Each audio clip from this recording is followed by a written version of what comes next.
In the dark night, countless shadows rushed forward, seemingly aiming to assassinate a man sleeping on the ground. One of them sneered and drew a dagger. The rest of the group also drew their weapons in unison, aiming fiercely at the target.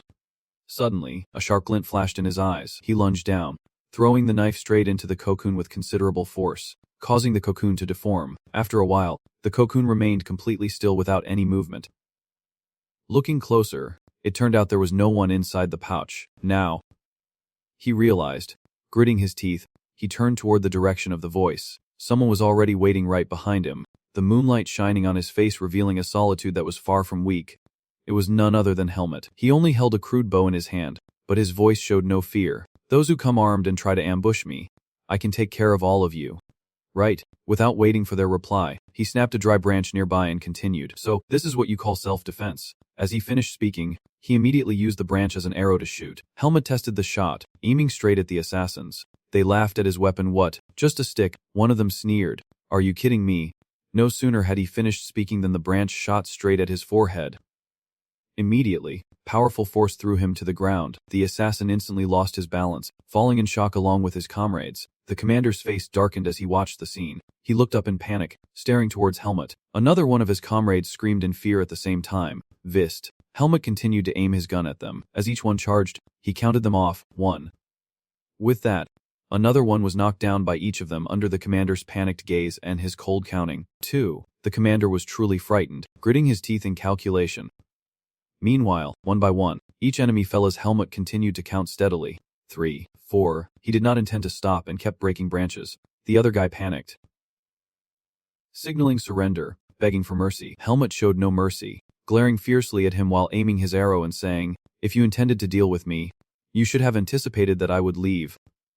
With that, the cold arrow struck him down. The assassin fled in utter panic. After a while, Helmut walked through the forest, carrying his few belongings, muttering to himself that this way, there would surely be no traces left behind. Suddenly, his eyes darkened. He silently called out another name. "Darien, things are nothing like what you said." Saying that, Helmut leapt up. He vanished into the darkness of the empty forest. The human world was just too boring. Helmut dashed away, lost in thought. The past resurfaced in the meeting room. A group of people were engaged in a heated discussion. Someone spoke up. "It has been a long time, but are the traces of the Demon King still intact?" Another replied, "If you are talking about the primeval forest, then any living creature with magic power won't be able to pass the barrier, so it should be fine."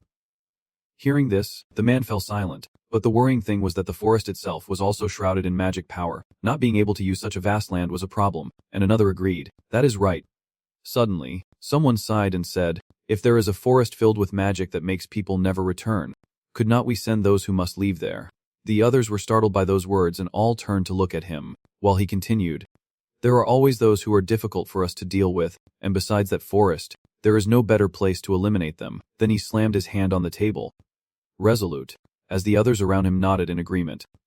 "Go ahead. That could work. Not a bad idea. And so that terrible plan was approved. If that is the case, we will move forward with it." The scene suddenly shifts to a gloomy darkness, night enveloping everything. A piercing scream echoes from the forest where the group had just been discussing. "No, please take me instead. Spare my poor child." The desperate cries are swallowed by the darkness. A guard weakly pushed the man's hand away and said, "Please let go. The seed of darkness has already taken root inside this child." Then the guard took the baby, signaled to start moving, as the mother's hoarse screams echoed. "No, no!" 3 priests stood around chanting. A dazzling golden light flashed from the baby still lying in the swaddle. The light enveloped the 3 priests, the guard, and even the mother who was crying. Margaret Irene. Desperate. Helmut, return to this dark forest, the primeval forest, a place where no one can survive, even the genius scholars, brave commanders, or powerful mages cannot. The criminals will be thrown into the forest. With divine power, a sudden golden light flashed, and if they could escape that place alive, their sins would be forgiven. The baby in the swaddle slowly opened his eyes, awakened by that light, and one day, a child was born carrying the seed of darkness. The boy slowly opened his eyes, his innocent gaze tinged with gloom, his very existence a sin. In the wild forest, the boy's cries seemed swallowed by darkness, thrown into the demon realm where no one had ever escaped alive. The gloom of the forest surrounded the boy. Helmut lying still there, in the sharp air of the forest, filled with magic, the child shivered from the cold and hunger. He lay there alone, both present and untouchable, as if inside his body, a seed was growing in his heart. A surge of energy rose within him, enveloping the child. Finally, one day, the light gradually arrived. 10 days passed, and he remained still, regardless of sun or rain, night or day, and the child survived stubbornly. One day, in the sunlight of the forest, a creature appeared. Alaga came. With a glance that seemed frightening, it slowly approached Helmet. Then, it tried to roar to assert its dominance. In the end, it was still the creature that raised little Helmet.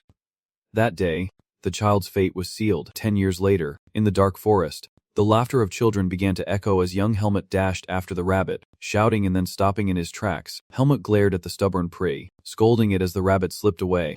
Finally, he lunged forward. Helmet looked at the prey, gritted his teeth, and quietly let it go.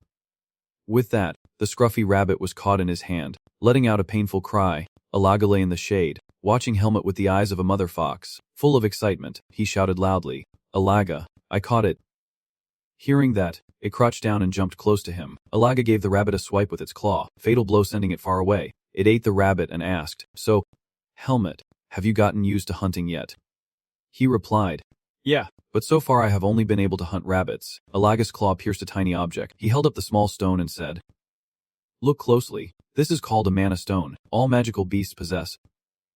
Alaga continued, "If you eat a magical beast, you will become stronger. It will also replenish your energy and extend your lifespan." Helmet was amazed to hear that, and Alaga continued, "However, this rabbit is quite small, so its magic stone is small too." Helmet tried to grab the magic stone, saying, "Because this came from the deer I hunted." Alaga guessed his intention, stepped aside, and easily knocked Helmet down, saying, "Not so fast." Helmet was knocked down with a bump on his head. Whining, "Give it back to me," but Alaga ruthlessly refused. "No way," he explained, "you are human, not a demon beast, and if you eat this, you will become a demon beast." Alaga suddenly grew serious, "And if that happens, you will have to live in this forest forever." Helmet looked unconvinced, smirking as he replied, "Tight. Ridiculous." He tugged at the rabbit's skin, muttering, "Even if I do not eat it, the skin's still stuck in here. Is not it better if I just eat it and get stronger?" Helmet carried the sharp rabbit and followed Alaga, still talking nonstop. "I am still too weak. I can go anywhere beyond your territory." Alaga heard this and frowned. "You can leave." Helmet was doubtful. "Knife?" Hearing this, it repeated seriously, "I said, you can get out of this forest."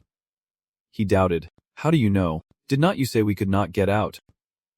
Alaga replied, "I have never seen anyone escape before, so I thought no one could, but someone told me it was possible." Helmet asked cautiously, "Who told you that?" It replied vaguely, "A human I met before." Her answer immediately snapped Helmet back to reality. He turned around and asked, "A human?" Alaga immediately crushed his hope. "So, you are thinking of going to find that person?" Daunty dream. He has probably already gone somewhere in this forest. Helmet frowned. Could that person still be alive? The one who witnessed their passing with their own eyes. Alaga was left speechless. Not knowing what to say, he thought for a moment then dismissed it, saying that guy is old now. He used to be very strong. He continued, "But a human, no matter how strong, will weaken because they cannot withstand the magic power in this forest. It is just that you can't sense it because you have the seed of darkness. The last time I saw him was a long time ago. He must be around 90 years old now." Helmet doubted. "Did not you say humans can live over 100 years? Where did you meet him?" Alaga played the emotional card, saying, "I fed you, raised you, but now you are determined to leave." "Disgusting." She said just that. She grabbed a dry branch, ready to hit him, but Helmet quickly dodged and replied, "Did not you tell me to take care of myself?" He frowned and kept dropping hints to Helmet, saying maybe he is not even there. But Helmet was determined if he is not there, then I will just come back. That sentence angered Alaga. He growled in frustration, "Fine. Go then. Do whatever you want." Helmet was not to be outdone, asking for information. "So where is that place?" He could not help but reveal it. "To the east of here." Having gotten what he needed, Helmet immediately turned back east. He escaped, disappearing from Alaga's sight. Now, finally realized it had fallen into a trap. Stunned. "What?" It hurriedly called out. "The person who left along the way was wearing the same color as me." Helmet did not care. Wiping away sweat with excitement, there was someone in this forest, and not just anyone, but a very strong person without the seed of darkness. Helmet wiped away quickly. Another person, just like him, and out of breath from rushing, he saw a suspicious wooden fence ahead. Helmet remembered. There was a place. He looked suspiciously at the fence that did not seem natural, wondering what was going on. Helmet did not think twice and immediately crouched to gain momentum. In an instant, he jumped over the wooden fence, and ahead was a wooden house covered in moss, signaling it had been built long ago. Helmet was excited, certain this was the place. He breathed in. Only humans could have built something like this. Finally, before he could finish, A figure rushed over, pressing his head down so fast Helmut could not react, only managing a cry of pain. The other person showed no mercy, striking so hard it shook the entire space. Darien looked at Helmut suspiciously and asked, "Who are you?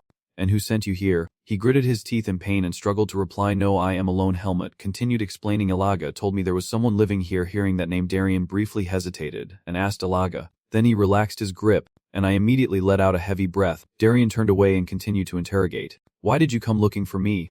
With Helmut's hopeful gaze, he issued a searching command. "If you only want to meet a human, then you have come to the wrong person."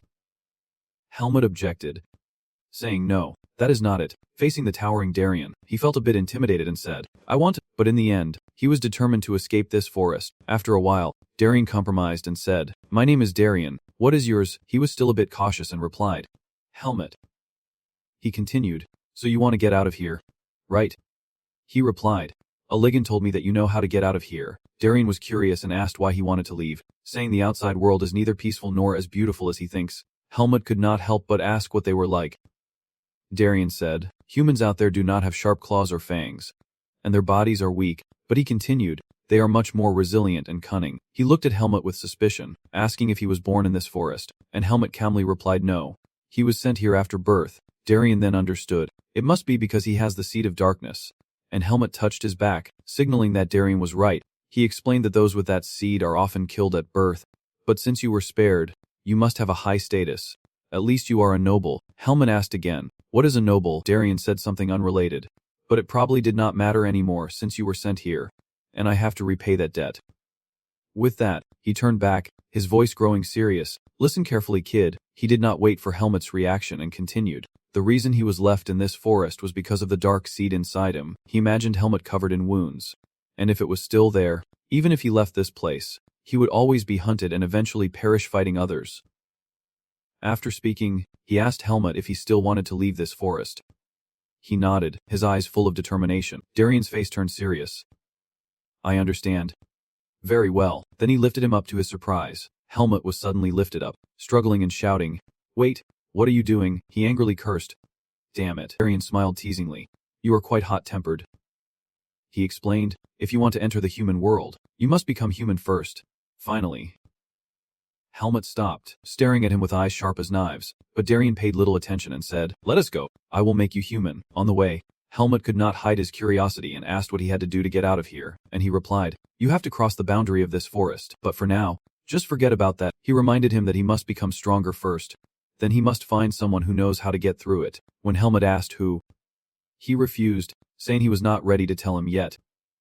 He hesitated, pondered how to become stronger. He carried him into the wooden house and said, "Just do as I say." After a while, Helmut angrily climbed down the tree and protested, "Darien, why do I have to do this?" Darien calmly turned away. "That is how people live." He argued, "You live like this too, but this place is so dirty." Darien replied, "So you want to keep living in the forest?" Helmut clenched his fists, frustrated but unable to vent. After a moment, a bed made of straw appeared, and he stared in surprise before asking, "What is this?" Calmly, he replied, "It is your bed." The kid and Helmut were surprised. He asked about the bed, then jumped on it, lay down, and felt completely comfortable. Helmut breathed out and asked, "Can I rest now?" Darien teased, "Lazy kid, there is still a lot to do. Get up." He grabbed a set of clothes and handed them to him. "Put these on." Helmut put it on and immediately complained that it was tight and uncomfortable. He explained that humans have to wear clothes, and since he did not have many, he should not ruin them. He was quick and nimble. After a while, the two of them went back out into the forest. Helmut followed Darien and asked why they were going outside again. He replied, "People need to know one more thing," and he would teach him about what can and cannot be eaten. He looked into the bag full of vegetables and continued, explaining how to make the inedible edible. Helmut was surprised. Edible. He pulled out a twig, dipped it into a small fence, and while working, said that every creature's twig has a core stone, and even if you remove it, there is still residual magic energy. But there is one thing without magic energy. Then he dipped the filtered root into the stream and said, "This is water. You can cut off the core and wash away the magical energy from a creature with water." Then he handed the root back to Helmut and said, "Try eating it." Helmut hesitated, then quickly took a bite, tasting it and marveling that even plants could be eaten. "How amazing." Darien quickly stood up and said, "If you are done, let us head back," and he obediently agreed. After a while, Helmut looked very serious and said, "I really need human knowledge." Then he stretched out in protest. "But what does that have to do with fetching water?" He was carrying 2 buckets of water while muttering that the man had been making him do strange things for days now. Is not that a bit too much? At the same time, a beast was hiding behind the bushes, stalking Helmut. Swift as a flash, Alaga lunged to attack, catching him off guard, spilling both buckets of water. Helmut jumped up and asked suspiciously, "Alaga?" It looked at Helmut with mocking eyes. Teasing. "What are you doing? Trying to be funny?" He honestly replied that the man told him to fetch water, and Alaga was speechless, asking why he would listen to that human when he never listens to him. Helmut ran his wet hair back, resigned, saying the man promised to make him stronger. Alaga calmly lay down and continued to ask, "Now that you are stronger, what will you do? Will you leave the forest?" Helmut was determined. "You said I am not a beast, so I have to go to the human world." Alaga fell silent for a moment. It then asked, "If you leave, will good things happen to you?" He answered firmly, "I do not know, but if I stay, nothing good will happen." With that, he turned and walked away, saying, "I am leaving now, see you later." Alaga stared blankly after Helmut's departing figure. After a moment, he thought for a while and then turned away. He turned away, his face filled with sadness. Alaga left alone, telling himself the boy would be fine. In another corner, the water bucket was roughly knocked over. Helmut struggled to maintain his stance, focusing despite the sweat pouring down. Darien stood behind, reminding him to straighten his back. Helmut, unable to bear it any longer, said with difficulty, "Darien, I am so tired." He then urged, "Do not you want to leave this forest?" Helmut clenched his teeth, crying and scolding, pushing himself to keep his stance. Darien looked at him, thinking the boy was enduring quite well, glancing at him grinding his teeth and standing firm. He thought deeply that those who survive in this forest must be different. He decided the boy was born with more than just the seed of darkness and was worth raising. The sunset gradually fell, casting a faint light over the forest. Helmut's face was pale and lifeless. Seeing this, Darien reminded him, "Helmut, stop and sit down here." At that moment, Helmut seemed relieved. Leaving his stance and taking a deep breath, Darien quickly helped him up. Helmut complained, "I am so hungry. You are being a bit harsh." "All right then." After a while, a large pot of soup boiled fiercely on the stove. Under Helmut's burning gaze, Darien reminded him to eat, and Helmut reluctantly obeyed, just after taking a spoonful to taste. Helmut cud. Then his eyes lit up, and he kept scooping, exclaiming, "This is so good. So good." Darien watched intently as Helmut's face lit up with flavor. Helmut kept asking if this was really soup and how delicious it was, while he was still devouring the food. Darien suddenly stood up. He was curious. "Darien, are not you eating?" He did not answer.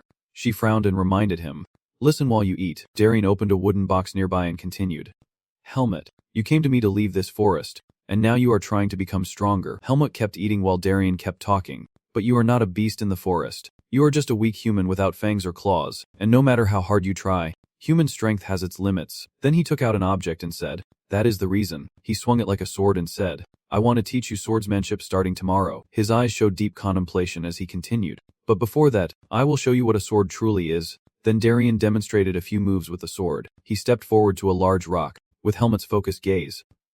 He reminded, "Watch closely now." Darien swung his sword forward. His eyes gleamed with sharp intensity. Then, he gathered his strength and swung the sword with great force. The sword struck the ground with great force, shaking the earth. Helmut watched closely and asked, "Did sparks just fly off that piece of wood?" Darien said nothing and continued to perform. He swung again, aiming straight at the rock, and the edge of the sword sliced the large stone in half. After a moment, the stone began to sweat from the slash. In Helmut's horrified eyes, the deep stone exploded into small fragments. Helmut was both surprised and exhilarated. The huge rock had now shattered into small pieces, scattered across the ground. Only then did Darien speak loudly, "This is the way for humans to survive."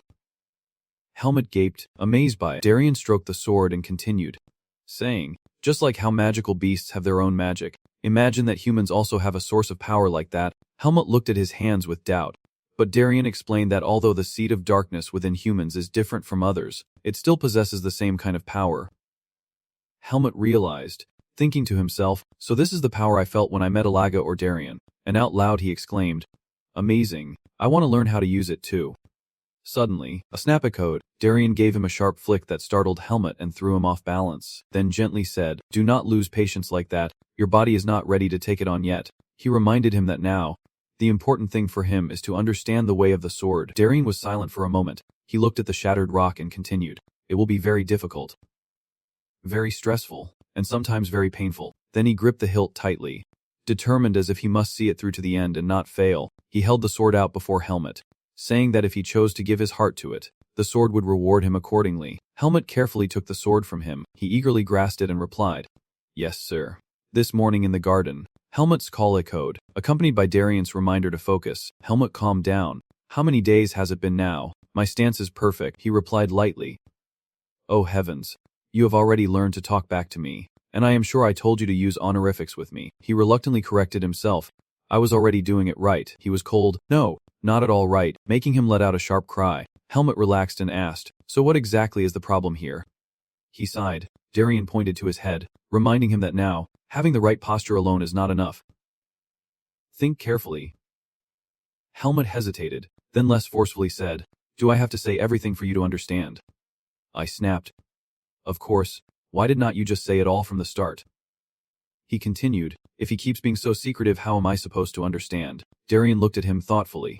The more he observed it, the more he realized how strange it was. It had no self-discipline in studying at all, yet it still progressed faster than he expected. He pondered deeply. The dark aura had a strong influence on him, and he even grew up with magical beasts. Yet, unlike the initial impression, he was very rational, not easy to control, but very persistent and never gave up easily. Seeing his focused expression, he was certain there was something truly different about him. Then he stepped forward and said, let me teach you. With a swift motion, he struck out a quick sword slash. Helmut could not react in time, and his sword hand was hit directly. Darien teased the kid, saying you have gotten weaker.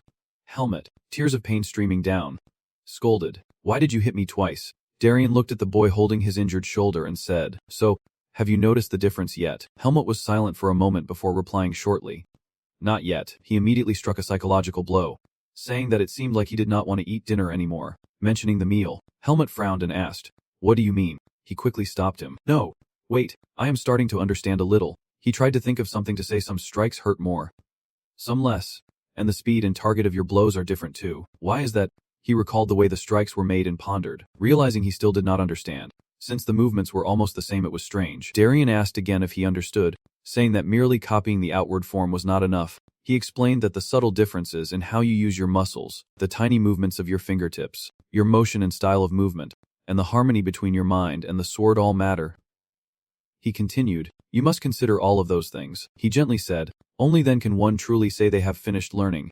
Putting their whole heart and soul into every movement like that. In Darien's detailed explanation, Helmut felt enlightened. Only by doing that could one truly understand. Then Darien flicked his chest and said, right now you are just swinging your arm meaninglessly. You are not a swordsman, just a woodcutter. After the reminder, he became serious again and said, come on.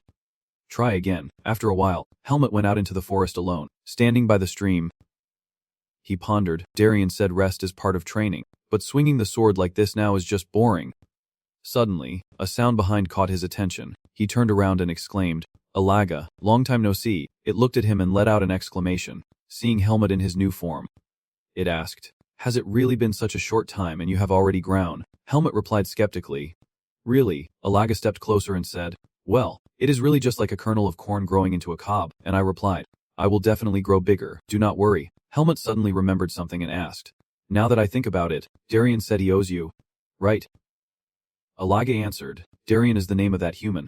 Right, he said he wanted to stay here, so I specially allowed him to. He was surprised. Huh. But Alaga, you do not like living with anyone anyway, and Alaga teased back, huh. Living with a human seems to have made you stupid. His voice suddenly turned fierce. I am the master of the central part of this primeval forest, Alaga, and I will fight back against anyone who dares to bother me. Suddenly, its voice softened. Actually, it is probably not all about him. I was just trying to be cautious in case that two-headed snake ambushed me. Helmut was speechless, then asked again, the two-headed snake. He thought for a moment and said, it is in the southern part of the forest. Called Nahu. Alaga agreed. Yes, that is the two-headed snake. It is targeting that human, and if the two of us get into a fight, we might miss better opportunities. Helmut suddenly asked, so, if you had to fight Darien, would you be confident of winning? Alaga fell silent for a moment. He answered, who knows? He explained that magical beasts like us usually show our magic immediately, so instinctively we can tell, but humans do not naturally reveal their abilities. They can hide their powers. What I mean is they can hide their powers. Helmut seemed to understand something upon hearing that. He turned around and asked, so, humans won't be able to win? Alaga, it denied immediately. I just meant that I can be sure. Even though Nahu does not like that human, it does not mean she can just attack him. Right? Helmut asked again. Wait, why does Nahu hate that person? Alaga replied, because that person destroyed the sacred area Nahu had built. Helmut was skeptical. A harem area. Curious. Huh, he immediately replied. Of course, I am too curious to resist, so, what is it? Alaga agreed. All right. He stretched out and said, let me show you around. Then Alaga carried him on his back and took him to explore. Bam looked at Alaga, then glanced down at the scene below. Helmut turned pale. This is... Alaga replied, yes, this is the torture area I mentioned. The scene below is truly horrifying. The people there are abused and beaten. They are even forced to wear collars despite being vaccinated. Alaga briefly explained it was a human-run farm. Alaga then descended a nearby hill to let Helmut observe further. Below, humans are used as labor tools. Helmut skeptically repeats, a human-run farm. Suddenly, a worker below collapsed while carrying a large wooden beam. As he groaned in pain and tried to stand up, another man who seemed to be the manager raised a leather whip and shouted, idiot. Work properly. After finishing, he whipped the man repeatedly, scolding him not to pretend to be in pain and to get up immediately. Helmut frowned. The man looked really hurt. So why was he being beaten? Alaga replied calmly, because he was not working properly. In the workyard, two others were drawn by the other's cry of pain and turned to look. The man then shouted at them, what are you looking at? Get inside quickly. Helmut watched the chaos below in silence. He focused on the girl who had just been scolded. He asked, who are they? They look like us but also a bit different. Alaga continued, are you talking about human women? Helmut was curious, even though it has been 3 days. They went into the tent. Alaga explained, those women are the food. It's said that although they are human, their gender is different. Humans are men, while they are women. And Nahu prefers women because their flesh is softer and less muscular. Then it frowned and said if they are too small, there is nothing to eat, so they have to wait until they grow up to be eaten.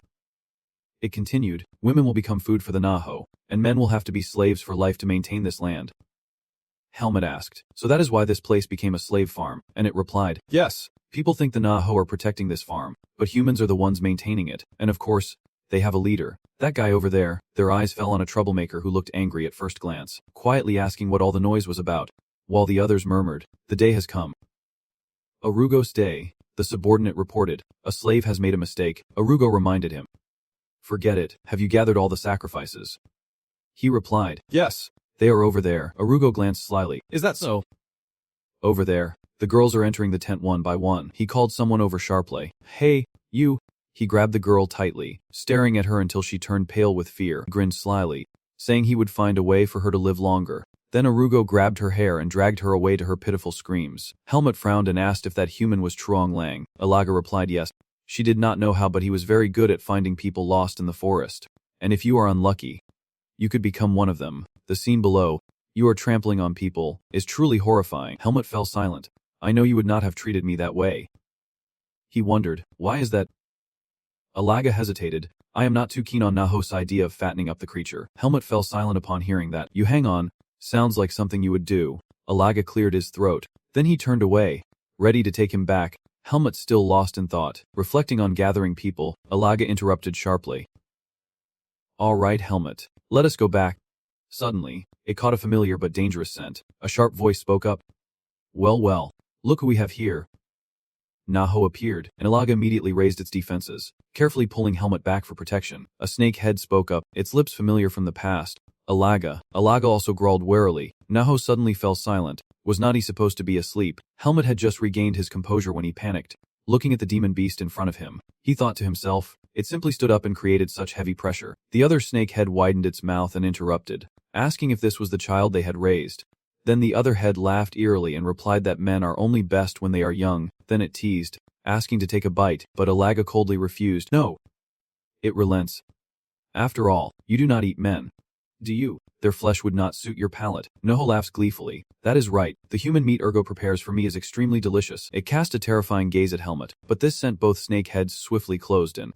Get away. Nahu was already approaching Helmut, asking if he had any connection with Darien. Helmut was so scared he broke out in a cold sweat. Right then, Alaga stepped in, shielding him.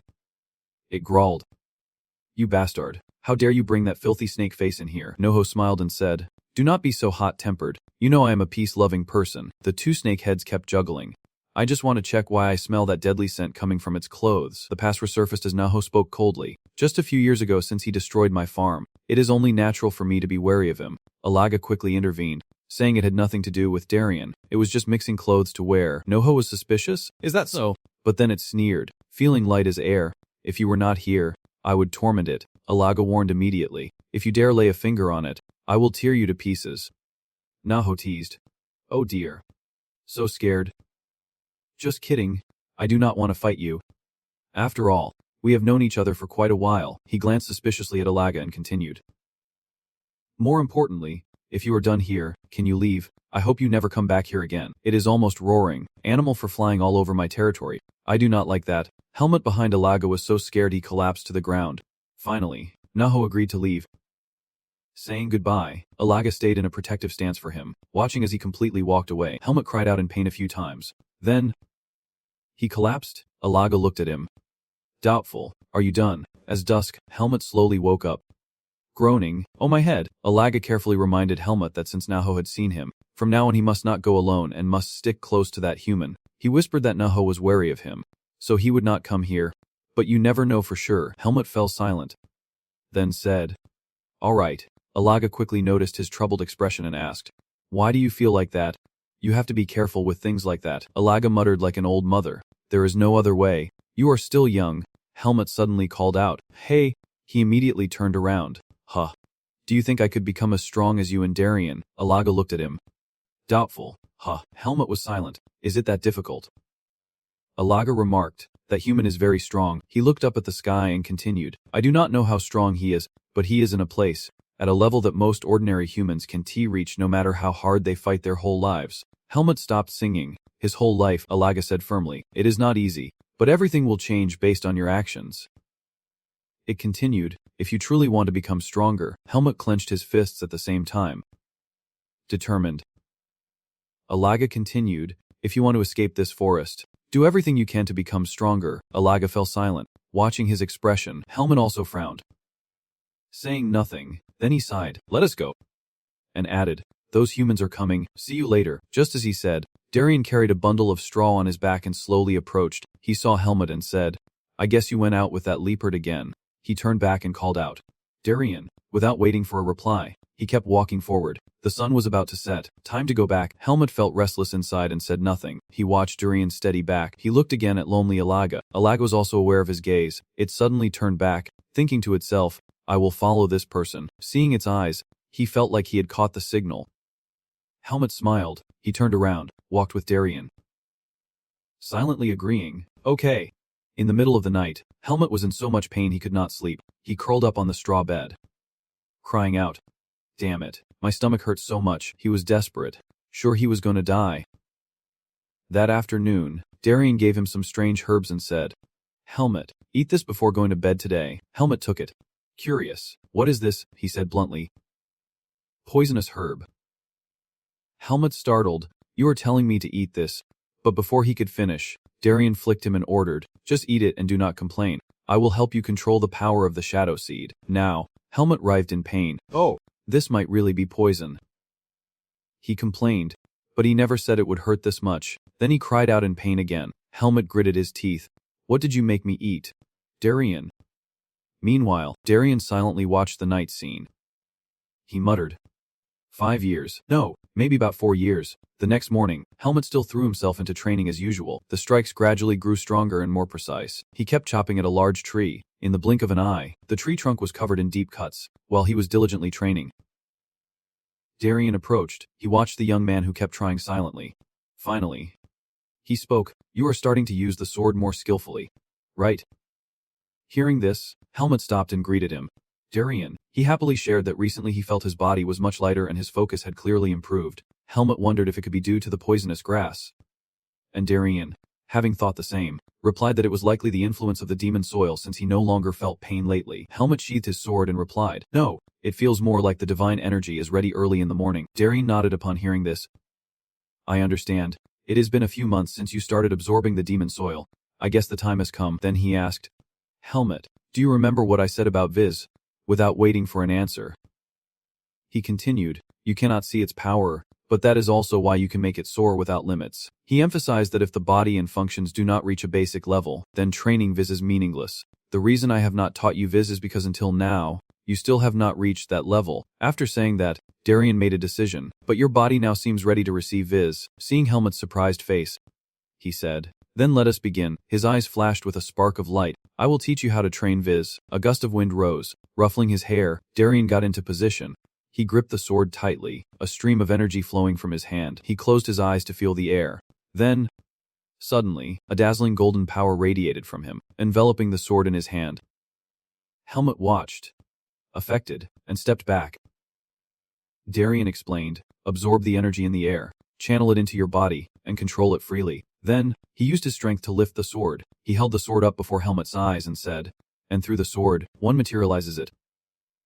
Darien continued, that is how you can control Viz and what you must do from now on. He reminded him, here, raise the sword, and Helmut immediately obeyed. He instructed to breathe deeply while still facing me, absorbing natural energy into the body. As he struck, he said, simplify your thoughts and move with calm precision. Another strike came, accompanied by Darien's next words, if you let this flow slip away. Helmut gritted his teeth as he had to face the attack head-on. Darien's voice still echoed, saying forget Viz, or your body will shatter first. His attack struck Helmut, sending him crashing into a nearby tree. He cried out in pain. Darien did not stop and was about to attack again. He charged straight at Helmut, who had just regained his footing. He thrust the sword toward him again. In the nick of time, Helmut strangely dodged the strike, the sword piercing straight into the tree trunk. He immediately stepped back. Frowning, Helmut panicked slightly. Shouted, wait, do you really want to deal with me? Darien stepped closer and asked, why are you losing your temper so quickly? I never taught you to be like this. Helmut calmed himself. Stepped back. Breathed in. Breathed out. Then, he slowly exhaled and lowered his sword in rhythm. Immediately after, Helmut went on the offensive. Exhaling sharply, he began to counterattack. Darien calmly parried each of his consecutive attacks with ease. While defending, he reminded him to use all his senses, absorb more energy, and he would be able to feel all the power. Helmut gasped tiredly and staggered back, while Darien encouraged him. No one can get it perfect on the first try, he said. From now on, we will keep training like this, no matter how much time it takes. Then, Darien continued to strike. This time, Helmut firmly blocked it. Darien smiled briefly. Just show me. Helmut also grew more interested. He gradually sensed the surrounding atmosphere and charged forward again, the man's voice still echoing. Just focus your will. The two charged into battle, shaking the entire surrounding space. Darien's reminders echoed continuously. No rest. Keep moving. Do not let the flow break. Watching Helmut focus on fighting, he urged him to be faster. He reminded him to absorb all the energy into his body. Throughout that time, the two continued training, and one day, Helmut gradually became more composed. By then, the snow had blanketed the forest. Darien kept moving forward from behind. Watching closely, Helmut was fully focused. The sword gradually appeared, radiating a captivating purple light. 4 or 5 years later, still in that snow-covered forest, the snow was scattered and blown away. Helmut alone swung his sickle at a dry tree stump. After training, he let out a breath and hummed. Looking at the fallen tree trunks, he breathed out. All right. He looked at the wooden sword marked by practice and wondered if he could finally end his training today. A voice called out behind him. It had been 4 years, making him turn around. Darien, are you watching me? Darien calmly remarked, you have improved a bit now. Helmut denied it. Progress. I think I am still missing something. But anyway, how about a match today? Darien replied, first show me your Visp. Helmut refused. No, I do not want to. Last time I did that, and then he refused to fight me, saying I was still lacking. He would not allow refusal. Just do it. Helmut had no choice but to comply, reluctantly in a moment too late. But then, he quickly regained his composure and felt his blood flow. Darien silently watched the scene before him, seeing the mark radiating from the boy. He thought to himself that he had mentioned it before, but never expected the mark to manifest so clearly at such a young age. The boy is growing stronger in an unbelievable way. Despite carrying the seed of darkness, he truly has talent. After the performance ended, Helmut let out a breath. Darien remained deep in thought, knowing this child was destined to overturn the order of the world, whether in flourishing prosperity or sinking into hell. With that, he closed his eyes, brushing away the images that had just appeared. Then he opened his eyes again, faced Helmut, and made up his mind it was time. He hesitated, wondering if he should let the kid go. He looked at the boy who had grown up, unsure of what to do. Helmut, Darien said as he opened his hand. It seemed the time had come. Helmut. You froze for a moment at those words. What did he mean? Could it be? Before you could say more, he himself confirmed it. Yes, I am saying it is time to leave this forest. Helmut immediately objected, but I do not think I am strong enough yet. Darien replied, if your shadow seed grows any more, you won't be able to pass through the divine barrier. He looked at the seeds in his hand and spoke once more. Now is the only time. Listen carefully. Helmut was fully focused on him even before Darien reminded him. I will explain. He spoke up to explain that the human world lies south of the primeval forest, and one must overcome the divine curse to get there. He had heard there is an area where the curse is quite weak. Darien's expression was unusually serious in theory. One could pass through that place to reach the human world, but that information was still too new to Helmut. Even though he had the shadow seed, a human could theoretically manage to pass through the weakened divine barrier. He turned to you and asked again, "Where is it?" Darien honestly replied, "I do not know. I have never searched. But someone has." Helmut listened carefully to this guidance. There is a human village within the territory of the two-headed serpent. Surely the village chief Arugo would know. That guy knows where the human village is. He suddenly remembered that person. And when he mentioned the two-headed snake, he meant Nahu, and Helmut soon connected everything, realizing that Arugo was the one who governed the humans in that village. To reach a conclusion, it was him. Darien glanced at him as he spoke once more. Finally, he promised that you will experience countless things in the human world, and those who have only lived in the forest may find the outside world bustling and lovely. And he also reminded you that tragedy always happens quietly. Helmut pulled away, alert and listening carefully to the words to come. Darien explained, "It is not something you can stop just by being cautious, and you can't avoid it either. When that time comes, you will feel helpless and in extreme pain. You may experience anger and despair, or even reach out to rely on the darkness." His large hand reached out as he continued. But no matter the situation, it was placed on Helmut's shoulder along with the final advice. "Do not lose yourself." Darien turned the question back to Helmut, saying, "I only asked that of you. Do you have any other questions?" His hand was already clenched, and Helmut asked again, "You said you had no intention of coming with me, right?" Darien let out a long breath, considering the words. Then, neither fast nor slow, he confirmed, "Yes." His eyes briefly showed sadness. Then Darien slowly widened the distance between them. Ready for their parting. "If you have nothing more to say, I am going to sleep now. I have something to give you, so remember to come back in the morning." He turned his back to him as he finished speaking. "I want to be alone after such a long time." Helmut did not respond. He remained silent and soon was alone in this forest. As night cast a somber shadow over Helmut, his gaze returned, lips already pressed tightly together. Beside Helmut now appeared the figure of Alaga. She gently asked him, looking not very excited, "Is not it true that you can leave tomorrow?" Helmut turned his head at the sound of the voice. Alaga. He did not hide it, but he was not very happy to admit it. "That is right." And then Helmut began to open up. "Finally I can leave this place. But I feel like the words you said were a bit hesitant.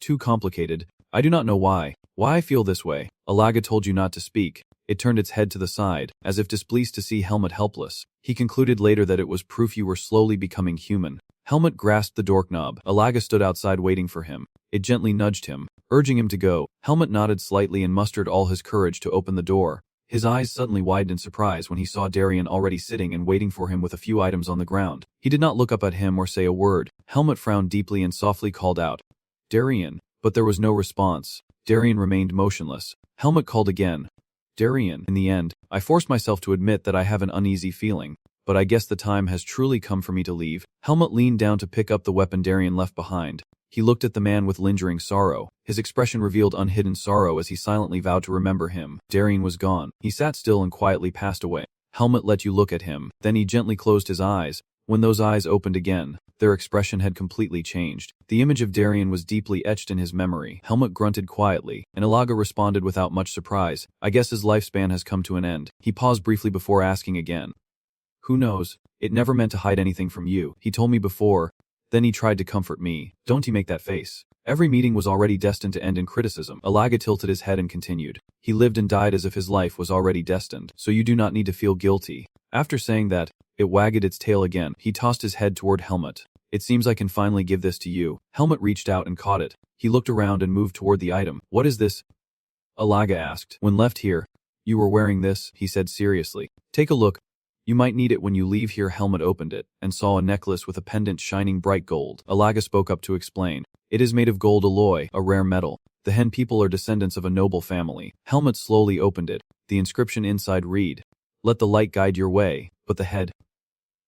Helmut continued, "Family, that must be my mother's name," and he nodded. "So, once you get out of here, go find her no matter what happens. Maybe she can help you." Followed by some reminders, "The person planning to go to that farm. Right, that terrible Aho is in hibernation, so he won't go out unless there is a major riot. But even then, if I enter his territory, he will find out." Helmut made you promise. "Don't worry, I can handle it myself." He looked at him, completely trusting. "All right.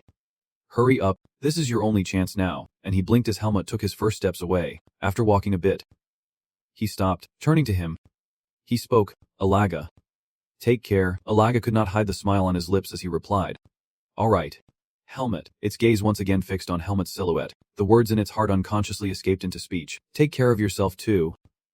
Meanwhile, in another quiet place, there was the silhouette of someone moving, revealing a face drenched in sweat. One of his fingers pointed toward the burning candle. Ergo's gaze was empty, and suddenly Helmut's blade pressed against his neck as a warning.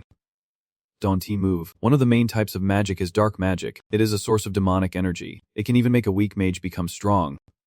Moving on, among countless mages, there are those who have crossed the boundaries that fate never intended for them, driven by a single desire to possess magic and infinite power, and he was no exception. Ergo was once a mage who was always jealous and envious of others. He yearned to become the strongest but chose dark magic as a shortcut, because he felt he lacked the talent, and to achieve his goal, he needed to collect the dark emotions of humans.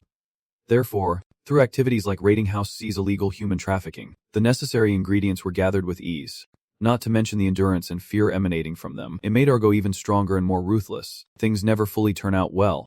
However, during a manhunt, the mages determined that his crimes had been exposed to the light. The end result was that he was captured and sentenced to death or exile. But Ergo was clever, and to avoid immediate execution, he chose to go to the primeval forest. Path to survival opened for him. In the end, it was here that he met the two-headed snake. He was allowed to stay within the serpent's territory as a response to his submission and worship. Next, Ergo used magic to gather all the exiles in the forest. Then, to avoid being killed immediately, they submitted to the spirit beast. This is also the history of how that area was formed, and that is how the human farm was created. As for him, Ergo became the leader of that farm while the others were treated no better than beasts. As for the true master of this territory, Nahu never bothered to interfere with what Ergo did, as long as he continued to offer tribute. And so, in submission, Ergo's ambition stirred once again. That said, whenever winter comes, he can't help but worry, because once Nahu enters hibernation, the wild beasts around will attack the farm every day. Ergo thought differently, but even amid such meaningless crises, he still felt somewhat satisfied with this new life. He grumbled in frustration as Helmut's sword pressed against his neck. Leaving completely, winter was always the root of deception. What did he want? He replied curtly, his eyes flashing coldly. I have heard you know the way out of the primeval forest, so speak up quickly. Ergo remarked, lucky to be less filthy than that brat. The next words were spoken with a smirk. I heard that Darien has taken on a disciple. Who is it? Helmut did not bother. Pressing on, tell me the way out of the forest, he asked back defiantly. Why should I do that? The tip of this sword had already drawn blood from his neck. Helmut warned, because if you do not speak, you will leave. Ergo was not afraid and even threatened back that if I left, Lord Nahor would awaken from his long slumber and come here. Ergo kindly added that if that happened, you would be gone too. He sneered with malice. Do you think you can stand against Lord Nahor? You are just an ordinary man. Helmut interrupted. It is no problem, he continued to ask. Can Nahor really send you away? You will surely perish. So I have nothing to worry about, and not forgetting to whisper a few warnings into his ear. Do not try any tricks. Ergo remained unshaken. I am the only one who knows how to get out of this forest. If you deal with me now, you will never escape again. He half smiled, but Helmut was just as stubborn as him. I have heard mages always protect their belongings. No matter what, I will find it if I search your house thoroughly. I just want to simplify the process. The blade remained firmly pressed against his throat. Ergo rolled his eyes and spoke grimly.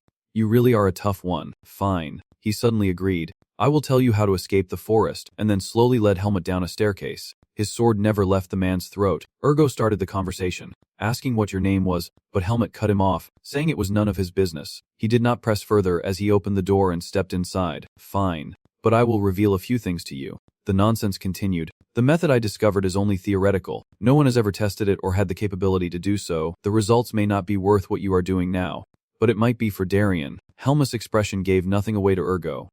And since you are still here, it means he has no intention of leaving this place. He abruptly turned his head to question what happened to him, and when met with silence from Helmut, Ergo guessed the reason to no answer. He must have left. A satisfied smile escaped from the man as that hand reached for the book. Helmut quietly demanded, hand it over, but Ergo calmly refused. The harsh words were spoken. Hey, what do you think about becoming my successor and living here? He silently replied briefly. Meaningless. Ergo poured all his effort into the next speech, intending to convince Helmut, who was fully deserving as Darien's disciple. Everyone here is too weak. I will give you everything I have in this place. His hand gripping the sword tightened, and once again, he rested it on Ergo's shoulder, saying I do not need what you have. I will survive and escape this place when the time comes. His eyes glanced sideways at the sharp weapon beside him. Helmut kept his mouth shut and handed it over. Ergo finally gave him. Fine. If you are begging, there is no other choice. This is the book I found hidden in the cloak of a mage before settling here, and the mage's idea was related to invisibility magic. He kept mumbling as Helmut flipped through the pages. But unfortunately, it seems he never escaped this place. Ergo recounted that according to the book, on the southern side of the forest there is a large waterfall where the water and magic simultaneously weaken divine power, and one might be able to overcome the barrier there. Sly smile spread across his face. Of course, although weakened, the primeval forest still held a supreme formation that would reduce anyone with even a trace of magic to dust. That is all I know. Ergo stopped there. Helmut closed the book and replied, "All right, I will put you to rest." His gaze burned into the man before him. He did not really like him, but Darien's teaching echoed in Helmut's mind. Never underestimate life. You only survive because that guy showed mercy. Which made him more cautious. That was what Darien taught him. So instead, Helmut threw a stone straight at Ergo, his eyes widening as he spat out a mouthful of saliva. The ropes Helmut used tightened around him. Then Helmut quickly pressed his pressure points, stepped back a few paces, and spoke again. "You will be released after a while. From now on, do not do anything bad," Ergo shouted angrily. "Damn it, I can use magic, you arrogant bastard. Do you think you can survive and escape this forest?" Helmut hesitated at these words. He turned his head, smiling confidently. Of course, and very quickly, the silent room was left with only Ergo's silhouette. His face tensed, his forehead flushed red, and the accusations poured out. "How dare that red bastard?" The seal on Ergo's head began to change. Siso poured out from Ergo's eyes, ears, and mouth as he grinned madly, saying, "Your confidence, I will shatter it into 1,000 pieces." A desperate plea came from a crazed Ergo. "Lord Nahu, please awaken." The awakened space shifted. The stones on the floor cracked open and light flickered up from below. A huge aggressive snake appeared. Its two heads stared at Ergo and spoke. "Ergo, you have never woken me up for no reason. Have you?" He was tense but smiled fiercely as he explained. "It is not like that. This time it is a matter of life and death, and I am sure you will understand after I explain." He brought hot news. Darien is gone, and his here is here. The other immediately became a bit agitated upon hearing this. A massive figure grew more ferocious. I understood then. This was a perfect chance for me to escape those hateful pursuers. And as it began to tunnel through the earth to leave, a vow was left behind. I will find it. Ergo suddenly burst out laughing. "Damn, what is gone?" He muttered some scornful words. Thinking he could escape safely after treating me like that. His mouth was covered in blood, and nothing in this world is free. Helmut rushed through the night, his expression tense as he struggled to navigate, speeding swiftly through the branches. His steps were as swift as a rabbit. Helmut's hand clenched the sword hilt tightly, and he muttered a curse under his breath. Damn it. His eyes glanced at the nearby animals, silently wondering if he should deal with them. Helmut watched their terrified expressions. He muttered to himself. The beasts were fleeing without even glancing back. They were scared. Which meant, as the words left his mouth, a chill ran through Helmut. He broke out in a sweat, exhaled deeply, then quickened his pace, muttering to himself that he had to run as fast as he could. After Helmut landed, his eyes met mine, his expression showing exhaustion as he spoke, saying, "We still have not left the manor. Is this as far as we go?" He turned his head to look back and saw red streams of magic swirling in the air. The magic had engulfed the entire manor, and then very quickly Helmut sensed it. The flow of magical energy hovered in the air. His hand gripping the sword tightened even more, ready to fight at any moment. The magical energy slowly approached. It pinpointed Helmut's position right in front of it and charged straight at him. Helmut stood firm, unshaken. Standing before him now was the two-headed monster named Nahu. It looked down at him and spoke. "Hello, kid. I knew you would return to my domain." And seeing Helmut showed no fear, it kept babbling to itself. "A guest I have been waiting for a long time. I can't just let you go that easily." Only then did Helmut respond. "Well, I guess I can only leave after dealing with you." Your challenges made it laugh and charge, saying, "Yes, you are braver than before. Weak human, what can you do with that tiny body of yours?" A not-so-friendly warning followed. "Do not resist in vain." But it quickly turned into a battle cry as it lunged at him, urging him to quickly crawl into its belly. It charged with full force straight at where Helmut stood. In an instant, a plume of white smoke several meters high appeared. Helmut stepped back, trying to keep his distance. "I will let you," shouted out loud. "Go away. You dust. I have to see through it." Right now Nahu's voice echoed from behind me. "Nice move, kid." It appeared, its body quickly coiling into a circle, trapping Helmut inside. Nahu once again issued a challenge, trying to fight back. Helmut made you look up at it. Four devilish eyes seemed to pierce right through his soul. Helmut clenched himself, closed his eyes, and breathed deeply to regain his composure. "Stay calm. The opponent is strong, but the opportunity will come. And when he opened his eyes again, his feelings had completely changed. His resolve strengthened. I will not submit to you. The name of that creature was shouted loudly by Helmut as it unleashed a burst of power. Nahu grew larger, aiming straight at Helmut as it charged. He was already in position, so he moved almost immediately, his eyes focused to pinpoint the moment to counterattack. Right now, the point Helmut aimed for was Nahu's tent. It struggled to block, but Helmut flipped over the middle seam to dodge. He landed on its body, the plan half successful. Then Helmut quickly ran along Nahu's body. Still thinking, no matter how strong it was, the sword in his hand began to be drawn from the sheath. Helmut aimed at Nahu's face, certain there would be a spot where his vix could penetrate. He swung with all his might, delivering a decisive slash right at the eye. The eye immediately bore the mark of the cut, and Shizuozu immediately shot out from there. This head of Nahu screamed in pain. Helmut thought to himself, I was just trying to buy time, but if I can defeat it, that would be great, but this is the best I can do with my current skills. He landed, taking advantage of Nahu still being dazed from the blow, and moved away. I used too much vix on that attack. If I keep fighting, I will be done for. The head next to it kept reminding me. You insect, snap out of it. Helmut rushed forward with a single goal in mind but was horrified by what he saw next. The intact head brazenly bit the attacked head, its mouth yelling loudly. The dull head. Helmut frowned and turned back to watch. Siso gushes from the bitten head like a spring, accompanied by the intact head's furious curses. The one he could not even finish off. Nahu breathes a sigh of relief, and with a sigh, I just dealt with a useless thing. Its attitude changed in an instant as it aggressively lunged at Helmut again and fell with force. He struggled to raise his sword in defense, but no matter how hard he tried, the pressure radiating from Nahu was overwhelming. Helmut was quickly knocked away. His body slammed into that surface with considerable force. Nahu's magic spread throughout the surrounding space. It looked around and then spoke. The person trying to escape after that attack. The next words spoken were a confession. I lost a head, so it will be harder to see. It looked around desperately, screaming in pain. The kid is done for. At this moment Helmut was hiding, gasping for breath. He warily looked at the sword in his hand and muttered a comment. I know it is very strong, but I still dared to face it, and all I can do is slash at its eye. Still, Helmut quickly stood up, encouraging himself, but at least I can buy some time. This is the only chance. I have to escape quickly. Just as peace settled, the glow of magical energy from behind startled Helmut. Nahu was approaching. He quickly hid behind the tree trunk, stunned by the magic power. It spoke quietly, finally finding the kid who thought he could escape. The magic energy grew denser as it spoke. Do you think you can escape me in this forest? Helmut clicked his tongue in annoyance. Nahu immediately rushed forward. It opened its mouth wide, ready to snap up the scent in front of it. Helmut gritted his teeth and silently wiped away the sweat, determined not to leave. His hand gripping the sword tightened unconsciously.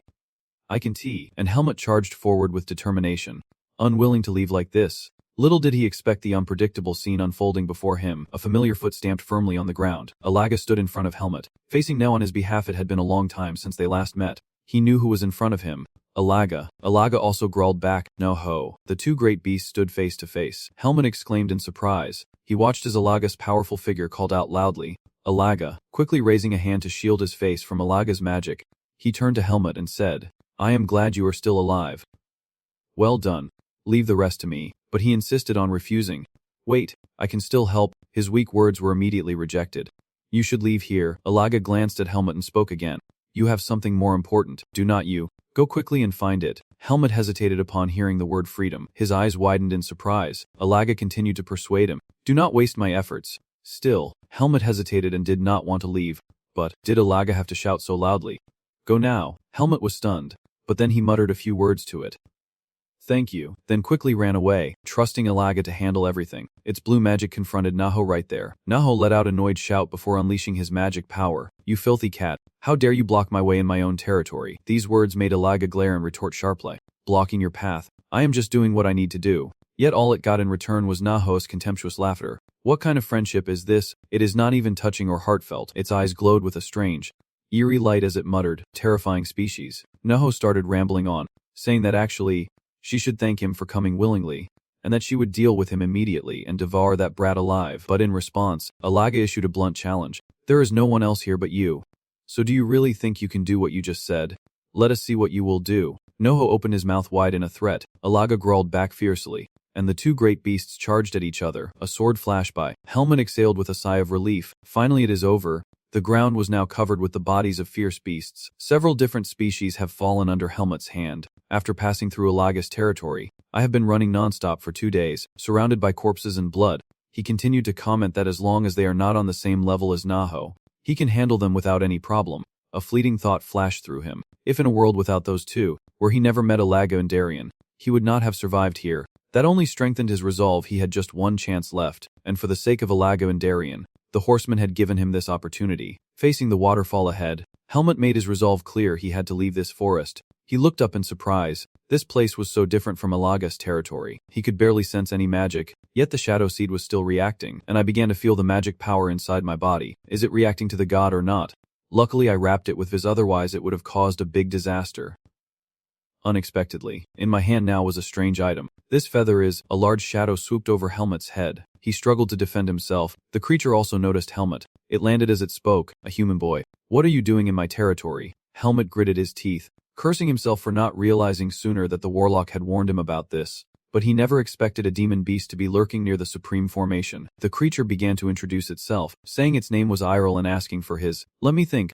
I have heard that name before. I am Helmut. Standing before me now is the ruler of the north, Irel. Alaga said that Irel is very curious about things around him, and I smelled something very familiar on you. He kept observing Helmut and remarked that the scent was faint and unclear, but he could never forget it. Yes, you carry the scent of Nahor. Irel's eyes drilled into the person before him, and there was also a faint scent lingering on them for a long time. Could it be Alaga? Interesting. Very interesting, and directly declaring, So are you Alaga's child or Nahor's? Helmut replied firmly, I am Alaga's kin. Irel looked up with interest. Is that so? If that is true then, but the power around him suddenly erupted. Does that mean a member of Alaga's family has infiltrated my territory? Helmut carefully explained, I was not sent here by Alaga. I have my own reasons, and he successfully caught its attention, asking if there was any reason for him to forgive you. So tell me. He paused carefully to choose his words. After a moment, he finally spoke, saying the reason is that what I am trying to do might actually mean something to you. Irel found it increasingly confusing. Means something to me. Helmut nodded in agreement and continued to persuade, saying this is the perfect opportunity to satisfy your curiosity, because his words were like a world-shaking declaration. I will be the first to pass through that formation and leave the primeval forest. Hearing this, Irel could not help but laugh. Helmut watched it and laughed loudly. Irel spoke with a hint of disdain. A weak human kid.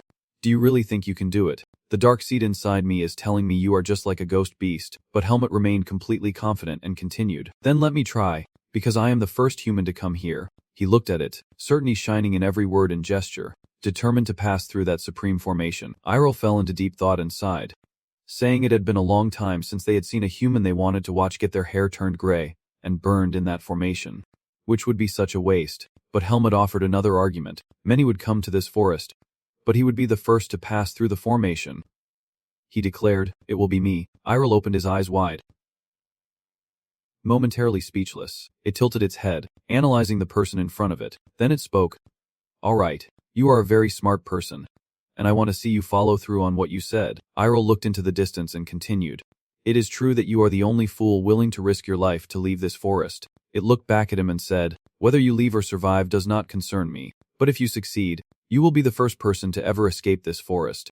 Helmut then looked back at it, finishing his unfinished words, and you will be the first demon beast to witness that happen. Irel could not help but laugh and remarked, you are starting to amuse me. All right then, because I want to see if you can leave this place. I will protect you until you reach the formation. If anything happens or if you have something to say, just tell me, and I will relay it to Alaga if I meet him. Helmut's eyes widened a bit more upon hearing these words. He politely replied, if that is the case, then tell Alaga that I have survived and managed to leave this forest. Helmut's expression was strangely serious. Irel looked at him and spoke, which meant he understood the intention behind Helmut's words. No matter the outcome, but you still want me to say it again, right? Irel did not ask further and instead directly agreed with him. Fine, I will tell Alaga exactly the same. And he used a special title to address the person before him, Alaga's special child. He let out a breath, his eyes refocused, and Helmut instantly charged forward. With only one chance left, he jumped into the cold water. Pushing himself to move, Helmut enveloped himself in a sphere of magical energy as he moved forward. His eyes never left the point ahead, but Helmut soon faced obstacles.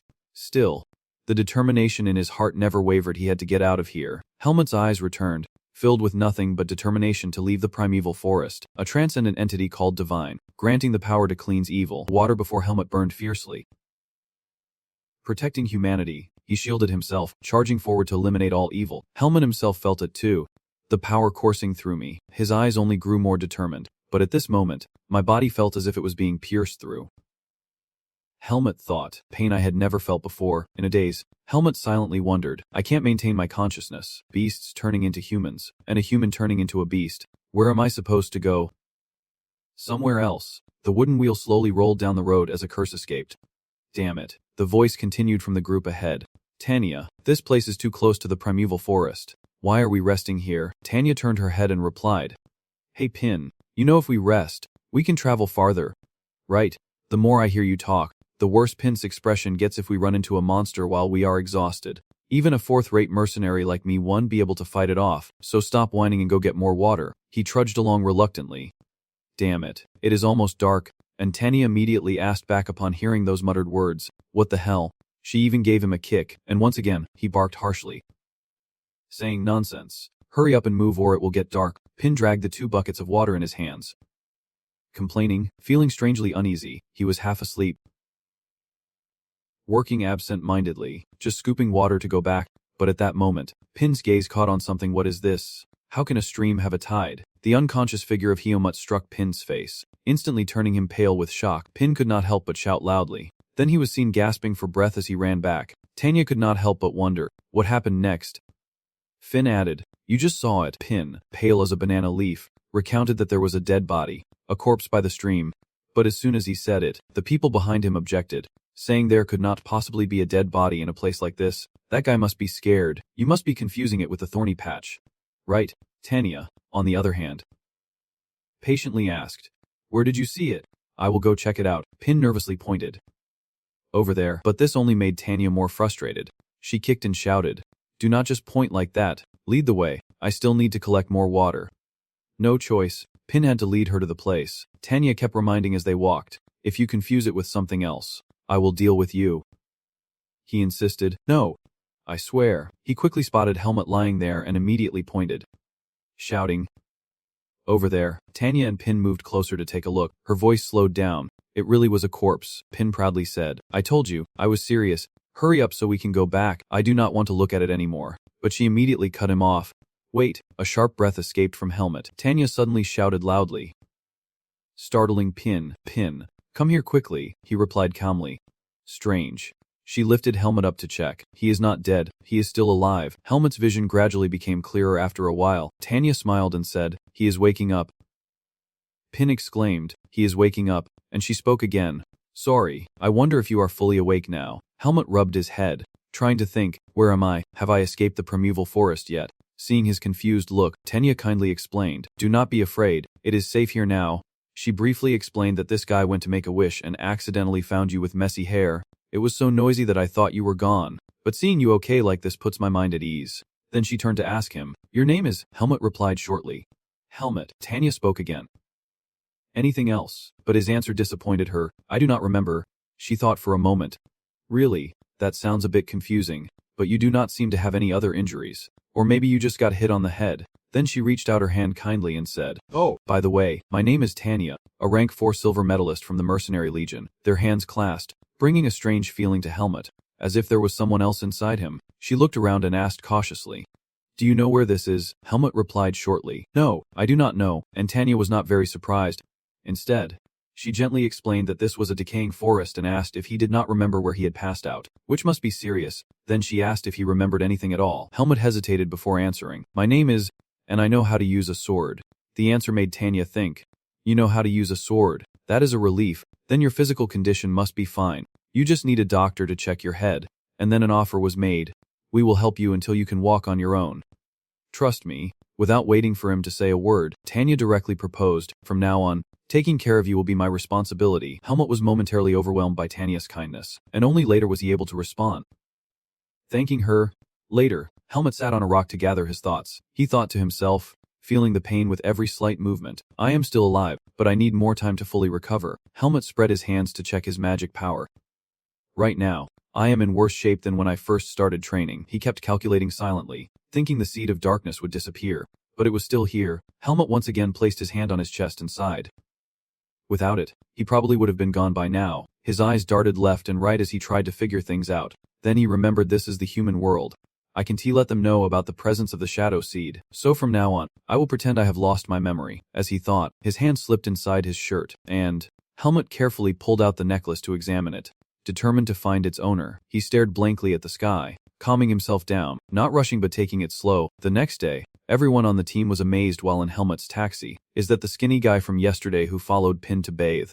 Now he looks like a completely different person, from young men to middle-aged men. Everyone was surprised. Just bathing alone can't change someone that much. Some were even dumbfounded, unable to believe it. Could he really be a noble? Because Helmut before them was incredibly elegant. You are the only one, Pin, who is not captivated by his appearance. Which is interesting. When I found him at the hot springs, he looked like a walking corpse. One of the mercenaries dared to ask, "Let me ask, are you a noble, or the son of a family in Vietnam?" Helmut replied calmly, "I do not know. I already told you I have amnesia." Suddenly an arm draped over his shoulder. Who cares who he is now? He is a new member of our mercenary squad. Now Helmut glanced at her and spoke. "Did you sleep well, Tanja?" She replied, "Yes. How do you feel? After bathing you look much better." Pin was completely speechless with his sister. Oh my. Seeing him handsome makes her suddenly so gentle. Honestly. And the moment he finished speaking was when Tanja's fist landed again on his cheek. Mumbling to herself as she helped everyone get ready to leave, Pin lay there, completely knocked out while Tanja continued briefing Helmut. "In a few days we will reach a village, so just follow and stick with us until then. And when we arrive, I will introduce you a doctor." He replied, "Yes, Tanja." She laughed and patted his head when she heard the answer, saying, "You answered well. Good." Then she turned to the rest of the group and loudly announced, "All right, get your things ready everyone. We will be leaving soon." Both boys, yet Helmut is the one cared for while Pin takes the blows. Without planning, they are both puzzling. The sunlight falls on them as Pin talks to Helmut. Is he really okay? Didn't he just wake up? Isn't he pushing himself too hard? This carriage is pretty fast, so it is a bit hard to keep up.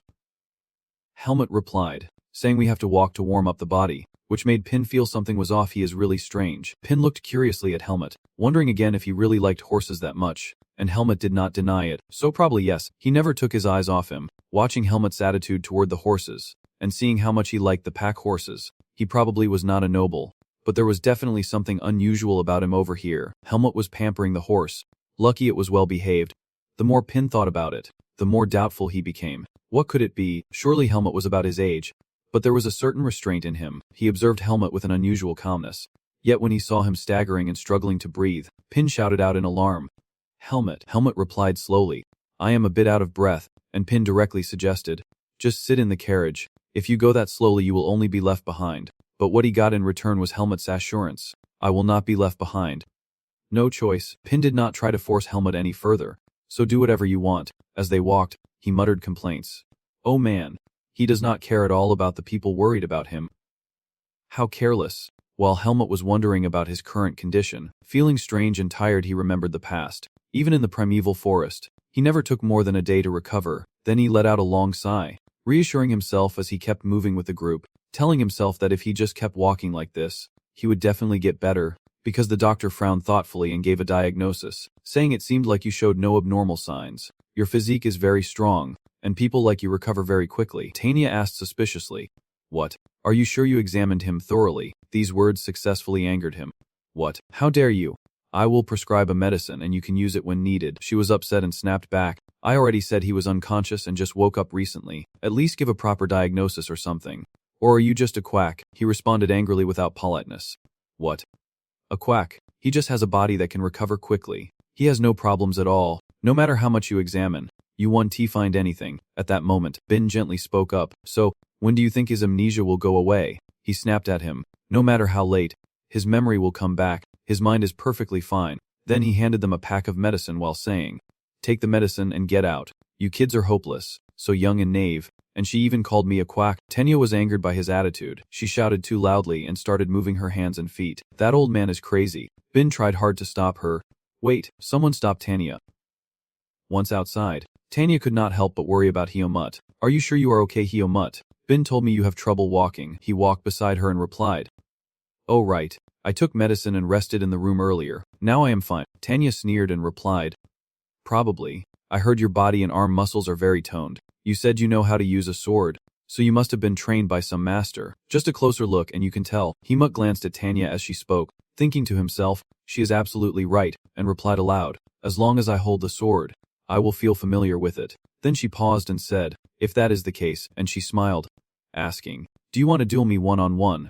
A notion that caught Hyomut a bit off guard. A one-on-one duel. Tanya quickly explained, "You do not need to feel pressured. Just think of this as a way to warm up your body. Who knows, maybe your memory will come back. Then she reached out and suggested, we have nothing to do until tomorrow.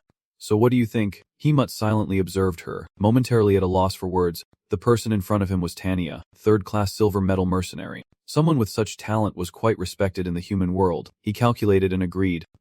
All right, this battle will let me see how strong I really am. In another area, the shadow of Muscle appeared. Muscles are everywhere as the team members train hard. Comments echo around. Everyone is practicing. And it is great to see that. They stopped when they saw her. Tanya, coming to warm up too. What is going on with you? And when they realized Helmut was with Tanya, they could not help but gossip. What? Helmut, you are going to fight Tanya one-on-one. Sounds interesting. Everyone kept warning Tanya to go easy on him. Tanya, you will ruin his pretty face, and I am definitely talking about his face, you bastard. How dare you tease Tanya? But it is true, the more you hear the angrier she gets. Damn you guys. They were punished by her in an instant. Their faces bruised badly. Tanya exhaled while the others lay knocked out on the floor. She tossed Helmut another sword. Here, a wooden sword. We will duel with this, and there is only one rule. We fight until one of us falls to the ground. Smiling, she added, go all out against me. I may look like this, but I am the vice captain. Helmut remained silent, feeling the sword in his hand. He had not fully recovered and could not use his viz, so instead of charging at her with full force, he would have to fight while redirecting her attacks. Taking a deep breath to focus and stay alert, Helmut quickly took his stance, and the others on the team watched with excitement. Thinking, look at that stance, this fight is going to be fun to watch.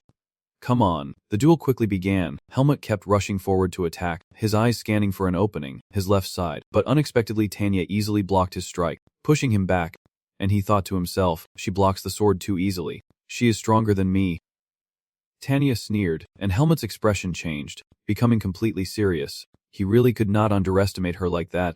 Just as he thought this, Tanya lunged forward with a downward slash. Helmut was pushed back, thinking to dodge before striking. She took a deep breath and continued her counterattack. She kicked hard at Helmut's body, and he could not hold back a painful cry. Damn. As he dodged the strike, he realized his body would not move as he wanted, feeling like he was underwater. What should he do? Just then Tanya suddenly spoke up.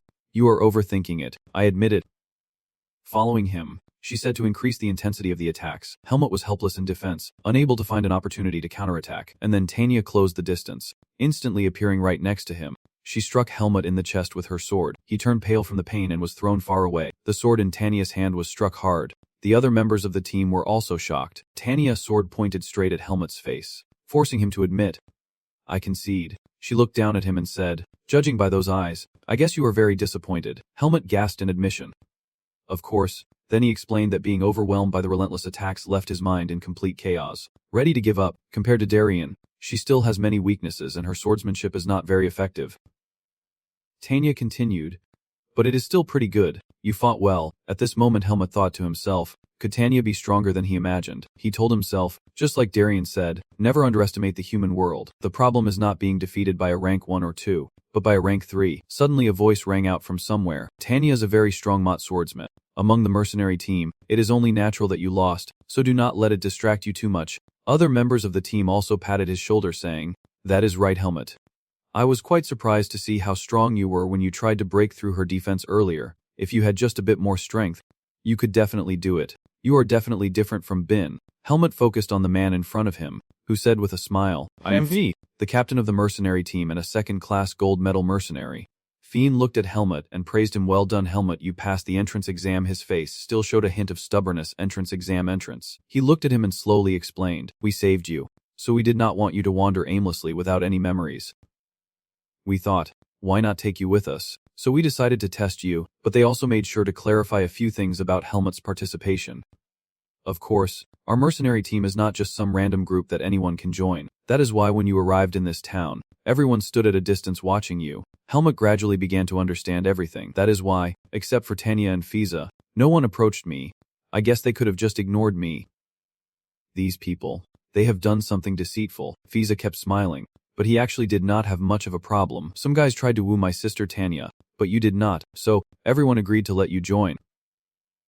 Without hesitation, he handed him a piece of paper with an explanation. Here, a level 4 mercenary certificate. This is your temporary number that we assigned, so make sure to register officially with the mercenary guild later. The shift leader clapped him on the shoulder warmly, introducing Helmut to the other team members. Now Helmut is one of our teammates. Everyone, get to know him. A young man spoke up. My name is Byrne. I am a silver rank 3 mercenary. The man beside him added, I am Yuta, also rank 3. The blonde guy continued. Morose, silver rank 3. The fourth person who just glanced at Helmut while introducing himself. Do we really have to say it? After all, except for Fian, everyone else is rank 3. Vin joined in. Alright then, I am rank bronze 4, Vin. These words made Helmut think deeply. Comrade, Darien said not to trust people too much. Will it be okay? He spoke to Fian. Fian, I want to be sure about one thing. If I join the mercenary team, how long will I have to stay? Also not forgetting to explain his own thoughts. Maybe I will recover my memories and have to go somewhere. He thought for a moment and then replied, you can leave the team whenever you want.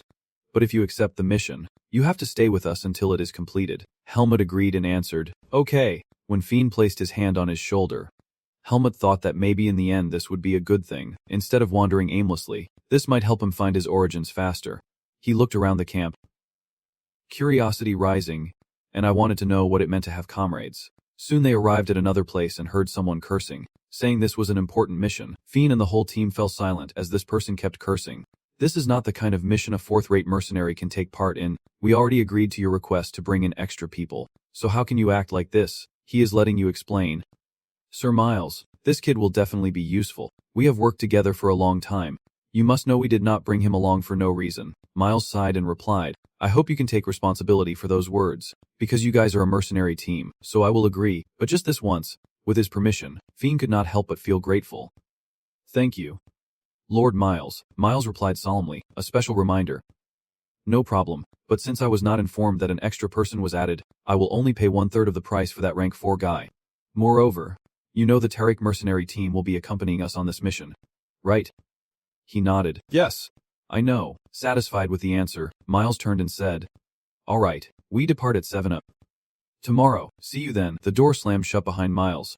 Tanya immediately approached Fian and remarked that at least everything was going smoothly, and he agreed with her. After finishing with her older brother, she turned to Helmut to ask, Helmut, are you still okay? He nodded in response. Yes.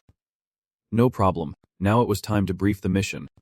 All right, tomorrow's mission will be described as a large-scale escort. Even if we get ambushed, the rank 4 members do not need to fight unless it is an emergency. So do not worry. Tanya blinked mischievously and added, but the rank 3 members, get ready. I am not exactly sure what they will be escorting, so it is hard to predict the strength of the ambushers. Leaving behind a few somewhat scary words, the two of them left, so make sure to get a good night's sleep tonight.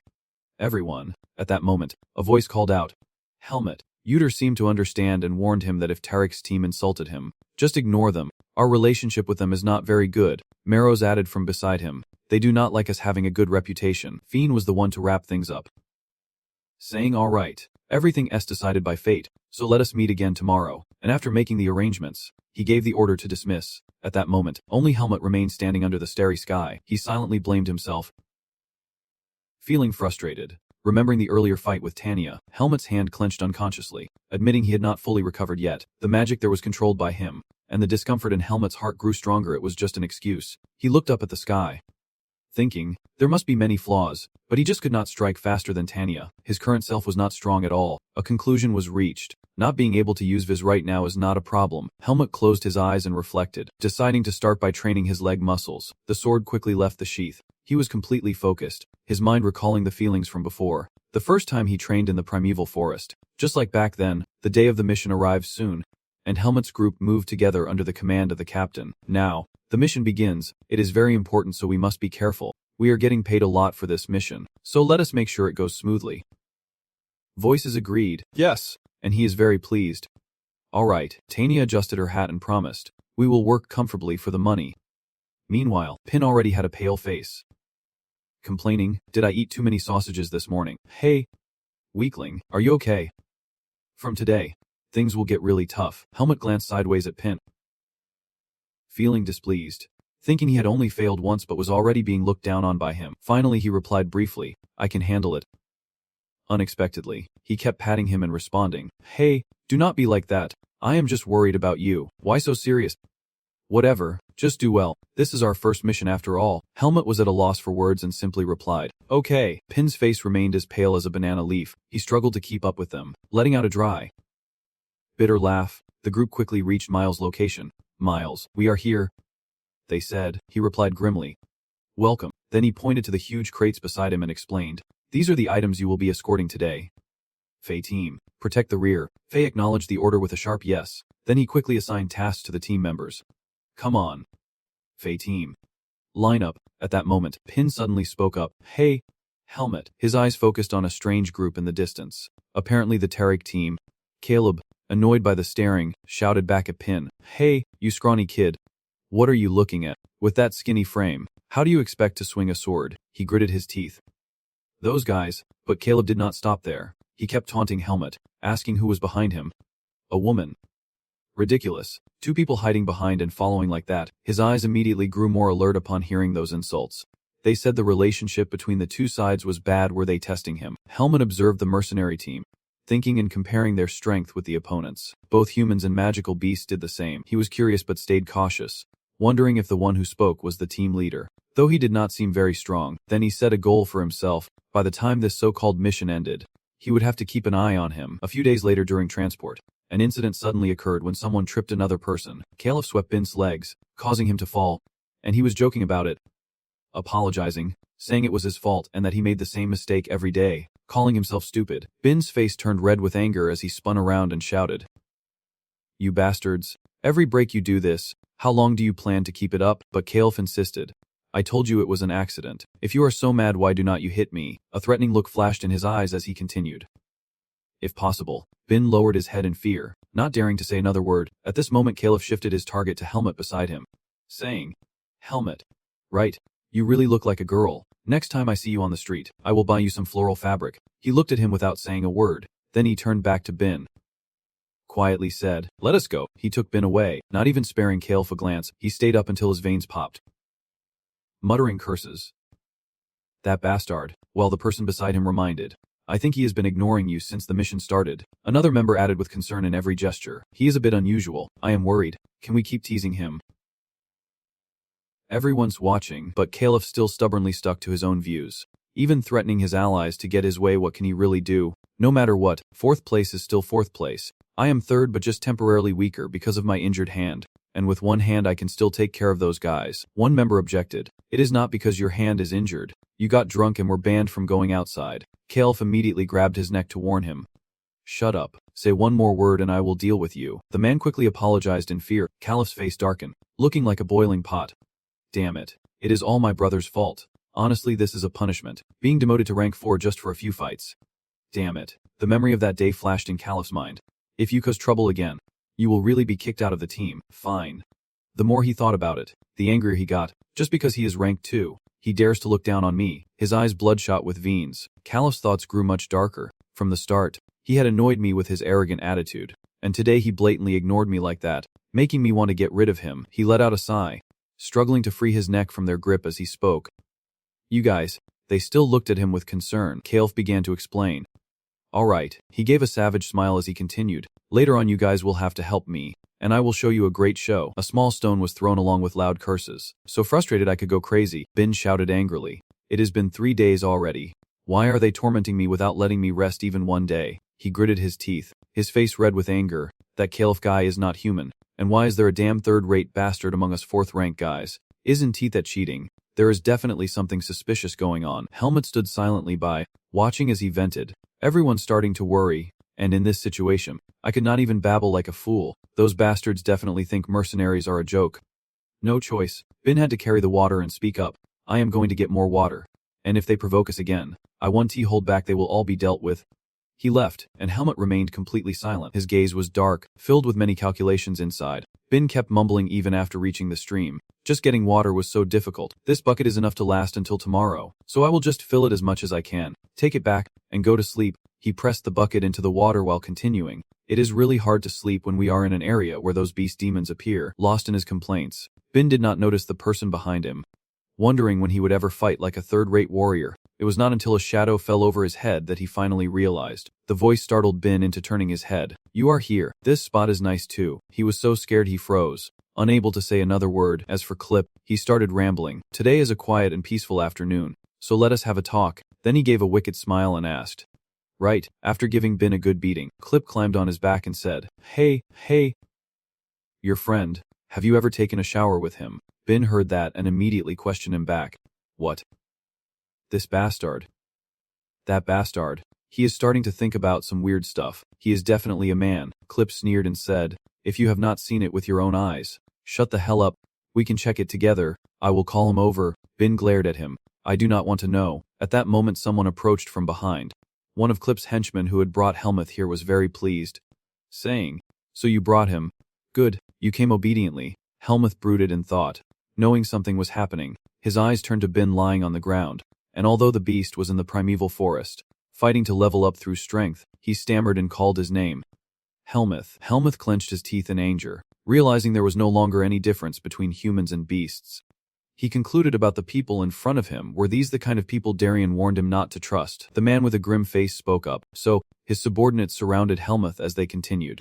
Should we check it out? Helmuth quickly took a stance, still concerned about his current weaknesses. I have been recovering continuously but still continues viz. I am a bit worried but, my hand touched the sword, my gaze sharpened. I have fought Nahu in the forest before. I just need to stay alert. Helmuth silently calculated that if Pin was right, these people were all rank 4, weaker than Tanya, who was rank 3. He would focus on defense and then attack the weakest first, his hands swiftly drawing his sword as his mind raced. If he could not hold them off, he would use Darien's swordsmanship. Caleb gave the order and instantly his henchmen rushed at Helmuth, grabbing him and stripping off his clothes. There was no brawl, just a loud noise and someone's tooth flying through the air. With the fear in Caleb's men, Tanya's arrival and her punch stopped everything before it went any further. What is going on here? Caleb was so shocked that his eyes widened. Helmuth glared silently without saying a word. She once again questioned Caleb's team. Why did Tarek's mercenaries cause trouble with our squad? Caleb acted as if explaining. Well, they just wanted to have a talk. Tanya coldly retorted. I personally heard you order them to strip him. Caleb smiled faintly and replied. Men usually build friendships that way. How would you, as a woman, understand? But the more she spoke, the uglier Tanya's expression became. Hey, can you try using your brain a little when you talk? She turned to Helmuth and asked. Helmuth, hold the shield up. Then he turned his eyes to Caleb and said, you are rank 4. He sneered back at her. Do not mention me, I am a proper rank 3 mercenary. Tanya was not to be outdone, continuing to rub salt in that wound. But now you are rank 4, am I right? And she succeeded in making his expression worsen. After making sure Helmuth and Pin were leaving, Tanya left a warning. It is best not to deliberately cause trouble with my mercenaries again, she threatened in a sharp tone. If there is a next time, I want to let you leave this peacefully. Understood. Caleb did not argue further, slowly leading his men away. You guys, let us go. They split into 2 groups heading in different directions. After Helmuth helped Pin approach her, he spoke up. Tanya. Tanya gently patted Pin's crying head and comforted him softly. Do not cry anymore.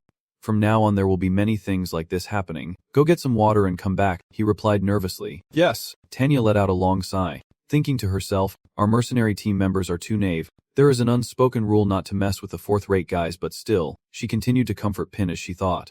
They should help each other a little so they do not fall apart. Helmuth quietly watched everything.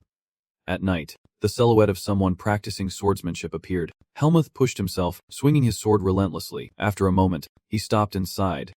Then he looked at the pile of broken gear he had just cut in front of him and wondered if this was enough for today. He kept thinking while feeling that his body was finally stable. He figured he should reconsider since he had spent the entire week since the mission started just focusing on recovery. The hand holding the sword unconsciously slashed while thinking about something else. The problem was, he moved his hand once again, and cautiously concluded, I think I still have not recovered enough to use Viz. Deep inside, Helmuth began to calculate. Viz still would not appear yet. Darien's teaching echoed in his mind. Viz is water, and the human body is a bowl that holds water. If the body does not meet basic standards, training Viz is pointless. Helmuth muttered in response. I know that. He looked at his palm, muttering to himself, but right now I can't train as I wish, clenching his fist with determination. He thought he would just have to strengthen himself as much as possible. It is almost time to gather. The session begins with a reminder. From this area onward, monsters will frequently appear. Everyone avoid doing personal tasks alone. Do not go to the restroom by yourself. And if you need to get water, bring a 3rd-rank person with you. Bin replied, his voice heavy with sadness. Yes, I have. Helmuth thought to himself. Now I can't even train alone. I can only hope Vince returns before the Seed of Darkness goes into a frenzy. At that moment, Trap Bin turned to him and asked, Hey Helmuth, have you ever seen a magical beast before? He continued, speaking with some fear. No, they are just like what Shin and Burn described. They really look terrifying. So I have to be prepared. Its jaw is this big and its teeth. 4 eyes. I wonder if you know anything about them. I am not afraid. I can win if I know the enemy and myself. Helmuth looked at Vin, Seeing him trembling all over, people say knowledge is power. Finally, Helmuth spoke up to explain. There are many beasts like that, but some are different. He sighed softly. Really? Whoa. That feels so relieving. Huh. You are losing your memory, but you still remember. Helmuth stepped aside when he realized he had gone a bit too far. I was just speculating, he cursed inwardly. Time to leave the party. They continued on their journey, some drinking water while complaining. Oh my god, why does not water taste like this? The other guy smiled from behind and suggested. Buy a new bottle of water. You always save money on useless things. He agreed. After this mission I will buy a fancy bottle. Then he confessed a little more. If I had money, I would not be doing these missions that take me so far away. The two of them chatted as they walked, but nothing happened beyond what we expected. Once we get there, we will have a lot of money, finish the mission, and then go buy some drinks. The guy got excited and bragged, saying his village has great dark beer, want to go there this time. He was holding a water bottle in response. But who knew he would get his head blown off right in the middle of the conversation. Black beer sounds good. You buy the black beer. I will get the fried chicken. The other guy laughed at first but then suddenly got cut off. He pointed forward with an unexpectedly terrified expression. In front of them, a demon beast was tearing apart the head of the deep number person. And the sudden appearance of the monster immediately put the group on high alert. It chewed up the rest of the guy's head. At this moment, Marcel was terrified. Stammering, damn, he charged forward to attack while shouting loudly. The monster retreated bitterly. At that moment, his teammates behind him warned, wait, if you rush in recklessly to save him then. But before he could finish, the monster gave the reckless guy a legendary swipe, turning him into a pile of mush just like his friend. It struck him again, his gaunt face twisted into a wicked smile. The other team members grew more and more terrified, wondering what kind of monster this was and where such a grotesque creature had come from. On this side, Fiend's expression was not much better, resigned to defeat. We were too complacent. I never thought monsters would appear in a place with so many mercenaries. It glanced around, searching for its next target. Meanwhile, the hand grabbed the headless body and threw it away like a toy. The body was torn apart in midair in an instant. Tanya observed this and quickly concluded that it had accomplices. Everyone, get ready. They were ready to fight in the blink of an eye. Helmuth silently wondered if this was really how it would end. Tanya turned her head toward them and called out loudly, Bun. Helmuth, quickly hide under the carriage. Do not get involved. Bin had already turned pale and startled upon hearing these words. He hurriedly pushed Helmuth to escape with him. Helmuth, hurry up.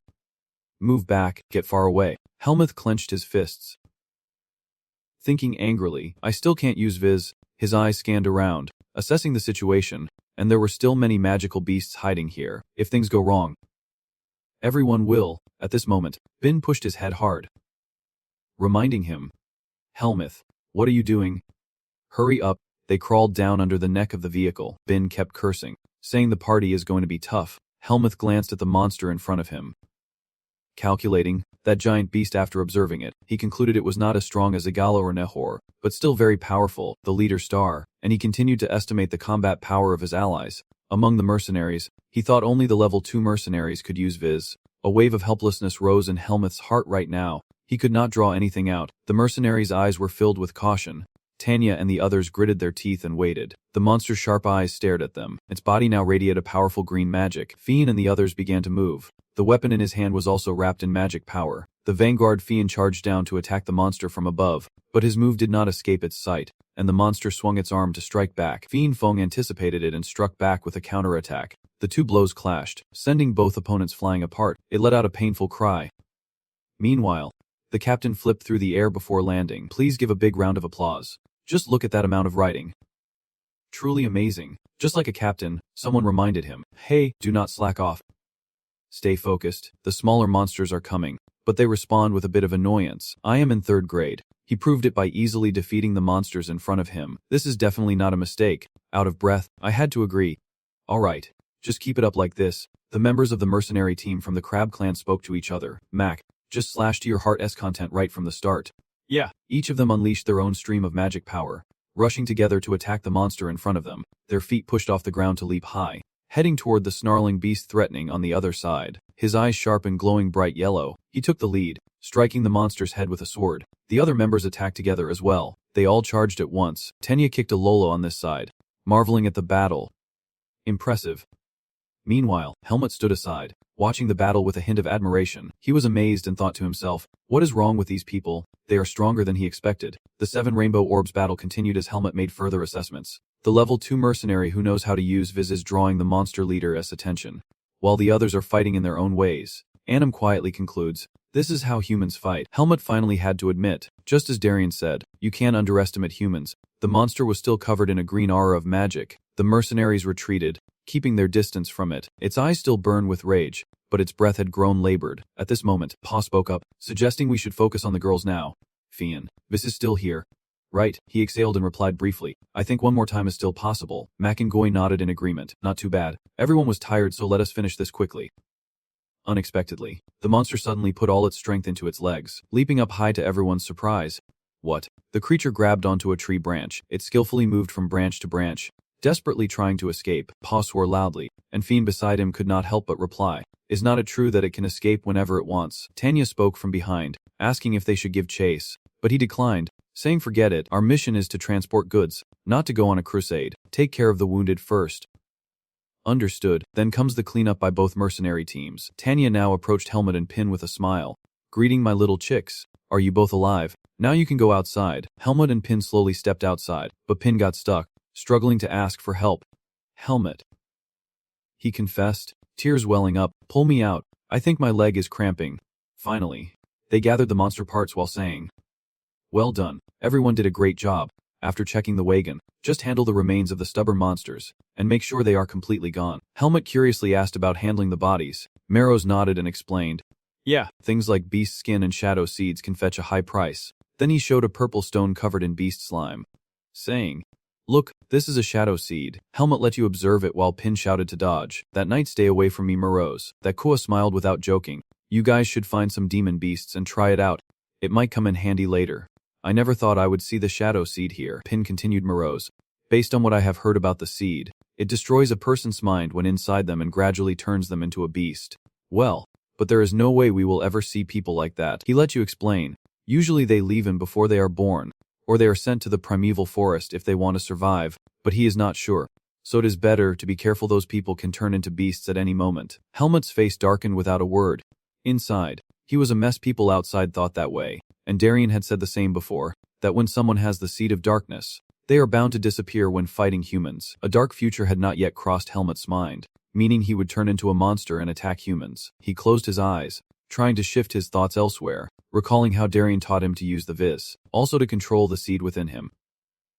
Helmut brooded, lost in thought, knowing that even if his viz returned, he should hide it at all costs among the crowded humans, because many dangers would arise if they suspected his power was linked to the seed of darkness. Finn and Tanya silently watched them. He let out a breath and grumbled as he watched a level 4 mercenary trying to do something, reminding me of my own past. Tanya, standing beside him, added, "Yeah, Finn has grown a lot since that guy in Nam, but of course, he still has a lot to learn." Finn and Helmut were still arguing fiercely over here. His gaze stopped on the magical beast, and a word of amazement escaped him up close. "It really looks terrifying." Helmut's gaze briefly met his, but there was something strange about this one. Then he quickly pushed Finn's hand away and said, "Finn, wait a moment." To which Finn asked confused, "What is wrong?" He laughed mockingly and joked, "Are you scared? That is right. This is the first time you have seen a spirit beast this close, is not it?" The kid kept babbling, not noticing the hand reaching out. "Do not worry too much. Just think of them as cooking ingredients when taking on the cooking task, whether monsters or magical beasts." His stingy expression when talking about them as meat was the same. The newcomer then quietly turned his head, while the piglet silently reached out. The next thing heard was a piercing scream as the monster's hand grabbed Finn's neck. Piglet reacted immediately. Finn's face was pale from shock and fear, while Piglet remained highly alert. Focusing on the sword area, he struck a blow, slashing through the monster's body, sending half of it flying away, leaving Finn terrified and collapsing to the ground. Exhaling deeply, then he looked at Hiemut and spoke up, "That was really scary just now." "Thanks, Hiemut. Are you okay?" He was busy lost in thought. This feeling was, Hiemut suddenly replied, Yeah. The face of the piglet reflected on the sword in my hand. The feeling passing through it was very different from when I was training. It was like something inside me had been unlocked. Maybe I had regained the energy to write. The other team members came over and started teasing Finn, saying, "Hey, is there still one survivor left? Are you doing this on purpose?" Hiemut admitted bluntly, "Yes." I had to laugh. "I knew it since I saw you fight Tanya. I was sure you were not like Finn." As soon as his name was mentioned, he immediately got worked up. "Hey Gina." After a moment Finn spoke up again. "Thanks. Piglet, I will save more soup for you next time." But Sun and the others kept teasing, "You repay him with soup. Huh. Then what else is there but a delicacy from Tranjiang?"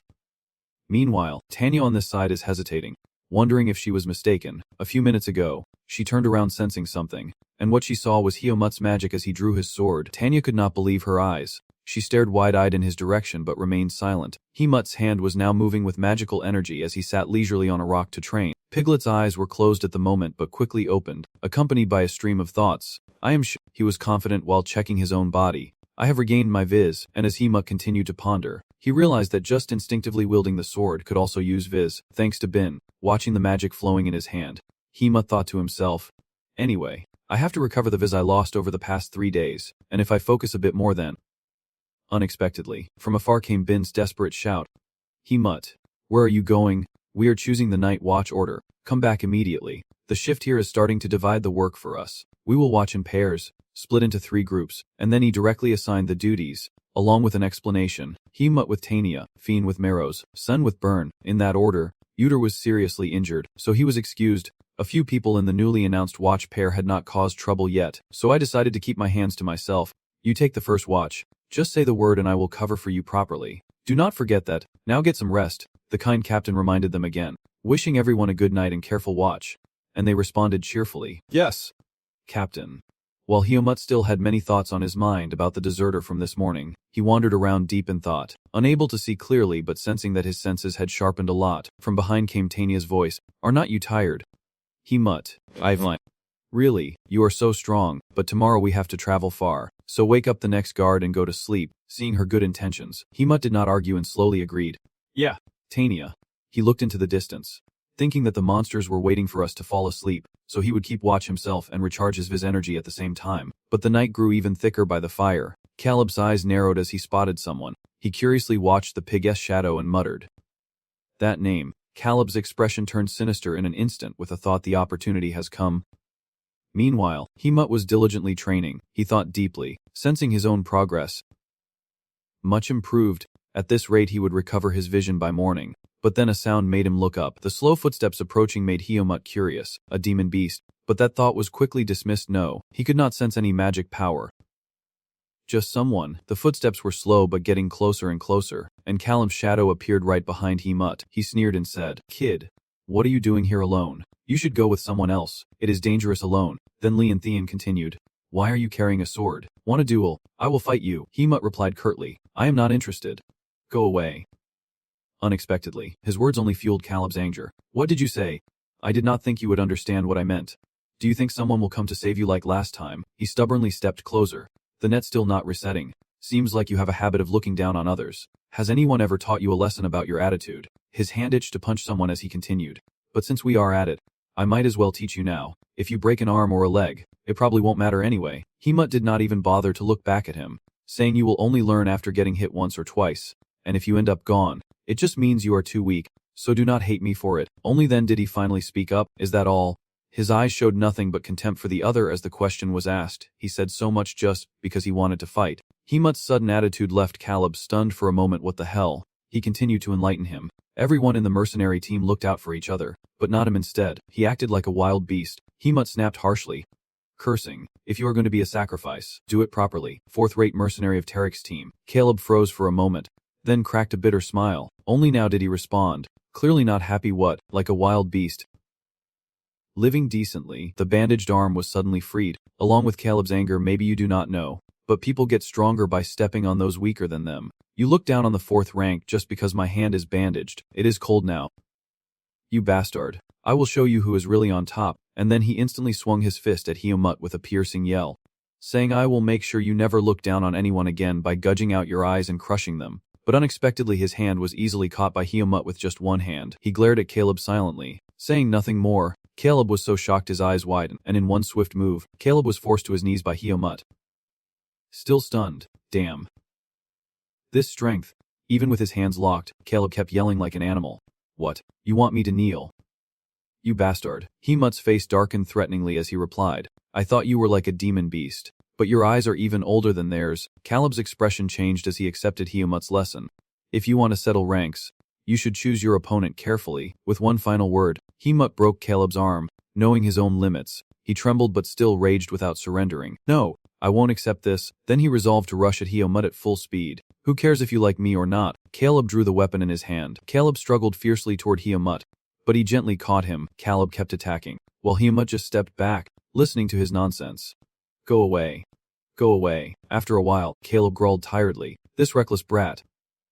Unexpectedly, his eyes widened in terror when he saw Hyunmut's magic go. Right. In the blink of an eye, Hyunmut had slipped past Caleb. He was stunned to see his own legs spurting blood. A piercing scream echoed, followed by Caleb lying on the ground in tears from the pain. Hyunmut felt a bit regretful, thinking to leave immediately. Realizing he had not intended to use the pen and had gotten too carried away when writing again, a thought flashed through his mind: if he left him here, he would be exposed. Hyunmut slowly approached Caleb, who was struggling with the vaccine. Spivev, he struggled fiercely with his thoughts. Should he deal with him or not? Just deal with him. His hand gripping the sword tightened. The seed in his chest began to glow, and if he now placed those strange seals on Hyunmut, his eyes would turn wicked. The seal extended up Hyunmut's neck, and his eyes turned a strange black color. Hyunmut smirked, thinking to himself that he could handle him. Handle him. The seal quickly extended toward the pig's eye, and a sword slash was unleashed. The seal struggled to suppress the growth of the seed. He quickly regained consciousness, struggling to soothe the dark seed. He silently wondered if it was because Vis had not appeared recently. The hand resting on the boar's back clenched unconsciously for a moment, as if I were about to become a beast. But calm down. I closed my eyes and tried hard to convince myself that I am not a beast, and the piglet himself felt more comfortable as he opened his eyes again. He silently reminded himself.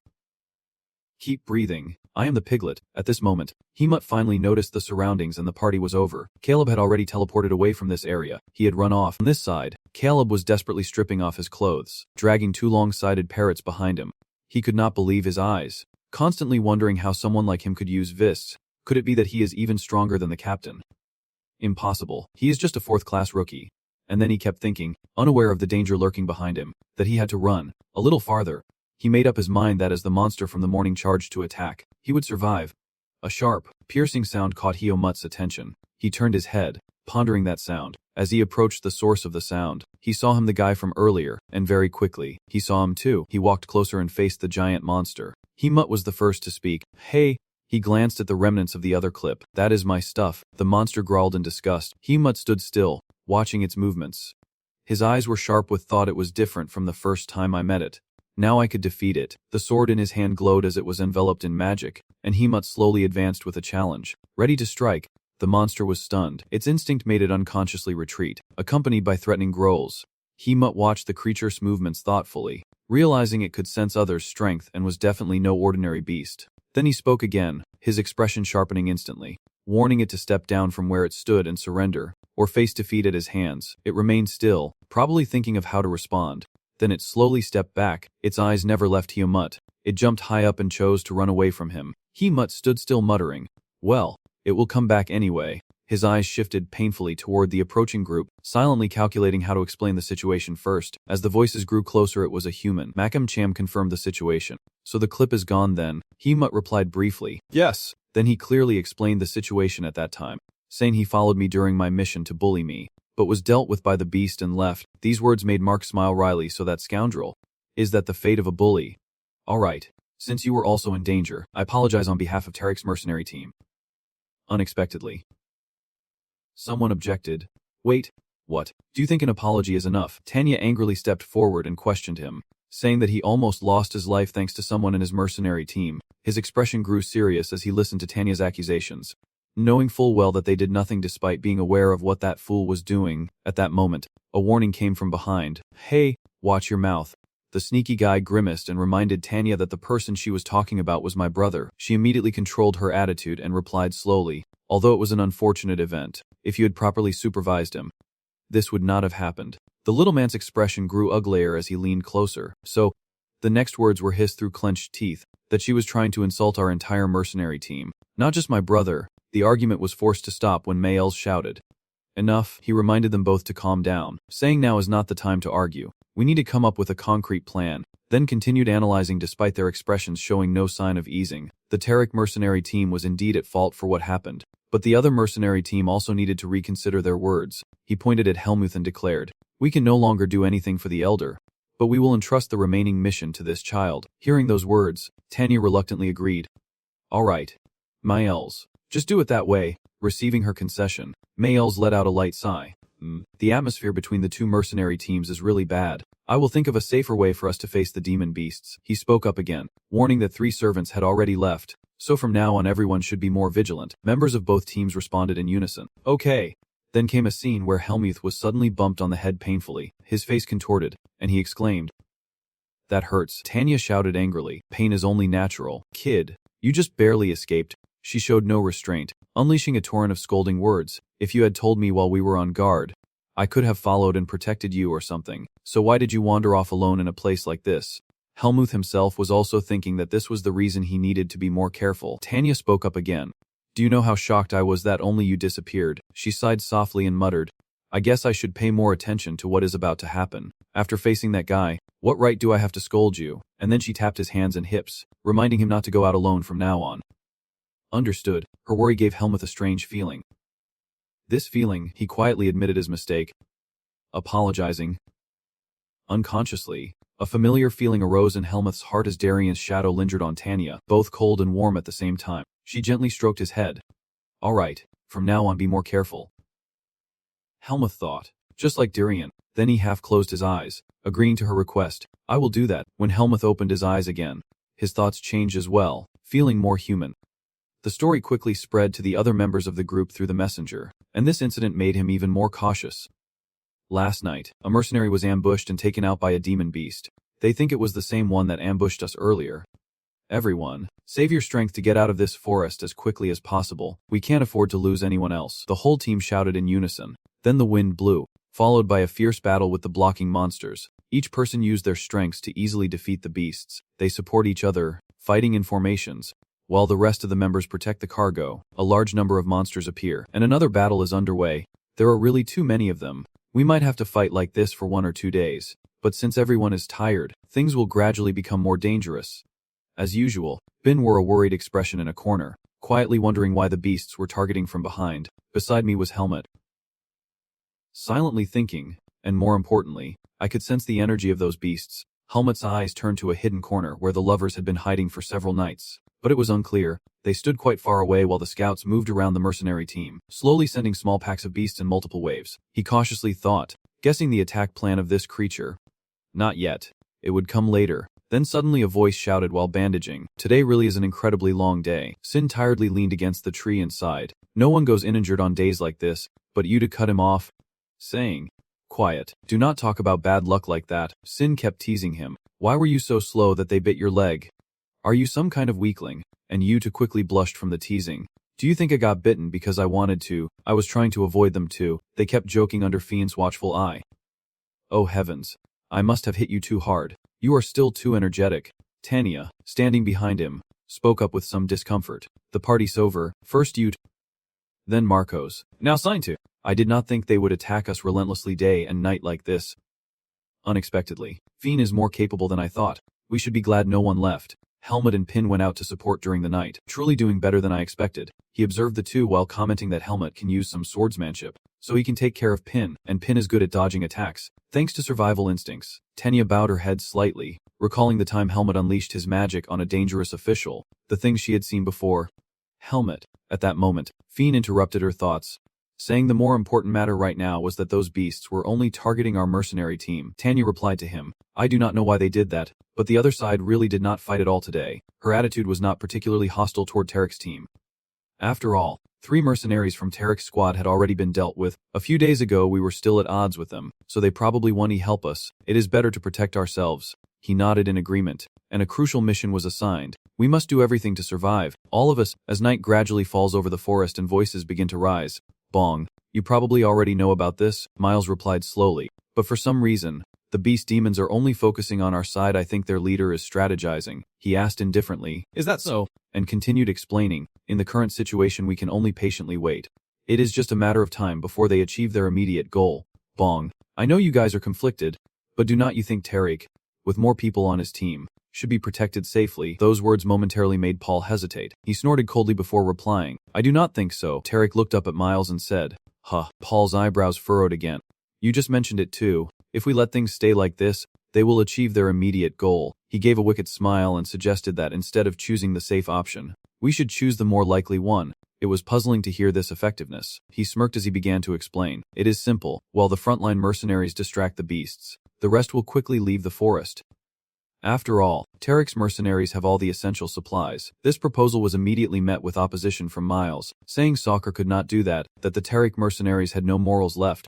But Bao threatened him, sending a reminder that today, Miles, is the time to keep a cool head. Along with persuasive arguments about ethics and faith, beautiful words, Bao concluded firmly that is not survival what matters most. Miles remained silent, gradually shaken by his words. The war beasts are threatening us, capable of wiping out our entire group. They are just waiting for us to be exhausted. Biao's speech was long but backed by many arguments. And if all the mercenaries and merchants leave, you won't be able to compensate for their losses in property and lives. He stared intently as Miles turned pale. Then continued.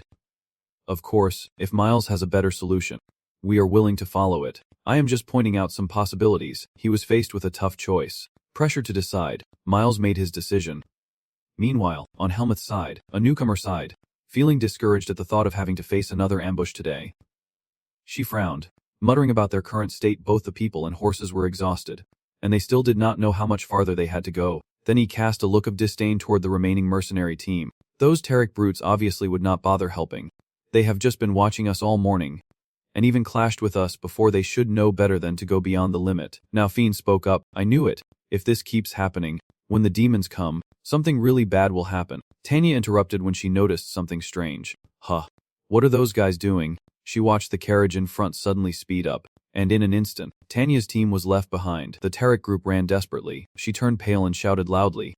What the hell are you doing? Some other members were still drowsy, not fully grasping what had happened.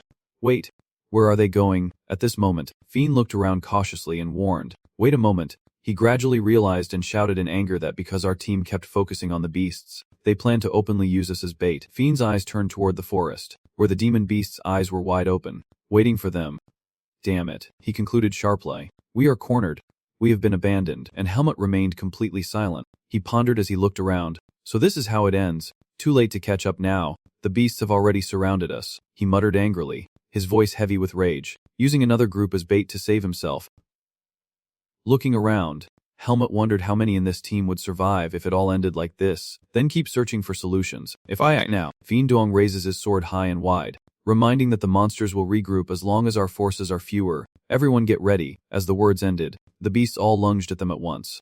Coming right at them, the beasts' blood splattered quickly, facing overwhelming numbers. The mercenary team members could not hide their exhaustion. Tano also panted as the battle dragged on.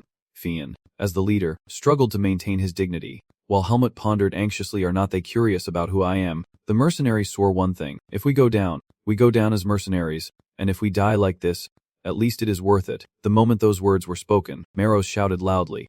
Nonsense. If you leave here it will only be a meaningless sacrifice. We can't go on without you. While Helmut is still wondering who he really is, I proudly declare that it is thanks to my noble departure, and Maros is still not over him.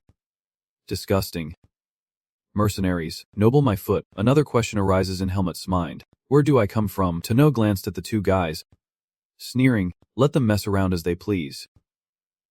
Helmut thought, what if I were like them? Bun was also struggling to hold on. Helmut remained silent, not reacting. Moments like this made his expression more serious than ever, and it would no longer be an issue. Helmut's hand unconsciously touched his own shoulder as he thought about these people. A firm declaration was made he did not want them to leave. Helmut began to walk while muttering, Darien, I once asked you. He headed in one direction, completely leaving his back to them this time. Helmut made up his mind. I will trust people.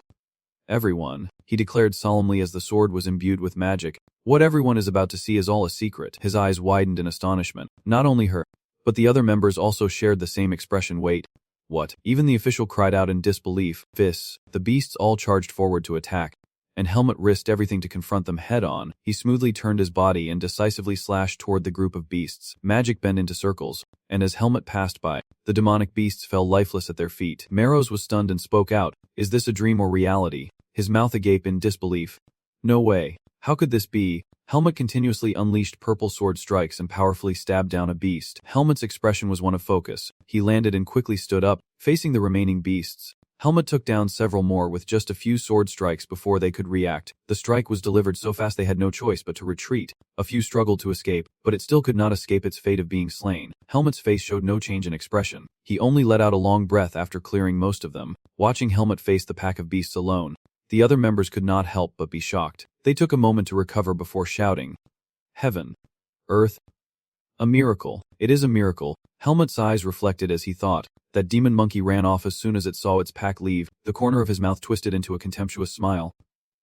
Truly pathetic. At that moment, Bin beside him stammered. Helmut, give it back, he replied neither quickly nor slowly. Nothing much, my body just healed. Tanya immediately noticed the difference and knew right away. She recalled the time she witnessed Helmut's magic. Seeing what she had seen before, Tanya gave Helmut a cautious look. Considering that possibility, well, he slowly spoke up. Is everyone alright? Both Bin and Tanya turned pale without saying a word, wondering what exactly they had picked up along the way. Even Fiend muttered in disbelief, not trusting his own eyes. If someone like me at level 2 can't release that much power, how could someone so young like him do it? He stammered hesitantly. Where did you learn that swordsmanship? Helmut's gaze swept over them as he carefully chose his words. They were trustworthy people, but it is best not to mention the primordial beings. I lived with my master in the forest, but I do not remember clearly. Fiend covered his face in frustration, a bit startled by the answer. What? Oh right. Your memories. The memories. Off to the feast, and Helmut spoke up once again. After all, he asked himself a question. What should we do now? It seems there is no more danger. Fiend then turned back to his commander and said, First, we will leave this forest. He mentioned the traitors. We need to find those who left first. The other members flushed with anger as soon as the mercenary team was mentioned, saying, Those bastards, if I see them, I will deal with them immediately. Fiend's gaze once again fixed on Helmut, and a question was asked of him. Helmut, what will you do? Helmut honestly admitted, I do not know what we will do after leaving the forest, but I will still follow you. Anyway, I have no money. Hearing this, Bai could not help but exclaim, why does this practical attitude feel so strange in such a weird situation? And that quick remark before thinking was swiftly met with a punch from Tanja. Hey. Shut up. Fiend will answer for you. I see now. He turned around, calculating the next route. Alright, the next step is their temporary plan. Follow those who left earlier. It is the best way. The surroundings have not changed as they move. After a good rest yesterday, my body feels light, and I think my wounds have healed completely. Tanja crouched down to examine the tracks on the road. This is the right direction. Still, she kept her guard up and continued. There are many footprints here, but I do not sense any noise or disturbance. She shared her thoughts with the group, saying it seemed they had been running all night and were probably now on the outskirts of the forest. He replied seriously, according to the original plan, they would rest at the first village after leaving the forest. So we might meet them there. Sin excitedly shouted. The first village, This will be the perfect stage for revenge. They all unknowingly imagined beating each member of the rival team into piles of rags. They will be very surprised to see us still alive. I am really looking forward to seeing that Gams guy tremble in fear when he sees me. I am ready to take them down. Ben scratched his head in wonder. The reward is really solid. So what should we do with this mission? His words successfully made them wonder. That is right. There is nothing left to protect now. Tarek has taken all the important items. While they were busy talking, Helmut remained silent. Watching, only the food cart was left. He teared up as he sensed something strange. This noise is... Then without a word, Helmut moved swiftly. Bin let out a confused shout. Helmut. His eyes returned to a wary look as he stared in one direction. Tanya now wonders, can you sense anything? Sin shrugs nearby. I do not feel anything at all. Helmut replied steadily. I sense the presence of magical beast energy nearby. He concluded, piecing together the situation. It is a battle, and I believe Tarek's mercenary team is involved. Excited to see Anza again. Those damn bastards. Great, but Tanya had a more important question. How long until they arrive? Helmut calculated and replied, at this speed, about an hour. And the leader is there too. Fian asked in disbelief. Wait, you sensed something that happened an hour ago on the way you helped your team. But Helmut was already striding ahead. If we hurry it will save time. Tarek can hold them off until we get there. Sighing in frustration. Do we really have to face those monkeys again to save those bastards? Tarek, can't we just go now? And he got punched in the face by Marrows in the grave. This idiot. We have to prioritize our own interests first. Fian was the next to speak, correcting their attitude. We are mercenaries, not soul guardians. The most important thing is to complete the mission. He spoke in a low tone, reminding us to focus on the job first before thinking about those damn Tareks. Tanya adjusted her hat slightly, gave a faint smile in agreement. Yeah, we are a badass mercenary team, totally different from those selfish and cunning Tareks, and they followed Fian forward. Alright, let us go. Protect the clients and the goods. The situation ahead was exactly as Helmut had described, the mercenary team struggling against the beasts. One of them struck directly at a man in the group. Bao was struggling to lead. On the right side, in the middle of the formation, he struck down the head of a monster, then gasped for breath, cursing under his breath. Damn it. It has only been one day. Bao was a bit startled. The leader appeared behind him at that moment. His eyes glanced backward. Cursing silently, from one disaster to another. He never thought they would persistently chase after us like this. That beast killed someone in Bao's team. Yet the hired fighters still are not satisfied. It opened its mouth wide, growling threateningly. It clawed down where Bao was standing, but luckily he dodged the strike lightly. Bao's eyes glanced in one direction. He decided to use his teammates as bait to achieve his goal. So I have to run. He landed behind with sharp eyes. Then he spoke slowly. Hey, Bong, he replied shortly. What is it? Bong began to explain. With this group everyone will leave. If we try, we can handle the little ones, but not the leader. An example was given along with it. Look at their strength. I think the mercenary team is already hyped up. Max seemed to understand the meaning behind those words. Then, he nodded in agreement. Yes. Then Bio proposed that if we run now, all the witnesses will completely disappear. Mac, standing nearby, listened to this and knew our reputation would be safe. And he could not hide the smile at the corner of his mouth. What a great idea. An immediate order was given to disperse at once, and the team members instantly reacted. Huh. What are you saying, Mac? Another person asked confusedly. What do you mean by disbanding? But the figures of the two traitors had already passed by him. They watched the shadows of Bao and Mac as the two left, and Miles began to turn pale with fear. Bao, Mac, a voice called out from outside, right at Miles, but he had already lost his mind. Oh heavens. Oh my god. At this moment, the carriage shook violently. Miles kept blaming himself, realizing he had misjudged everything the moment he trusted Tarek's mercenary team. And as the roof of the carriage was shattered, he remained lost in thought. I should have known this would happen when we abandoned the mercenary squad pay. The figure of the Sosozo-covered leader appeared. It reached out its hand toward him. Miles was drenched in sweat, terrified out of his mind. He was convinced of one thing. Witnessing the monster chewing on the people nearby, he was done for. Miles' face turned pale as he stammered a few meaningless words. Everyone has already gone. We will all go. Meanwhile, the monster keeps grabbing people, and then it kept eating people until a familiar voice rang out, making it pause like this. Helmet rushed over from afar with a warning. Drop him. As Helmet charged to attack the monster, it also stretched up from below toward him. Helmet's eyes remained fully alert as the sword in his hand plunged straight into the beast's body, making it echo several meters away. At this moment, Helmet growled again. I said put it down. The beast suddenly thrashed. The hand holding its antelope froze. The next moment, it threw the person away without hesitation. Helmet smoothly turned that person away and faced this one. His eyes narrowed sharply for a moment. The words of Fiend echoed in Helmet's mind. Helmet, why did not you go ahead and check the situation first? He has asked for help. I am a bit worried. The spirit team had to hire Tarek to gather everyone, which helped, but they have already betrayed once. The reasoning Fiend presented was very convincing, making a second attempt likely, so Helmet nodded in agreement. All right.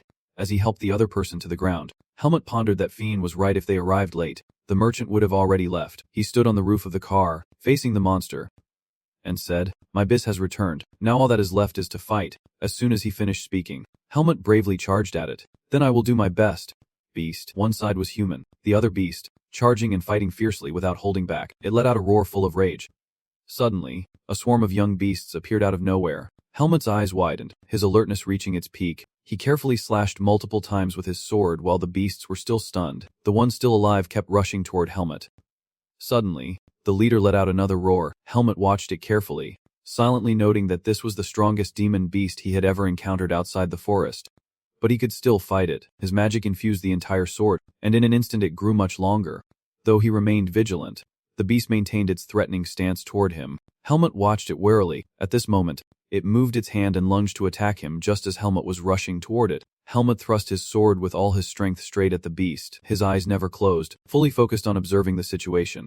The beast gritted its teeth, pain clearly showing on its face. It roared loudly again as Helmet's sword continued to pierce deeper into its body. He stepped back in surprise, keeping a safe distance while pondering that its magic power was growing stronger. He guessed that it was absorbing all the nearby energy, growing stronger and stronger. At this moment, Helmet looked around and began to suspect that the mercenary squad was approaching. He turned his head to look around, continuing to assess the situation. If they charge forward and retreat, they will definitely be in danger. I have to finish this quickly. The beast is still roaring fiercely. It lunged at Helmet, forcing him to jump high to dodge. The beast watched with wide eyes. Helmet then launched a counterattack with a single strike. It roared, its disdain clearly visible. Helmet's eyes widened in surprise as a new strategy instantly formed in his mind. Fighting with normal strength would not work, so he began to cover his sword with increasing amounts of magic power. Helmet's gaze locked onto his prey as he thought, more power needed. It was also charging at him. Helmet's sword struck down powerfully once again. His eyes never left the target, calculating everything in his mind. It would be over soon. He landed before the monster had a chance to swing its arm to attack. Helmet thought to himself, its claws have changed too. If I do not strike now, It will tear me apart. The beast roared threateningly again. It moved at high speed, targeting him relentlessly, dragging the battlefield a considerable distance. Now Helmut only considered the current situation as his eyes landed on the cut on his shoulder.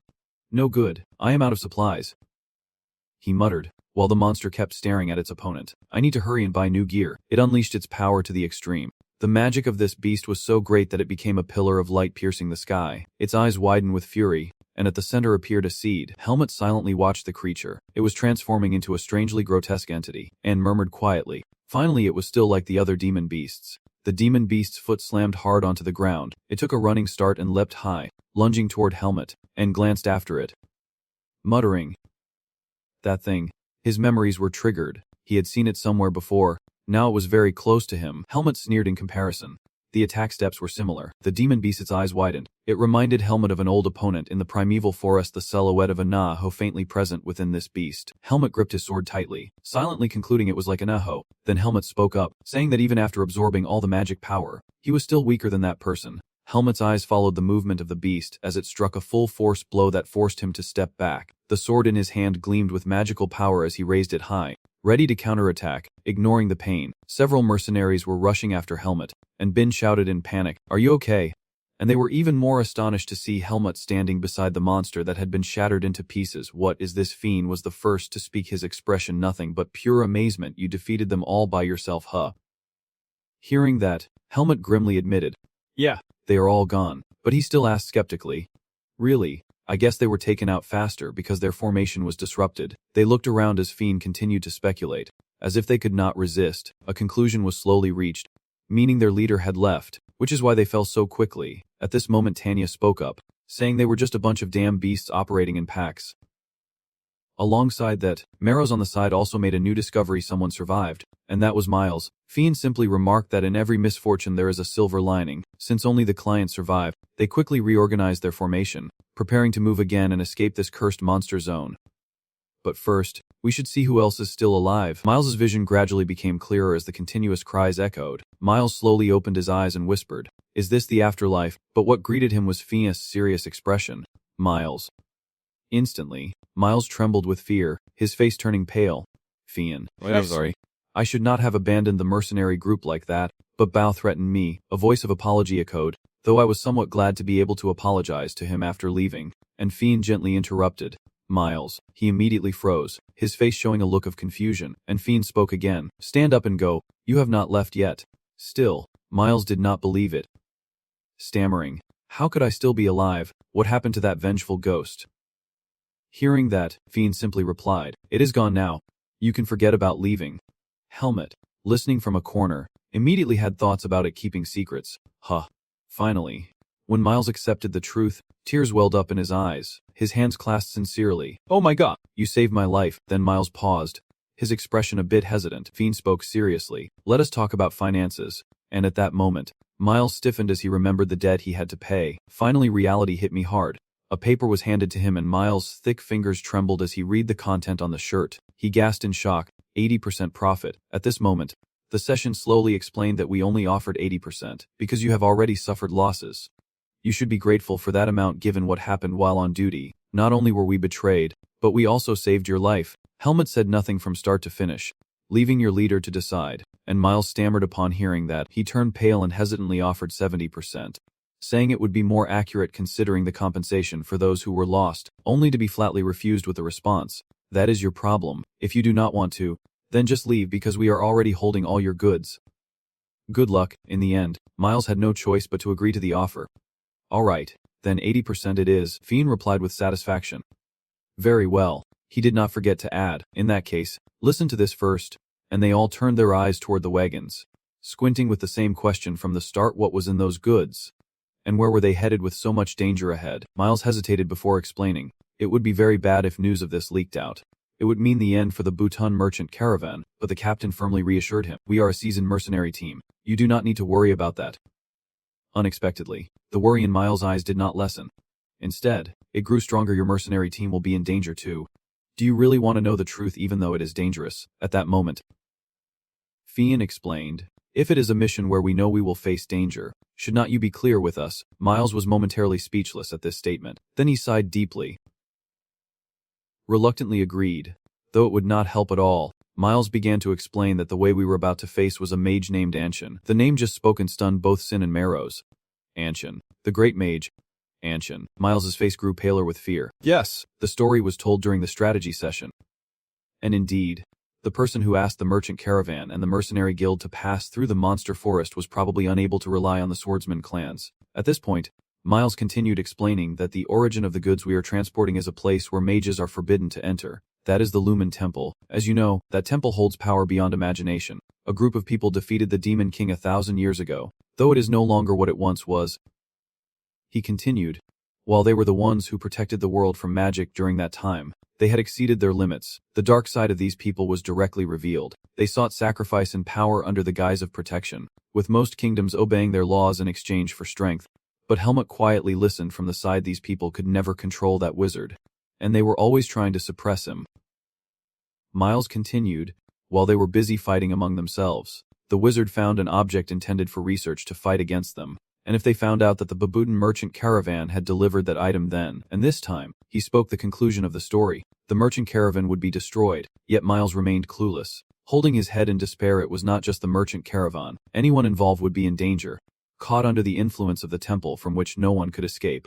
He explained that we initially did not want to take on this mission, but the truth is, the mage Anshin had saved the caravan leader before, which is why we did not refuse the task. Only now does Helmut come to Tanya and speak up. Is that mage Anshin really that famous? The one who answered you was Morose.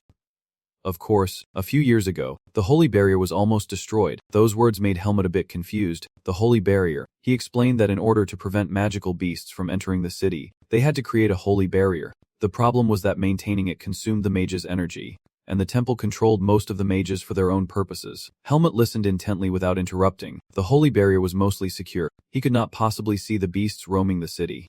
Right, after the barrier was destroyed by that mage's influence. Maros continued, everything had been quite chaotic for a while, and of course the temple had hidden it. Only now did Helmut realize that Anshin was a mage powerful enough to affect the temple's barrier. He recalled that long ago, the temple could not extract the dark seed within him. Perhaps that is why they sent him to this forest, and a suspicion formed if divine power can't do it. Could magic? Helmut's gaze shifted slightly as he pondered. The so-called mage he once saw in the forest was not that strong. A hopeful thought for the future arose. He hoped this mage would be different. As evening approached, the mercenary team stopped to rest, finally escaping the haunted beast forest. Although it was difficult to travel further with the sun setting, let us camp here and meet the mage tomorrow, he calmly suggested. Let us have a little talk. Helmut thought it over for a moment before replying. Okay. Fiend opened his hand, revealing a small bean. Helmut, curious, asked what it was, and Fiend gently explained that it was something swordsmen eat whenever they train hard, and it was quite expensive. Then he continued to play around while Helmut put the bean straight into his mouth. I do not know if it worked for you because you recovered pretty fast. Very quickly Helmut something strange. His body was heating up. Fiend asked curiously how he felt. He nodded in agreement, saying it was very effective, but still cautious. He asked again, why did you give me this? At that moment, Fiend slowly called his name. Helmut. Then he sincerely continued. Thank you. Helmut showed no expression upon hearing these words, having already protected the mercenary team's honor, but that did not stop Fiend from feeling grateful. If it were not for you, everyone might have been gone long ago. He smiled and continued. That is my thanks to you. Even though I know it is not enough for what you have done. And then he made another offer to him, saying that if he ever needed help with anything, he could count on him. Helmut's eyes lit up with surprise as he searched his memories since being away from us. Fiend spoke sincerely. I swear on the honor of the mercenary team that I will definitely come and help you. But just as he was about to continue his speech, Helmut reached out, saying you saved everyone, and he responded to Fiend's sincerity with his own.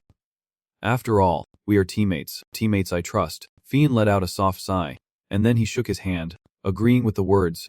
Yeah, because we are comrades. The scene before the mercenary group remained largely unchanged. They were a bit more relaxed but remained vigilant. Miles glanced around. Then he announced, we have arrived.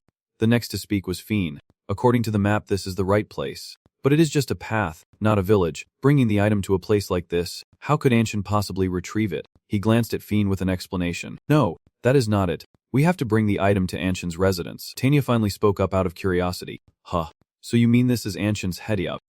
You are. Miles quickly pulled out an item and began to explain. instead of explaining it over and over 100 times. It is faster if everyone just sees for themselves. He slowly approached a nearby tree. The object in his hand immediately resonated with the tree. Tanya exclaimed in amazement, "This is Miro's," and Fiend shared the same expression.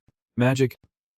Unbelievable. Only Helmet remained silent without saying a word. At this moment, they were taken onto a mystical path, and Fiend spoke up. "We are jumping through time and space." He slowly marveled. "I had only heard rumors, but this is beyond imagination, so this is the power of the great mage." Helmet asked curiously how he knew, saying this might just be an illusion, and Fiend gently explained that if it were just an illusion, the temperature would not be dropping so quickly and so distinctly. "We must be heading to a very distant place." At that moment the scene before them began to change, and Tanya was the one who pointed and exclaimed, "Look over there, someone is there." The figure of a mage appeared with a welcoming greeting. "Finally everyone has arrived." Anshin continued, "Welcome, guests from the Bhutan Merchant Guild." The inspection of the goods was completed quickly. "All right, everything is here. Some items are very rare, so well done. I am very satisfied." Anshin could not help but remark, "Besides, there are fewer people than I thought. There are traces of people all over the carriage. Have many left?" Miles bowed his head, embarrassed to admit, "Yes, that is right. Many people died at the hands of the giant demon beast we encountered on the way, and only a third of the members are left here." Hearing this, he could not help but feel sorrowful.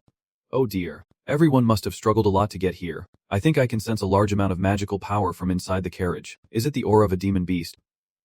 Miles continued, "Yes, we have already taken care of it. So if you want to buy it, we would be very happy if you are interested." Upon hearing this offer, Ancient paused for a moment before replying, "Really? Well, if that is the case, add the mission fee and raise it to 150,000 marks. Miles replied sincerely, "Thank you, sir." Meanwhile, Ben on the side narrowed his eyes and shouted loudly, "What 150,000 marks?" Crazy Uter next to him also could not hide his surprise. "I heard that archmages have huge wealth, but they probably spend as much as they make." At this moment Ancient continued to order, "Unload the goods and take the carriage away. I won't be using it." Miles bowed and replied briefly, "Understood." Meanwhile Helma was watching closely. He can confirm that this person is very powerful. His strength is different from Ergos. And not only that, he completely conceals his mana as well. Little did he expect that while judging others, he would be discovered by the very person he was judging. So this is a great mage. They locked eyes, and Anshin was the first to speak. Whoa. This is really interesting." He went on to say that mages can always see the truth, son, and especially a mage like me can see the truth hidden deep inside. Helmet warned, and Instant's expression grew more cautious. "Do not say anything more." Ancient slowly began to cast his magic upon hearing this. "Truly a brave child."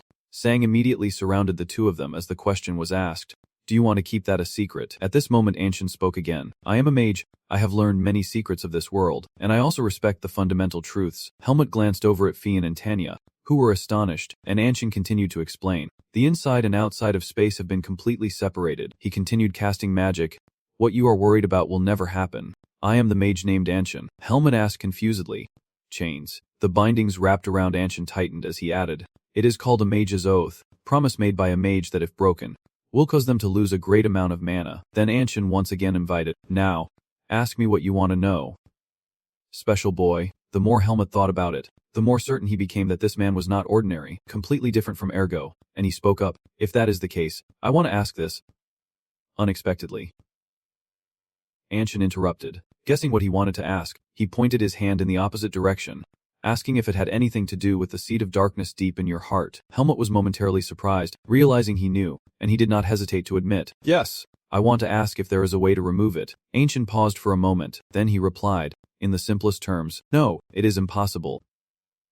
Ancient continued, "Let me explain in more detail. The seed of darkness is closely linked to your life." The explanation went on, "That seed contains the power of the unborn, sheltering within babies who were meant to leave while still in the womb. They owe their existence to the seed of darkness, and must be its host for life." He emphasized the last part with a serious look, saying the seed of darkness is no different than your heart. If you remove it, you will die. After hearing the whole story, Helmet replied, "I thought a great mage would know how to handle this." These words slightly offended Anshin, who said, "I am a mage, not a god, and this is the first time I have met a human who can control that shadow seed." Helmet asked confusedly, "Control?" At this moment Anshin began to explain, "Yes, the dark seed usually requires mana from its host. The more you avoid mana, the more your mind gets consumed, and you will unconsciously commit crimes. You will either go mad because your mind can't take it, or be devoured by mana and become nothing but a beast." He cast his gaze toward Helmet, silently marveling, but he was very different. In theory, he could suppress the seed by using another power, a power that could only be mana or fist. Only then did the chain on him begin to loosen, both forms requiring exceptional talent and a great deal of time. But a seed that does not receive mana attacking the mind much faster than that. Yet you train your fist while absorbing enough mana to keep the seed from going mad. The magic staff hovered around Helmut with undisguised curiosity and was not even detected by the temple, which was quite fascinating. Helmut's eyes glanced to one side. He did not even consider that he came from the primeval forest, unsure whether to feel relieved or not. Anshin continued. Even the priests of Lumen would have a hard time tracing the seed unless they thoroughly examined his body. He honestly explained that even he, a great mage, would only detect it because of its reaction to the dense magical energy here. Otherwise, he would not notice it. A thought formed in Helmut's mind after those words: he should avoid areas with strong magical energy as much as possible. Anshin advised Helmut that right now, he had no bright future ahead. The seed will grow stronger and become a powerful individual, and if you can avoid the temple until then, that would be best, he warned. But like those with the dark seed who have become criminals or monsters, that seed will eventually consume you, your sword will eventually destroy this world, and your hands will take countless lives. That is the fate of those who possess the seed of darkness. But Helmut was determined to reply that it would not happen. He looked Anshin straight in the eye and declared, "Because I am human." He could not help but laugh. "Yes, you are right." His gaze turned back to Helmut. "For humans are those who predict fate and also those who change it." Anshin added, "It has been a long time since I have felt this way. I will watch you, the special boy, if you cannot overcome it, not forgetting to give you a promise. I might have to stop you." Helmut's gaze softened a little. Anshin pointed at the magic staff. "Continue to guide, and who knows, if you reach a level far beyond mine." The formation was lifted just as the promise was made. "Even the darkness will obey your will." Here, the man holding the money bag approached. "3/4 of the reward is yours," he said as he handed it to Helmut. Fiend raised his hand to his head in guilt, saying he wanted to give more, but the other members had already done their best. He explained, "So I also want to reward them." Helmut grunted. Fiend turned his back and hesitated as he reached into the car.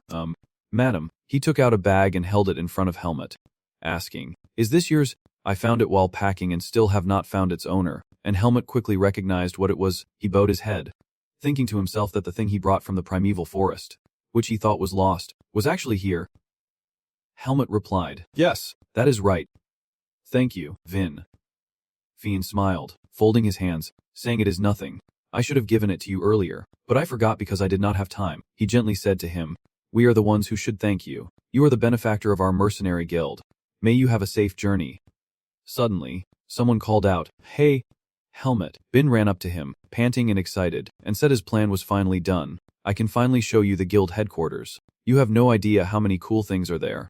"Well, it is not as thrilling as this mission though." Helmut cut in coldly. "Bun. I am not going to the guild headquarters," he asked in shock. "Huh. Wait. Are you really just going to leave like that? You have to go at least once." Tanya stepped forward, pressing down on Bin's head to remind him. "Stop it, Bun," he cried out with tears. "Tanya." She turned and smiled at him. "Helmut, you can continue to use the Mercenary Guild certificate if you want. The temporary certificate only goes up to rank 3, so we have already increased it to that level." He closed his eyes and calmly replied, "That is already more than enough." She continued, "Yeah, it seems like you have something important to do." She smiled knowingly and emphasized, "More important than your memories." "Right." You remained silent and looked on. "Tanya is just getting to the point now, and it seems like I suddenly made too big a deal out of it, so I will keep it brief." She smiled brightly and suddenly asked, "Remember to take care of yourself. Promise me." Helmut still responded coldly and indifferently, "All right. Thanks for everything." Marrow smiled at him like a farewell. "Thank you, Helmut," flashing a peace sign. "Safe travels." Yutu and Bon also took turns saying goodbye to him. "See you later. We have to meet again." Finn suddenly shouted, eyes teary. "Helmut, you definitely have to come visit." Finn asked again. "Okay. You promise?" Helmut calmly called his name, Finn, a direct statement that surprised him. Tears welled up. "Your food is very delicious." Tanya stood beside Finn, patting his shoulder as he wiped away tears, comforting him. Hey, do not cry. He is not really leaving," she said seriously. "Helmut," he smiled softly and assured, "if you ever need the Mercenary Guild, just drop by any time. I promise I will keep my word." Helmut's eyes looked at him with firm determination. He turned around, grabbed the bag on his back, agreed quietly, looked up at the sky, and remembered someone's silhouette. He thought to himself. A part of his heart ached slightly, like when Darien left him, and when he left Aliga. He silently calculated, but if he kept working as a mercenary, he would have no choice but to face the monsters, and each time the dark seed arrived, it would absorb magic power, A fierce face flashed through Helmut's mind, and he pondered, never expecting it to sprout so easily even in that forest. If he got swallowed by that seed, it would not end well. Of course, being a mercenary does not always mean facing magical beasts, but whether I can prevent the day Anshin mentioned or not, Helmut clenched his shirt and concluded, it is still a mystery. His gaze hardened. Helmut thought, if that is the case. He frowned, telling himself there is only one way I have to become stronger. Helmut's gaze hardened, continuing the unfinished thought in his mind, to the point that not even the seed of darkness could control him. One hesitant man broke out in sweat and exclaimed, I am out. I would not take this mission if I knew it was this dangerous, and I would not bring Caleb along either. The man opposite him also nodded, raising his hand to explain. What else can you do? That is already in the past. Because we are still alive, we can still rebuild Tariq. Think positively. Faye has been completely destroyed, so we will have full advantage in the mercenary sector. Squinting and glancing sideways, he paused mid-sentence. What happened to Caleb was unfortunate, but the rest was nothing remarkable, so we should take this chance to recruit a few more. Wait! He shouted. Those guys, Bao. Bao also looked on in confusion, his eyes suddenly widened in terror. Seeing Tanya, Bun, and Marrows walking together, he shouted in disbelief, how is this possible? The two inside turned pale, and Bao asked in confusion, how did they survive? Feeling anxious. Let us get out of here. What do you think? Let us hide first. Bin suddenly stopped. Turning his head to look at the room where the two had just been sitting, Tanya turned and asked, what is it? Bin scratched his head awkwardly and replied, nothing. I just did. Bun's voice continued steadily. Sounding strange, Mac took a breath, or maybe two, while two hooded figures hid behind a stone wall, fear rising as they whispered, we are doomed. Bao's face darkened with worry and silence. They stood facing each other. One whispering, it would be better if we lay low for a while before coming back. Those beasts must have some unexpected weaknesses. The other replied regretfully, we should have handled it ourselves as mercenaries. Looking up helplessly, I sighed. It is only a matter of time before our actions are reported to the guild. So this is how our days as mercenaries come to an end. A second-rate mercenary struggling just to get by. Bao nodded thoughtfully and replied, yes, we are still second-rate. Bao strode away confidently, calling out, follow me. But Bao's eyes widened as he shouted, hey, Bao, where are you going? Han quickly stepped forward and said, instead of leaving hungry, we could steal. Ignoring the hand reaching out behind him and turning pale, with a fiery look, someone slammed a beer mug on the table and shouted. And so, I punched Han straight in the face. A man with a flushed face laughed and replied, if you got punched by him, then you are definitely leaving. Right. The waiter beside him also smiled helplessly. He raised his beer glass and said, of course, you know me well. Here, learn from him. Hemut sat quietly in the corner without saying a word. He looked at the object in his hand, silent and speechless. As he sat there gazing at the small object, he thought to himself, I am too eager. I can stay with the mercenary group because of the seed of darkness. But the necklace I took from the primeval forest, I have to find clues about it. He furrowed his brow, glanced briefly at the necklace in his hand, and continued to sink into his own thoughts. He could travel through the villages first, but wandering the world without any results like this was not the way. The sunset spread over the entire town, and he sighed, it took me 3 days to get here, so the world must be very vast. He pulled the string of his bag, and the piglet denied in his mind, I can't only meet good people like the mercenary guild pace. Hemut frowned and suddenly realized, oh right, Finn gave me a lot of money. I do not really know how much though. Opening the pouch, inside was money from Darien and a reward from Finn. He let out a breath, recalling Darien's face, calculating in his mind that it was much more than the money Darien had given him, when his eyes caught something. In the bag was a letter of proxy. Hemut wondered. A letter? He took it out and opened it, pondering, is it from Finn? Strange. He was stunned and puzzled. Darien. The image of Darien sitting and hesitantly writing. Hemut, if you are reading this letter, it must mean my life has ended, or it could mean you have successfully escaped the primeval forest. Hemut, seriously, read every word. Surely now you are struggling to adapt to the outside world, because the way you have lived until now is completely different from those outside. Of course, it is not your fault, so do not feel guilty about it. Darien also understands himself, so he poured his thoughts into the letter. Surely my time is truly running out, because I am worried about you. I will get straight to the point. If you are wandering aimlessly right now, try going to Baden, to a place called Greta Academy, where you will meet children your age and learn what it means to be human. What I have yet to teach you is that it is a place where both commoners and nobles study equally without discrimination. No one will try to find out where you come from, nor will they care about the images of Baden and that academy that appear in your mind. Of course, you can register on your own, so go find a man named Ethan Goodrow. If you show him the sword I gave you, he will know you are my disciple. We made a vow, so he will help you. A big man with a sword standing out behind him. Darien smiled softly and said, Helmuth. The human world might be more dangerous and frightening than you think, and it is not a place where strength can solve every problem. But since you managed to overcome all the harsh trials I set, I trust that somehow you will also get through this test. The final step ended with 2 words. Take care, holding the letter in his hand. Helmuth thought. The handwriting was completely crooked. His eyes glanced down. He sat there, trying to look a little lonely. Darien was so exhausted he could not even write anymore. He silently folded the letter. In his mind, he silently thanked him, certain that his destination was now set. His eyes less lost than before. He packed his things into the bag. Thanking heaven, still confused about where to go, grateful he had read the letter, the waiter appeared with a smile and said, "Here is your food, sir," he said. 15 marks? Helmuth made a calculating face and repeated the servant's words. 15 marks? Thinking to himself, so this meal cost 15 marks, he politely handed over a coin and said, "Here." The other person looked both surprised and worried, then smiled and exclaimed, "Whoa, this is 1,000 marks." Helmuth pointed and said, "I plan to stay here overnight, so that money will cover everything." The waiter replied, "Oh, you mean renting a room?"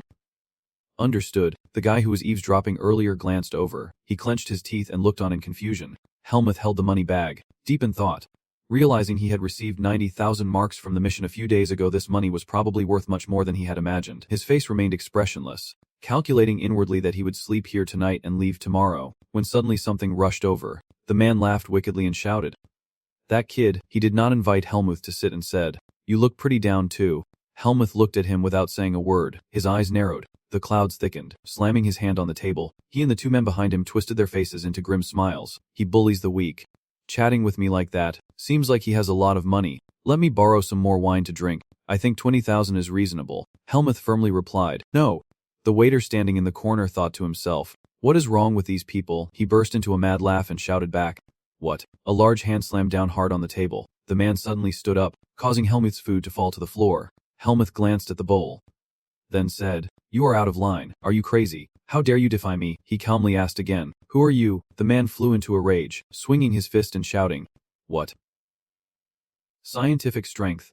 The man's eyes went dark before he could finish speaking. Surprised as his punch was easily blocked by the small Helmuth sitting in the chair, he grabbed the trembling hand of the guy, still coldly asking, "Did not I tell you no? Are you diff?" The guy clenched his teeth, thinking to himself, "How can a kid be this strong?" The guy behind Den foolishly rushed forward, swinging his fist and shouting, "Kid, get lost. Who do you think you are, blocking our boss's punch?" The fist came swinging, but Helmuth easily dodged it. He swung his arm. The guy took a punch to the face, his expression twisted in pain. He was sent flying, and seeing this scene, everyone in the bar was stunned. Helmuth frowned, still holding his defensive stance. The guy's face twisted in anger as he shouted, "Girl, who the hell is this guy?" He looked calmly and replied, "It is me." Helmuth swung his leg, kicking the table loudly into the guy while replying, "Mercenary." Before he could react, the table slammed into his face. The bag fell right into his hands. Helmuth grabbed it. He slung the bag over his shoulder, looked down at the man groaning on the ground, and warned, "Get lost. Do not bother me." He let out a startled cry. The others rushed forward to support their boss, who held his face and said, "Wait, I will make you regret not obeying us." He waved his hand to order, "Let us go. Really, get out of here. I can't drink in a place like this. It is too insulting. Watch your back tonight. Now that you have disobeyed us, you will get stabbed sooner or later." Helmuth, do not show any reaction and just watch. The door slammed shut. His face darkened. Exhaling sharply, he thought to himself, "I guess there are troublemakers everywhere. Really annoying." The waiter quickly called out, "Sir." Helmuth looked over. He turned pale and said, "You have to leave this town immediately. The singing has declared war." He asked confused, "What singing?" The waiter waved his hands nervously and fearfully explained that they were thieves ruling the underworld, not only with criminal records but also ready to deal with anyone for money if you do not leave this town quickly. Helmuth was a bit surprised and thought to himself that they were even more troublesome than he expected and that defeating them now might be better. He silently calculated in his mind, not wanting his place to get dirty, so he would probably call them somewhere else. The kind waiter advised, "You do not have time to stay here like this. I will refund your room fee, so you have to run." Helmuth asked bluntly, "Those people will come back?" He was caught off guard and quickly replied, Yes." The servant was sweating with fear. "Of course they will," he said quietly. "If they come back." He looked up, straightforwardly asked where I was, and told me to tell them I had gone to the forest behind to fight humans. The servant called after me in panic and confusion. Excuse me, sir." "Wait," but I walked on firmly, declaring, "I will return. So prepare a room for me." He thought to himself, "I will see what they do." In the dark alley, a man raised his eyebrows and asked, "Are you really going to do this?" The group standing there, one annoyed man said, "Of course.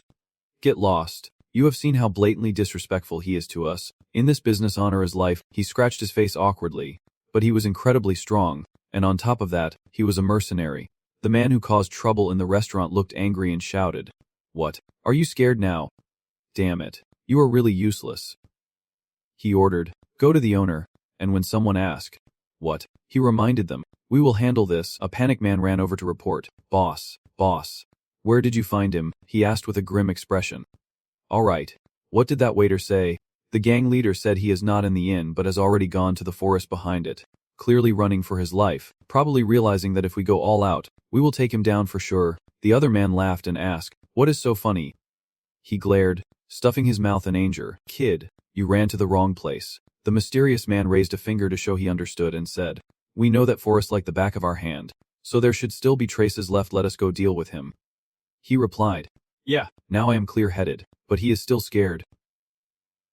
Looking thoughtful, the masked man nodded, and he added, "With a kid who has never tasted life, we should engrave in his mind that the shadow of the black bear is scarier than anything else in this world." In the forest, the light from the campfire flickered. Helmut sat deep in thought, realizing that during his time as a mercenary, he had learned that there were many people in this world who behaved like wild beasts. He sat on a poplar branch alongside the boy. As he released the arrow, he pondered that there were also those willing to risk their lives to protect each other. Helmut sat quietly, realizing that humans were far more complex than he had thought. He jumped from branch to branch, landing just enough to observe the fire he had made from above.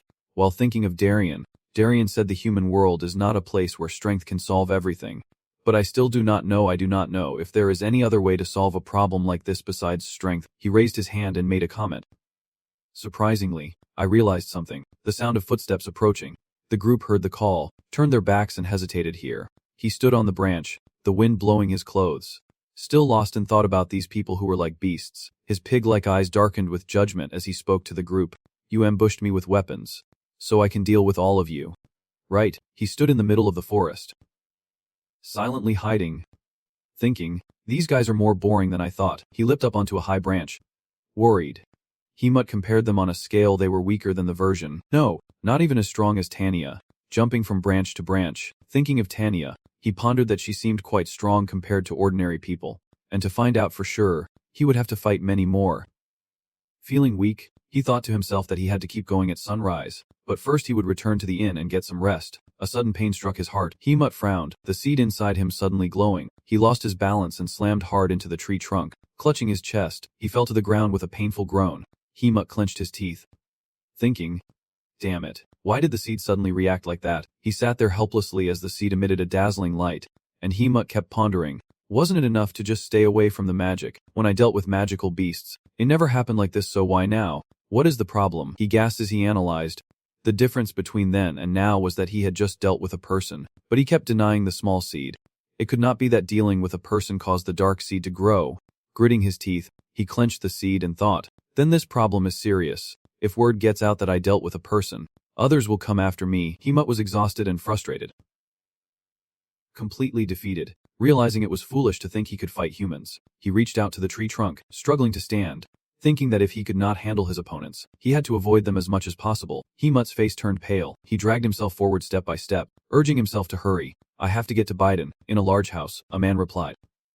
"I understand. Have they all left?" The masked man replied respectfully. "Yes, if we keep chasing, we might be able to pinpoint their exact location." The bald man responded.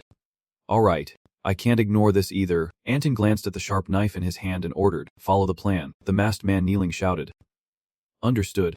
When suddenly there was a knock at the door. Another man entered to announce, "Sir Anton, they have arrived." Two people walked in, and Anton exclaimed in surprise. He stood up and said, "I heard a level 2 mercenary would come, but I did not expect there to be two." Anton spoke cheerfully. "Welcome." Following Paw, Max stepped forward. He continued, "I did not expect you all to want to join, especially when skilled people are so hard to find right now. Thank you very much." The two listened to Anton's explanation. "But right now we are facing some challenges, and if you want to join, you have to meet the conditions."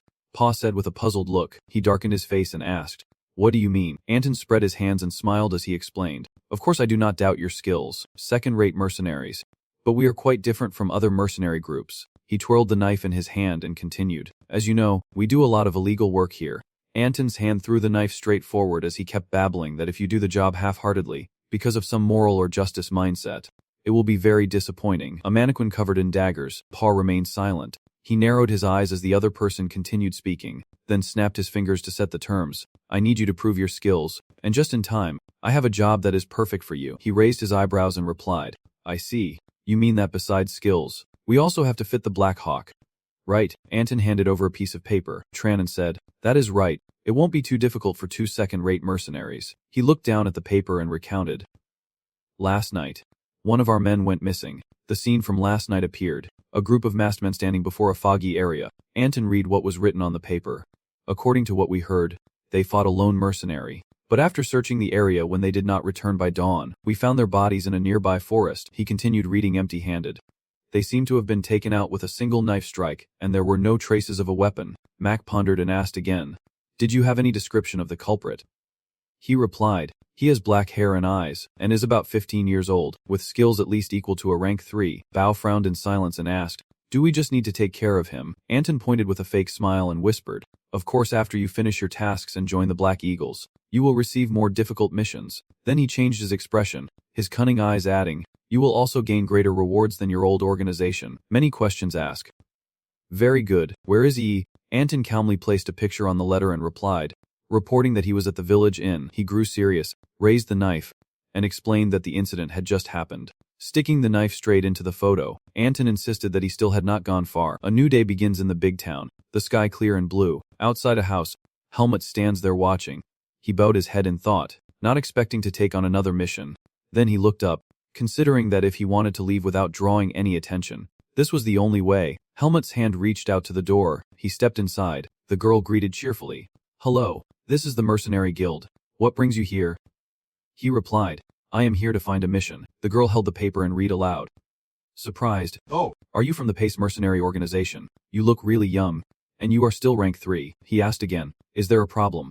The girl waved her hand dismissively and said no, I am just surprised there are not many young rank 3 mercenaries like you. Are right, you need a job then. He calmly replied, yes, the reward does not matter. Do you have one? The girl counted the stack of papers in her hand and said, Baden is a big city. He listened intently as she continued. Lots of people want to go there, so there are many escort and transport missions. She pushed a small notebook toward him and asked, how about this? He looked down.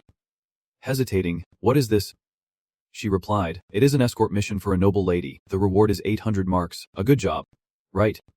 Of course, there are conditions.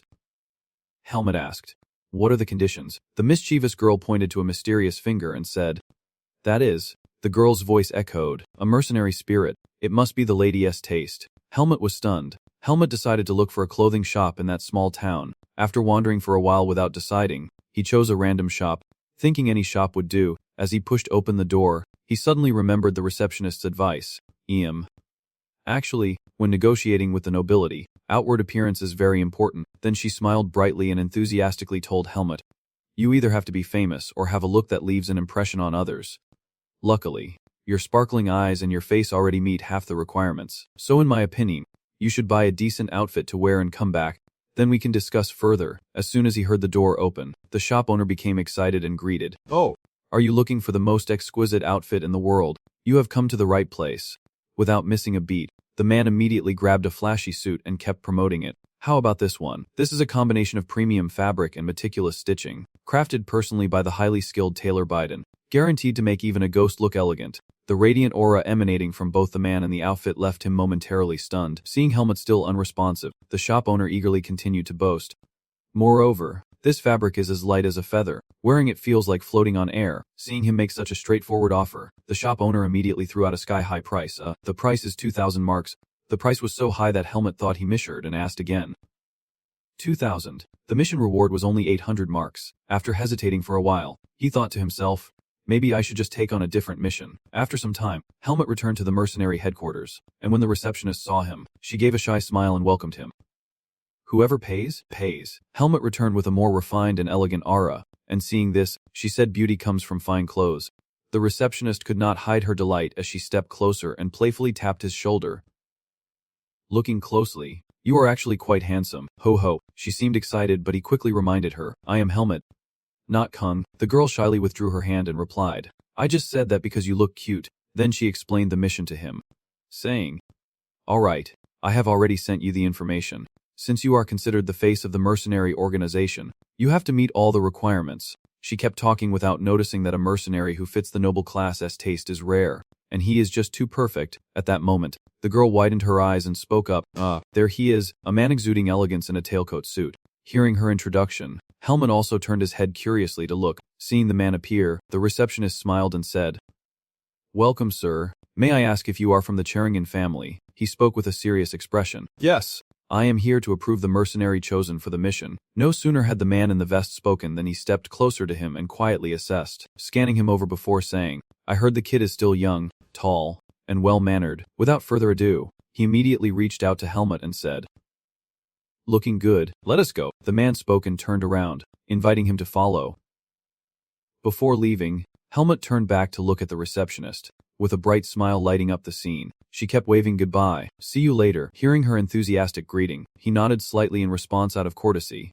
They left the inn unaware that someone cloaked in shadows had been watching them all along. He tearfully confirmed the two had passed by, then immediately left, carrying with him full of schemes and plots. Leaving the warm sunlight that lit up the streets of the town for the two of them to walk together, the man in the tailcoat spoke first. Introducing himself, my name is Jilton, the assistant priest of the Cherringen family. Haven't you two ever heard of the Cherringen Marquis? Helmut replied frankly, I have not. Hearing that, Jilton thought for a moment and knew that the Marquis was a person of high status.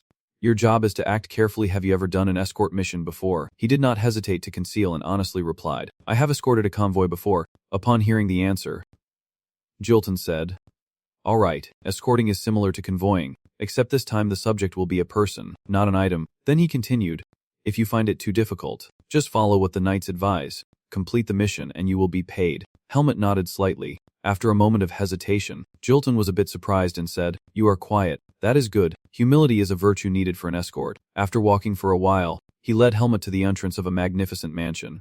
Inside, the luxury was breathtaking, every detail dazzling as if stepping into a fairy tale world. Jilton led Helmut inside, leaving him stunned by the lavish scene, where a man was already waiting for them. Helmut looked around in confusion and asked where they were, and the man explained it was the hotel where the Marquis's lady was temporarily staying. Hearing that, Helmut thought to himself, the Cherringen Marquis. So this is what the life of the powerful is like. The man who had been waiting for them there spoke up. Here I am. He could not hide his surprise and wondered, was he really with the mercenaries? He looks too young. Jilton glanced at Helmut and calmly said, I have checked with the mercenary guild. There is no mistake. If there is any oversight, please guide him. As soon as Jilton finished speaking, he stepped forward and shook his hand. I understand. Nice to meet you. I am Kendrick, he simply replied. Helmut.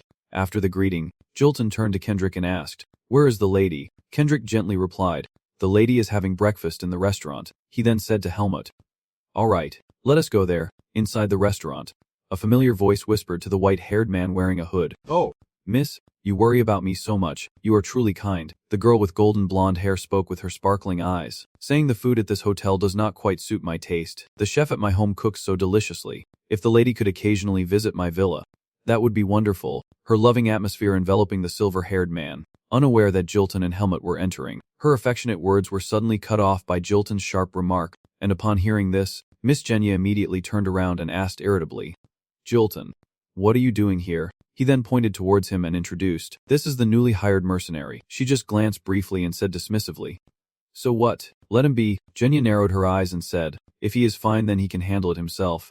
Then immediately turned back to the person whispering to her earlier. I have something to discuss with Lady Aria. A sudden voice rang out. No. Aria suddenly stood up amid Genya's surprise and said, Since we have to leave early, I need to get ready a bit. Genya's face showed disappointment, his voice lingering, So why not sit with me a little longer? Aria did not respond and just left the table. The moment Aria and Helmut passed each other, he instinctively sensed something unusual. He watched her hurried departure with wary eyes. Helmut kept his eyes on Aria, thinking there was something off. She had already reached the door, but he still could not look away.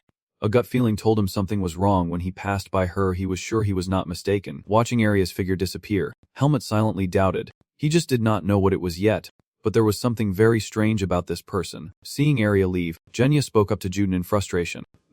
I think I should head back to my room too. Then she ran off with tears streaming down her face, crying out in pain. Sorry, Aria. Helmut wondered and then turned to ask him, is that person named Arya also a soldier? Juden calmly explained, no, she is a guest of Miss Genya, and it seems she was very famous at the Greta Academy in Baden back then. He then grew serious and continued, I once happened to pass by that day, but Miss Genya recognized her, so she came here. Helmut was surprised and asked, did the lady also go to the academy in Baden? Juden gently replied, she went there for the entrance exam because she was already 14 years old then. As soon as Juden finished speaking, Helmut let out a breath and quietly rejoiced. His original goal was also the Greta Academy. Juden calmly gave Helmut his orders, saying we have about 2 hours left to prepare and get a horse from the carriage. Before he finished, he added that once you are ready, you can head to the spot closest to the carriage. His eyes lingered on me before he spoke broadly, saying I need to prepare some personal items, so just ask Cedric if you need any help. Helmut nodded indifferently and replied, okay. At this moment, he had set off with the new horse taken from the carriage, but the horse seemed a bit tired of being ridden by him. Helmut looked at the horse helplessly and thought, this kid, it dared to cause a commotion at the carriage. Recalling the moment at the carriage station, the horse fiercely resisted being ridden, and the handler shouted in fear, I am sorry but it is the only one left. It really likes to show off, haha. Then I remembered the cute horse at the owner's place. It still would not obey. Completely different from the horse at the mercenary organization, Senia had already reached the carriage and called out loudly, making him turn around involuntarily. Sir Alia, please get in the carriage. Let us talk together. She leaned out and called to Alia. Over here. Ali's face remained cold as he slowly walked toward the carriage. He was not hurried, taking deliberate steps towards Senia. Ali's figure passed by without noticing Helmut smiling on horseback. Helmut suddenly noticed a purple glow emanating from him. At that moment he suddenly realized something and thought to himself, I get it, he is a mage. As the sun began to set, they also started their escort journey. On the way, Helmut could not stop thinking about Alias' image just now. That is right, if it is magic then everything makes sense. No wonder I felt something was off. Before him now was Alias' purple aura growing brighter and brighter, making him wonder, yet he still did not know what kind of magic it was or why he could cast spells on himself. He could not take his eyes off him and thought, he is really suspicious. I should keep an eye on him. Inside the carriage, the conversation kept going. I heard you are top of your class in magic. Right, Ailey replied confidently. Yes. Hearing that answer made Genia excited. So a test must be nothing to you, right? I am really worried. I do not know if I can do well, he replied coldly but somewhat kindly. If you prepare well enough, you will do fine. Hearing Alia say that, Genia brightened up with a timid voice. Oh, of course I have prepared well, but I am still nervous and worried. He kept his cold expression and said indifferently, once we get there, we will have enough time. You should take the chance to review. Genia immediately became flustered and clasped her hands together, saying yes, but maybe I need someone to teach me. Alia did not hesitate to refuse outright. The academy encourages self-study, so you should get used to it. Hearing those harsh words from him, she pouted and said, but that is only if I get into the school. If I fail the test, I do not know how I will explain it to my family. The more Genia spoke, the more she tried to show a pitiful face as if begging Alia. Seeing her clueless expression, he could only feel helpless before this troublesome girl. After a moment of thought, Alia spoke up, if you want, I can recommend a suitable teacher for you. I will try to find someone who specializes in entrance exams. Genia felt like Alia was worried about her and shyly said, thank you, sir, but I am still a bit embarrassed. Could you teach me? Alia, he immediately refused without hesitation, saying it would be very difficult. Seeing Alia react so quickly, Genia spoke sadly. Oh, why? Alia continued, the new semester is coming soon, so I need to prepare as well. His gaze sharpened as he spoke seriously. Miss Genia, this will be a long journey. Why do not you rest? Genia became flustered and stammered with a confused look. Us? Meanwhile, outside, Helmut was trying to keep up with the carriage to get closer and see if he could overhear anything. Seeing his own actions were a bit rude, Helmut thought to himself, I wonder if there is anything to overhear. Or maybe I should not. Somehow this reminds me of a movie. Their journey continued under the sunset, moving straight ahead at the Black Eagle Guild headquarters. The conversation grew tense. When asked if anyone had confirmed, a kneeling man replied, yes, I saw it with my own eyes. The masked man, who had been watching Helmut and Newton, spoke confidently. They received a small mission and started moving a few hours ago. If we hurry, we might catch up with them. The subordinate continued kneeling as he spoke, mentioning there were a few knights and a mercenary there. Anton, hearing the report, questioned if the knights were under a noble banner, then smiled slyly and said, if they are nobles, this could become a big deal. Silently eliminate that bastard. And upon hearing the order, the subordinate replied, yes. Understood. The whole conversation reached Bao's ears, and he said, stubborn as ever, just a mercenary, yet you had to go so far as to hire us. Anton laughed and replied, ha ha ha, I am just being careful. His face suddenly darkened. After all, that was the essence of the Black Eagle. and they would surely tear them to pieces until they were gone. His voice rang out with the serious faces of the two others. We only hope that everyone here shares the same loyalty as us. Bao's eyes turned fierce as he replied. Yes. He grinned wickedly and said, we really like what you just said. Night had fallen, and the knights escorted them to an inn, but Senya grew annoyed and complained. 2. Is not there anywhere better? Ji replied softly. This is the only inn available. Please bear with it for just one night. The innkeeper then greeted them. Welcome. It is late at night. You must have had a hard day. Butler Gilton replied politely. Innkeeper. Thank you for letting us stay. We will definitely pay in full. The innkeeper smiled warmly. This is just a small house in a tiny village. I wish you all a good rest. The lantern was hung up, but Helmuth still had not gone to sleep. He quietly practiced alone. After a while, he grew tired and let out a long breath, looking at the sword in his hand. Helmuth silently thought, my Vix has improved a lot compared to when I was still in the primeval forest. Helmuth still felt there was something unresolved, but it was like something was being blocked. He was lost in his thoughts, realizing he had not trained his muscles or practiced Vix in a proper place lately. After putting away his sword, he wondered if he could focus more on training once he entered Greta Academy. Helmuth's expression suddenly darkened. More importantly, he needed to find information about the Dark Seed. Suddenly, Helmuth sensed something was wrong and quickly scanned his surroundings. He stood on the defensive, looking up at the stars shining brightly in the sky, making him suspicious. After watching for a while and seeing nothing, Helmuth told himself he thought there was something here. In the quiet night, the Milky Way stretched out in a stunningly beautiful veil. Pure magical bird radiated a captivating aura that caught his attention, and he realized it was hers. That bird was a spirit beast summoned by a mage. Seeing that he had recognized it, it immediately broke the spell, pleased and freed. In that room, the summoner silently praised. He is quite sharp. If I had watched longer, he would have caught me. The mage's name was Aelia, and he watched Helmuth with silent admiration. After all, ordinary people could not do what he did. As Aelia withdrew, he grew curious about Helmuth, a strange bastard, and he bent down, resting his hands on his knees, lost in thought. He saw Helmuth just now and thought to himself that he had met many skilled mercenaries, but a third-tier mercenary so young was truly rare, when suddenly a voice rang out, breaking his train of thought.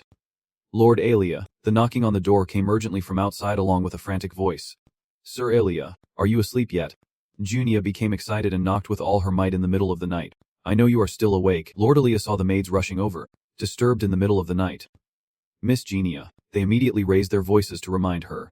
Miss, you must sleep before 9 of the clock or you will age prematurely. The master has strictly ordered us. Genia was dragged away against her will, screaming, I just want to talk for a moment. Just 1 minute, she shouted loudly, leaving Ellie in the room helpless. Let me go. Why are you wearing makeup at this hour? Tonight might be my last night. They were noisy in the middle of the night in the hallway, making him tired and complain. So exhausted. Early the next morning, the escort group set off again, but Genia caused a commotion, asking if it was almost mail time and why they had not stopped yet, to which Jeden replied gently, Yes, we are almost there. Let us stop for a drink first. The steady clatter of hooves suddenly fell silent. Seeing the sparkling lake ahead, Steward Juten suddenly said, Oh, there is a real water source here. Kendrick heard this and immediately dismounted. It seems this is where people often stop on the way to the 3 roads. Then Kendrick cupped his hands to scoop a large gulp of water and took a sip. He wiped away the spilled drops and smiled, saying this stuff is not even good as wine. It is both cool and sweet. Juten heard this and reassured. Oh wow. Wonderful. Then he loudly called out to everyone. All right. Let us have lunch here. Seeing the fragrant dishes and the water served to Genia, the knights looked envious, impressed by the feast. Just look at all that food. One person complained as he watched plate after plate being loaded onto the cart. They were enjoying salad and meat while we only had a loaf of bread with a piece of dried meat. He looked around and sighed, saying he had to drink water just to get by after the meal. Still hungry, the other person replied. This trip alone takes up half a day. The soldier kept complaining. Life like mine is so boring and tough. Hemut finished all the food, and Trat thought, I really miss the food cooked by Fim. He just raised the cup to taste when he suddenly noticed something strange. Huh. Hemut stared intently at the cup in his hand and wondered, what is this? Then he looked back at the pond where he had just taken the water. The taste was a bit strange. Sensing the odd flavor, he became suspicious. Could it be poisoned? Seeing everyone else drinking it happily, he reconsidered, but everyone else seemed fine. Was he just confusing the taste with something else? As Hemut thought this and looked back at the cup, a soldier called out, I am so tired. I am going to take a nap. Under the harsh midday sun, the air felt thick and heavy. Sweat dripped down Newton's face, and as he wiped it away, he said warily, Mrs. finished lunch, but I feel a bit tired. He then headed to the carriage to check and said, Miss, the luggage is all packed. I think we should. Before he could finish, the miss fainted, causing Newton to panic and shout, Miss Genia. So it turns out you were saying that tonight will be our last night, the day of Aria. Seeing Genia was still fine, he sighed in relief, thinking the young lady was just dreaming. Suddenly, Newton felt dizzy as the sensation hit him immediately. Looking back, everyone around was dizzy too. Oh no, suddenly I feel so sleepy. Newton realized the situation was bad and shouted in shock. Kidrick, where are you? Kidrick. He was startled to see Kidrick also collapsed on the ground. Newton shouted loudly. Kidrick. Newton also staggered, unable to stand. What? What is happening? The butler collapsed to the ground along with everyone else who had fallen before, leaving only him as the clearest headed among them. Witnessing everyone staggering and collapsing to the ground, Helmut realized it and without hesitation poured the glass of water onto the floor. He sat still without moving, just waiting for the ringleader to step out, and sure enough, that is what happened. Hearing their footsteps approaching, he knew he was right, they had arrived. It was Paul and his gang whispering to each other, probably already knocked out by now. No need for sleeping pills if we are caught dealing with nobles. We will be in big trouble. One of them noticed something unusual and shouted out. Then we just need to use a method that leaves no trace. Wait, he was surprised to see Helmut still standing firm, asking how he was still conscious. Mock and Paul standing behind realized something, and Bao immediately spoke up. Is not that the bastard from the mercenary squad? Why is he here? It seems he just realized something and said, Wait, do not tell me. Bao suddenly thrust his sword forward and cautiously asked, Are you the one who destroyed the Black Eagle gang in those rumors? Helmut bluntly exposed him, saying you are a second-class mercenary of Tarek's mercenary team, and when your squad was attacked by the Marquis, we could not find any trace of you. Their faces froze in shock as Helmut said coldly, So it turns out you joined the Black Eagle. You traitor. Feeling humiliated and angry, he tried to rush forward. Damn it, but was held back. Then he gave a bitter laugh. Kaka. His face turned purple with rage as he gritted his teeth. Kid, before you open your mouth, you should at least know your place. His comrades immediately went on the offensive at his command, surrounding Helmut in an instant, closing in tightly. He has become our prey now. He pulled his sword from the sheath and licked it menacingly. Then said, All right, now, let the hunt begin. He looked at him with eyes that seemed to want to crush him, and Helmut immediately raised his sword to defend himself. He glanced at them for a moment and thought to himself, There are too many of them. Suddenly, powerful energy burst from afar, rushed straight toward them, catching him completely off guard. He became angry because someone ruined his fun. Helmut seemed to guess where the energy came from and remained calm. The sorcerer's hand gently lifted the small orb of energy on his finger. Aliyah, now angered, glared at them as a warning and dropped her weapon. And surrender. If you do not want to face the worst betrayal of your life. Aliyah slowly stepped forward with energy radiating from each step. The plan was ruined. Anger flashed across the face. Then said, We sent them off to sleep with a hefty payment. He smiled broadly, and here was someone who escaped thanks to insomnia. Helmut glanced at Aliyah, who still had not made a move. You keep staring at me, the guy said irritably. Stop looking at me and focus on the enemy in front of us. Idiot, Master Aliyah is here. The angry one turned to the subordinate with the sword at his throat. What is going on? That guy spoke the truth. We did not consider the possibility of a mage here. But before the explanation was finished, he took a strike from the sword's hilt right to the face. Hearing the half-hearted explanation, his expression darkened. Bitter and sharp, he clenched his jaw, veins bulging on his forehead, thinking forget it. I was foolish to expect the Black Axe to stay quiet and clean up everything afterward.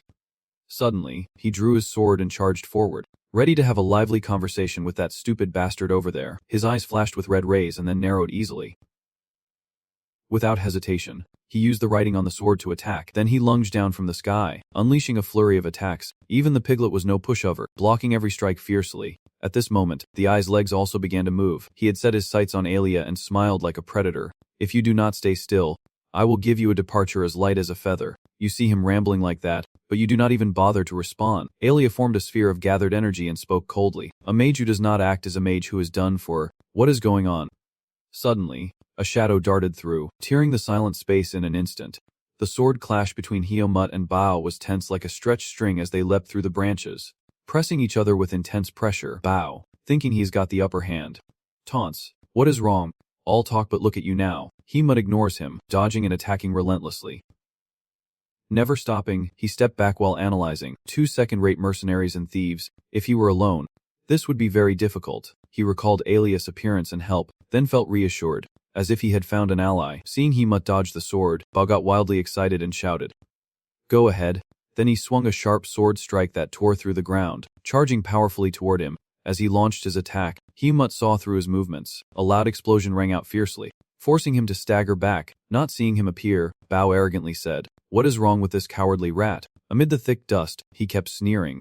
Even worse than I thought. What happened to the former arrogance of that person? Suddenly, his calm voice rang out, making him thrilled and worry-free. Hemut calmly appeared behind the smoke and confidently said, "We are just getting started." Bao turned purple with anger when he saw that he was unharmed after the recent attack. What? A purple aura immediately surrounded him. Hemut spoke softly, "Thank you for following me all the way here." Bao felt insulted by those words and shouted back, "Huh. What did you say? I am the one who cornered you here." A purple spiritual energy appeared around the sword as his serious voice rang out. "No." Hemut had grown cold and spoke, You are not ready to face me." Seeing his sudden burst of power, he widened his eyes in shock. He panicked and wildly swung his sword. "You bastard." Bao charged up madly and shouted, "A rank 4 scoundrel, and you dare speak like that to a rank 2 like me." He swung his sword without hesitation, launching a sharp strike directly at Hemut. But he was no match for him, and Hemut easily dodged the attack. In an instant, he suddenly appeared behind Bao with a flashing sword. Seeing Hemut jump back, Bao panicked and turned around to look. Hemut's fierce expression and relentless strike cut down over him. He kept his cold face as his sword sliced across the sky before Bao's terrified eyes. A powerful burst of energy shot out from Hemut's attack, slamming straight into the ground. Striking directly, a spray of blood flew as Bao's eyes glazed over in unconsciousness. Hemut landed lightly after the recent attack. He accepted the blow from him but could not move. Lying there gasping for breath, Bao still refused to give in and struggled, saying, How could someone like you use this much power? Fists. Just as he asked, he immediately punched him straight in the face, causing blood to splatter. Hemut slowly sheathed his sword and said, "This has nothing to do with you. Take your subordinates and get lost quietly. I will spare your life." Just as he was about to leave, he gave a sinister smile. Kiki, lying there dying, Bao still spoke arrogantly, saying, "I was the one begging for mercy." He burst out laughing and shouted with contempt, "Ha! Just kill me then. Better to die than live in shame." Hearing this, Hemut could not let it go and repeated, "Contempt." His eyes sharpened and his voice turned cold. "You escaped and abandoned all your comrades. Is not that shameful?" His voice grew more serious. "Is this humiliation worth more than the lives of his comrades? So that is it." Then Hemut immediately left without bothering to look back at the bruised man lying there. Bao felt so humiliated and angry that he burst out laughing but could do nothing. Hemut quietly walked away amid his dark, wild laughter. After walking for a while, he suddenly remembered something. Then he gazed into the distance and silently thought, "That idiot. I hope he is okay." On Ali Elko's side, each henchman of the Hawk Guild fell one by one, lying unconscious, some motionless on the ground. Others passed out in the tree branches. Their whole bodies trembled, but they still struggled to stand against Ali's power. One of them grimaced and shouted in panic, "You bastard. What the hell are you?" Ali said no more, then gathered a sphere of energy in his hand and said, "I told you already." Aliyah, with his spiritual power bursting out fiercely in anger, has not yet awakened. "I am a mage." Ali unleashed the formation and controlled the stones and magic power hovering in the air. One of them screamed mindlessly, "This bastard." Before they could act, he used magic to blast the sword out of their hand. The others around him were no different, each struck down by stones he hurled one by one. Alias' expression turned cold as he spoke. "I do not care what your purpose is." But with just a flick of his hand, he unleashed his magic and said, "If you interfere with my business." The guy standing next to him chose his attack and Alia's voice rang out, saying things would be completely different. He clenched his sword tightly and said, "This kid is really arrogantly dangerous." He swung his spear in a furious rage toward him as if to crush him, but Alias' face remained unchanged as he calmly said, "Oh." Still trying to act tough at this point, he gently raised his hand toward him, generating a powerful magical force and launching it straight ahead. The intense spirit energy orb made him fear Alias' chosen attack. He was immediately knocked several meters to the side in an awkward position. Seeing him pushed back by Alia, they panicked after hearing him say, "You all have to face me together." They stood frozen in fear. Alia finished casting a magic circle and then stood still. The group from the guild panicked, and one of them shouted to run. It was a binding spell. Alia did not hesitate and quickly cast the circle, shouting, "Where do you think you are running off to?" One of the fleeing men was immediately trapped by his circle. The remaining ones also fled in panic, but were caught one by Alia within the magic circle. He kept moving, launching waves of golden circles at an incredible speed. Then he immediately threw all the circles at the fleeing enemies in front of him. However, some managed to escape, and Alia grumbled, They really run fast." He suddenly remembered something and turned back. I have taken down the one who seems to be the leader." He looked toward the rock that the man had just crashed into, a question mark in his mind. Mac had already run away, leaving only a few drops of blood on the rock and Alias' puzzled voice asking, "Oh." They ran off. He breathed a sigh of relief after escaping Alias' grasp and hiding deep in the forest. Mac clutched his wound in pain, wondering how things ended up like this. Unable to believe Kakung targeted a kid from Page. The horrifying scene with Alia was unforgettable, and no one had mentioned there would be a mage. Mac slowly leaned his head back and relaxed, wondering since when everything had started to become so orderly. Suddenly, he realized something, his eyes widening. Mac immediately turned his head cautiously. At this moment, he still did not notice Mac nearby calmly continuing on. Seeing him so calm, Mac froze and then panicked. Huh, how come this bastard is not even tired? And what about Paw? What happened to him? The more he sank into his thoughts, could that guy have defeated Paw? After walking a bit, he suddenly stopped in his tracks. Helmet glanced sideways at the rock the bastard was hiding behind. He stood there for a moment, then sighed. Then he quietly left, thinking there was no need to get involved. Maybe he was pretty strong. Seeing Helmet seem to have left, the trapped one painfully dragged himself away, silently swearing as he went. When she saw him turn away coldly, Ailey exclaimed in surprise, "Huh, you are still alive." She suddenly threw something at him. Helmet quickly caught it. It was a coil of rope resting neatly in his hand. Ailey pointed at the group they had just captured and said, "Tie them up." Seeing they were blinded but still needed ropes, Helmet hesitated and asked, "But they are already blinded." Ailey immediately turned and replied, "I will lock them up in the Baden prison. I do not want to waste mana on them anymore." Hearing that, Helmet groaned. "Oh, prison." Only then did he realize Darien said it was where wrongdoers were gathered. Was there really such a place? Remembering the moment he let those two go, he thought to himself, "I did not have to let them go. What bad luck." Suddenly, Alia spoke up and asked him, "But how can you not sleep?" Hearing the question, he became alert. Helmet tried to avoid the question and came up with an excuse, saying he did not drink the water from that stream. His answer sounded unconvincing, so Ailey immediately unleashed a burst of magic at him, but Helmet managed to dodge. Ailey narrowed her eyes then widened them. Do you think I did not see?" Helmet just stood there without making a move. Then he suddenly asked Ailey in return, "What about you? Why are not you sleeping?" Helmet continued, "I saw you drink that water." Ailey replied coldly as she prepared to attack, "I am a mage, I can purify them." His question now left Ailey stunned. "Oh, is it because of the magic surrounding you?" Your heart skipped a beat before you stammered back, "Can you really see it?" Helmet glanced at the Black Eagle gang and calmly replied, "Not clearly, but I can sense it." Seeing him answer calmly, Ailey became confused. Why was he pretending not to see? Helmet slowly stood up and replied calmly, "I am not very curious." Then he brushed off his hands and replied gently, "You are trying to hide it, so it is not really my concern." Ailey looked at him with a doubtful gaze, saying nothing. Seeing him stare like that, Helmet became confused and clueless. With his dumbfounded face, the young lord walked away, thinking to himself, "Damn, what a troublesome bastard." After waking up, Newton sighed as he saw the Black Eagles stunned and cursed, saying, "We barely escaped a great deception." He looked at Elia with concern and said, "We do not know how to repay your kindness." "How should we thank you?" The young man replied, "It is nothing. I was just doing what a traveling companion should do. No need to repay me." Then he glanced as if wanting to say something else. "And also," Alia pointed at him and continued, "the mercenary over there has also withdrawn, though I am not sure why. But I do not think he was put to sleep either." Alia still looked at Helmet with suspicion. He calmly replied, "That medicine has no effect on me." Newton covered his mouth and laughed. "Oh wow, I have heard of a few people with such incredible immunity. Thank you very much." He kept smiling and said, "Since you are a mercenary, whenever we come to Baden, besides the payment we promised you." Before he could finish, Genia suddenly rushed forward excitedly. "Look, Lord Alia." Her eyes sparkled with heart shapes as she jumped toward Alia, startling him. Her eyes kept shining with hearts as she happily said, "You appeared and saved me in my time of trouble." Genia clasped his hand tightly and said excitedly, "It must be fate that brought us together." She held his hand even tighter with sparkling eyes.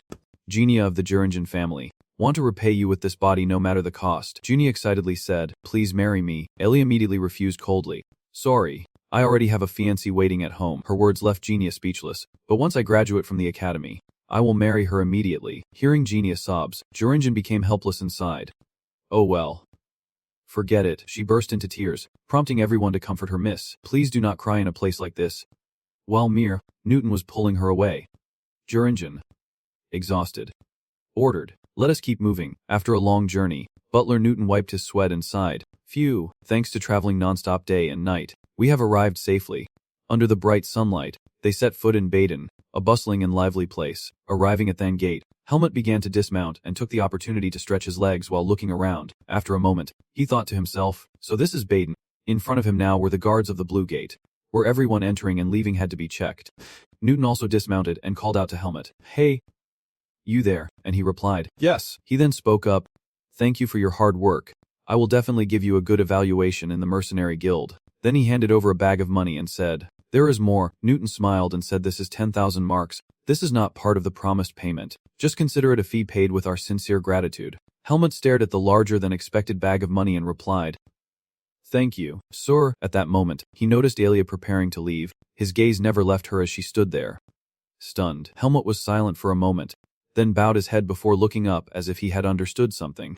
But he paid it no mind and immediately turned to leave with the bundle of money. He silently walked past Alia, but after a few steps, his legs suddenly stiffened as if he wanted to say something. Seeing Helmut remain silent made Alia confused. Without turning back, Helmut suddenly said, "Thank you." He looked at him with tears in his eyes, grateful for all the ways he had helped me. Hearing his thanks, Ali's eyes suddenly lit up in surprise. He shyly looked away, pretending not to care much. The conversation ended like that, and Helmut left shortly after. Helmut fell into deep thought and wondered, now should I head straight to the academy? Inside Biden Castle at this moment, a bustling crowd hurriedly passed by. Helmut glanced around and whispered to himself, "It is really crowded."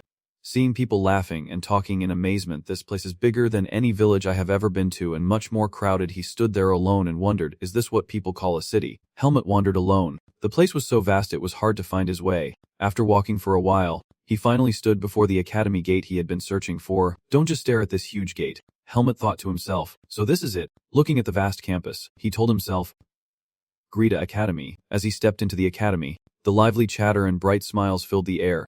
Helmut entered the grand hall, overwhelmed by the vast space. Seeing this place so vast, Helmut felt exhausted. Where should I look for the man named Ethan Goudreau now? Suddenly he saw a girl with orange hair. The librarian. Sitting there. Without hesitation, he walked straight over to her. The girl showed no reaction, so Helmut slammed the table, startling her into a shout. Then she nervously asked, "What brings you here?" He replied without hesitation, "Ethan Goudreau. I am looking for someone by that name." The girl awkwardly asked, "Oh, you mean Ethan Goudreau, the swordsmanship trainer?" He replied, "Yes." Then Helmut spoke up, "I am an acquaintance of his. Can I meet him?" The librarian nodded and said, I understand.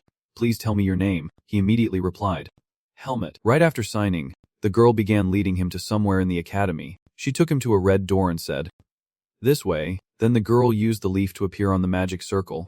She glanced at him and asked, "Do you mind waiting a moment?" Helmut spoke up, "It is okay," as he looked at the tablet and thought to himself, "Is this magic too?" The door slowly opened in response to the tablet. He could only watch as the door slowly closed. After standing there for a while, he thought to himself that he had been too curious about the person Darien mentioned. After a moment, the door slowly opened again. The girl stepped out and invited him in. Helmut stepped in slowly but suddenly sensed the energy in the room. The man with his back turned to him was Ethan, and a cold aura immediately spread out. Seeing Helmut appear, he almost spoke, saying he had never heard the name Helmut before. His face grew cold as he said, "Get straight to the point." Ethan's figure before him made Helmut fall into deep thought.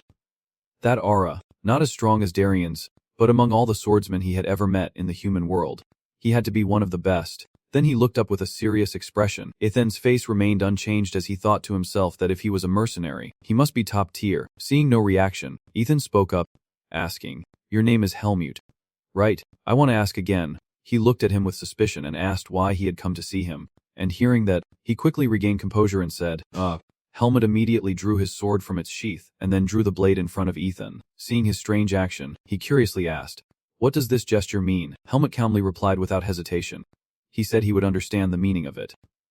This sword. Hearing him say that, he became puzzled, but then upon closer inspection Ethan realized, wait, it looks like it was not crafted professionally. But looking again, that sword was very sturdy, balanced, and extremely sharp. It could be considered one of the best swords. Suddenly Ethan became stunned as he realized it looked quite familiar too. Could it be? He fell silent then spoke. Darien. Darien de Putter. Seeing Ethan's reaction, he sighed in relief.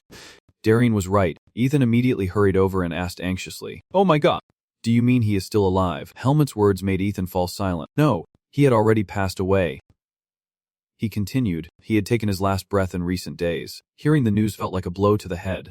Ethan hurried to hold him back as if he could not believe it himself. He painfully covered his face and said, "I understand now. So that is how it is?" Ethan still covered his sorrow with his hand and spoke. "That day has been missing for over 20 years. I promise to repay that day for saving my life, with the entire honor of the family."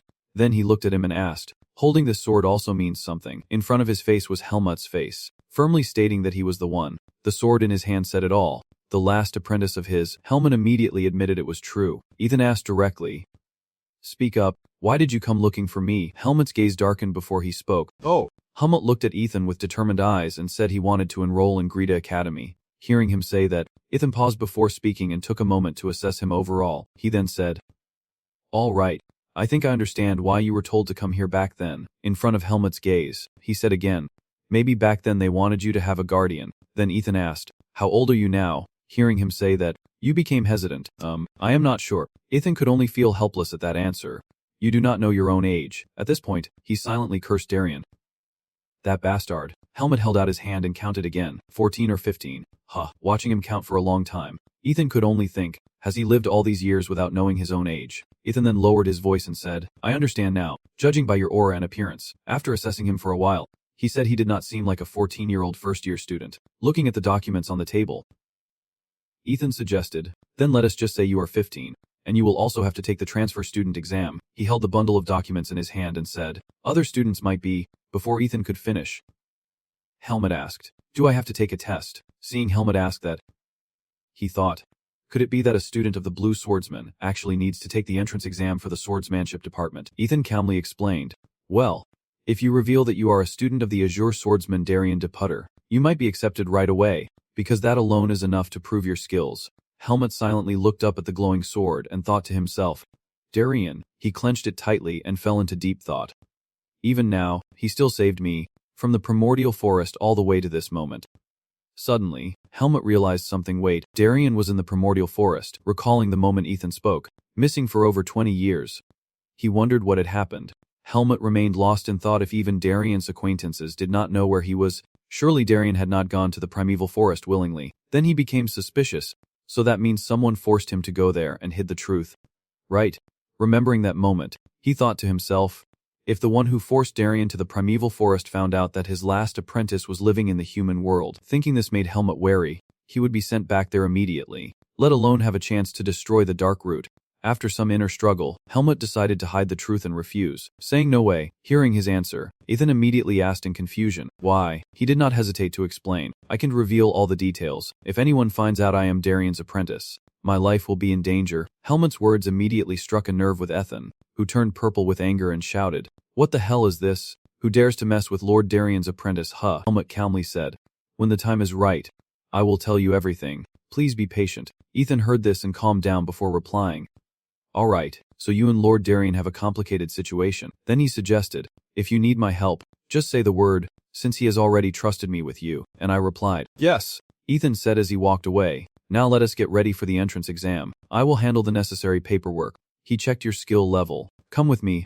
Seeing Ethan leave like that, he just stood there stunned. Helmut followed him into a large training room in the academy, looking around in confusion, and Ethan explained, "This is my personal training area." He opened the door and continued, "That sword god surely did not take you as an apprentice by chance, but because of that test, I need to see your skills." Behind that door is a huge log. Ethan took a piece and handed it to Helmut, then said, "Try to break it." Hearing the command, he got into position, ready to draw his sword and follow his orders. Then suddenly Ethan spoke up to stop him. "No." He pointed to the pile of wooden swords behind Helmut and said, "Use the wooden sword back there." He did not hesitate either and immediately grabbed the wooden sword to test its balance. Ethan looked at him and thought to himself, this is birch wood, a type that is harder to work with than most others. At this age, if he can chop through that piece of wood, it can be considered a great achievement. Ethan seemed to sense something unusual, but, seeing him hold the wooden sword with confidence amazed Ethan. But he was not surprised at all. Faced with Helmut's fearless demeanor, Ethan realized that this kid made him a bit cautious,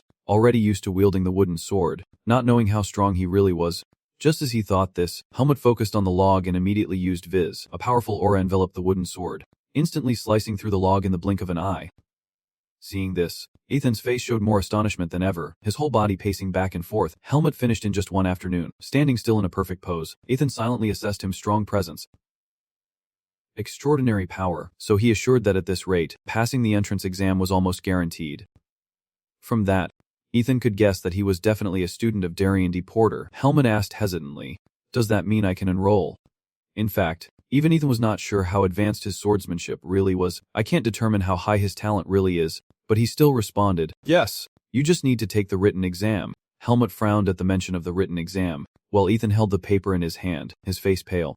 He could not believe what was in front of him. The average score was 4, and even the written part could not be this low. Then he turned to Helmut. "Only about 10 days left until the exam. This is going to be tough." Then the admin promised to explain clearly to Helmut that with his current scores, he would never be admitted, and even with a private tutor now, there would not be enough time.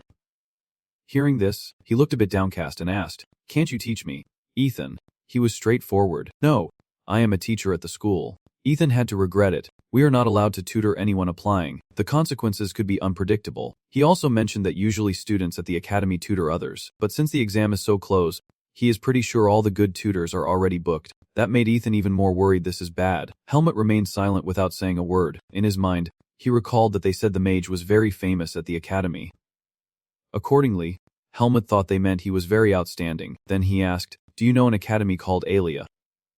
Ethan replied, "Alia is well known. When he enrolled, he topped the class with perfect scores, the first time in the academy's history. But why do you ask?" Based on that, Helmut concluded that topping the class definitely means he can teach me. After going back and forth, I still have to come to a conclusion, and I do not know anyone else but him, so I have no other choice. After some hesitation, Helmut announced, "Then I will go ask that student."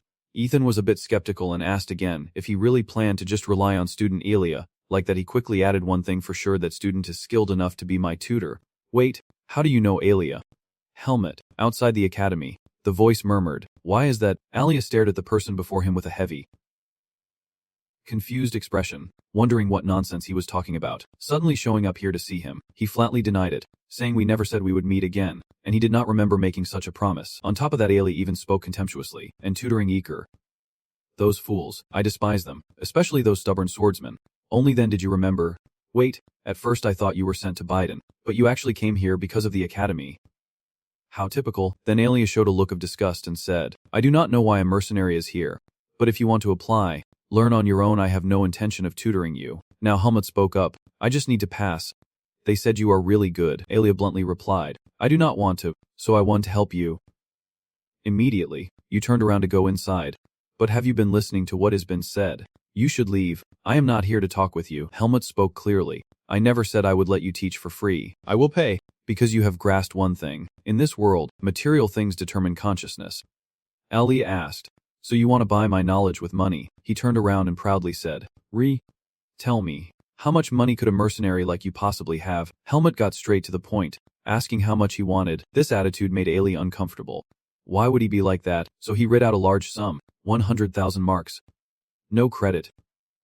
Paid up front, and if you think you can pay in installments, forget it." But Helmut calmly said, "All right then." Alia was momentarily stunned by those words. Then Helmut said calmly, "I will prepare the money, so let us start tomorrow." Alia hesitated and asked again, "What? Are you serious? Are you sure?" So he wanted to remind him, "That is a huge amount. I am asking for 100,000 marks.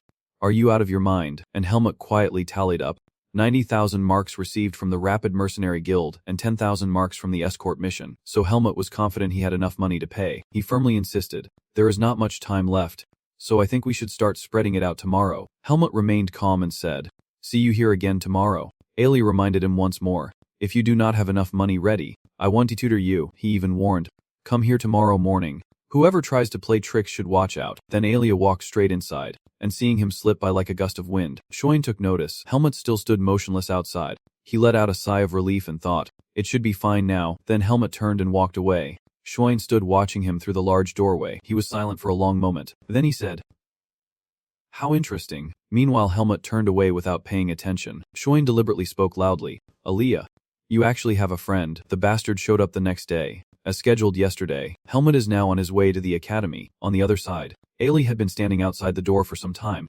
Moreover, her face looked very angry. Alia really did not expect it. That bastard actually showed up. Then he coldly asked, "Where's the money?" Hearing that, Helmut started searching his pockets. He took out a bag of money and assured her, "Here, exactly 100 coins." Alia said at first, "All right, if you are going to do it, you have to see it through. But before that, I already told you I would not tutor anyone. So if you fail, do not come asking me for money." Helmut nodded firmly. "No problem."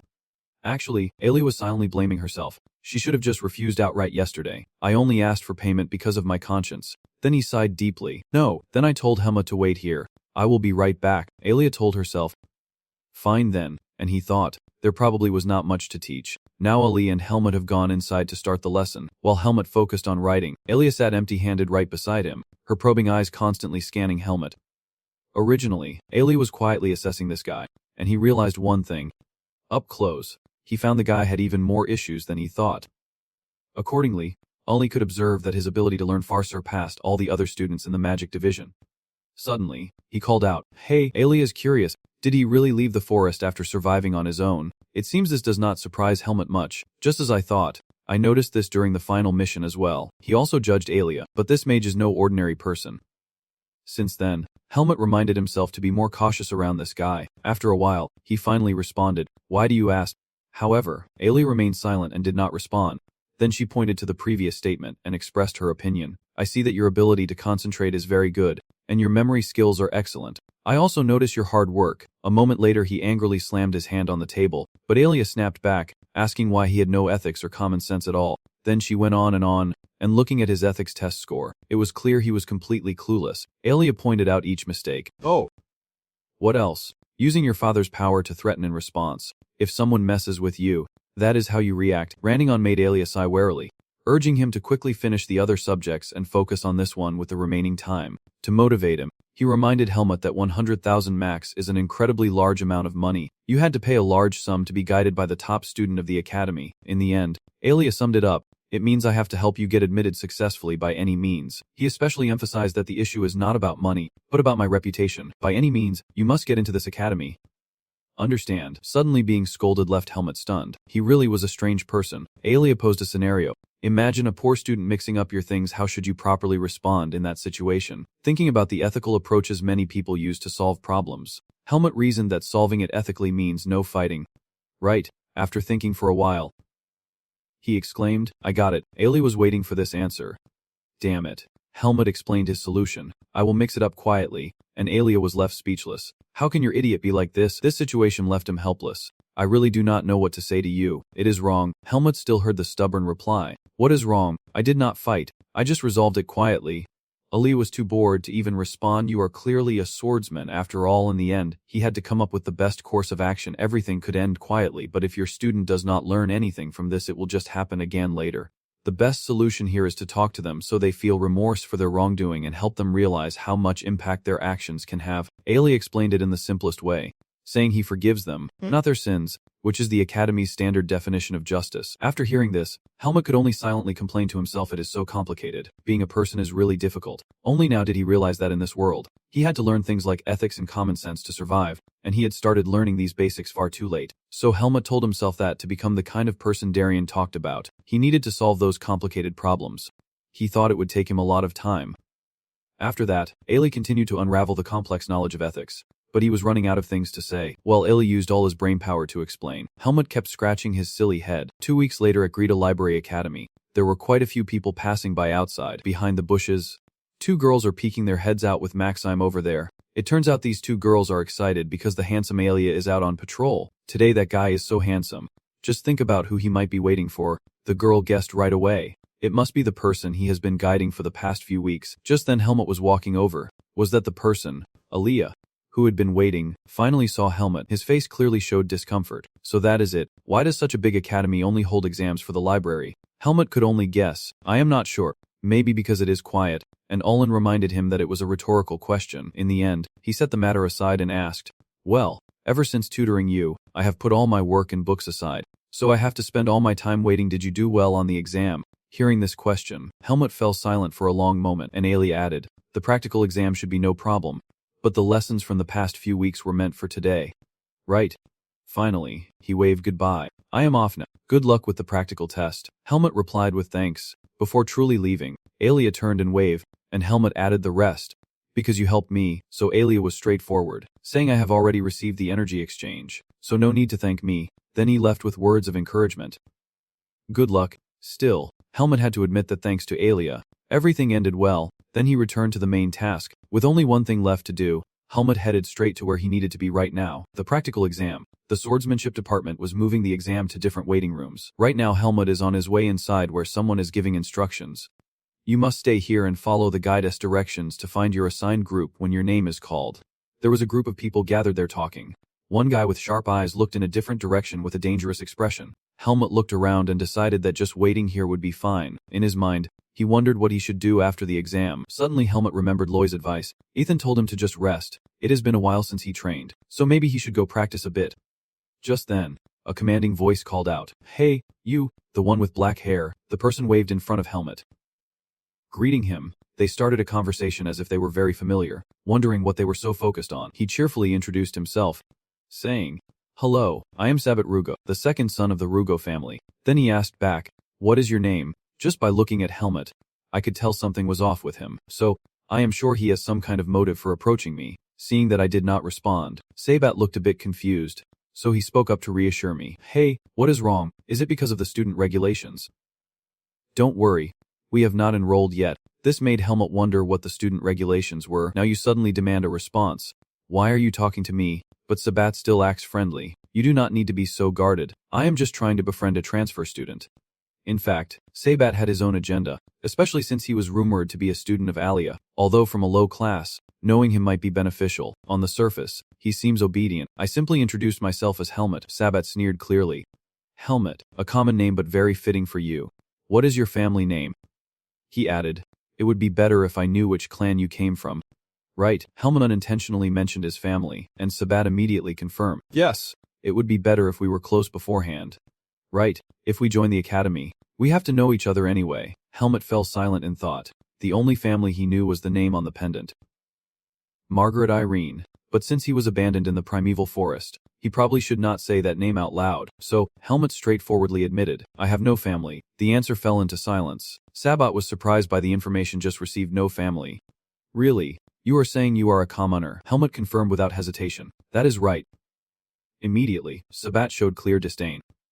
"Oh heavens, even though I could not recognize you, to think I ended up meeting a commoner first is truly something." Not only that, he was also arrogant in questioning.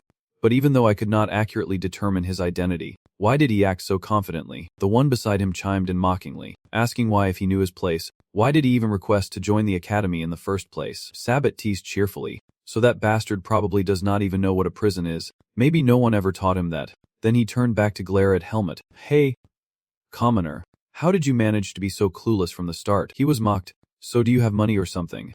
Then suddenly someone appeared, making the guy next to him shut up. "Candidate," a man appeared from behind Sabat lecturing. "We know you are happy your written exam is over, but since there are still other students, hold back for now, because insulting someone based on their class or gender is strictly forbidden in the academy." He seriously warned, "From now on please be careful with your words." Candidate number 15. Sabat. Then he loudly announced, "We will now explain the exam to everyone for 5 minutes. All candidates please settle into your seats." Since Sabat was insulted to that extent, he had no choice but to withdraw and leave. His shoulders trembled with anger. When Sabat was a short distance from Helmet, he called out, "Hey," he sneered quietly, "if you are just a lowly commoner, then at least you should bow your head low like one. Do not act so high and mighty around those of higher status," and caused others to misunderstand. Helmet glanced in the direction Sabat had just left. The person conducting the exam spoke clearly, thanking all the candidates for their efforts in the written test. "We hope everyone will do well in the practical exam." Next, he announced that the practical test would be conducted in groups and divided into 2 rounds. There will be a total of 4 groups, and the scores will be determined based on that. Meanwhile, the eyes of those around were all fixed on Helmet, looking at him with contempt, even those standing in the far corner, and Helmet could clearly feel it. Everyone was staring at him, their eyes just like that bastard from before. That is why it made him imagine that this place was no different from a primeval forest. It is humans and monsters, but there is a clear hierarchy between them. Although strength in the human world is not determined solely by power, as they say, family is more important than individual strength. Helmet believes that he will definitely learn something here. So for now, he just needs to focus on the test. The instructor announced, "The last group. Group 4, please step forward." Outside, there is a tree trunk placed there. Chujian continued to explain, "As we have told everyone before, the first round of the exam is to cut through the wooden log." He said everyone must use the wooden sword provided and are free to use any sword techniques or vice. Someone chopped the wooden sword so hard their veins popped. The announcer added that the time limit is 5 minutes after everyone starts swinging. Even if you do not manage to cut through the wood within the time limit, you won't lose your right to participate in the next round, so I advise everyone to do their best. And once you are ready, you may begin. Helmet held the wooden sword in his hand without a trace of worry, thinking all he had to do was cut it cleanly. Simple enough. Yet he believed that even if it was harder than it looked, it was still just a tree, not something he could not break. Immediately, Helmet raised the wooden sword, his hand clenched tightly. "Should I finish this now?" Then Helmet brought the sword down on the wood, leaving the supervisor wide-eyed in shock. Meanwhile, Helmet kept his eyes tightly shut. And surprisingly, with just one strike he split the wooden log in half. Witnessing this, He was very shocked. I am the supervisor, and it took me several strikes to cut through the hard wood, yet he managed to split it in one move.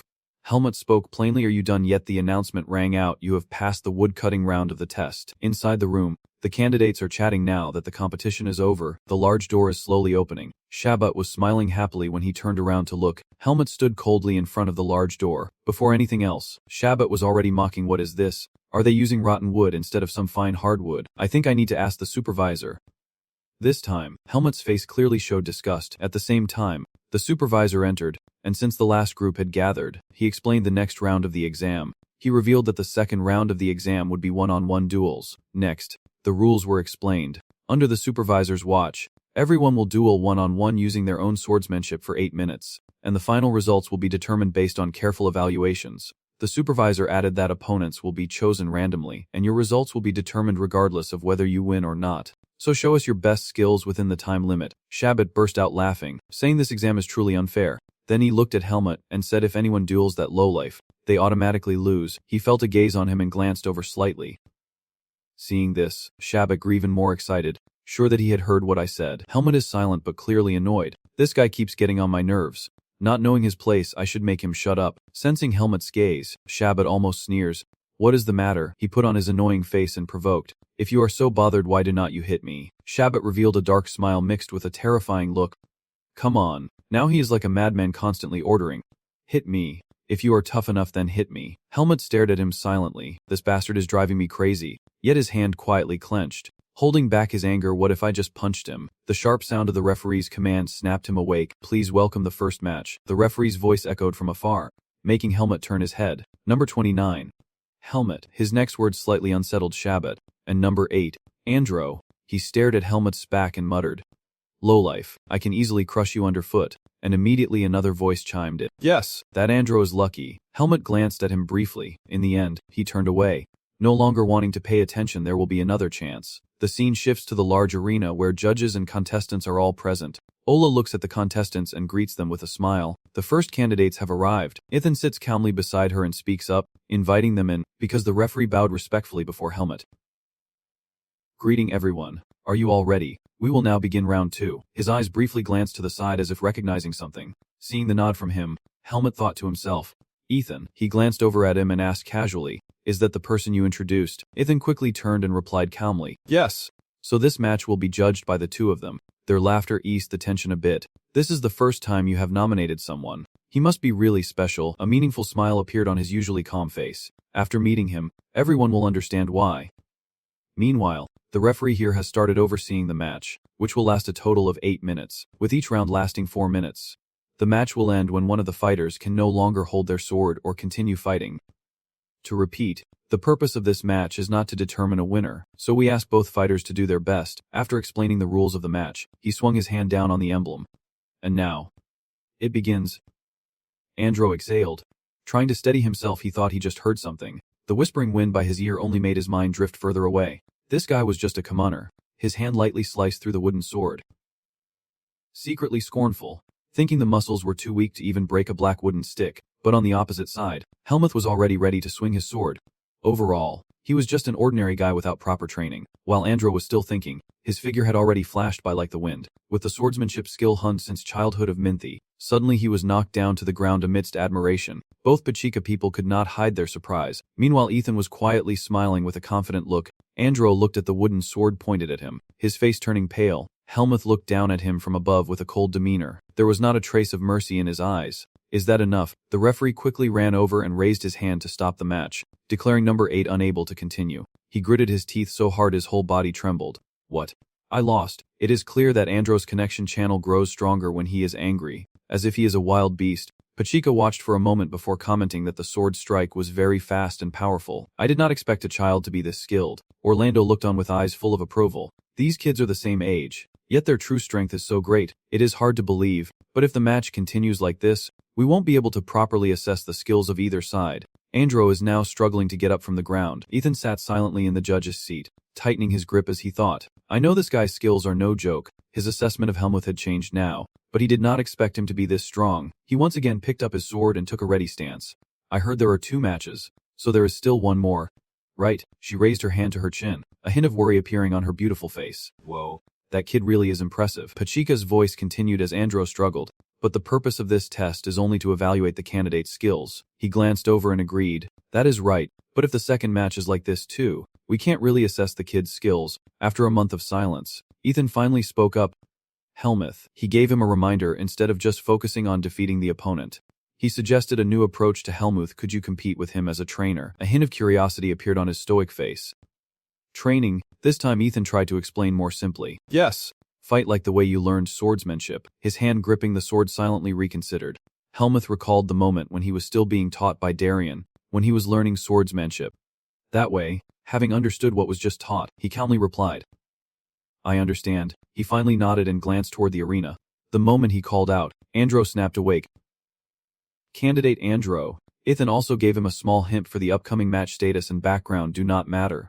The important thing is that you can compete against an opponent who is on a completely different level from you. After a brief pause, he continued, your skills are not inferior to your peers, so be confident and show us what you have. A silent drop of sweat fell on his forehead.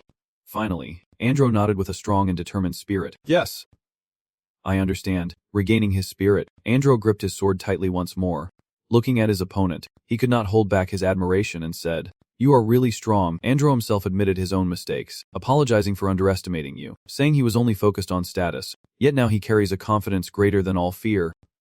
But still, I have my pride. Helmuth listened to his honest words without any expression. This time I won't lose so easily. The muscles on Andro's face tensed, causing his eyebrows to furrow. He charged forward like a blazing comet, shouting. Watch this. Andro decisively swung his sword in a sharp arc. However, it was quickly blocked by Helmuth with a simple move. While maintaining his stance and defending, he offered advice to him. You need to strike faster. Your range of movement is too wide, making your attacks easy to block. Andro paled, stepped back slightly, and let out a soft cry. Immediately after, a series of powerful bursts of energy surged forward. He carefully unleashed 3 consecutive strikes, easily overwhelming his opponent. Helmuth kept a cold expression and calmly gave his opinion, saying the balance at the center was too weak. If you only focus on attacking, your center of gravity will shift forward. Andro gritted his teeth in pain at Genji. He still steadfastly pressed forward to attack. Impossible to stop. Just as he was about to strike, he smoothly slipped behind him. Attacking head-on makes it hard to change direction, so you have to pay attention to both sides when attacking. Gently striking a blow to the back, he successfully made Andro fall. When off balance, it is very hard to block an opponent's attack, so you must keep your distance.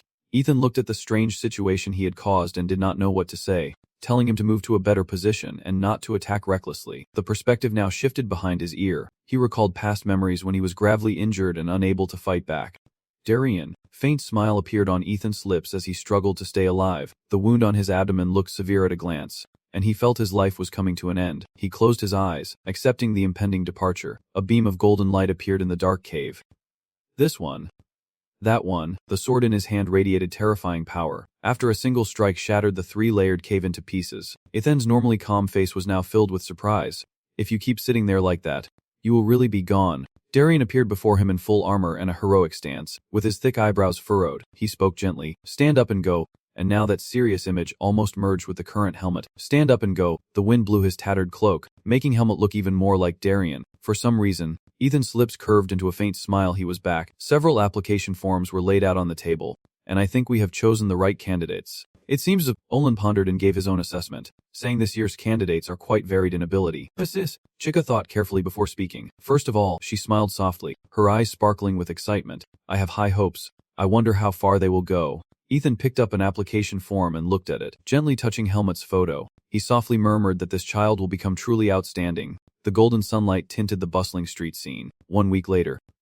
In Baden, Helmut walked down the narrow street as if searching for something. Last time I was here it was around this area. His eyes lit up. It seemed like he had found it. In front of him was a wooden sign that seemed to mark the mercenaries' place. Got it. The young receptionist quickly greeted him with a bright smile. Welcome to the Baden Mercenary Guild. Facing Helmut, he still did not hide his smile. Do you want to make a request? Helmut replied flatly with an expressionless face. No, I am here to carry out a request. That remark made him momentarily awkward. Are you a mercenary? He seemed still unaware of what was happening and casually replied, Yes. Why? The boy had a different thought as he looked at that somewhat rough appearance. I see. I thought you were from some famous family. May I ask which mercenary guild you belong to? He handed over a form for him to fill out. I am Helmut from the Swift Mercenary Guild. I used to store my gear here. As soon as he saw it, the young man quickly confirmed. I understand. Sorry, I just started working here. Helmet from the Swift Mercenaries. Company 3. Confirmed. He then asked for more information to carry out the mission. What request do you want to make? I will do my best to help. Helmet sighed softly through his nose, recalling the moment of the powerful slam, while Ethan's eyes widened in surprise. 100,000 mats. Even Alia, how did you earn such a large sum? He was clearly still shocked by this information, asking where you borrowed the money from as he casually took a bite of food, saying it was the money I saved while working as a mercenary. A cold sweat kept running down his forehead. And if that is true, then it is fine. But I hope this is not all your savings, Helmut replied honestly and innocently. That is right. This only made Ethan more frustrated as he sighed. First I have to teach you about financial management. Helmut. Finally, he breathed a sigh of relief and explained to Helmut. Now I am your guardian, so you do not need to worry too much. But you want to always have money during a recession. And you want to know when you will need it. So living without any income or savings is like being a wild animal, he said with a very serious expression. He looked at Ethan curiously and asked, so I just need to make money, right? Sitting back down in his old seat. He explained, I am just telling you how everything works, since there is still a month until registration day. Just do what you enjoy. He gently raised his hand to touch my face, then casually said, all right, I will go ahead and take on that request. His lips curved slightly in agreement with the idea. Fine, that is okay. But you must not take on any requests that are too dangerous or high-ranking like protection missions. Understood. Back in the present, Helmuth gave the boy a task I could complete within 3 days. He stood on tiptoe as if reaching for something high up. Right, wait a moment. He looked up and added more detailed requests. Something I could complete before next month, with the highest possible reward. He tried flipping through the tasks posted on the wooden board. This one was a bit too specific. Not this one. After a month, the boy found a piece of paper pinned at the bottom. Here it is. As he took down the request, he turned his head and asked, the location is quite strange. Are you okay with it? Helmuth got straight to the point. Where is it? The young boy handed over the mission sheet in front of him, while I was still focused. He said, Greta Academy. The paper was now stamped with a red seal in the bottom right corner. Under the afternoon sun, Helmuth quietly read the information written on it. Next is what is written on the paper, reporting the appearance of a student ghost at the academy, which reportedly appears more often at night but in various locations. So the details are unclear. Until now, the evidence or cause remains unexplained. They also requested to avoid all risks and dangers, investigate the identity of the academy ghost, and report back after dealing with it. He raised his hand to his chin, carefully considering for a moment. I chose this request to get familiar with the academy's structure, but this is nothing like the tasks I have handled before. While he was still lost in thought, a shadow approached. Did I pick the wrong one? The sound of footsteps snapped Helmuth back to reality. Are you Helmuth? Turning around, he was curious to see who it was. But all he heard was the other person's voice filled with excitement. You, the person who appeared was Cheyenne, with a youthful and innocent look. Definitely him. Alia S. student. He was so excited he could not stop asking questions. So you really transferred here? I tilted my head slightly, a hidden question seeming to appear on my face. What are you talking about? The image of Alia shining like an idol was brought to life through Cheyenne's words. It was the first time Alia, the star of the Magic Academy, had interacted with someone, so it was impossible for this not to cause a stir. And seeing that joyful expression made Helmuth a bit embarrassed. Should he really let him teach him? Then he looked at his uniform and asked, so, are you a mage like Alia? He tilted his head slightly, hesitating as he confirmed, well, kind of, but we are still a bit different. The hand gently covered the words as they faded away. For example, his long eyebrows slightly furrowed, his eyes filled with seriousness. A circle of magical light appeared along with his smile. Something like that. Raising his hand slightly to shield his eyes from the dazzling light, Helmuth wondered silently. Magic? Suddenly, a cute creature appeared. Its name was Ratine. Ratine lowered its head and looked down with its big round eyes, making him curious. Is it not magic? But mana. Yet Helmuth's face still showed no particular expression. It did not know why it rushed toward him like a whirlwind. His brows slightly raised as his alertness quickly kicked in, and it attacked. Helmuth's hand clenched into a fist. True to his nature, he decisively threw a punch at it. In Helmuth's eyes now reflected a tiny golden spark.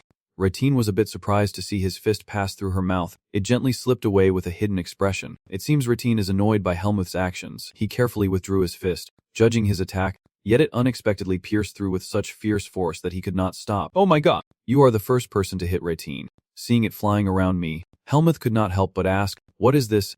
With an introduction from him, Ratine stuck out its tongue and playfully blocked him. This friend is a light spirit named Ratine. It is a bit mischievous, but not dangerous. He also explained that even if it causes harm, you can just stop it with physical means. Shoyan's finger moved slightly as if giving a command. Since the spirit has no physical body, It happily fluttered between the two of them. Only a few chosen mages can control them. In the end, Ratine landed confidently on his head, one of the few present. The two of them formed an incredibly adorable pair. I am Sign, the first elemental mage of Greta Academy. However, Helmuth kept staring without looking away. I thought maybe I could catch it. Shuin lightly scratched his face twice and forced a smile before answering. Finally, he came to a conclusion about the new friend. He seemed like a funny person, and Helmuth responded with a calm expression. All right, nice to meet you, Shuin. I am just recalling my mission, but now I have something to take care of. Just thinking about it, he abruptly turned his back and left, saying I am currently carrying out a request, so I will be going now. Shuin's eyes widened in surprise. A request? Are you a mercenary? If it is a request to be done at the academy, maybe it is. He mentioned a familiar name, the Academy Ghost, which made Helmuth instinctively turn his head. What? You know about this request too? He snapped his fingers sharply, clearly understanding the story. Of course I know. I am very interested in that rumor. Then Swain pointed at himself with full confidence and said, What do you think? Want me to help? The scene shifts to a gloomy building at the academy at night. So this is it? He casually asked him a question. Where was the ghost last seen? And the news he held now brought fear. That is right. Deep sigh escaped from Shuin's lips. It is just an ordinary building belonging to the Sword Academy. But ever since the ghost appeared, it has been deserted every night. In the long corridor, only a faint light glowed. While outside, mysterious shadows loomed. As the voices of the two drew closer, the shadows slowly faded away. Are ghosts really that terrifying? Shuin both lit the way and answered the question, saying he did not think so. He carefully explained his reasoning, unless it was an evil spirit summoned by dark magic. But in that case, I think the professors were already involved, and they probably know that thing is not dangerous. Hearing this, he quickly turned to the right and said, Is that so? Good then. Let us split up here. He did not feel anything wrong with the plan. Would not it be more effective that way? He hurriedly followed his steps closely. No, searching together would be better. Would not that make the search more accurate? He kept moving forward while trying to talk, but after finding it, what do you plan to do? Hemut's cold voice echoed down the empty hallway. Of course, to destroy it. The strange shadow now appeared at the end of the corridor. The shadow revealed only two bright eyes while its entire body was covered in a cloak. After Hemut and Swain ran together to the building to search for the academy ghost, Shuin slowly opened the door, feeling a deep sense of fear. However, when he stepped inside, it was completely empty. Hemut whispered, There is nothing here. Shuin heard this and immediately turned to Ratine. Right? Could it be that they had moved to a different building? Hemut still was not convinced, searching every corner but finding nothing more. After closing the cabinet door with no clues, he thought to himself, We are missing a lot of evidence. Then he turned to say something to Xian. Shuin. Maybe. But at that moment, he and Ratine were focused on something and did not respond to Hemut. He walked over curiously and asked, Found something? Shuin calmly replied, Nothing at all. Then he did not mention it again but suggested, Let us go to another classroom. He agreed. Okay. Shuin stepped out of the first classroom and called back. Hemut, when did you say you would finish? As requested. Suddenly, Shuin saw something, his eyes trembling intensely. Seeing his strange expression, Hemut replied, There are about 10 days left. Why? Shuin turned pale and stammered. There. He pointed to the middle of the dark hallway where a shadow surrounded by a strange aura appeared out of nowhere. Its eyes glowed with a faint, ethereal light. Hemut scanned the shadowy figure with sharp eyes, wondering if it was a demon. His hand quickly reached for the sword hilt hanging at his side. The shadow was getting closer and closer. Its footsteps suddenly stopped. Hemut stood in front of Xian, trembling. What the hell is going on? Unexpectedly, in front of the shadow, he reached out to remove the hood, revealing Ailey's handsome face, who looked briefly surprised. Why were the two of them here? After explaining everything clearly, Aelia snatched the paper. A request. Shun quickly stepped forward to explain. Yes, he needs to find the ghost in the academy, and I am helping him, while Aelia is examining the paper in his hand. What caught his attention was the value of the reward. Aelia thought to herself, 3,000 max if successful. Then, Aelia lazily flipped the paper back to Hemut. Do rich people still do these kinds of jobs? If you have been accepted, just stay home and sleep. Is this how mercenaries usually work? Hemut replied calmly. I do something to pass the time. Shuin has had one question all along. What are you doing here? We are here because of a request. Hemut hesitated before answering. Finally, you decided to speak up, because I also received a request. Shuin widened his eyes and pointed at Aelia. Huh, you are also a spirit hunter too. Aelia, annoyed at being singled out, hit Shuin's hand and said, What are you talking about? I take requests directly from the academy. Shuin brushed off the pain on the back of his hand and said cheerfully, that is surprising. I thought you did not care about these things. Because it is good for you. Huh. Aelia was speechless when she saw him. I am curious too.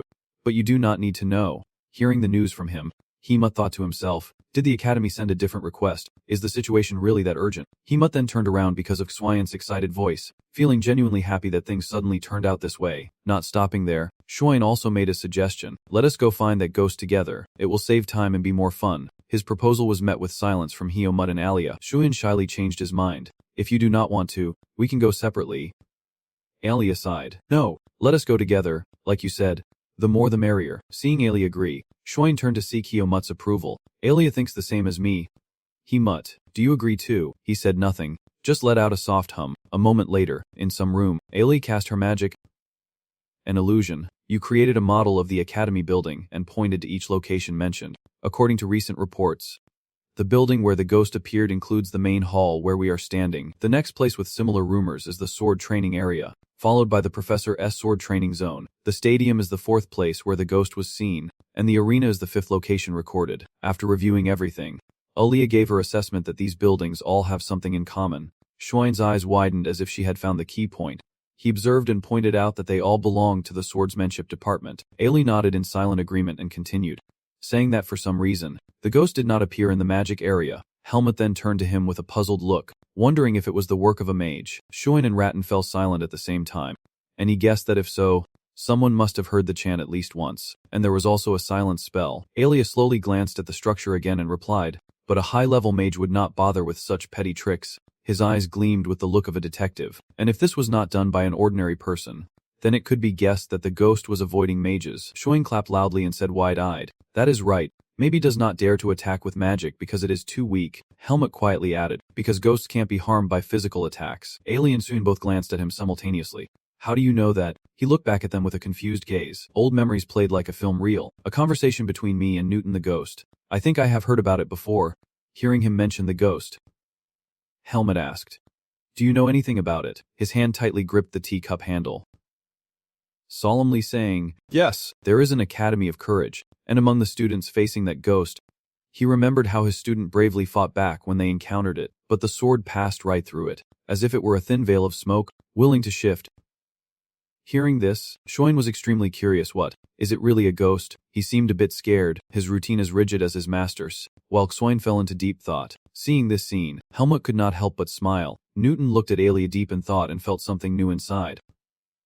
Thinking back, had he ever been able to express his opinion on equal footing, even just in casual conversation? When I was little, whenever I spoke up, I only got scolded by Ilaga. If I got a bit loud and wanted to argue back, Darien would always shut me down. Speaking of mercenary groups, even with the rapid tax soldiers, I have never experienced this. Right now, the feeling is so strange. Suddenly there is equal cooperation among the three of us. Thinking together like this for the first time. We have different knowledge, but when combined, we can gradually find the answer. In the end, everyone will share their opinions. Helmut realized something. So this is how it is? Go ahead. Alia thought for a moment then spoke up. Helmut, if it has no form, it can't be attacked physically. You suggested. What if you use Vis to attack it? Since you are good at using Vis, Helmut was a bit surprised. And Vis, the sword beside him, suddenly glowed with a purple light, startling the person next to him. He continued, if I encounter it, I will give it a try. Xuan stepped back a few meters, then panicked. Oh my god, you scared me to death, Alia softly concluded. Anyway, I can't think of anything else. Then Xuan sat beside her, waving her hands to brush off, saying tomorrow we have to search all the buildings of the sword department. But I am tired, I can't think any more. He quickly stood up and said, I am going to rest now. After finishing, Xuan hurriedly ran out the door, leaving a message. Do not push yourself too hard. Stay safe. The door slammed shut right after. Ailey absent-mindedly looked out the door, then Helmut, and he locked eyes again. A few seconds passed in silence until Alia finally spoke. Helmut. She stared at him and asked, did you figure anything out? He nodded slowly. And I realized something as the image of the rattan gradually appeared in my memory, how the Shine used the rattan to play chase, then deduced things without form, remembering the rattan swirling around Helmut's body, avoiding mages and loving to play chase. He finally spoke up and called out, Alia. Her voice echoed through the silent room. Where do you look to find a spirit? Alia blinked mischievously at Helmut. It turns out I teach well after all. Then he snapped his fingers. But unfortunately, I am not a spirit mage, so it is hard to sense the spirits. The model had shrunk into a glowing orb on the table, and Helmut looked at him curiously. So what should we do now? Alia smiled knowingly. What do you mean? Then he turned to the glass door, looking into the distance. Have you forgotten already? Elsewhere. Shunned was desperately running towards a certain direction. According to Alia, the mages no longer needed to search, because we already had a talented spirit mage. After Helmut and Alia noticed something unusual about Shunned, they immediately rushed off to find him. Helmut kept asking Alia from behind, "Where is Shunned going?" He ran while glancing back and replied, "He must be chasing the souls. I am sure he can sense them." Hearing this, Helmut grew suspicious. How could he sense them so quickly? Could it be? He remembered the moment when Shunned suggested going together and Alia suddenly agreed, saying, "We can go together. The more the merrier, like you said." Or maybe it was when Alia asked during the discussion, "How do you know?" Or what about when Alia suggested using Viz? What if you were using Viz to your advantage? Helmut pieced everything together and glanced coldly at Alia. He finally spoke up. "You knew from the start it was a spirit. You just wanted Shunned to go find it." Alia did not hide anything and spoke frankly. "I was stalling. It was the only way I could think of." Hearing this, Helmut said no more. The two of them ran out of the academy building and stopped on a long stretch of paved road. Helmut was a bit puzzled and asked, "Aren't we going to chase after him?" Alia replied calmly, "We just need to know the general direction he went." You started placing your hand down. Light rising from below. Alia cast her magic. Searching, a row of magical lights appeared, revealing Shunned's footprints. It moved to the right. Helmut went to observe. This direction is, looking towards the path Shunned took. They concluded he was running to the swordsmanship training ground. After getting the clue, Alia brushed his hands off and said, "I am sure Shunned won't be able to aim accurately." He said this while pursing his lips. "So we have to find that soul before him." Helmut just listened without rushing to make any judgment. In a carefully locked room, it was shattered open in an instant by magic. Alia pushed the door open and said, "Not everyone is allowed into the training grounds of the sword department." He added some interesting information. "And also, they take rankings quite seriously. So even though they are students in the department, they are divided into separate classes and ranks." Helmut looked around with some admiration, going deeper inside. Ailey added that the spirit is probably residing in the least used area because it has to hide in a quiet place. So besides our training ground, he turned back to look straight at Helmut, saying it could even be hiding near the senior students who have extra lessons. "So we need to search there." But Ailey noticed Helmut was already focused on something else and curiously called out, "Helmut." Helmut calmly replied, "Ethan has a private training ground at home."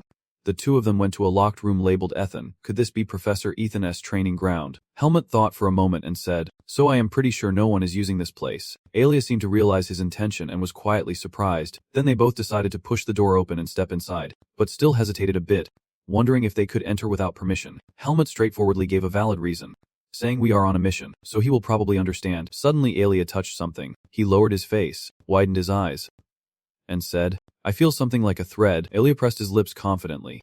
"Yeah, it is definitely here." Then, his hand clenched tightly, and Helmut softly called out to him, "Alia." He bluntly asked the burning question in his heart. "Did you really receive the mission from the academy?" Ailey glanced at him upon hearing that. He closed his eyes and took a deep breath without rushing, then said honestly, "By now I am not going to lie to you, I do not actually like the academy. I only have one elemental mage." Hearing this, Helmut guessed that you would capture that soul and study it. Ailey had to take responsibility for her magic. "That is right. And you would automatically complete the mission requirement." Without hesitation, he snapped his fingers to issue the command. Silence falling, at Alia's feet, a magic circle appeared, and a glowing orb materialized in his hand. He absent-mindedly looked at his palm and said, "I have erased all traces of myself because I am a mage." Then he sat down and made a request to Helmut. "From now on you should pull me out, because I am also helping you. I need you to support it." Helmut asked Alia back, "What if I refuse? Have not you provoked me enough? So you have to settle the debt this way." The two argued but did not notice a shadow creeping out from the wall. Helmut sensed something was different and turned to look around. In front of him, the shadows were multiplying. Noticing he kept focusing in one direction, Alia also turned curiously. "What is it?" He frowned in confusion. Why did the person suddenly stop? But before he could finish speaking, the ghost transformed into a terrifying monster drooling as it stared at Helmut. Ailey glanced at it quickly and shouted a name. "I think it is Evolve, the Academy Ghost." Without hesitation, Ailey rushed forward before Helmut's astonished eyes. "Well done, Helmut." He focused magic into his palm, wearing a pleased smile. "I should ask it before stopping." Without finishing his sentence, he launched several magical stones called the Wall, which surrounded the ghost. It quickly slithered away like a snake to avoid them. Ailey gritted his teeth and cast another round of magic. Not a chance. He launched the spell straight into the circle to suppress the energy. Mana spread out like waves in concentric circles. Helmut saw Alia's illusion and grew curious, but Alia urgently shouted, "Seal him. This bastard won't be able to leave the training ground, but when I cast this spell, I won't be able to move, and the caster will weaken. Just keep injuring it severely. It would be foolish if it escaped. Now the ghost is trapped in the magic matrix and can get out." Hearing that, Helmut drew his glowing sword and thought to himself, "Alright then, they say swords usually do not affect it." Thinking this, Helmut drew his glowing sword. Then like the wind, he rushed toward the ghost. He aimed straight for the flash of light in its chest and struck. The ghost's body dissolved like dust. It let out a painful scream, its original form also distorted. Then, Helmut glanced at the ghost, thinking to himself that he would use Viz to strike it down, seeing the ghost's body shattered into pieces. He wondered if it was enough. Suddenly, the ghost glared at him with full fury. It restored its shape in an instant and returned to its original form. Roaring furiously, Helmut's eyes narrowed, coldly staring at the Academy ghost. Knowing this was not over yet, at this moment, he and it were both on the offensive. Ready to fight, Helmut seized the opportunity to charge forward, silently calculating to add a bit more power this time. The ghost also refused to be passive, rushing forward at the same time as him. His feet lifted off the ground, its sharp eyes stared at him. Helmut met its gaze without hesitation. As if they both shared the same thought at his coming, suddenly Xin and Rattan appeared out of nowhere, and he unleashed Rattan's energy. Rattan. This made Helmut abruptly stop. The light from Rattan cut through the middle of Helmut's battle with the ghost. Xin quickly pulled out a cool shield, his magic flaring intensely. He glanced at him with a very annoyed expression. "Helmut, what do you think you are doing?" Helmut was surprised by Xin's sudden appearance. Xin tries to create a shield to separate Helmut from that ghost. He furrowed his brow. Why would you risk challenging that spirit? He keeps going. That is the dark soul. It is very insecure. So we need to approach it gently while the ghost is watching him closely. Right now, he is looking at the struggling ghost and explaining, "I used a light screen to block it, but neither Rattan nor I can hold out much longer." At this moment, Helmut also paused briefly to observe his opponent. It does look a bit angry. Aliyah, who has been setting up the formation all along, suddenly speaks up, "So how do we catch it?" Those words made Singh flinch slightly. His face turned pale as he quickly looked over at Aliyah. "Huh, Aliyah, you." Singh was extremely upset, pointing at the ghost and scolding. "You want to capture the kid and use it for experiments? How can you do that to such an adorable child?" Aliyah spoke up helplessly. "No, you are still maintaining the magic circle you just explained." "Well, it is because you do not want to cooperate with me on soul research. And you are also the only spirit mage in the academy." Sin and Rattan both imagined Ellie's scary face. He responded loudly, "That is because you want to do those scary experiments. Then you turn to look at the ghost and keep going. We just found it, and now it will be completely sealed off." He warned Ailey that losing it would be very dangerous. "Keep the veil going, Aliyah." Ailey arrogantly glanced at Sin and nodded a few times. Then, Sin began assigning tasks to Helmuth. "And Helmuth, can you buy us more time without attacking it?" He paused, weighing the pros and cons before answering. "I will try to calm it down." "All right." Suddenly, Helmuth grabbed his sword and leapt through Raytina's shield. Surprising everyone, "I will try, but I do not know how long I can hold out without attacking it." The ghost, sensing danger, quickly surged forward to break Raytina's shield. Soon after, Helmuth blinked right in front of it and swung his sword, but it managed to dodge. Helmuth was caught off guard and thought to himself, "It is too fast, but I can still do this." With that in mind, he decided to unleash a flurry of sword strikes forming a sharp net. Telling himself, "I can hold on." The ghost was no pushover either. The places it was slashed faded like light smoke but quickly healed. Softly calling out, "Helmuth," he cast his magic, creating a glowing orb that expanded just a little more. At that moment the ghost snarled, black energy escaping from its mouth. Suddenly its long tentacles twisted like arrows and stabbed forward. It seemed to explode with rage, glaring at Helmuth with full resentment. The ghost did not hesitate and stabbed straight down at him, and Helmuth thought to himself, "This is too dangerous." Helmuth quickly dodged in time, but the ghost did not let up, launching more attacks from behind, and he hurried to evade this demon. After running for a while, Helmuth stomped his foot to gain momentum, spun around on the hill, and directly jumped behind the ghost, swinging his sword down. Knowing he could not touch it, his eyes sharpened as he paused for about 3 seconds, wondering if he should clear it out a bit. Suddenly, a loud voice made him stop Helmuth. Shunned was extremely worried. "No!" In that moment of distraction, the ghost seized the chance to lash out with its tentacle. Fortunately, Helmuth reacted quickly and dodged in time. However, it followed up with a crushing blow that slammed Helmuth straight into the wall. Helmuth was caught off guard and bit his tongue. Shunned had deliberately distracted him, and seeing him slam into the wall, he kept apologizing to Helmuth's family.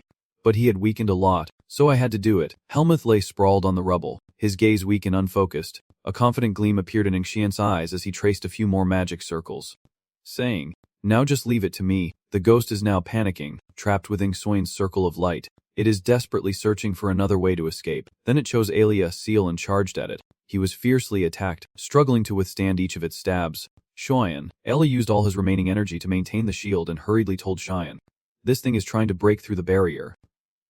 Do something." he observed the situation, furrowing his brow slightly. It is small. It is afraid of us. It is afraid of my magic. The ghost's body moved restlessly, no longer attacking Alia's seal. It turned to look at Xuan's magic and hesitated. Then Alia was startled when their eyes met the ghost's gaze. It lunged wildly as if trying to devour him. Xuan excitedly called out loudly, "Helmet." Helmet also rushed over like a storm. He quickly stood in front of Alia, gripping the hilt tightly. He felt this was the signal to get serious. Alia is in danger now. Helmet swings a sharp purple light sword fiercely at it, telling himself there is no other choice. The shadow took the full slash, but something happened that made Helmet hesitate. Alia sensed danger, gritted his teeth, and swore. Then he cast another kind of magic.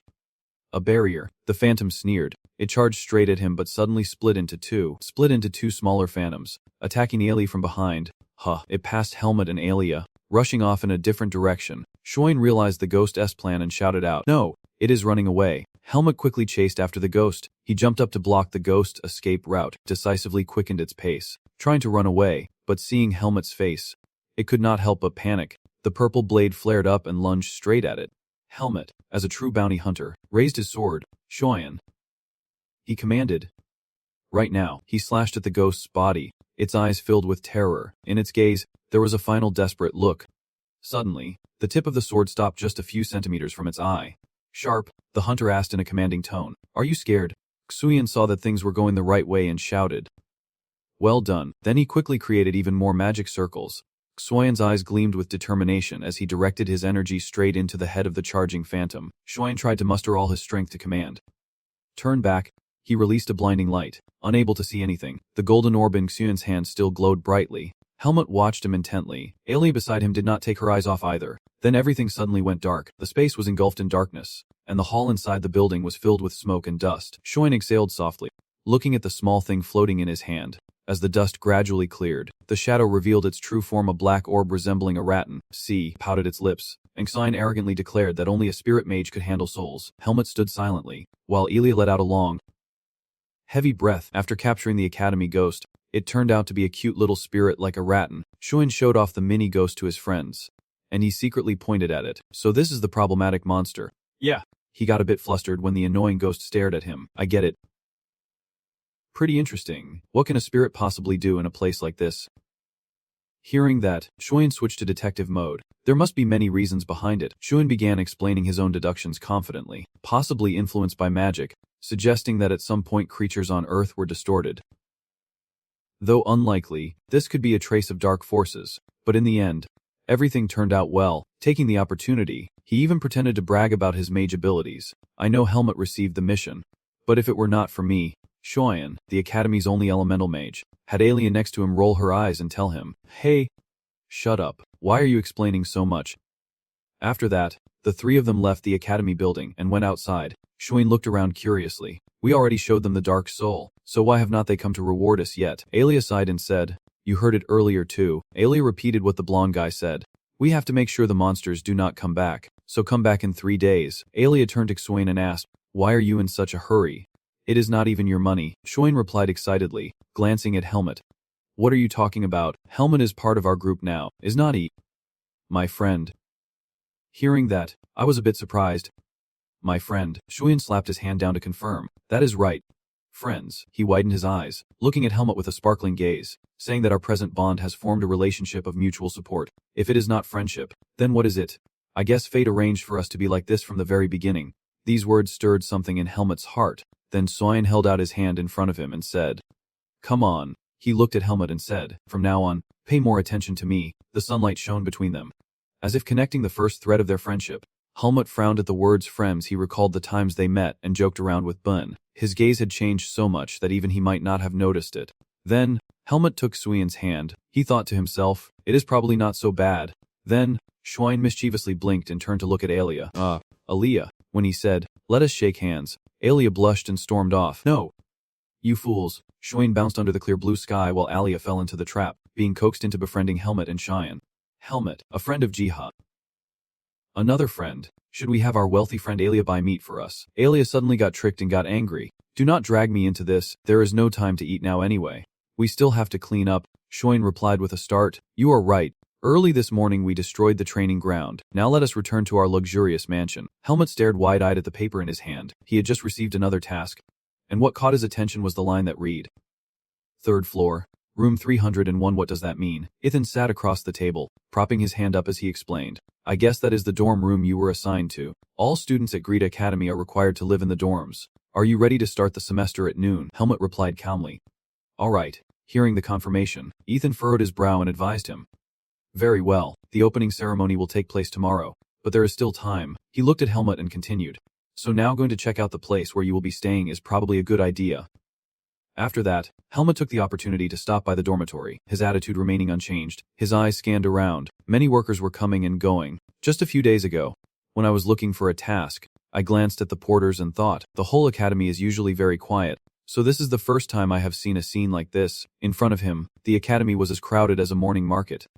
Suddenly, a loud announcement caught his attention. That person called out loudly, those who have been assigned dormitory spots, please come here to collect your luggage. He thought to himself, I guess I have to go there. He walked back to the information desk and handed over the letter. The guide quickly opened the envelope, smiled, and greeted him, saying, you have been assigned a dorm room. Please wait a moment. After reading through the information once, his face turned pale. Third floor. Room 301. The scene shifts to a tidy room bathed in shimmering sunlight. There was a sigh from inside. Have I been too relaxed these past few days?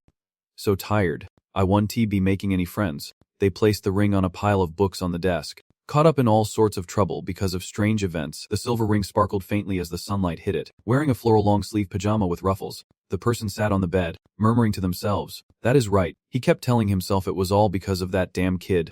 By now Helmut had received the key and was heading toward the assigned room. The key had the room number 301 engraved on it. He passed the first floor, then the second, and finally reached the third floor. Finally Helmut stopped in front of room 301. He paused for a moment, thinking to himself, this is it. Inside the room, the person wearing the ruffled sleeve shirt was still mumbling that ever since meeting him, everything started to fall apart. With his purple hair and distinctive purple eyes, ever since the semester began, I did not want to see him again at all. On this side, Helmut inserted the key into the lock. He began to unlock the door. The person wearing the ruffled sleeve shirt was revealed to be Alia, who promised himself never again.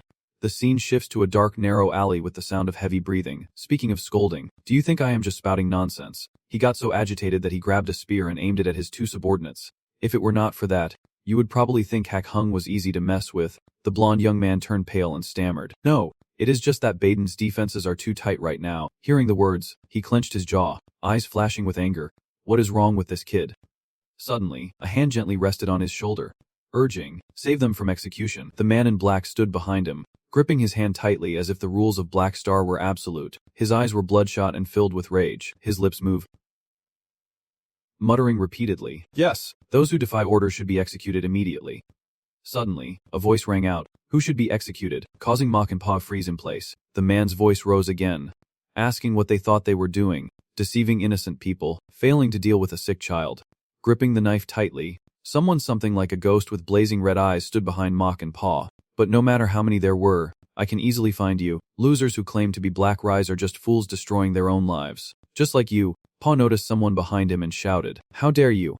The shadow passed through him, blood sprang out like a faucet, splattering all over Mac's face as he staggered to his feet. Pa's head had been stolen, and Mac called out in despair. His face was dark and lifeless, quickly turning around to search the surroundings. Who are you? Do not hide like a coward. Show yourself now. The shadow suddenly appeared from above, calmly asking him. Running away, he appeared behind Mac, holding a cold knife to his neck and asked who was the real coward hiding all this time. Then, with a simple move, he took down Mac and Pa. This terrifying scene made the henchman turn pale. The shadow let out a soft sigh. They dared to disgrace that bastard. He smiled slyly, still holding a knife stained with tomato, and kept impersonating them. But you have to admit they were pretty lucky to survive that long. Then he stood up again, making the others tremble. He had a scar on his face and gave a twisted smile, saying he forgot he had a few things to ask them. The shadow loomed large. Now may I ask you all something? In the dark alley without any light, a scream pierced the clear sky, and after Helmut opened the door, he casually pulled it open further. He slowly stepped into the room.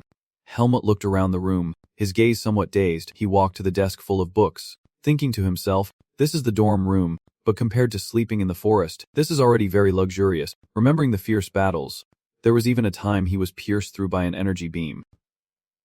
Helmut thought. Speaking of the forest, after leaving the primeval forest, he recalled his journey, how he had agreed to go with the mercenary guild. Now, standing in the dormitory with clenched fists, he thought to himself, and now I have been accepted into Greta Academy. Helmut looked at his palm, telling himself that finally, He felt the beginning of a new journey. His eyes shone brightly with determination, ready to focus on gaining strength. While a shadow moved behind the wall out of sight, Helmut hurriedly made a move to draw his sword and attack. He was a bit surprised, then finally realized. Right, today I did not bring my sword. The person standing behind the wall was Alia. He was a bit surprised and stared at Helmut. Helmut could not help but ask in surprise, Alia. Seeing Alia, he wondered aloud, are you in this room too? Alia was angry, her hands already ready with magic. What are you talking about? And how did you get into my room? I almost gave you a punch, Helmut replied calmly. Because I was also assigned to room 301, but it was enough to leave Alia speechless. No way, that can't be. Helmut glanced at him and asked, how could it not be possible? Alia covered his face in frustration. Of course it is not possible. How on earth did this happen? Wait, do not tell me. Suddenly Alia's eyes narrowed. He said nothing more, hurriedly took off the ruffled sleeve shirt. Gritting his teeth, going to the party. There are 2 beds here. Seeing you leave, Helmut hurriedly asked, where are you going? The gruff boy replied. The bathroom. Why do I have to answer a question like that? Alia quickly changed out of her daily clothes, then warned sharply, I am warning you, do not touch anything in this room, or I will make sure you get a good beating. Helmut froze like a child caught standing still in the room. Do not go wandering around, stay right there. He felt something was off and thought to himself, what did I do to be hated this much? The academy was unusually quiet today, and inside a glass-walled room bathed in morning light, someone was gently holding a teacup. The man sipping it was Liam Wace, the director of Greta Academy. He had just taken a sip when suddenly someone broke down his door and shouted loudly, Director. He turned around slightly, only to be yelled at what the hell happened. Liam still had not caught Alia's meaning when she snapped, why would you let someone else share a room with me? Then, clearly upset, she demanded her rights, saying she was entitled to a private room as the president of the Magic Institute at Greta, and surely he had not forgotten that. Liam did not respond immediately. He was somewhat cautious. It seems she already knows. I could have anticipated this situation, but then he came up with some excuse. Shamelessly saying, sorry for not informing you earlier, Alia. Actually, we had arranged the dormitory fees since the last vacation, so there are very few rooms left. I hope you understand. Alia frowned unhappily. Even so, you still have to keep your promise to me. You insist on your own rights. But you know I need a private room. What if he finds out I am a girl? Hearing this, Liam squinted and thought carefully before answering. In the end, he avoided Alia's gaze and said, you just need to be more careful. After all, you possess the magic of a powerful archmage. A student from the swordsmanship department won't discover that, but Alia still refuses to accept it. She is extremely dissatisfied, so if you do not intend to take responsibility, I do not want any risk at all here. Ali's eyes glistened with sadness and a hint of helplessness, and in the end, he knew exactly who my enemy was. Hearing this, Liam froze, furrowing his brow as he stared intently at Alia. Then he thought it over carefully and replied, Alia, do not you think having your own room while there are no other rooms left is a bit unfair? Besides, I have already tried to arrange for you to have a familiar roommate, so please try to endure it for this semester. At least, Alia felt disgusted and close to that guy. Liam still acted like nothing was wrong, did not he? I mean, you have guided him, studied with him, and even hung out with him. Alia had to refute, no, I only did that to repay him. Then he walked in with a troubled look, saying I do not even know him that well. We barely see each other, remembering my memories with Helmut. You are always good at following him. Just thinking about that made Alia feel uneasy. Liam sighed deeply, his voice serious. This is my responsibility as a teacher and guardian to help you with your friendships. I have said it before.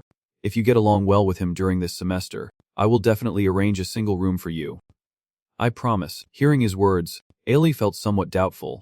Then, the room fell silent again. He leaned back and looked up at the ceiling. Finally free, but only time will tell if she is truly convinced. He could not help but think about Alia. She was destined to become a good person. Elsewhere, the door to room 301 swung open. Helmut had remained standing there ever since Alia left, seeing Alia sigh helplessly. Helmut asked, things have not gone well with her. Have they? He replied irritably. You must be pretty proud of your own sharpness. Huh. Glancing at Helmut, Alia irritably shot a suspicious look. Then, he laughed, shrugging off his robe, saying, so you really want a room with me? Helmut reluctantly followed Alia and replied, it is not about wanting or not, it is necessary. Do you understand? Alia, wearing a black t-shirt, leaned against the wall and sighed.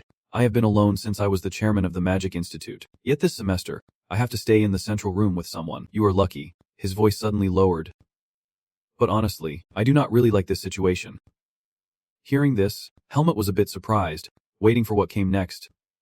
Alia glared, gave Helmut a sharp look, and offered, I can use magic to help you with many things.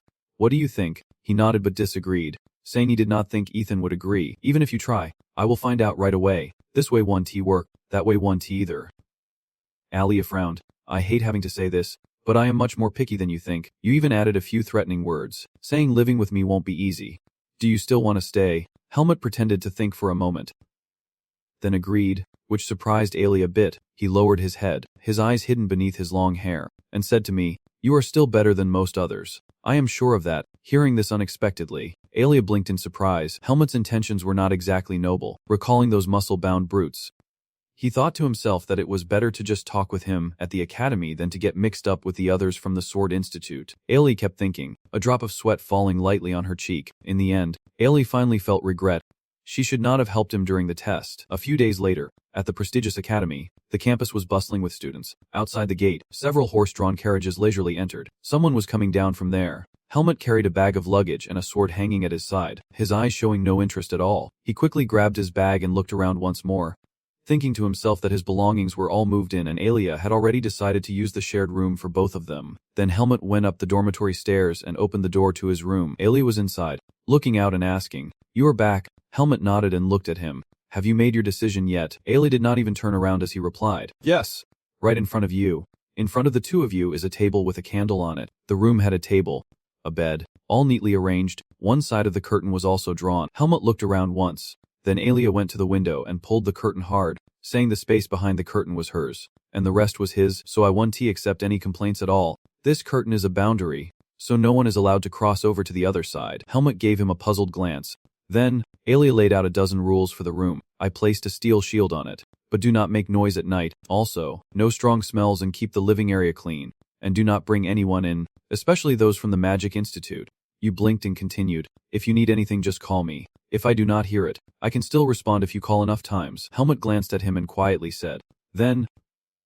Hearing this, Alia began to step inside.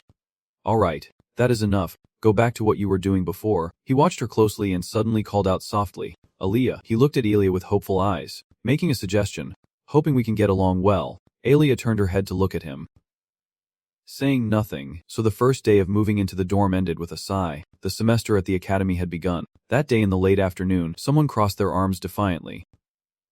"That commoner, he already passed the entrance exam. Right?" They whispered with a smirk. I heard Principal Ethan backed him up. The other guy sneered just as arrogantly, saying no wonder that guy is so full of himself, thinking having a noble backing would hide his incompetence. What he said next made the blonde youth Shabbat somewhat amused, clearly eager to face that guy soon. He pursed his lips, showing no disguise of contempt, sure to soon realize the boundary he must not cross. He sat up abruptly, revealing his big dirty plan. "Luckily there are no swordsmanship classes tomorrow, so let us go crush him so he can't lift his head. This will be fun." The next day, at the academy, the sky was clear with distinct clusters of clouds. Helmut was at his door. He put on a very stylish uniform and then moved his arms and legs to check the fit. I thought the uniform would be tight, but it is actually really comfortable to move in. I remembered Alia's words again. Alia said that the beginning of the semester usually is not very busy. After class, I will head straight to the personal training room. Suddenly, on the dormitory floor, there was the familiar green head of Cyan. Helmut. He looked pale and pointed at Helmut with his shoe. "You just came out of room 301. His head was full of question marks, and he froze, replying, "So what?" Cyan was completely stunned. "Of course, that was Alia's room. Don't tell me you are sharing a room with Alia." He nodded silently in agreement. "That is right." Cyan widened his eyes and confirmed once again. "But Alia has the privilege of using a private room because he is the class leader." But more importantly, Alia still agreed. Then Cyan hurried over to examine the young man's looks. Strange. Alia favors those who are good-looking. Well, no, favoritism would be even more wrong. No matter how much he thought about it, Cyan could not figure out the mysterious Alia's true feelings. He just had to accept it. Living with that hot-tempered person was going to be tough. Then he and I went down the dorm stairs to rest. The first class at the Sword Academy would take place today. He just let out a soft snort. Suddenly, Cyan became serious and warned him about a few important things. He probably won't have any trouble studying, but remember not to cause any trouble with the Academy's mad dog.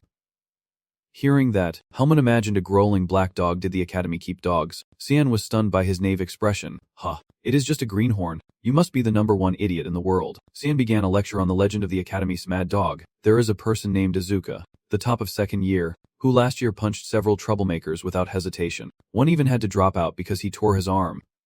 After that, no one dared to mess with him anymore.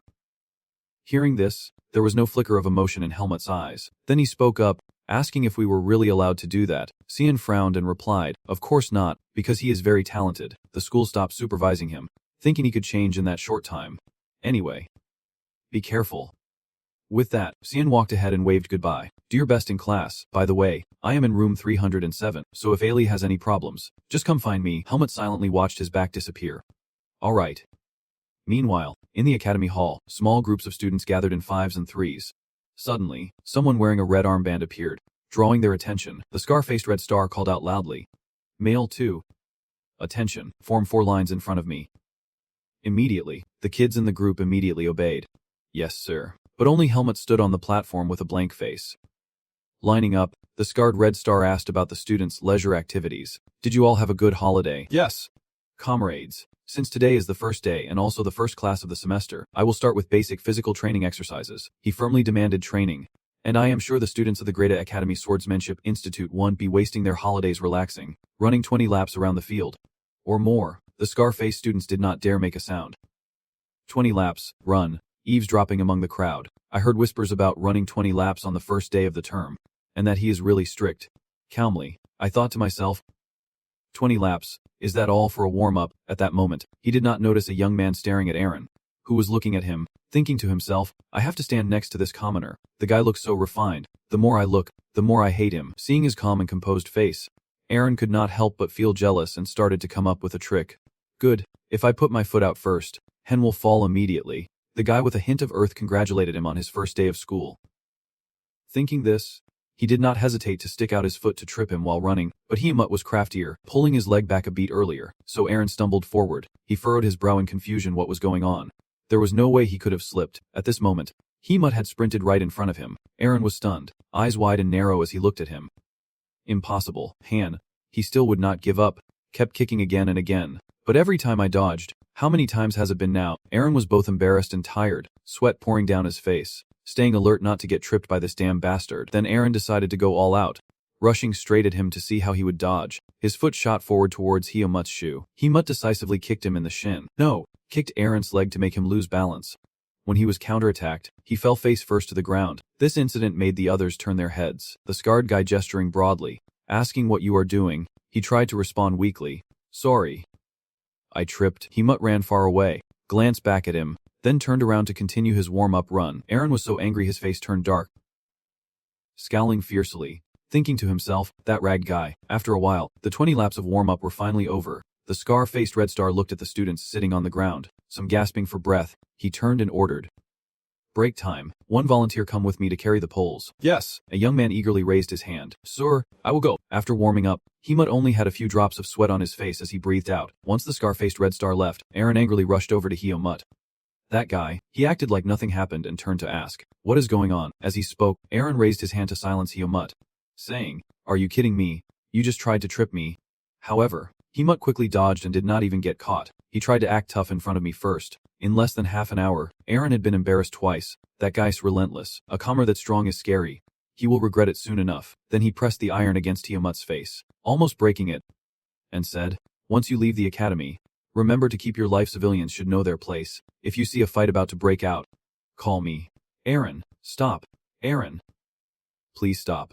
Running is tiring enough. Do not waste your energy on things like that. He gave a knowing smile, turned around and called out, let him be for now. We will settle this later on the training ground. Aaron ran after him, leaving behind his anger and a warning. Just wait. Hiamut watched the group leave. He felt a bit disdainful, thinking to himself that someone as weak as him dared to brag. It was unbelievable that he would challenge others when he could not win. He clenched his hand, already brimming with energy, wondering if he should teach him a lesson right here, right now, when suddenly a voice cut through Hiamut's assassinous focus saying, did you just say civilian? A strong wind blew, tossing the blue-green hair, and both Hiamut and Aaron turned to look at the person who had just spoken. Asuka smiled and softly asked, could it be that you were talking about me? The young man with blue hair lowered his head and said in a clear voice, did you just say ordinary citizen? Could it be that you meant me? The wound on Aaron's cheek was still bright red, and he looked annoyed. Who the hell are you? Asuka said as she stepped down. Huh. Do not know me. I do not know you either. Are you a transfer student? He twisted his neck warily. And I heard someone keep complaining about commoners. Then Asuka half opened her ocean-colored eyes, slightly smiling. So I thought maybe he had a problem with me. Asuka walked past Aaron and headed straight to Sat Bat, who frowned and said, Why are there so many ordinary people in the swordsmanship department? We can't tolerate your nonsense any longer. Asuka put his hand in his pocket and said arrogantly, fine. I do not like putting up with that stuff either. He then stepped closer to Satbat, driving him crazy, as if to show me what he would do if he could not stand it. Provoked, Satbat could not hold back and was about to strike, but the guy behind quickly grabbed his arm to stop him, saying, Satbat, wait, that is enough. He was held back and, remembering his own position, decided to back down, but his words were still full of frustration as he clicked his tongue and said, fine, you commoners just keep being sly. Then there were a few whispers behind Asuka's back. Damn, that bastard Asuka has disappeared. Class is starting late. Get lost. While Hiyamut silently watched, he remembered the advice to stay away from those sword-crazy lunatics, especially one named Azuka, the top of the second year. Thinking this, he glanced sideways hesitantly, looking at Asuka's gloomy face. He thought to himself, so this is the guy. After a while, the scar-faced star had prepared 2 boxes of wooden swords. He made the whole class line up in order when he called and draw their wooden swords. Suddenly, he spotted Azuka's blue head and called out, Hey, Asuka. Look at you pretending to be a civilian. Come up here. The scar-faced man arrogantly crossed his arms and questioned, Why are you late? Asuka scratched his head, trying to come up with an excuse. Sorry, I was too busy asking Ms. Pachika questions and lost track of time. But the red star quickly caught the lie. Pachika is off today. If you are going to lie, at least put some effort into it. He also added, Run 30 laps around the training ground right now. Asuka's face went blank in surprise.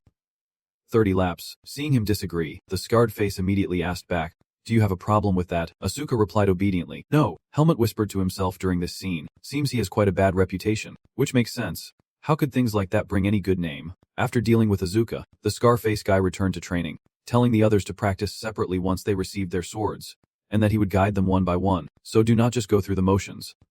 Dismissed, the voices of the students echoed clearly across the training ground. Helmut returned to his specialty. Gripping the wooden sword tightly with both hands, he stepped into an advancing stance. A powerful strike that could cause serious damage even with a wooden sword. He began practicing the basic movements of kendo. Helmut's eyes were sharp and confident. Helmut swung left and right, chopping from above without stopping for a second. Just as he was about to strike again, he suddenly froze. In front of him now stood the scarred face that had been watching all along, but he said nothing and abruptly turned away. Although Helmut did not understand, he was not curious either, and wiped the sweat off his face. He remembered Ethan's words. Ethan said the first layer was not too difficult, but something fell off, and he wondered if it would change in a few years. Suddenly, footsteps approached from behind him. After finishing the punishment, Asuka's face was also speckled with sweat as he waved his hand to call him. Hey you. Asuka tossed his head with a noble air, not wanting to provoke Helmut. Aren't you going to thank me? I stopped you from fighting earlier. The words that followed left Asuka utterly shocked, her jaw dropping. But I never asked for your help. Asuka raised an eyebrow in confusion. Huh, you are really tall. I heard you are a commoner. Then he held out his hand to Helmut and said, I am a commoner too, so we should get along. Helmut felt something off about that hand. In his eyes, Asuka's hands were radiating a blue aura. He furrowed his brows in caution, realizing Helmut had caught on. Asuka did not hesitate to say it straight. Your intuition is sharp. Then Asuka patted his shoulder and warned. All right, let me warn you first. Raising his eyebrows mysteriously, he quickly changed his tone. Do not get the wrong idea just because we are both commoners. I find that really annoying. At this moment, Helmut furrowed his brow in confusion at Asuka. Then, Asuka stopped holding back, teasing him first, and with a handshake to say goodbye, urged him to stay friendly. Commoner friend. After he left, Helmut touched the spot on his shoulder where Asuka had just touched him. Everything that happened left Helmut with a lingering thought, am I really that easy to bully? At this moment, Ailey was preparing her skincare, wearing a pink ring as she glanced at him. Seeing this, Ailey shyly asked, No. From the beginning I have already struggled. Then he turned to brush his teeth and wash his face, saying they are just a group from prestigious families. But if you prove yourself, they won't dare mess with you anymore. Helmut hesitated a bit, but Ethan told me that causing trouble won't do any good. Ailey shared his thoughts. It depends on how you handle it. If you make them start the fight, you can fight back. Helmut was very curious. Was there another way? Ailey glanced at him and laid out a few plans, saying if you want to be more straightforward, you have to endure until the one-on-one duel. Hearing this, Helmut hesitated, his gaze drifting off. Seeing his reaction, Ailey also began to question. Seeing your gaze fixed on me, Helmut stood aside and quietly asked. Then Ailey smirked and slowly revealed her sneaky tactics. Before you enrolled, I already beat them up badly, but luckily I do not do that anymore. Suddenly faced with two choices, to be honorable or to be a petty villain, Helmut, who usually avoided too much confrontation, began to hesitate. Suddenly, a question popped in his mind. If he were head of a department, would not he avoid suffering and be able to fight them directly? Ailey was taken aback by those words, her face puzzled. Huh. What the hell are you talking about? Helmut stood tall, staring at Alia. If not, then there is someone here I just do not understand. At the same time, elsewhere, Asuka encountered Shab's trio, his eyes looking at them like they were inferior beings. They passed each other without a word. Only Aaron and Jerome glanced back to watch his retreating figure. Suddenly, a voice echoed, making Asuka stop in his tracks. Surely he must be happy now, having gained another civilian friend. Shabbat pursed his lips and taunted. Let us see how long you can keep acting superior with that one advantage. I will turn you into a good dog soon enough. Keep coming, Asuka. Asuka said nothing, his mood sinking into darkness. Then, with a sharp slap, Asuka directly knocked down Jerome, the head of the gang. He cried out in pain. Why did you hit me? Asuka pressed his lips together, gave a nasty smile, and said sorry. I got too excited so my hand moved on its own. I was actually hoping you would make me obedient without waiting for that showdown. His sea blue eyes narrowed, shining with menace. So how do you feel now? People often say that at Greta Academy, tuition fees are not divided by social class. It can be understood that this equality is publicly known, but one rule alone cannot change social customs that have lasted for a century. Hidden beneath the surface is an attitude of superiority and bullying, a behavior nobles often use against commoners.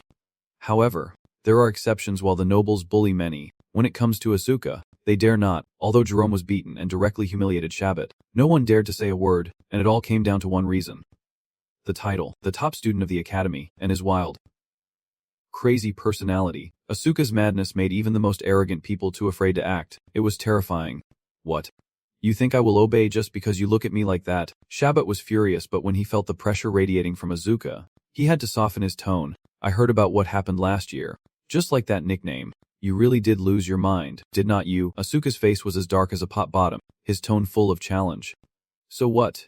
Too scared to fight me? Shabbat did not care. He dug into Asuka's strange behavior, saying that since coming back from that suspension, he had been quiet, which was nothing like his usual self. He stormed over, revealing a fox-like long face. Do not tell me you dare to take charge. If you get suspended again, you are in big trouble. These words sparked a flash of anger in Asuka's eyes, his face gradually showing signs of discomfort, one eye hidden beneath his long hair. Shabbat casually stepped up to him. All right then, if you want it, I'm game. He did not realize that messing with a dog chaser is a dangerous game in Vietnam, so go ahead and try hitting me first. Thinking he had Asuka figured out, Shabbat shamelessly slapped his cheek to provoke him. Of course, if that is the case, be ready to face punishment not from me, but from society itself. Asuka heard these crazy words and frowned, while Shabbat kept provoking. That is right. You can't hit me because then it would be clear who is at fault. Then he turned to laugh with his friends. It seemed the mad dog was now afraid of being kicked out of the pack. Not noticing Asuka's aura rising fiercely, he bowed his head slightly, while Shabbat was joking around. Asuka's distorted face was rushing forward with a punch in hand. Suddenly, a wooden sword swung out, striking Asuka's neck and making him spit out saliva. The second strike hit Shabbat's back, causing him to fall forward, so both of them got beaten up by someone. The sound of shoes pounding on the wooden floor, angry words spoken. The two of them entered the swordsmanship hall to settle the score. Asuka and Shabbat stared curiously at the person in front of them. Pachika coldly asked the two young men sitting on the ground, "You guys are really bold, daring to form cliques and fight each other within the sacred grounds of this school." Asuka angrily pointed at Shabbat's face and shouted, "Prove who is right or wrong to Pachika."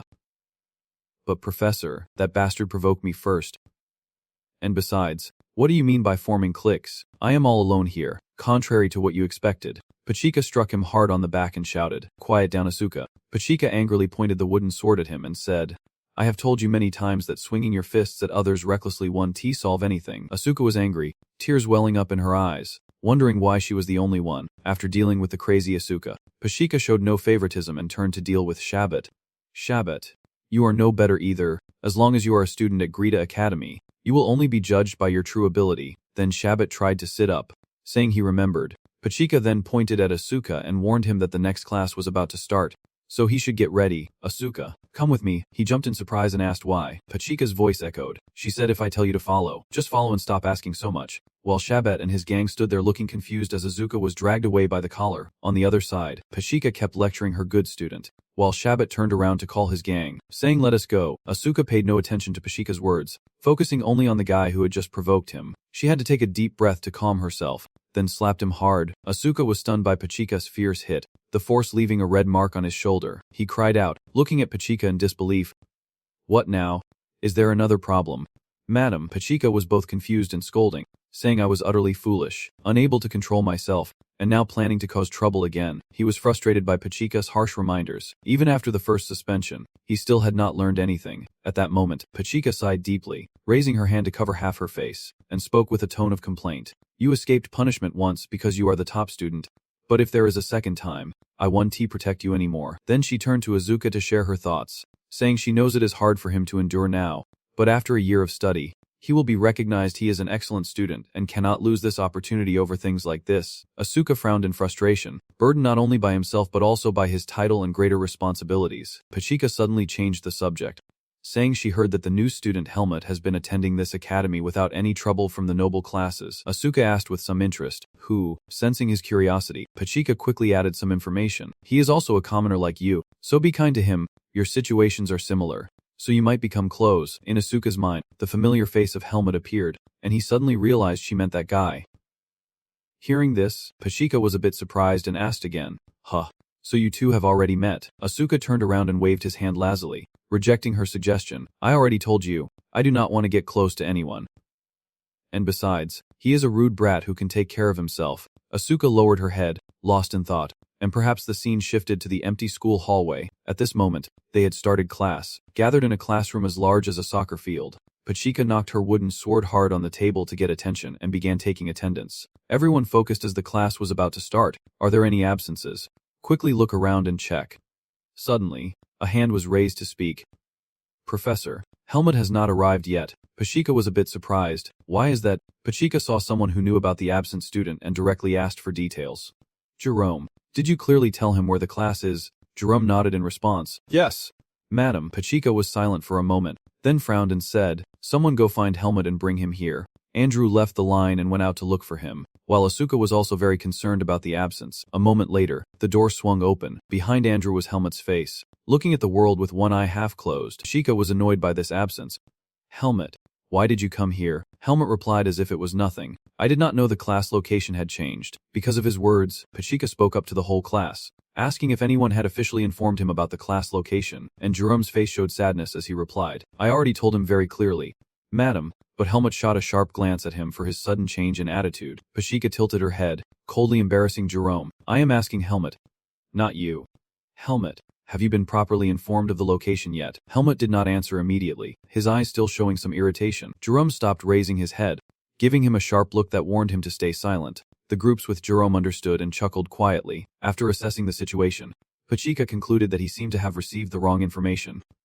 Therefore, she intended to take charge and asked, Helmut, can you be honest with me? Before he could finish speaking, Helmut calmly replied that he must have misheard the message from his friends and apologized to her, addressing her as professor. This humble reaction made Pachika pause for about 3 seconds. Pachika frowned in confusion while Jerome smirked, convinced his plan to mess with the ball had worked. Pachika could not say another word. I see. She decided to punish Helmut according to the rules. Whether intentional or not, he had delayed the class and would have to take responsibility. At the end of class, remember to run 10 laps around the field. Only then did Helmut move to stand at the back of the line and respond. Yes, madam. Pachika could see he was clearly unhappy. Pachika's voice announced, then let us begin the class. Asuka below still glancing sideways at Helmut.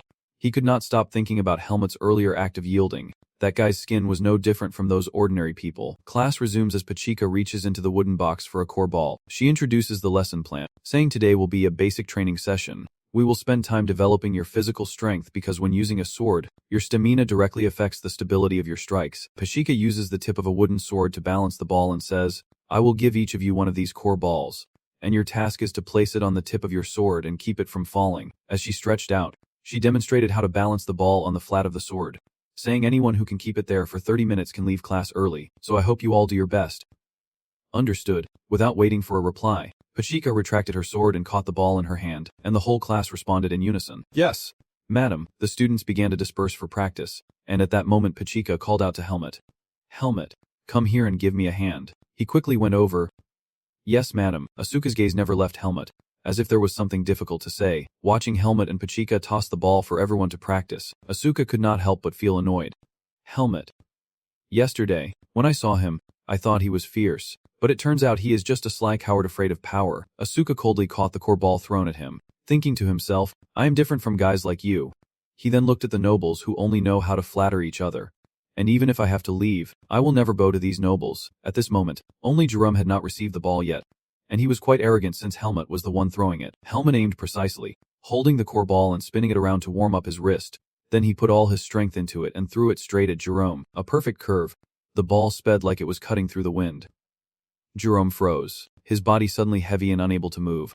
Then, he took the full hit to his stomach and spat out saliva in a hurry. What's this? Chika was stunned by the scene, her face twisted in disbelief. Asuka was not much different, having just underestimated Helmut and now forced to reconsider. Jerome clutched his stomach in sharp pain while Genji's body convulsed in waves. Helmut brushed off his hands, glanced sideways at him, and said with disdain, "Sorry, I did not mean to. You were just too far away." Asuka stared in shock at this attitude, certain he had met a master, wondering what kind of person this guy really was. As the training room fell silent with each powerful strike landing on the wooden post, the wooden post spun thinly after each strike. Jerome took off his semi-shirt, revealing bruises in the mirror. He clicked his tongue in frustration. Tired, he knew it would take a while for these bruises to heal. Jerome gritted his teeth in fury. How dare this arrogant commoner treat him like that? Shabat stood behind him, wiping sweat and scolding. "You are way too obsessed with an ordinary ball." Jerome turned around, raising his voice in annoyance. "Try taking a hit like that, as if he threw a stone at me." His face was bruised and swollen. He was close to breaking down. And after that, damn Azuka, this common trainee. "Shabat, are you going to let this slide?" Shabat just sighed at his immaturity. Aaron sat to the side, also troubled. Asuka's attitude was well known. But what was that newcomer thinking? Daring to bother us? This is bad. More and more people are forgetting their place. Shabat calmly stretched his neck and wiped the sweat. He threw the towel down completely, then calmly walked past the two of them, reminding them not to be so impatient, and to start treating those guys well from tomorrow. Watching him practice swordsmanship seriously, the two others panicked and shouted, "What? Shabat, did I just hear wrong? Are you seriously telling us to befriend those commoners?" He cut them off sternly. "Shut up, you short-sighted fools. Since when did I tell you to befriend them?" Shabat put all his strength into the sword strike and reassured them. "You want to see them much anymore, so be nice to them while you still can." Jerome looked puzzled. "Shabat, what do you mean?" Shabat smirked with a knowing smile, calmly lowering his guard. He said, "Just wait and see." The clear sunlight shone down on the magnificent academy. Shuin joyfully exclaimed with full strength, "Helmut, I heard the news, so you got punished. Huh. I thought I would go see the new transfer friend, but he is already in trouble after just 2 days." Helmut just smiled softly. He seemed to radiate a soft, shining aura all around him. "So that is how it is?" Shuin met his gaze and suddenly froze. He pointed suspiciously at Helmut. "Is that really the appearance I imagined?" What happened? Aelia also popped her head out confused. "What kind of deal is this? Done to just barge into my room like that?" Shuin rested her hand on his shoulder and smiled quietly. "Come on, do not be so mean. Why are you like this to us? No matter what, I just came to see Helmut today, so do not worry about it." Ailey angrily retorted, "It does not matter who you meet. What matters is have I ever let you into my room?" She felt a bit disappointed. Helmut got him, but why did not? Shuin kept blurting out, making Aelia lose her patience. "I have been alone in my room for days. Now I just came over to hang out a bit and it is such a hassle. What does he have that I do not? Look, that is just his true nature. Did I do anything wrong?" You threw the pillow hard at the two people nearby, and they quickly left. Shuin and Helmut were kicked out of the room, and he sighed, wondering if that was how social interaction worked, then glanced lightly at him. Who knows what he is thinking? It is really tiring. He suddenly realized something and panicked. "Sorry for getting you kicked out of the room because of me. Do you still have that face? Can you stop? It does not suit you at all." Walking down the dorm hallway, Shuin was a bit curious, asking if he had any good news, and he awkwardly replied, "I guess he is proud of himself." Helmut silently rejoiced, thinking his expression was getting even more awkward, and the problem would not solve itself now that he had thrown the ball too hard. But no one was seriously hurt, so it is okay. At least I still have some humanity in how I deal with that bastard. Shuin was a bit confused. Proud of what? With that attitude? You are more composed than I thought. Please, I beg you, do not become someone like Asuka. Helmut calmly retorted, "I am not trying to do anything pointless. This is something I need to do to show them their place." He also realized he had been a bit too harsh. That is right. Looking at him now, he seems much gentler. Damn, she looked ahead with determination. Now I won't just stand by and watch them do whatever they want. After all, as Aelia said, this issue can only be resolved with force, not words. So I have to make the distinction clear between us and them. Shuin was suddenly drawn to Helmut. He looked intently for a moment, then took the initiative to suggest, "Helmut, are you planning to go out this weekend? How about going downtown with me?" Helmut was a bit surprised and paused. "Not exactly. I was planning to go home to see Ethan and then leave, have a meal and chat a bit." Shuin crossed her arms, a little disappointed. "I see." Then he happily suggested, "If that is the case, can I come along?" Helmut was puzzled. "Going to the Woodrow mansion? Then what? What are we going to do?" Shuin cheerfully said, "What is the big deal? Do you need a reason to visit a friend's house? He gestured to explain, personal relationships can be delicate, and I am sure tutor Ethan will appreciate what you are doing. Helmut suddenly stopped. He seriously considered Schwein's proposal. After a moment, Helmut suddenly spoke up. Great. Then, Schwein happily raised an ox sign and continued. All right, it is decided. He immediately ran off to scout, so they agreed to meet after the weekend. Helmut felt a bit helpless, but he kept interrupting, promising not to stand me up. He froze right there, wondering what exactly he had just agreed to, but night fell again over the shabby neighborhood.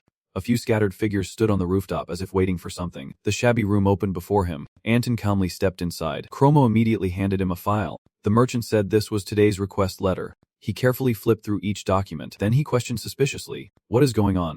How could these noble hares who know nothing about the world make such a trivial request? But since the money's already been received, just do it. Anton suddenly withdrew his hand. He calmly lifted his hat, lowered his head, and warned cautiously that not long ago, a few people impersonated us to extort money. Maybe because of that, Geohackung became known as scammers in this area. He continued, I will prioritize looking into that matter first. You can step back now. Chromo said little and bowed in obedience. Anton looked at the file once more. Then he held up a sheet of paper and asked, Wait, Chromo, have you ever heard of this person's name? He furrowed his brow in suspicion. I am not sure. Why do you ask? Anton pondered for a moment. Then he gave a serious order. Take care of that guy first. And the other one can wait. He rearranged the documents, reminding them to also check this guy's schedule. Go, report to me whatever you find out. Chromo replied calmly. Understood. Anton furrowed his brow thoughtfully. He looked at the name Helmut on the page and suddenly exclaimed, I have a bad feeling about this. On weekends at Greta Academy, students usually go down to Baden Town to unwind on their days off, and the schoolyard grew noticeably quieter. Helmut stood silently waiting. A splendid carriage stopped behind him. The loud call caught his attention. Helmut. Sign looked at him with some suspicion. Is that all your stuff? Helmut was puzzled. Is there a problem? He sighed. Not exactly, but we are only going for 2 days, and you are carrying so little stuff. Helmut suddenly remembered that when he was in the forest, keeping his body as light as possible was the key to survival. He must still have that habit here. Sien asked curiously, but Alia was in the room. He calmly got into the car and replied softly. Probably. He sat down with a bit of suspicion. Besides occasionally visiting Biden when he has time, I rarely see him go out. I wonder if he ever goes home. Maybe it is because his home is too far away. Even I only visit home every 3 months. Maybe he plans to go during the holidays. Sien laughed awkwardly. Do not get me wrong. I am not stalking him. He is my rival, so normally when I pay attention to him. Yes. I do not like tailing men. Helmut tilted his head and looked at him. Then I suddenly blurted out, if you are that curious, should I ask him for you? Sien immediately froze on the spot. He replied helplessly, no. Below, the town bustled with people passing by. Asuka walked while eating the meat, thinking to himself, finally feeling a bit more at ease. Asuka frowned in frustration, blaming those damn nobles if they can't beat me. Then why risk everything like that? Is honor really that important to them? I just do not get it. He furrowed his brow, wondering if there was something wrong with the way he acted. Asuka suddenly regained his spirit and told himself, wait, no, what is the problem? Why should I think about them? I would rather let go than bow down to them. Asuka bit into the meat and wondered. Thinking about it, what the hell did Helmut do? Most of the time he obeyed, but that time he resisted, maybe because he usually endured it. The imposing shadow of Helmut suddenly appeared in his mind. He happily recalled Jerome's face and laughed teasingly. Seeing Jerome roll around on the ground after being hit by the ball was really funny. Asuka strolled through the town, thinking quietly without noticing the shadow standing behind him. It is not like I want to be friends with him, but I could talk to him a little. His steps faltered. Asuka turned his head to look at the bustling street. A sense of unease welled up inside him as the market street grew even busier than before. Asuka quietly weaved through the shops, glancing around as he turned his head. From above, a strange man kept following Asuka's every step. He stopped. Asuka looked ahead with confusion and asked, who sent you here? The strange group continued to surround him. They watched Asuka warily. The 2 big guys behind were no easy opponents, blocking his escape. Asuka looked around suspiciously as they closed in on him. He suddenly spoke up, saying, well, I do not know if you are going to talk or not. He watched them warily, unconsciously touching his side and thinking to himself that his sword was still being repaired. He sneered with a hint of helplessness. All this just over a childish fight. I do not know which clan they belong to, but they are definitely skilled. They still silently draw their weapons. Asuka frowned and cursed silently. You little brats, then spoke up. You better say something. He waved his hand frantically, shouting, causing them to panic and call for the coach to come here, then quickly used arrow-like speed to rush towards them. Asuka coldly threw a punch at one of them. The powerful force made him shudder. Asuka grabbed his shoulder and used it to flip upside down. He effortlessly flew over their heads, leaving them in complete shock. Asuka landed softly. They were still stunned. Standing frozen, seizing the chance, he quickly ran away. They panicked. How is it so fast? One of them spoke up to remind. What are you standing there for? Chase after it quickly. Asuka dashed forward like an arrow. He panicked and stopped.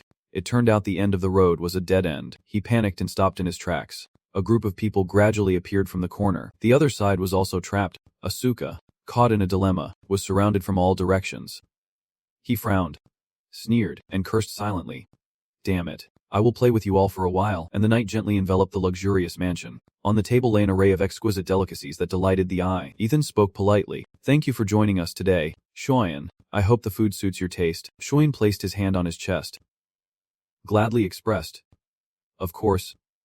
Kudro Minor, the food is very delicious, just as the Kudro mansion's reputation suggests. I was completely amazed by the grandeur of this estate. Ethan smiled happily and replied, you can just call me coach instead of being so formal. He smiled with quiet satisfaction, thinking to himself that he could not believe Helmuth actually had such a normal and polite friend. I was worried for nothing. Helmuth doubted. I wonder how someone can change so much. I will have to ask again later. Shuin suddenly spoke up.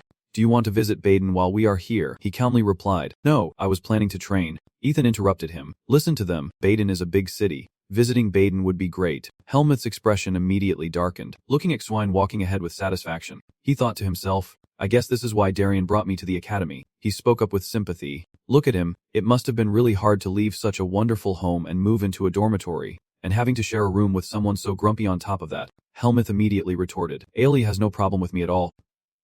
Schwein doubted. Really? Do you know why that is? He tearfully complained because he was the one who bullied me. Not you. He called me early before dawn to help with his research and even made me summon more spirits than I ever have in my life. Helmuth looked at him in confusion. But because of that, you became better, Schwein replied through tears. That was the only consolation. Thanks to that knowledge. He suddenly remembered something and turned back. Alia seemed to listen to him. So why do not you speak up? Before he could finish, a familiar figure suddenly appeared before them. The atmosphere grew heavy and a rare silence fell. Shuin screamed in fear. Helmuth spoke calmly. Wait a moment. You are. Asuka held her wound tightly and struggled to speak. Speaking of Kakao, you two have to help me. A group of people surrounded them again, fully armed, closing in on the three of them step by step. Shoyan panicked. Who is that? Helmuth noticed their torn clothes. He squinted with annoyance, singing in pain. Asuka swore to the heavens. Damn it. These bastards are waiting for the moment I am unarmed. Shuin looked at him in panic. They dared to attack trainees right at the third unit. I noticed you have been causing trouble everywhere. Asuka, he angrily retorted. What are you talking about? What do you know to say that? Helmuth stepped forward. He calmly faced them. Helmuth coldly drew his sword and spoke. Just in time. I have a question for you all. After the chance encounter between Helmuth and Asuka in the dark alley, he stepped up to deal with the group ambushing Asuka. Schwein was a bit frightened by the scene. Helmuth, why are you saying that all of a sudden? He did not answer Xuan's question. Because my hand is busy drawing my sword, and my mind is occupied with thoughts of the Black Eagle. The Black Eagle is an organization that will take someone's life for the right price. But a mere trainee could never do anything to warrant being hunted by them. There is definitely someone behind this. Look at the group of mercenaries chasing after Asuka. Helmuth's old memory suddenly darkened. Back then, he was still wandering outside as a bounty hunter. Not long ago, I just took down a few guys from the Black Bear. Back to the present, the sharp sword in Helmuth's hand was drawn. If they have information about me, then that is probably true. But I thought that while I was a trainee at Greta, they would not be able to touch me. Helmuth now raised his sword, gripping it tightly. I am still sure that is true, but I absolutely have to find out one thing. The long-haired guy senses something's wrong. He said to the long-faced one. Leader, what do we do now? This long-faced guy seems much more cautious when standing in front of Helmuth. Our target's life alone is still not enough. We have to consider the consequences. We can't afford any more witnesses, even if they are just trainees. After some thought, the long-faced one ordered his two subordinates to move in at most 3 of them and deal with the others immediately. Starting with the one who drew his sword, withdrawing his words, the long-faced man lunged at him uncontrollably. But Helmuth dodged again. Something cold and sharp grazed his hand, yet the long-faced man felt nothing at all. In an instant, his right arm was severed. It was not until he saw his hand fall to the ground that the long-faced man screamed in shock, while the red-haired brother, still unaware if he was alive or dead, scolded him. You brat. But Helmuth did not respond with words. He answered with action, specifically by striking him hard. The red-haired guy's eyes went wide in shock as Helmuth swept his sword. His sword was now flipping through the air. Before his departing eyes, everything looked like a slow-motion special effect, slow enough to clearly see every detail on the sword against the night sky. It hovered, almost impossible to ignore. The blade gleamed brightly, highlighting its sharpness even more, and on the blade, images below were reflected the scene of the group fighting. Following that was the scene of Helmuth swinging his sword to take down the strangers. Just as the blade fell near the ground, Helmuth unleashed his spinning kick. He struck straight at the kid with the long face, sending him flying several meters away. With just 2 moves launching him up and waiting for the sword to fall, Helmuth had already taken care of the bullies targeting Asuka. Shoin and Asuka stood still, afraid that getting involved would only hinder Helmuth. The ones who had been boasting about taking Helmuth down were now completely overwhelmed by him. Helmuth's gaze showed no mercy toward them. Asuka was surprised by Helmuth's superior sword skills, able to defeat them in moments without even using Viz. Seeing a classmate who usually seemed dull now radiating the aura of a swordsman, Asuka thought to herself, his skills are so good, so why is he like this? Helmuth took out a glowing purple stone from his hand, dark orb, but there was no reaction. As long as they did not deal with them, it seemed fine. He simply replied coldly. Black Hawk. One of them was still conscious. Ms. Yang reached out to grab the sword beside her, but before they could even touch it, Helmuth coldly stomped it down hard.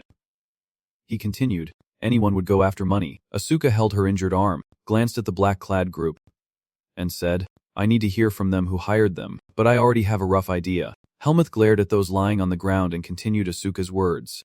They won't reveal it easily. They have been trained, but by chance, I have a question for them. His face suddenly darkened, his words carrying a chilling coldness. No matter how tightly they keep their mouths shut, if we keep cutting off their fingers one by one, eventually they will have to speak. The torture method combined with Helmuth's expression made Cheyenne and Asuka flinch in shock. Shui's face darkened as he stammered. What are you saying? You plan to torture them, even if the student was attacked first. That is beyond self-defense. Asuka stood aside, glaring with disgust and looking away, wondering what kind of thinking that was. Speaking of bullets, Shuin pointed in a direction and made a suggestion. If you can control them, I will go call the guards. We have done all we can, now let us see if they do their job. Hearing this, Asuka immediately looked at him in protest. Wait, are you sure we can trust them? If this were commoners against nobles, do you think they would just let your father off lightly? Shuin understood his words, but he had his own reasoning. Harming a student from the academy is a serious matter. They can't just brush it off. And the fact that you worry about these things shows you are quite capable. Probably why you go around stirring up trouble everywhere. Then Shuin snapped his fingers, reminding the two before leaving. I will be back soon. Got it. I am just saying this as a precaution. So do not touch their fingers. Asuka warily watched the young old man leave, while Himut lazily replied. All right. When he left, he glanced again at the kid below. His foot was still pressing down on the long-faced guy's hand. Himut sat down near me, not moving an inch, and said, How much do you guys know about me? The long-faced guy was dumbfounded by the strange question and thought, what nonsense is this? He narrowed his eyes as if realizing the extent of their knowledge, and thought that knowing just that much was enough. The academy grounds were swallowed by darkness, with only a few lights turned on. The hallway inside the dormitory was pitch dark. The manager was a bit surprised when she opened the door. I have heard the news, and thankfully you are all safe. She looked at Hyumut, Shoyan, and Asuka in turn, making sure all three were okay before giving her instructions. It is late now. You all should go back and rest. Report to the director's office tomorrow morning. Asuka, your wound looks serious. Should I inform the head nurse? He refused. No, it is fine. After that, the three of them left the office, Shoin looking at Asuka with concern. At least now he should go see the nurse. Are you sure you will be okay? He shook his head slightly, avoiding the question. It is so late. What else can you do but lie down and rest? Then, he carelessly ignored the wound on his arm. Besides, you already did some first aid, so I will be fine after a good sleep. Shuin looked at him frustrated. Clearly it made no sense. Are you some kind of monster? The three of us were walking down the empty hallway when Soyan spoke again. If you move, the stab wound will tear open again. Why do not you go somewhere else to get treated? Atsuka crossed his arms, not bothering to care, saying I am very poor, and healing magic is expensive.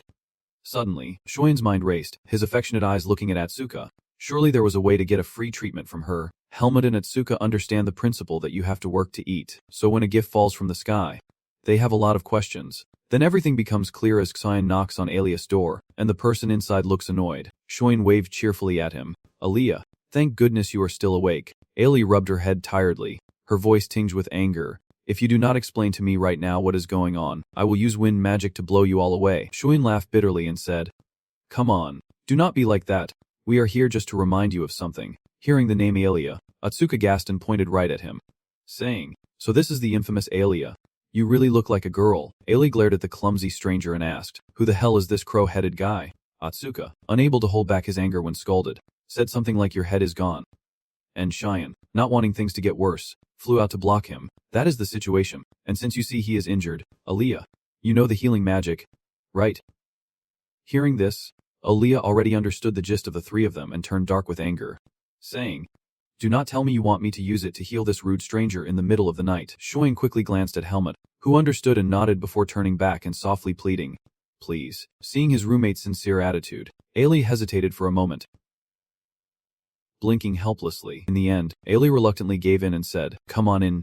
And with a nod of approval, Shuang gave Helmut a big thumbs up. Ailey walked straight into the room and announced to everyone, "Just so you know, this is not free. Do you know how much it costs to heal with magic outside? At least I should be paid something." After saying that, you immediately turned and pointed at Helmut. Helmut was slightly startled and asked, "Why do you want me to pay?" Ailey immediately explained that he was involved because Azuka asked for healing, so she let them in. Is not that obvious? Ailey turned her head and carefully laid out the condition. "If I heal him, what will you do for me?"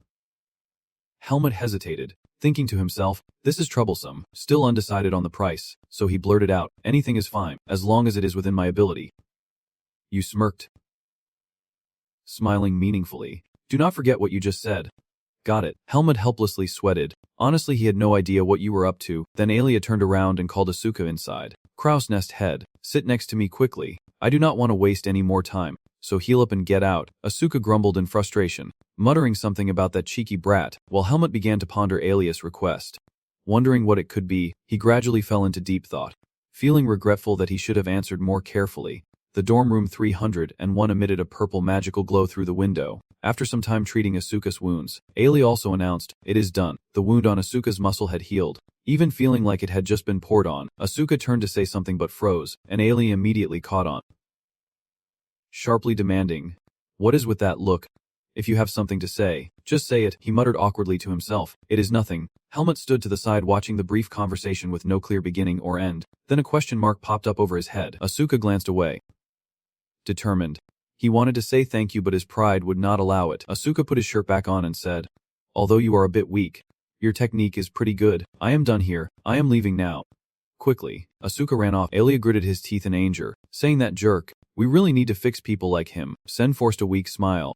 Though he is a bit aloof, he is top of the class, so being friends with him could be beneficial. Ailey narrowed his eyes at Sen and said, "As long as you tie up a mad dog and whip it hard, it will naturally behave." Hearing his close friend being harshly scolded, Sen did not dare to argue back and could only gently advise, "Come on, why say that?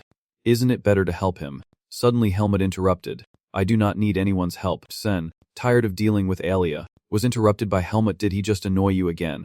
Then he started lecturing about the power of friendship, saying you can underestimate relationships. "Helmut, you are skilled, I know that, but you can't do everything on your own. You will regret it later, so start preparing to face the consequences now." Even though Sen said a lot, Helmut did not bother to listen to a single word. He turned to Eli and sighed. "Aaliyah, you are the same. Why do I even be friends with two kids like you?" Ailey retorted angrily. "Well then, if you do not like it, do not be friends anymore. I won't be friends with you either.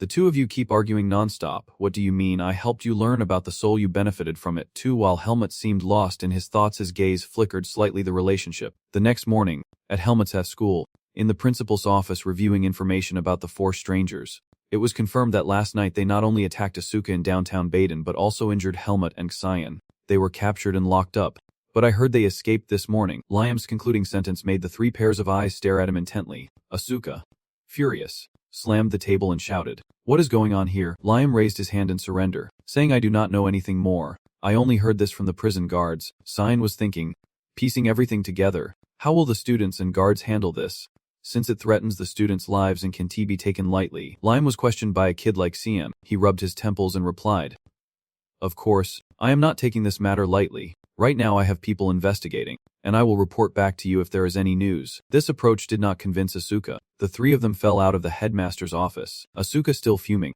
saying, "We should have listened to that lazy pig and beaten them up and interrogated them right there." He frowned and asked, "How could those four escape so easily? Do you think the prison doors at Biden's place are made of paper?" Knowing you are in a bad mood, I hesitated to speak up, but they are still investigating and working hard to search every day. Those words did not convince Asuka. He glanced at Xian, gritting his teeth, and said, "Do you know what the worst thing in the world is? I would rather you handle it your own way than wait around for someone else. Hey, do not act like you are not involved when you are actually really good at this. You are only second to me." Asuka calmed down, put his hands in his pockets, and sulked, calling him careless and asking if he was trying to be a model student. He mutely replied that was not it. Was not it him who told me to be a bit friendlier? An Xin nearby stepped in to stop them from arguing. Hey, stop it. Speaking of which, Xin Kyo, cross to the other side. Weave goodbye. I have to go back to class and next time meet the dean. Hopefully everything will be settled. Asuka glanced at him lazily, muttering under her breath, I do not think so. Just then, Himut was about to leave when Asuka called out curiously, Where are you going now? He did not look back and replied coldly, Training. I have been neglecting it lately for some reasons. Asuka walked behind it, sighing softly.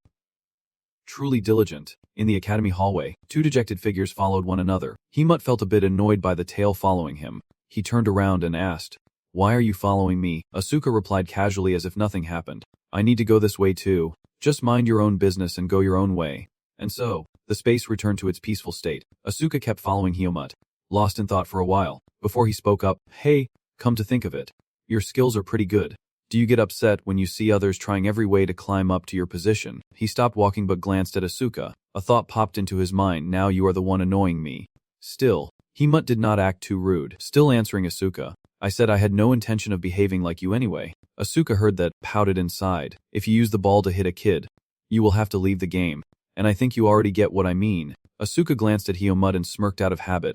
Do not let them see the difference in skill when fighting. Look at me, since I am at the top of the class. They are going crazy with the desire to beat me. Piglet never cared about grades, he just teased Asuka. Not because of his annoying personality, just a moment of joking. Then Himut returned to his usual indifferent demeanor, saying he was not good at fighting others and wanted to walk alongside us in class. Then he strode away, and Asuka pursed his lips, watching him leave, knowing he was different from how he appeared. Are you one of those good kids who always obey their parents, and they told you to befriend those nobles? Himut calmly pushed the door open. Then he turned back with a sharp, threatening look and warned, I do not have the patience to watch others try to climb to my position, and you are no exception. Hearing those last 5 words, Asuka shivered in surprise. Asuka quickly turned away, not intending to joke anymore. Fine, I get it, no need to be so tense. At that moment, Himut pushed open the door and stepped inside. Inside, it was fully equipped with all kinds of weapons and helmets for training. There was no one in the room. Asuka curiously peeked inside, saying this is not a training center. You wanted to practice? Right, Himut calmly replied. This is Coach Kunro's personal training room, and I got his permission to use it when it is free. Asuka was a bit surprised by his treatment and said why only you get to use it. It is so small. You could let me share it, but Himut did not want anyone disturbing him during practice. Especially Asuka, so he kicked Asuka out. No, now just go. Without waiting for a word, he slammed the door shut, leaving Asuka all alone, that cold bastard. That afternoon, the sun was about to set behind the buildings. The sunlight poured down the academy hallway. In some room, someone had locked the door tight. Aaron carefully looked around. Jerome sat on the table, anxiously asking Aaron if he had confessed yet, but he angrily snapped back. I said I do not know anything. Maybe Asuka already spilled us out. He asked me a lot. Still, Jerome remained quite relaxed, knowing he had a solid backing and the academy had no way to contact the Black Eagles. We have the anti-corruption customs, so there won't be any problems. Despite this confidence, Jerome had to ask someone with higher authority. But why?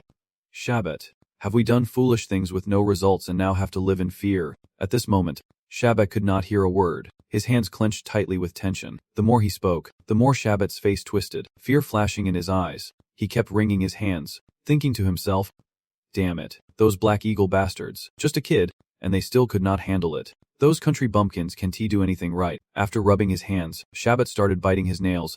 Knowing the academy won't stop investigating until they get what they want, there is no way they can keep hiding forever. Pressing his lips tightly, he resolved to take a risk. At this point, he would make them walk out of the academy on their own. Thinking this, Shabbat's face darkened. Do not think it is all over. In Shabbat's mind, the image of Asuka appeared. And Helmuth, the two who always played as rivals with Shabbat, returned to Pachika swordsmanship class. By then, the students had gathered to hear her announcement that, as most already knew, the sparring sessions would begin next week. Hearing that, Helmuth below thought, sooner than I expected. He allowed himself to drift off, lost in thought, feeling his patience had reached its limit. I can't avoid the punishment, but if I can end these troublesome situations with this opportunity, then... Thinking this, Helmuth glanced over at Jerome's spot, staring at him for a long moment. Then I remembered what Asuka said. Do not try to show them your true strength through a one-on-one sword fight. I mean, even though I am top of the class, they still try to pick a fight with me. For me, this is also someone I do not understand. Still, I have no idea how intense the pressure at this academy is. Helmuth decided to go with the flow. If it did not work out, then so be it. At that moment, Chica suddenly struck the wooden sword hard against the floor, attracting the attention of the students in the class. Silent, I understand how excited you all are, but do not forget we have another important event before the sparring match. Okay, she stood tall and continued to remind us. As announced, you will have a surprise test tomorrow, which will count toward your grades, so make sure to study the textbook carefully. The information needed for grading was exactly what Helmuth needed right now, but he still had some doubts about this so-called textbook. Helmuth ran back to the dorm and asked his roommate. Eolia pulled back the curtain, both annoyed and surprised, saying, "What? You still have not bought the textbook?" He sat back on the bed, staring at him with silent sympathy, thinking that after all that chaos, he must have forgotten about the test too. But they did not inform you before you enrolled. Helmuth rubbed his hands, thought for a moment, then replied, "Not at all. Professor Ethan never mentioned it." Suddenly, Helmuth paused, as if he had just remembered something. "Hey Helmuth, after you register for the dorm, remember to buy the textbooks." When Ethan reminded him, Helmuth was lost in thought, planning to buy a few textbooks when he returned to the dormitory. That is when Helmuth realized he had been so caught up in everything that he forgot about buying the textbooks. Helmuth was about to tell Ailey that he had heard about it, but before he could finish, Ailey interrupted him. "Just go get the permit and then buy the books. If you say you are buying textbooks, they will allow it." However, Helmuth was facing the same problem as a student at the end of the month. No matter how much he wanted to buy, he could not because he was out of money. Ailey's eyes widened in shock. "Auntie, what did you do with the reward money from the last mission?" "Well, whatever. I expected this day would come ever since you handed over more than 10,000 max in the blink of an eye." At this, Ailey sighed softly and said, "So what now? What do you want from me?" Helmuth spoke as if he had placed all his hopes on Alia. "I gave all the reward money from the mission to Ethan because I thought it would be safer that way. It is just that I do not have enough time right now to go and get that money back. Besides, I was hoping you could show me the fastest way to make money. And you know things I do not, so I trust you." Realizing she was acting a bit strange, Alia turned away with her arms crossed and said, "What kind of begging is this? Just say it straight and ask me for money." Helmuth asked again. "Money," she calmly explained. "Yes, that means I give you money now and you pay me back later." Helmuth nodded in agreement. "Understood. If you agree, I will pay you back by the end of this week." Ali's lips twitched a few times. Looking puzzled, "You really agreed that quickly?" Without saying anything more, Alia turned back to draw the curtain. "Wait for me a moment before you go so I can change." Helmuth was a bit surprised. "You are coming with me. Can't I buy it by myself?" Alia turned around and replied arrogantly, "I do not think I can stand staying at home wondering if you will buy those weird textbooks with my money. And I am also saving up, so stop talking and let us go." Hearing this, Helmuth felt something was off but let it go. At that moment, Ailey also had his own thoughts. If he let him go out alone in Baden, he might encounter a situation like Asuka's disappearance, so it was safer to go together. Thus, the two went out to buy textbooks. Helmuth and Aelia strode down the main road, and he grumbled silently, or maybe he had just imagined it, because it was not just the two of them but also Cian and Asuka, with Asuka trailing behind trying to stay quiet. It had been a long time since he had been outside. Cian looked around in awe, finally able to breathe fresh air, while Ailey and Helmuth felt annoyed, sharing the same thought: how did this situation even happen? To understand why, we have to go back a few minutes earlier when Cian was excited to hear Helmuth was going out to buy books. "Really, I want to buy books too, so let us go together. The main reason is just hoping something interesting will happen." By chance, Asuka also wants to come along, saying that as a swordsmanship student, he knows more about those things and can show me. But the simple truth is he just wants to get away from this school. Aelia whispered softly, just loud enough for Helmuth to hear, and somehow these few annoying pests had latched onto him. He was at a loss for words and replied warily, "I have never relied on them before."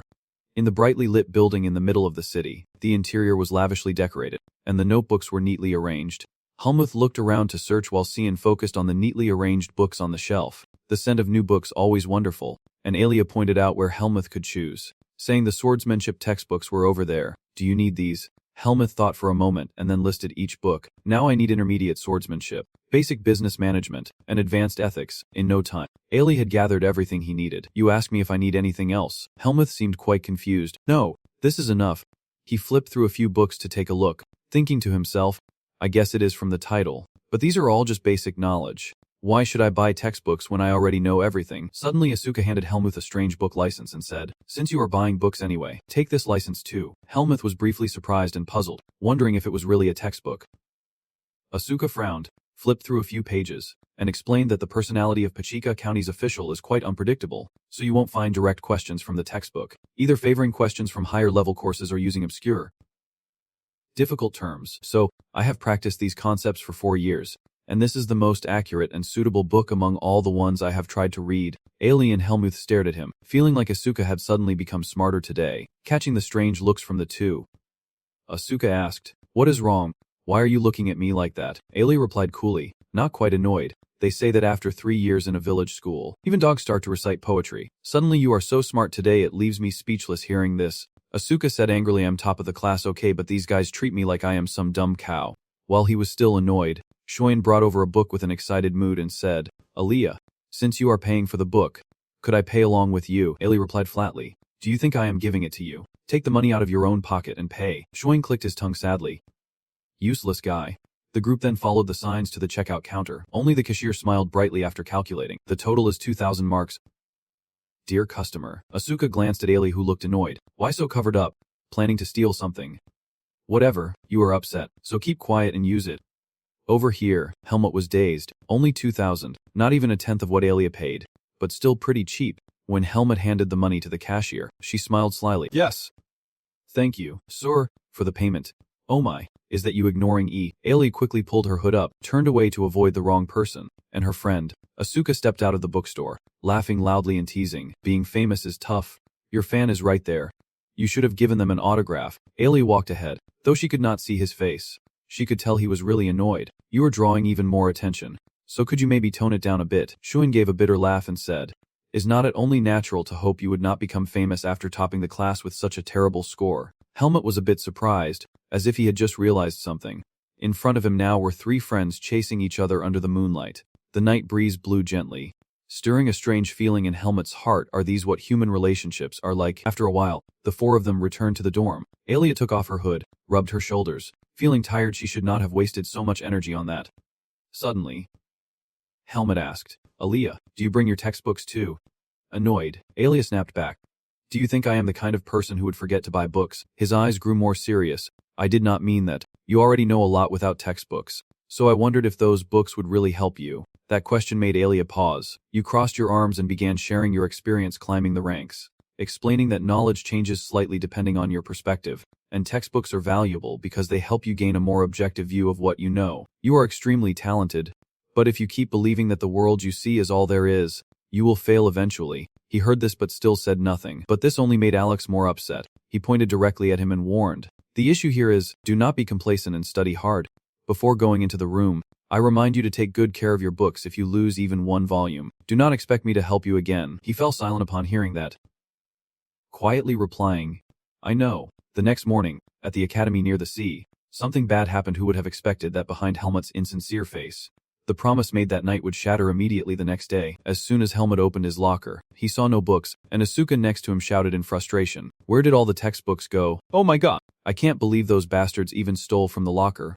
"Helmut, did they go through your locker too?" He could not hear anything now, his hands crushing the wooden locker. Helmut buried his face in the locker, his anger spilling out beyond his usual indifferent facade. And today was the scar-faced man's class again. He stood on the podium and shouted, "Now we begin the sword fighting class. Both sides must agree to be opponents and of course, no using viz." Everyone in the class glared with interest at today's lesson, including Asuka. The scar-faced man also reminded us before practice that sparring with your friends is fine, but facing opponents you have never fought before will give you valuable experience. In conclusion, he called everyone together and said that once you have chosen your opponents, we will begin the sword duel. The students responded in unison. "Yes." Asuka is looking for his opponent. He stands before the nobles who are dividing themselves, calling out loudly, "Satbat." Asuka arrogantly rested his sword on his shoulder and made a proposal. "Come on, let us settle this." Satbat was somewhat cautious, staring at Asuka for a long moment. "Why are you looking for me, the top student?" He heard the suspicious question from him and could not help but sneer. "Why are you looking for me? Did you really ask me that?" Asuka's pupils contracted, veins bulging red and blue on his neck, as if saying, "Do you think I am scared? So I am giving you a chance to fight me. But if you are a swordsman, do not even think about running away." Since the day of the Black Bear, Satbat has not dared to spar much with Asuka, always finding excuses to refuse, saying, "Sorry, but we are on the same team now, so you will have to find someone else." Asuka repeated the words of the sly-faced guy. "Did not you hear the coach say to find a different sparring partner than usual?" But Satbat still could not shake off his provocative nature, and had asked, Since when did you start listening to the coach restrictions? Why do not you fight the commoner who is close to you? Asuka put on a scary face and said with hidden meaning. So you plan to play like that? Sapbat glanced at Eren behind him, who nodded as if understanding. Sapbat pursed his lips and said, fine. If you really want to. Then suddenly a voice cut in. What about me? The whole group turned to the one who had interrupted Sapbat. It was Helmet. He spoke with authority, taunting the low self-esteem of the nobles, saying even if you all attack me together, I would not care. Anyway, the outcome does not change. Forming alliances is just what weaklings do. Suddenly Helmet seems pretty cool, but Sapbat has not quite figured it out yet. What is with this polite guy? Eren placed his hand over his, stepping up to argue himself, looking at him with a smirk, saying I am more than enough to take down someone like you. He even sneered in challenge. If you are confident then go ahead and try. Recalling the conversation a few days ago between Eren's group and Sapbat, at Helmet's group's personal locker, Sapbat planned to sabotage by stealing all the books to provoke them. Listen carefully. If we sabotage their locked cabinet, there will be no magic control class. They will target us, so when that happens, just provoke them enough and then accept the challenge. Jerome was a bit stunned by the plan and spoke up with doubts. Accept it. I do not know about this Helmet guy, but we can beat Asuka. You are saying we should just take the beating, Sapbat said coldly. We will use Viz. Miu's dirty tactics caught Jerome and even Eren off guard no matter how dirty they played. Sokka reminded them in panic that the Red Sword class strictly forbids using Viz. Sapbat spoke up to reassure. Listen to me, he revealed a mysterious smile and deep eyes. Calmly explaining, if we call it self-defense against their retaliatory attacks, we would only be punished, but if their hands or feet get crippled. For example, they won't be able to stay at the Swordsmanship Institute anymore. He sneered. It is worth doing after all, but Jerome was the hesitant one. Wait, Sapbat, do not you think so? Suddenly, Eren next to him shouted, fine. I agree, making Jerome widen his eyes and glance over. Eren stunned. If you are upset, look at Jerome. Jerome, if you are not joining us, just step aside. Hey, Sapbat, I will do as you say, but in return, my opponent will be Helmet. He is still pretty bitter about constantly getting beaten by Helmet. What he did, I want to personally make him pay back. Sapbat was quite amused by the reckless bravado. Fine. Go ahead your way. I just want to teach that bastard Vin a lesson. Speaking of bullets, Sapbat sneered like a madman, eagerly awaiting the day of the swordsmanship lesson. Remembering the crazy plan and conversation with those two, Jerome was freaking out. After finishing preparations, Asuka stepped onto the training floor. On the other side, Sen was also ready. Asuka's face looked like someone had eaten all his rice, while Sapbat seemed pleased because he was about to achieve his goal. That is right. Now you want to rush at me, do not you? He frowned, a gleam of satisfaction flashing in his eyes. Come on, attack me then, and I guarantee you will never be able to hold a sword again. I will teach you why commoners should know their place. Sapbat had to hold a wooden sword, waiting endlessly as Asuka still made no move. The atmosphere in the training room suddenly fell silent. The other students stopped focusing on their training and turned their attention to Asuka and Sapbat. Everyone was eagerly waiting for this fight. However, the longer it went on, the more uneasy Sapbat felt. He is sweating profusely, alarm bells ringing in his mind, wondering what on earth is happening. Seeing the beast-like look on his face as he watches Asuka slips, Sapbat's heart screams why is not he attacking first. Jerome on the other side immediately felt uneasy, furrowing his brow with worry. Sapbat, it seems you still do not fully understand Asuka. Watching the tense atmosphere between the two in their sword training duel, Jerome felt a chill run down his spine. When Asuka wields his sword, he is truly like a hunting dog. He will stare intently at his opponent and wait for the perfect moment to strike. He still has a lot on his mind, and it seems he knows Asuka too well. Which means your plan was never going to work from the start. Looking at Sapbat's tense, heavy breathing, he thought again, but Asuka's sharp eyes narrowed the moment had come. He moved quickly, swinging the wooden sword as fast as a flash, rushing toward Sapbat who was frozen in place. This wind-tearing speed creates great pressure, making Sapbat freeze in place, his nerves stretched tight like a string. He is charging. Seeing Asuka's dark but sharp eyes, he reassures himself the low attack to the right side. I can block it. Thinking this, Sapbat redirected his sword to block the move. However, he was tricked by Asuka, who changed the sword's trajectory to a downward strike. Sapbat took a direct hit to the neck and shoulder. He was knocked down hard, lying flat and broken. What a ridiculous move. Sapbat slammed his face onto the floor, both humiliated and stunned. Wesley and Jerome could not bear to watch and turned their faces away. Asuka knelt down by where Sapbat was lying. He curled his lips arrogantly and mocked. You are not useless after all, just all talk. You bastard. I should thank you. Your reaction to my bait was so obvious it made me want to stop hitting you. Sapbat's face went blank, a flash of horror in his eyes. My left hand. No. My strike. It is broken already. How dare this lowlife trick me? Sapbat struggled to get up, one hand limp.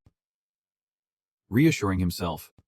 Whatever, he attacked me first anyway. From now on, it is self-defense, so do not blame me. because the frustration has been building up for a long time. Holding the wooden sword in hand, I thought to myself, I will stop holding back, and just need one strike, before he could carry out his dirty plan. Satbat took another blow to the back. Satbat was in pain but had to grit his teeth to keep from making a sound, and he took another strike to the face, like a slap from the heavens. Satbat caught Asuka's sharp gaze, and that was the last thing he saw before Asuka landed blow after blow. No, I do not have time to stop and think. He turned pale at the worst outcome, wondering how this bastard planned to deal with him surrender. Hearing this, Asuka delivered a final punch before ending the training session, then smugly whispered to Satbat, "Do not say it so soon. We still have plenty of time. Do not give up." He cracked a terrifying smile, eyes fixed on Satbat. "Why have not you shown me half of your skills all this time? Watch yourself. Every time you talk about surrendering, I will hit you 3 times harder." Hearing this threatening remark, Satbat was both angry and gasping for breath, adding more resentment to his heart. Meanwhile, Arn clenched the sword hilt tightly with one hand. He slapped his belly to provoke Helmuth, saying, "You do not look so well. Are not you worried about your friend? An ordinary guy like you." Helmuth coldly glanced at Arn's cocky face. He frowned, raising his voice to remind him, "Take care of yourself. I do not know how much time has passed, but the sound of the wooden sword hitting his body shows no sign of stopping." Satbat was being beaten so badly that he collapsed to the ground, struggling to crawl under the pitying gazes of all his classmates. However, the pain kept hitting him in waves, making his body tremble, and seeing this, Asuka called out, "Don't think that lying there pretending to be hurt will make me pity you and go easy on you. This is far from over, so stop whining and get up." Satbat was both angry and humiliated, cursing inwardly. "Damn it. This can happen. I am a swordsman of the Rugo clan. How could I possibly lose to someone like him? Before my eyes now are several pairs of feet approaching, making me feel even more uneasy. What are those bastards still standing there looking at? They should be calling the coach or stepping in to stop this." Suddenly, Satbat's pupils contracted. It was as if he had just seen something terrifying. "What is going on? Look at those suck-ups staring at me with such delight." He clenched his fists inside. "Why are they looking at me like that? I am not someone you can look at with those eyes." Feeling the contempt in their gaze, Satbat angrily stood up and grabbed the wooden sword handle. As he struggled to stand, the 2 others quickly turned their faces away. In that moment, Satbat's resentment surpassed the limit. Asuka frowned in confusion at Satbat's strange attitude.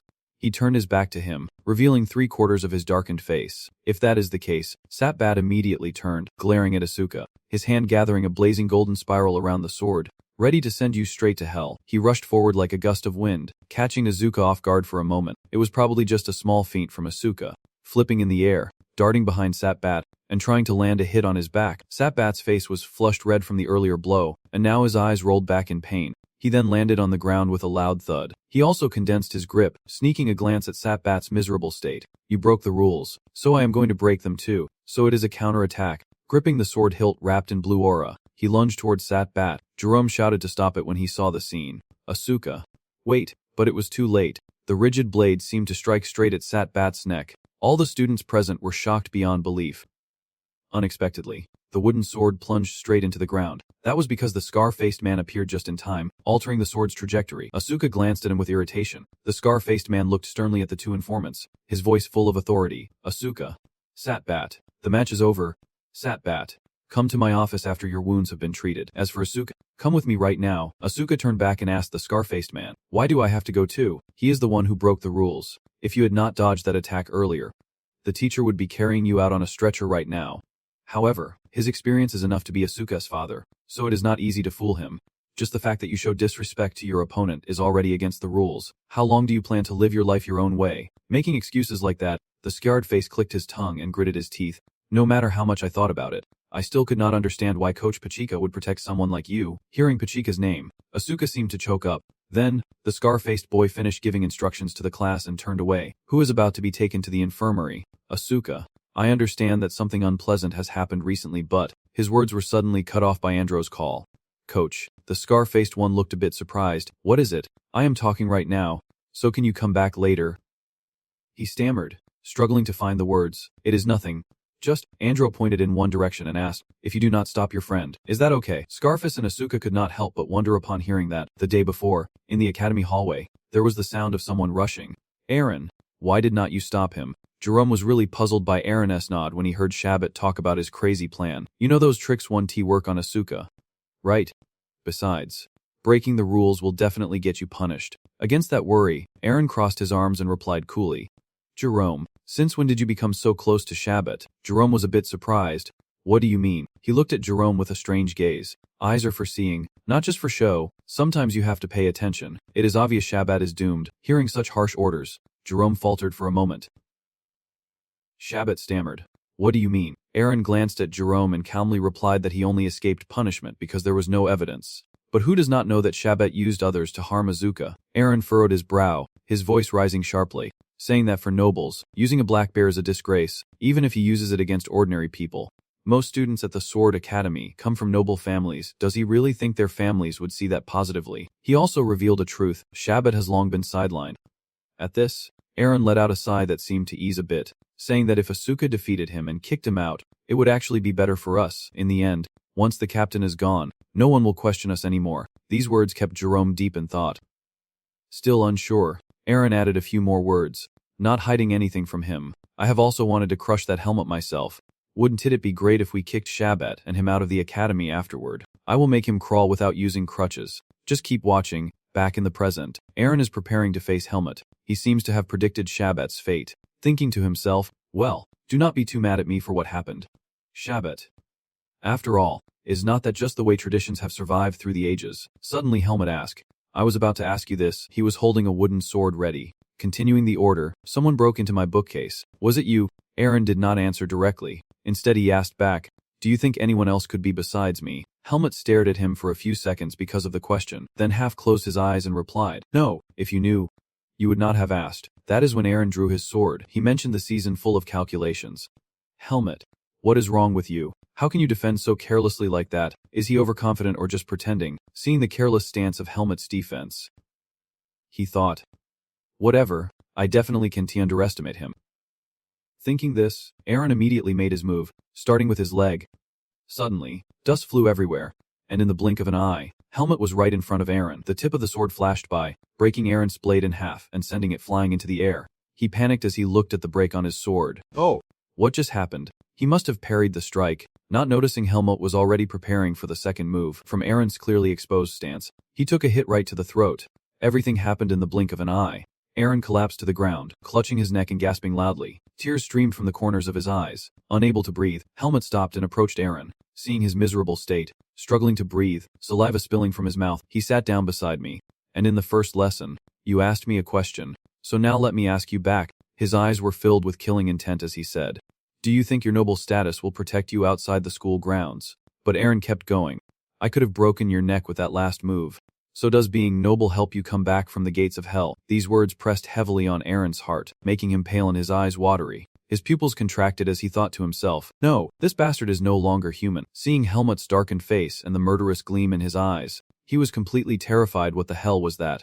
Feeling the threat was enough, Helmut withdrew his gaze and sighed. Sorry, then stomped hard on Aaron's helpless hand. He was in so much pain he wanted to scream, but could not make a sound. Once again Helmut stared intently at Aaron, his accusing gaze blazing brightly.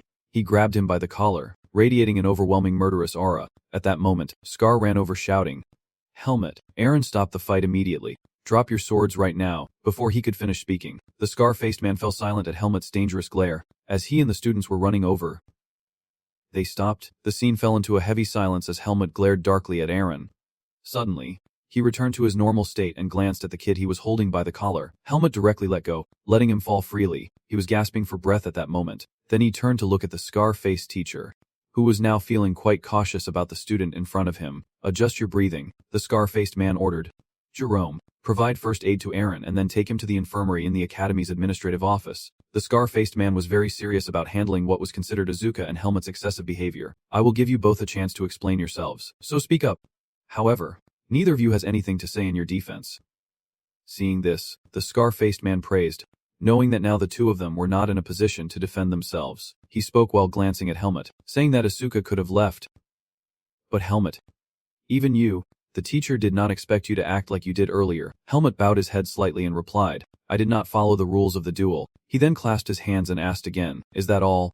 Do you really think that is all there is to it? Helmut followed Scarface with his eyes as he was still talking. Having just checked on Aron's condition before coming here, Scarface began detailing Aron's injuries. His windpipe was torn, and the bones in his right hand were broken. At this time, Aron had been carefully bandaged. The scar-faced man looked serious and said that if he had not been given first aid back then, he could have suffered respiratory failure. There might be a way to heal his torn vocal cords.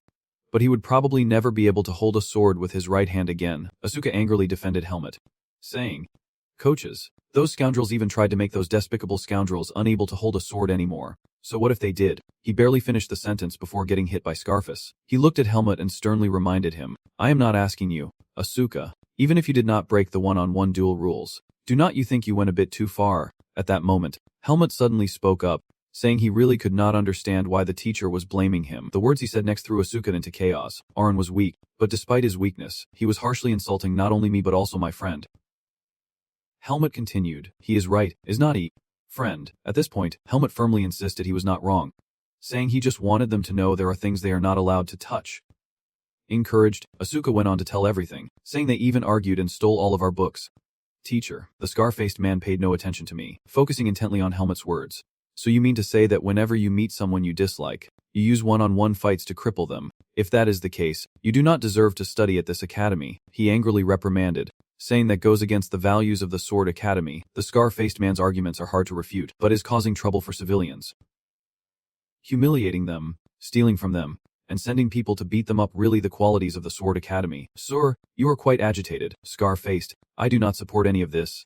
"Helmet, you better respond clearly, so the teacher can't do anything either." Helmet reaffirmed his rule, saying you simply want to solve a problem the master could not, and as a student of the Sword Academy, what you did is not wrong.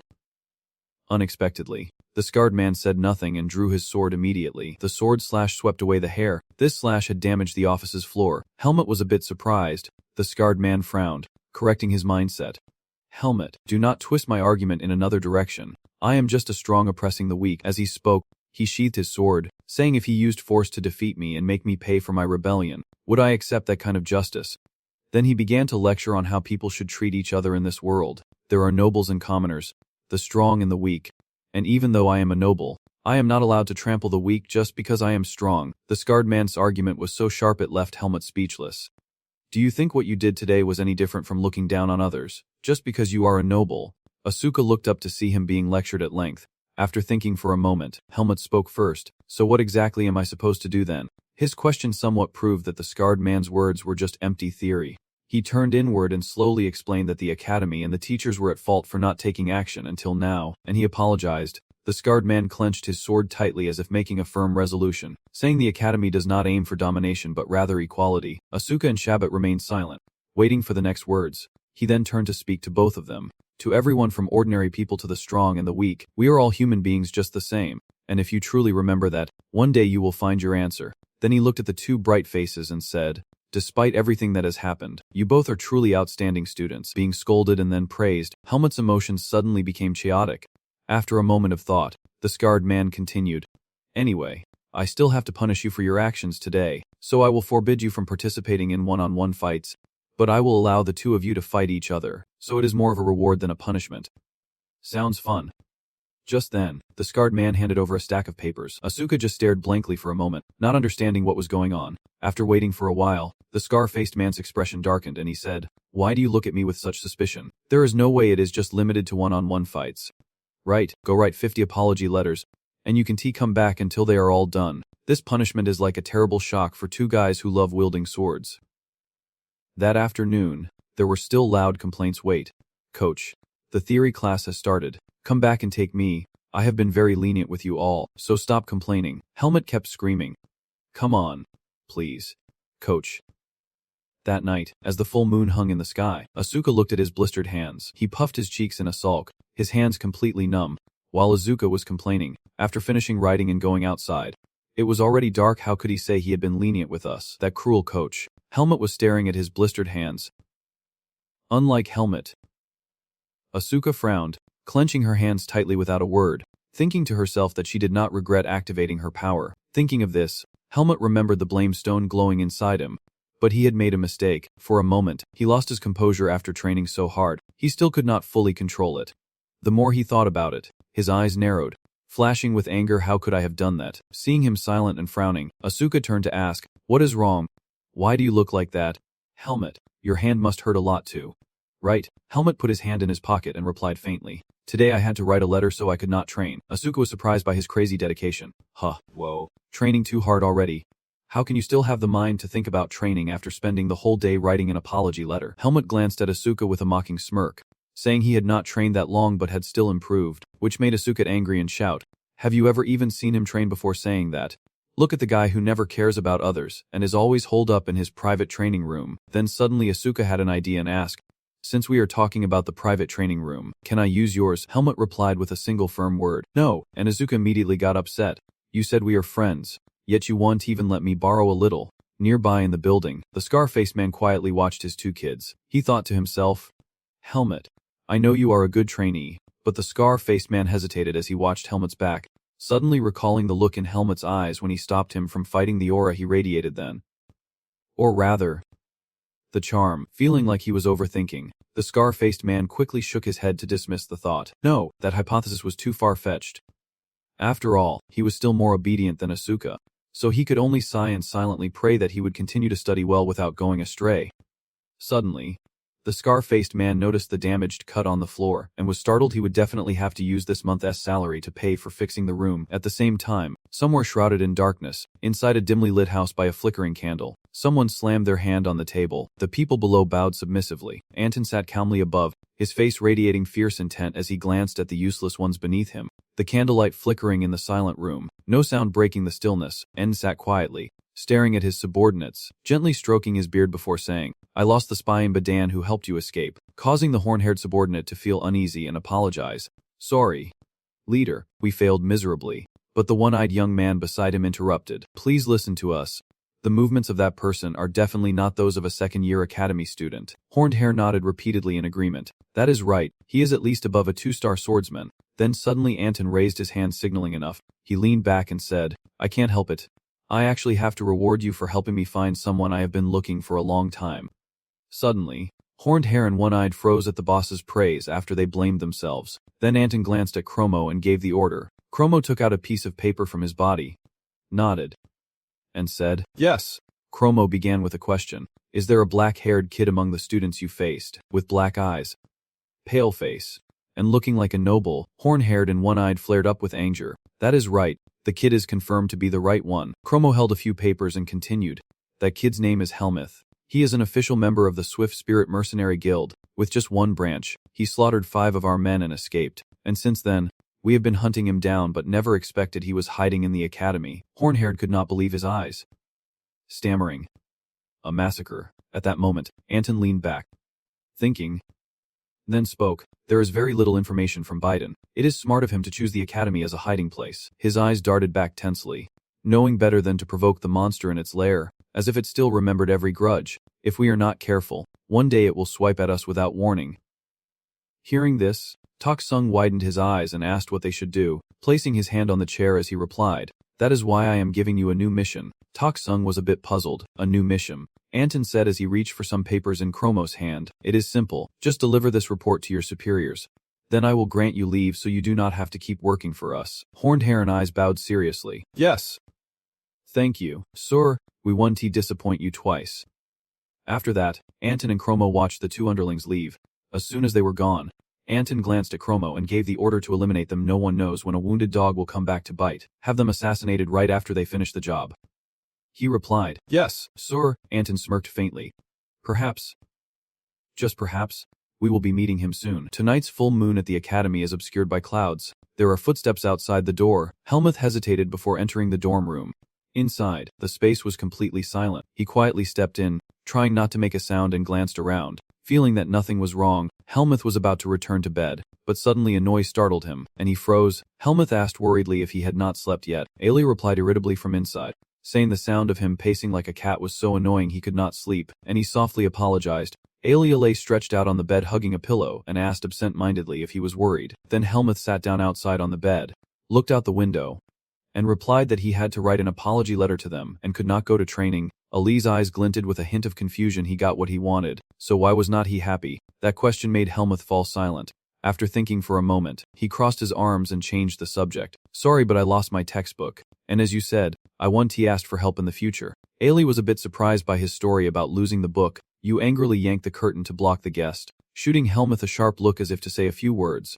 But then you stopped, did not say anything more, and Helmuth was left with a big question mark. Alia sighed deeply. I do not know if you are reckless or just knave. Are you really upset over something so small? You kept talking, making Helmuth widen his eyes, saying, Is that so? But since you could not do anything, it is not your fault. Seeing Helmuth's expression, Ailey felt helpless and thought, if you feel guilty, just return the money for the book, and he simply replied, okay, and seriously said, thank you. Alia frowned, feeling a bit uncomfortable and awkward as she looked at him. You quickly pulled the curtain and said quietly, I am going to sleep now. Inside, Ailey buried her face in the pillow and sighed a few times, your cheeks flushed with embarrassment. As night fell, the moon grew fuller and shone brighter. A few hours later, the morning sunlight streamed into the academy hallway, casting the shadow of a figure holding a sword on the floor. Helmuth tried to pull the door open but it would not budge. He was a bit puzzled, wondering why it would not open. Then Helmuth checked the key again. It was the right key, so was it broken. Suddenly, a quick hand fell on him. Wait. Hold on. Is that Helmuth? Hearing someone call, he turned around and said yes. An old man holding a large flute smiled at him and apologized, saying the training room for instructors is being cleaned today. It seems like you are not using the central training room. Given his reason, Helmuth had no choice but to accept it. All right. No problem, he thought to himself. The central training room it is. After that, he left the private training room and gently opened the door to the central training room. Helmuth walked in, causing everyone in the class to stare. Everyone turned to look at him with strange expressions. Feeling their scrutinizing gazes, Helmuth also felt a bit uncomfortable. A few people from the class came to greet him, and it had been a week since that day, with many changes in the sword training room. Since the day of the rival class, he admitted he never liked close combat. Helmuth took a walk to find an opponent, casually observing his surroundings. But perhaps this is the unfair personal relationship the instructor mentioned. He also realized that they only pretend this is a fair relationship because they feel threatened, but out of fear of me. They also delude themselves with that sense of superiority. How could it benefit me to be fair to them? He walked over to a wooden dummy and began to activate it. Suddenly, a voice called out Helmuth. Helmuth. Andrew stepped from the side, and Woodrow was looking for him. The door slowly opened, and Helmuth slowly stepped inside. The person inside was still continuously taking notes. The teacher spoke without looking at him. Come in. Helmuth stepped forward and spoke first. I heard you wanted to see me. He nodded in response and said, Yes, that is right. I want to talk about what happened during the sparring match.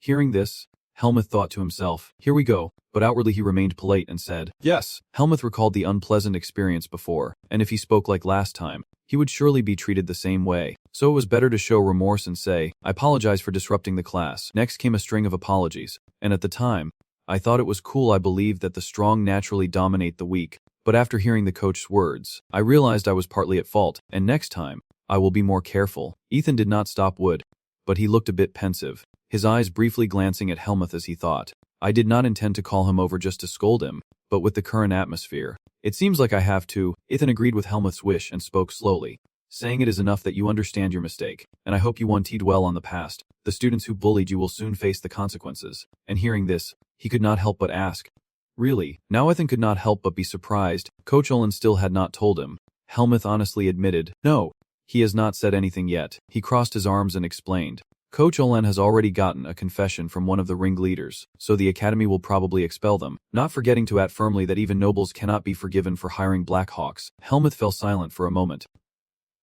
then muttered, I understand.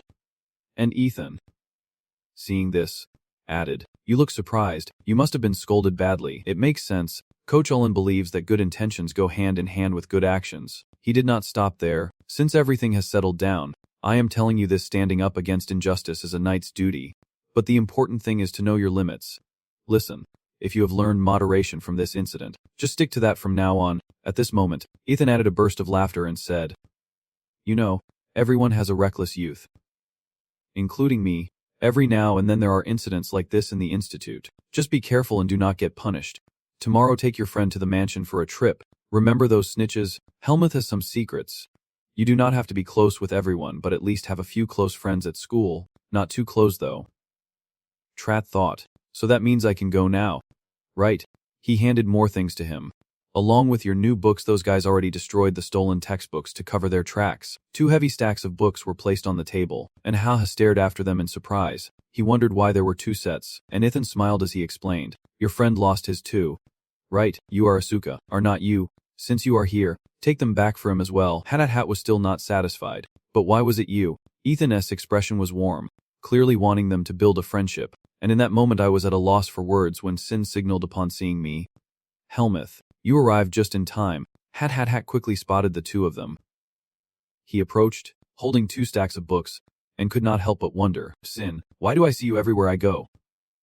Hearing that, the other guy just smiled, meaning I am friendly. Right, I will take that as a compliment. Then Hat turned to Asuka and said, Here, these are your books. He curiously looked at the stack. Oh, why did you buy these for me? I was just wondering what to do.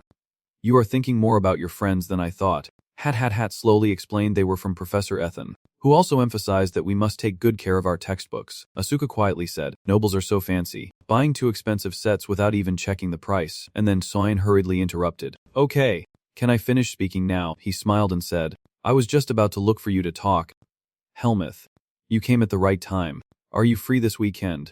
Ha ha ha. Aha did not answer. The afternoon was falling over the city. Everyone had their own fun, and in a tavern, a cheerful voice rang out. Biden City always has tons of places selling all kinds of delicious food on weekends. Students can go there to eat while they are out. But among those places, the Griffin Tavern on Idaferin Street number 3 is the best. But neither Hat nor Asuka responded, which made Sign a bit confused. Hey guys, what is wrong? Raise your glasses. Let us celebrate justice winning this time. Then Sign turned to Asuka to start a conversation, and Asuka said today you should just drink freely. He stared blankly and asked again, What? When did I say that? He shrugged it off. Come on, it is nothing. If anything I will split the money with you. And then Suyin spoke up again, wishing Alia were here too. But if that were the case, he would be the last one to stay with us in a place like this. I can't believe that even Helmuth could not convince him. Hearing that, he just slowly drank his beer without replying. Alias' words echoed in my mind, was not it enough for you? And now you want to drag me along with that crazy guy too? Just thinking about it gives me a headache. So do not ever ask me again. He hummed thoughtfully without saying a word. He just slowly drank his beer, and then left speechless, secretly wondering how anyone could like this taste. Across from them, Schwein and Asuka were chatting, saying order more of this. Come on, I will sell both my kidneys. He looked up at him and spoke again. I heard you have become famous in the swordsmanship circles lately. Hat replied with some surprise. I do not know about that. I have never been to any other classes before. Asuka sneered and said those guys only respect him out of fear for themselves. They look down on him because he is a commoner. He beat them all up, so who would dare mess with him now? Shuin smiled and interrupted. Let us just forget the past and smile this Tet. Seeing this, Shuin could not help but be curious. What is wrong? What is bothering you? He replied, No, not exactly bothering. Just that. Singing slowly. He added, Normally, people just look at me and already dislike me, so why do you guys hang out with me? His words made Asuka and Soin all freeze at once. Asuka was the first to speak, saying, What?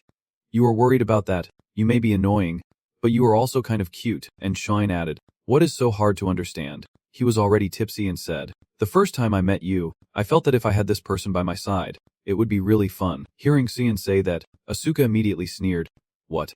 Happy? So that is why you have been sticking with us all this time? Right, that is a bit creepy. Insider. You do not get that feeling when you look at me. Do you? Shuyan laughed and replied, Do not worry, you are not that funny. And he instantly felt offended, not amused anymore. Shuyan did not stop there, continuing to tease Asuka. What about you? Trailing after that pig like a lost dog. The more he heard, the angrier he got, trailing after him, as if that is true. Say one more word and I will knock you out, with a slightly arrogant expression. Asuka explained, It is just that I like people who truly have ability, unlike those empty barrels that make the most noise, and I hate the way he lectures others. At that moment, Hat spoke up, saying, I am not lecturing anyone, I just do not like people who are unreasonable.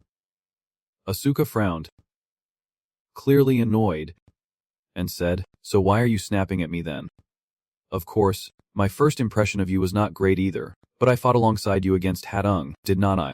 I even brought you books, I thought we were close. Then he patted Swine and said, Shoyan. Tell him, you know he is really mean to me.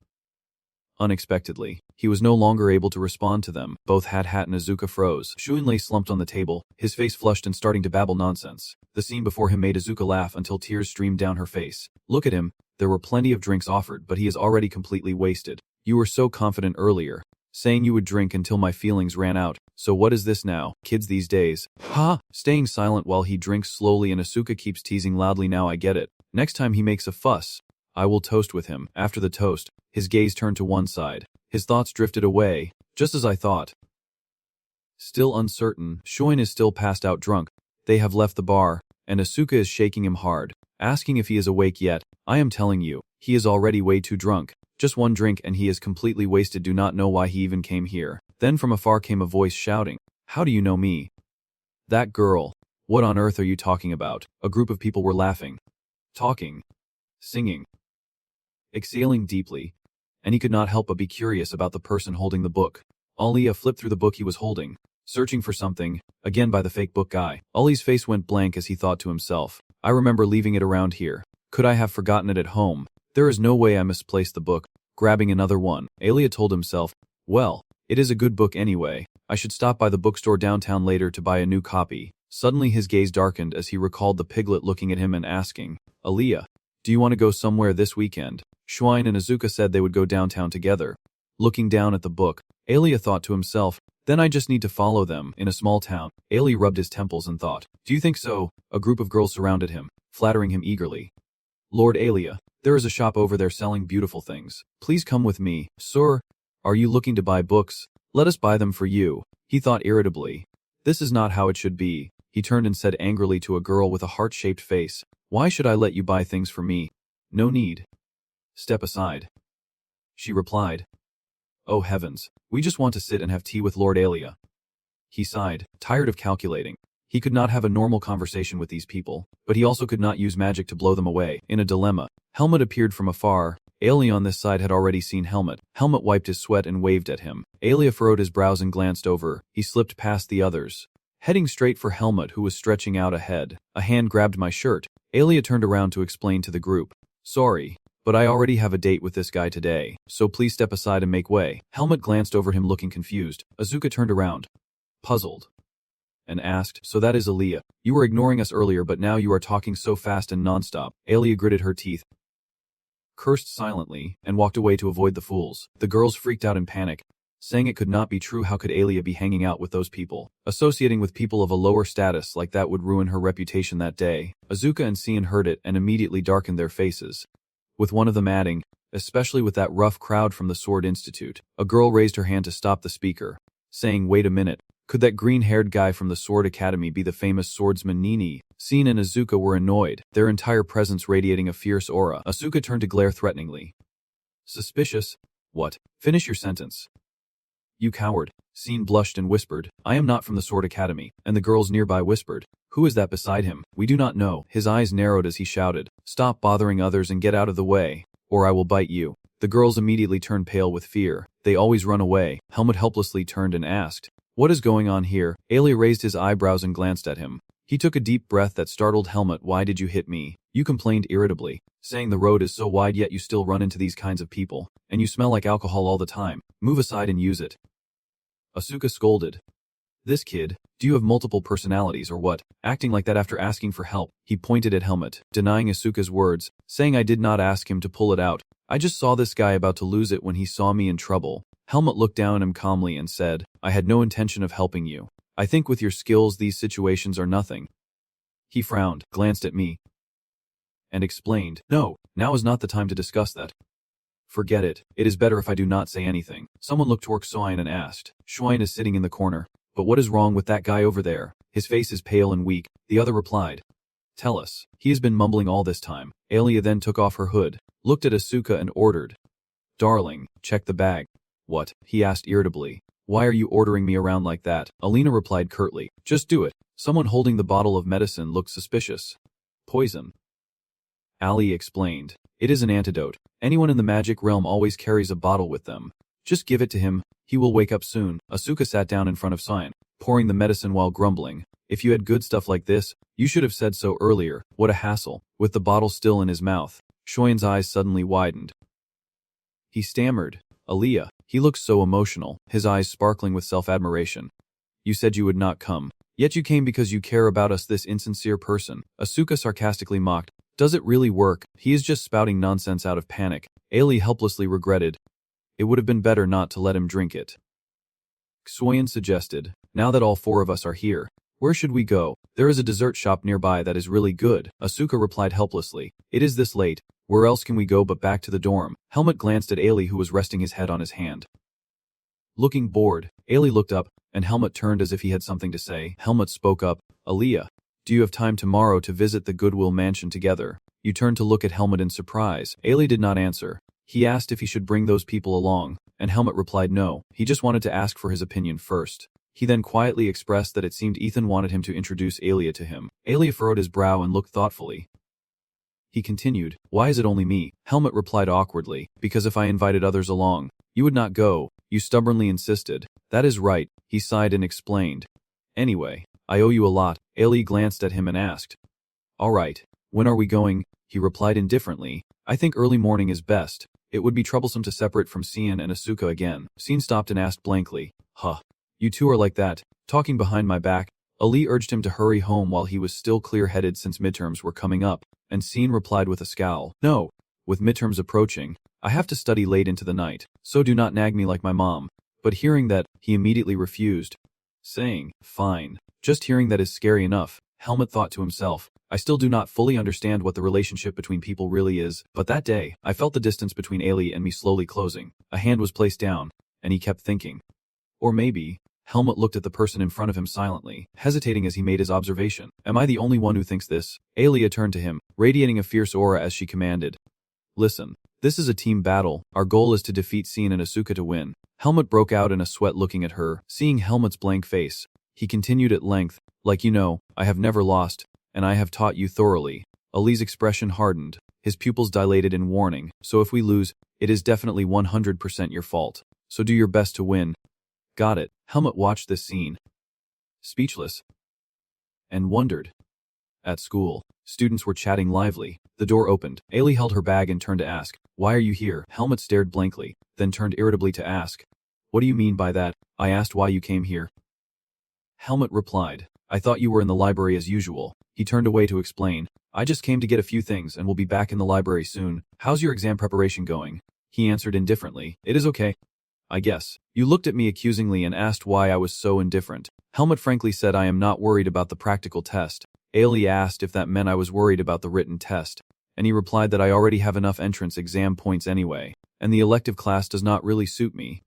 Alia paused, puzzled, asking which elective class he meant. Helmut awkwardly replied, History of the Continent and Magic, and Ailey exclaimed, blaming him for not noticing the scent of the beast, while he seriously explained, exchange students are not given priority in choosing electives, and Ailey sighed, complaining bitterly, but that subject prioritizes high-scoring students for selection, so exchange students are always at a disadvantage, and the Academy has not offered any solutions that is clearly unfair. You added, and should not you at least top one subject? Helmut glanced over and replied, I guess I will try to make up points in the practical test. He abruptly turned around, annoyed, and said, of course not. Have you seen how they grade? Helmut was startled. Ailey pointed and raised his eyebrows, explaining, listen, the practical swordsmanship test is known to be very strict for third-year students. Unlike sparring matches, the teacher divided the score columns into evaluation categories, with ranks 1 to 4 classified as grade 1, ranks 5 to 11 as grade 2, and so on. Even if you have 150 skill points, according to the system, you only get 100 points, meaning that even if you top the chart, there will be at least 3 others tied with you. In the end, you concluded that the difference in battle records can only come from elective subjects. So even Helmut still straightforwardly replied, I will try in the 4th year. Ailey coldly reminded him of the past after he was defeated by Asuka and still said that. Helmut was startled in shock. It felt like a slap in the face. The two of them silently stared at each other. Ailey muttered under her breath, if you want, I can help you. But of course, there are conditions. Helmut fell silent. The two fell silent once again. Helmut spoke up, asking if you are really planning to go to the library now. The library was crowded with people coming and going. Helmut looked up. Aelia turned back and reminded, this way. Follow me. As they walked down the hallway, Helmut asked where they were going, and Ailey replied, private study room in the library that top students can register to use. Helmut glanced at Ailey and sighed, you have so much privacy, even in the dorm, but you grumbled, now I do not have any, thanks to someone. Using the common room is quite troublesome for me. You understand that too. You open the door and remind them, only this place I will let you share, so study well. Shuin and Azuka sit there looking out, and Xian speaks up, sorry but this room has already been reserved. The two stood stunned, Helmut with a puzzled expression. Shuin looked embarrassed, waving hello, saying it was Ariane and that meeting him here was truly a coincidence. Ailey crossed her arms with a pale, annoyed face and asked, so why are you two here? Shuin raised her hand to explain, well, what is wrong with that? The top student in swordsmanship and the second in magic class have the right to use a private study room. Shuin turned to the headmaster and explained to Azuka, I mean, why are you two going together? Asuka replied with a slightly annoyed face. Why else? We share a room to save space, and since we are in different classes, we do not bother each other anyway. Xuan continued, that is right, it would be a waste for one person to use a room alone. The two of you, Helmet, Aaliyah, remained silent. Xuan awkwardly suggested, so that is how it is, can you guys move to another room? Helmet leaned in and whispered, something shady going on, Aaliyah. He seems to have some hidden meaning. Aaliyah suddenly clasped his hands and smiled brightly, his face lighting up as he exclaimed, so that is how it is? Then we should not get in the way of each other's studies. Xuan pointed and nodded in agreement, pretending to be sincere. Aaliyah really is different.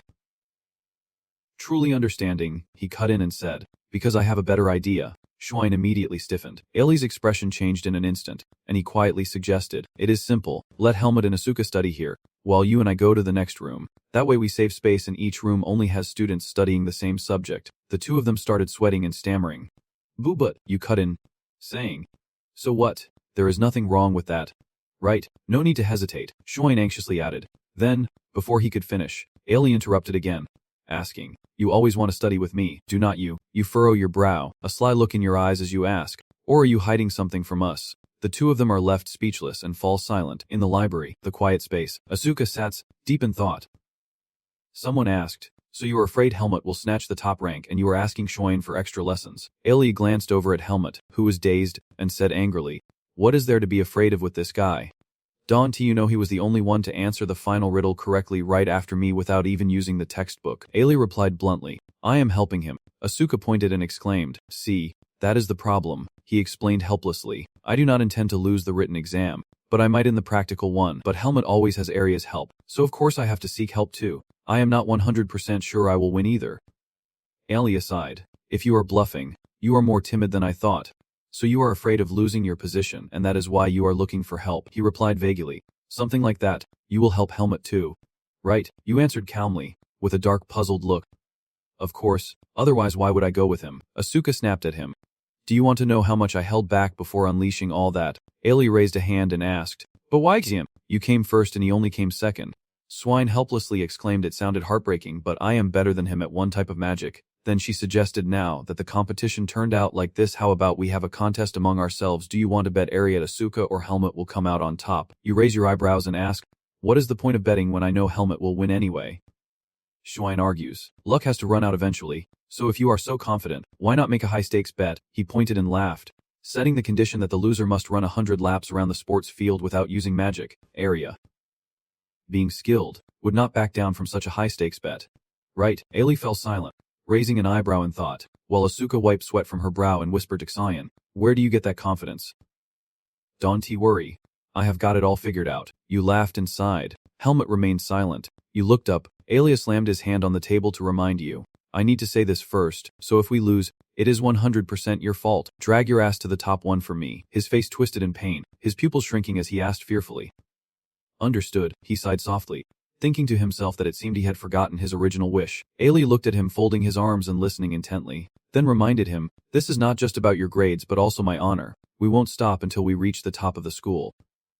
She ordered, now open your books and start by mastering the basics. The other two sat facing them as well. Asuka sat silently in a corner, glancing over helplessly, thinking how time flew like dogs running across the field. Night had fallen and the rain began to pour. Shuin stood by the window watching the raindrops fall, feeling nothing but dread, suddenly realizing the rain was really coming down hard. Just as Kian spoke, Ailey nearby immediately added, yeah, I know. In your hand right now is a small stack of wrong test papers.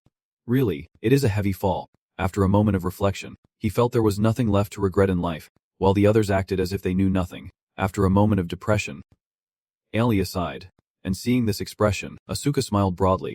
I thought at least he would improve a little, but even the great Ailey feels stuck. Do not mess this up. After calming down, you slowly picked up the test and said, Helmet, I will give you passing marks for the objective questions, meaning you just need to remember their essence. But before you could stay calm for long, Ailey angrily grabbed the pile and scolded. What the hell are these answers for the open-ended questions? To make it more believable, you even took a question from there as an example. You were supposed to describe the difference between a normal mage and a song mage, and the danger that song mages pose. Mentioning this issue sparked Ailey's anger, but Helmet still responded provocatively, saying that unlike normal mages, song mages are evil creatures you must avoid encountering. What kind of answers are these? How are you supposed to face them? And more importantly, how many points will answers like these get? You told me to answer based on my own thoughts. This nonsense made the other person explode, but Helmut still stuck to his original opinion. No, I told you to answer based on theory. Who would believe you have ever encountered them? But it is true. Damn it. At this point Alia was at a loss for words, and Asuka and Keen came over to Snoop, saying show us. And without waiting for permission they grabbed the pile of assignments and started scrutinizing them. After reading a few pages, Shoin immediately pointed out Helmut's situation, saying, one thing is certain.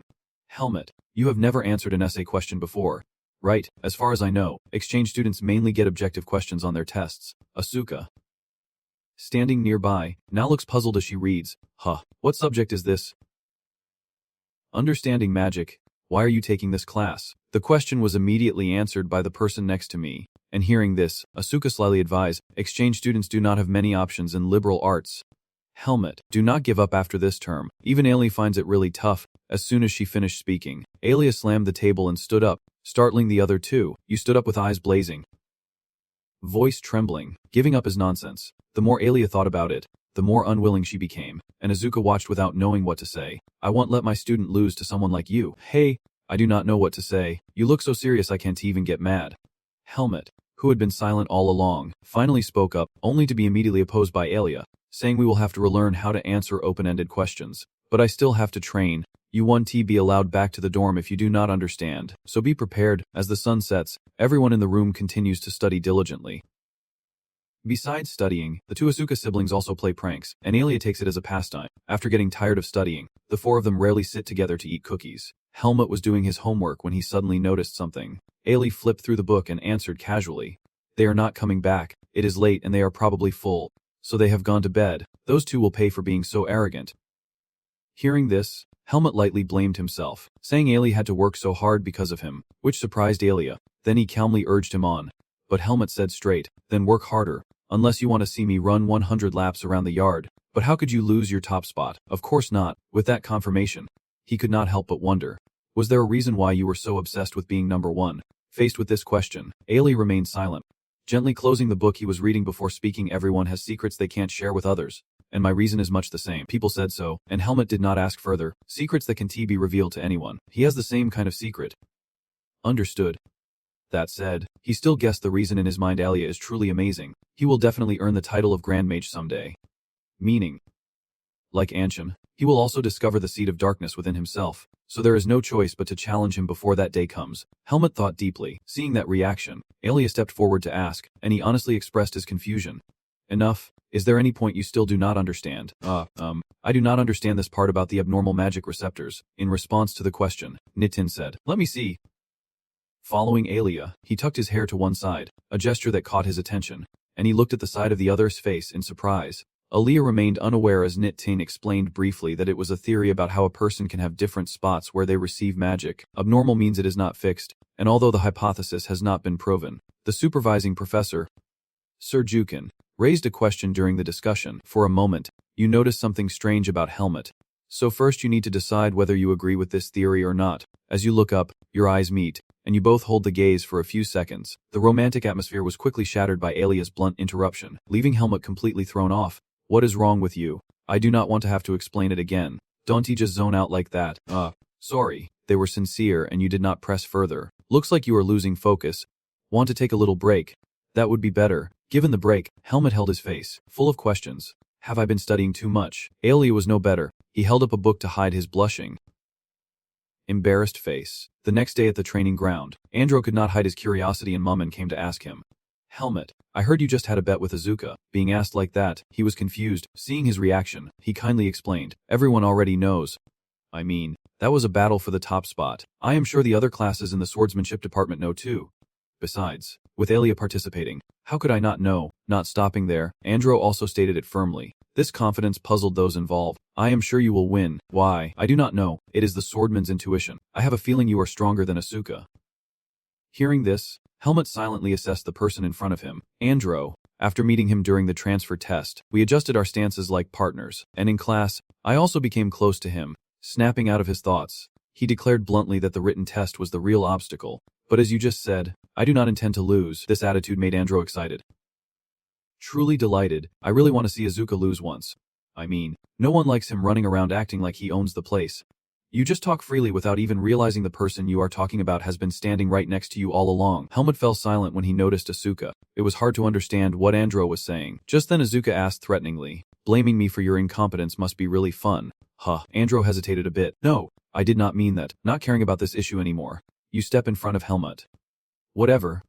Step aside. "Hey, Helmut, have you heard any news about class today?" He asked back confused. "We are not just sparring." Seeing that fierce look, Asuka explained right away. "Not exactly. It is not just a practice match. We are going to fight the top guys, the top male student." After announcing it, you crossed your arms in frustration and pondered. "Maybe it is an event to boost our spirit before the midterms. I thought we would get to fight you. But this is disappointing." Andro, standing next to Vosi, added fuel to the fire. "But they said we will have an official showdown with the top male student after the written exam. I heard that among this year's top boys, there are a few who are really good." "So what? You mean I am going to lose?" "No, I am just saying." Suddenly he remembered something. Andro's next words made Asuka half believe it. "But I heard there is a girl who is on a completely different level." A girl studying swordsmanship. She really chose the department that makes you sweat the most. This opinion stirred up some resentment in Andro, but he did not care. Clearly, she is not just super talented but next level talented. "Yeah. Whatever, I hope I do not have to fight her. I mean, if I wanted to, one punch would be enough to take her down." "So you plan to defeat her?" Helmuth said nothing, lost in his own world. The first-year students. At this moment in a dorm room, a petite girl is sitting, inspecting her sword covered in hundreds of charms. 58. After some back and forth, the eagerly awaited group of first-year students finally appeared. Asuka Helmuth's group was already waiting in the courtyard. Seeing that group of students, everyone could not hide their curiosity and kept whispering. "So those were the freshmen. They just enrolled, so their spirits are really high. I used to be like that too." He is already very shy. Helmuth, on the other hand, has been silent from the beginning until now. Just then Andro leaned over and whispered into his hand. "Helmuth, that is the freshman I mentioned before." Just as he finished speaking, a beautiful girl with flowing hair walked past the two of them. Seeing her delicate figure, James and Dino were both taken aback. She was truly beautiful, just as rumored, with an aura that seemed to scream, "I am nobility." "Clearly," James pointed out after a moment. "But do not you think she looks like someone?" At that, the two of them simultaneously glanced at Helmuth, who returned their gaze, observing Helmuth for a moment. The two exchanged doubtful glances and whispered to each other. "They look alike, do not they?" "You think so? What kind of relative would not know?" "It is confusing when you are asked like that." "What are you talking about?" "Relative." After answering, he also felt deflated by his own words, looking at the girl in front of Helmuth. Suspicion arose. "My friend," after much thought. Helmuth denied it, but Dino still was not convinced. "No way. Why did not you answer? Don't he tell me it is true?" Not only is Helmuth's group whispering, but the freshmen are also judging the seniors. "They are our seniors. Watch your mouth, they are commoners, but still our seniors." Hearing his comrade's words, the black-haired guy showed clear disdain, saying, "I have to call a commoner a senior. I heard they are the leaders of the second year," which says a lot about the level of the second years. It did not stop there. The first years kept talking even more outrageously. These words obviously angered Asuka. "But our seniors seem to value looks. Maybe they ranked based on appearance." Dino also noticed the anger on Asuka's face and smirked, yet he calmly let out a breath. Right after that, Asuka gave a crooked smile and almost declared that this clueless kid still did not know how scary the world is, and getting beaten a little would be good for their health later on. Seeing this, the other three did not know what to do, and now no one knew what would happen next. The teacher then arrived, and the two students quickly lined up neatly, practicing as if they already knew the routine. Today, the top male student and the second male student would face off, meaning those called would step up to compete. After explaining the rules, the teacher gave a few more reminders before getting to the main point. The top male should learn from the seniors, and the second male should reflect on himself to avoid arrogance. "Now, I will call the names." The first name was called out. The person quickly prepared, the top male. "Sick lot." "Yes, madam." Hearing her name sparked chatter among the second males. "Is her name Seklot?" This is getting interesting already. Helmut did not care about any of that. He had only one thought: appearance is determined from birth. We look similar probably because of something about our birthplace. I wanted to ask her immediately, but just as Seklot stepped up, the second name was called. And from the second male, Asuka, who was a bit surprised. At the same time, James and Dino next to him painfully covered their faces and sighed. Trying to act tough ignited the fire in Asuka's heart. "I thought there was no way this could happen, but why is everything unfolding like this? I can't believe no girl is paying attention to us again. Stop messing around and eat." After scolding his friends, Asuka looked at the teacher and loudly asked for confirmation, but the answer hit him like a cold splash of water. "Coach, are you sure you read that right? What is wrong with the top two students facing each other?" Receiving that confirmation, he pointed to himself and spoke bluntly, his straightforwardness surprising the students. But she knows what kind of person I am, so why is she placing her with me? I can't believe he is talking about me like that. The more they spoke, the more fired up the students became, their words successfully pricking Asuka's pride. Whatever crazy thing was going on with the teacher, he must be afraid of losing to a girl. Hearing this, Asuka looked at them with a sharp gaze. The teacher, seeing that he said nothing, declared that if there were no more issues, they should step onto the ring immediately. At this point, Asuka could only accept her fate. Seeing her opponent appear, she said firmly, "I do not expect you to go easy on me just because I am a girl." Asuka replied without holding back, "What nonsense are you talking about? I am not playing around. Do not cry when you get hit." As the two prepared to fight, the teacher called the next pair. "Get ready." Called by name, he carefully observed his opponent. The students whispered again as they looked at the tall figure of that guy. Rumored to be far superior to the others, I now understand why that rumor exists. After observing for a while, Helmut gave his assessment. His aura was on par with a second-year student. But of course, only time would prove his true strength. After announcing the next pair, the teacher declared, "Round 1. Begin." After the signal, the two slowly stepped forward. Salat raised his sword to challenge while still carefully assessing his opponent at stance. Before starting, Asuka asked, "Why did you join the swordsmanship department?" Asked like that, though a bit surprised, Salat still replied briefly, "To become stronger." "Is there any other reason?" Putting that aside, she once again requested, "I have heard many rumors about you. I would really appreciate it if you fought with all your strength, regardless of gender." They said it, and Asuka agreed right away. If she wanted that, then I accept. Without hesitation, he charged forward, and Asuka launched an opening strike that Satlot quickly blocked. With the chance to counterattack, he strikes continuously. Asuka's determined gaze lands every blow, forcing Satlot to defend with great difficulty. Under that relentless assault, she was steadily pushed back. Seeing this, the students who had just scorned their senior froze on the spot. On the battlefield, Junjin's hand grips the sword firmly, yet she still tries to smile brightly. Guessing that the rumors have underestimated the power of his strikes. Despite the praise, Asuka was not happy at all, saying, "So what? I have not done anything yet." Warned like that, she changed her grip on the sword. This change caught Helmuth's attention, and after switching stance, he warned in advance, "Sorry to say this, but from now on I won't be an easy opponent anymore." Even if she says it like she is fighting Asuka, the top second-year student of Greta Academy's swordsmanship department, his swordsmanship can be summed up in 2 words, fast and unpredictable. The reason for this title is that, to his classmates, his speed is hard to keep up with and his trajectory is unpredictable. These skills have clearly helped Asuka become one of the top second-year students in the swordsmanship department. After a serious start, the two fought more earnestly, and this time all of Asuka's attacks were blocked by Saklot. Instead of getting frustrated, he was quite surprised her focus was impressive. Even though he had not gone all out, she was still able to keep up and perfectly defend. Asuka then praised him, but she was not happy and became even more cautious. At least her movements showed she was still well trained. He then frowned, struggling internally, wondering if he should give her a chance to counterattack. After a moment, Asuka had his answer, gripping his sword tightly before rushing forward so fast that the sharp blade could not keep up. It was in that brief moment of distraction that Asuka prepared to strike the decisive blow. However, she was agile, leaning back to dodge, and then quickly retreated. This move made Asuka frown and caution no one attacks first. This calmness made him a bit wary, his quick mind realizing she had guessed it was just a feint. Or perhaps, at this moment across from him, the sharp blade was watching him warily.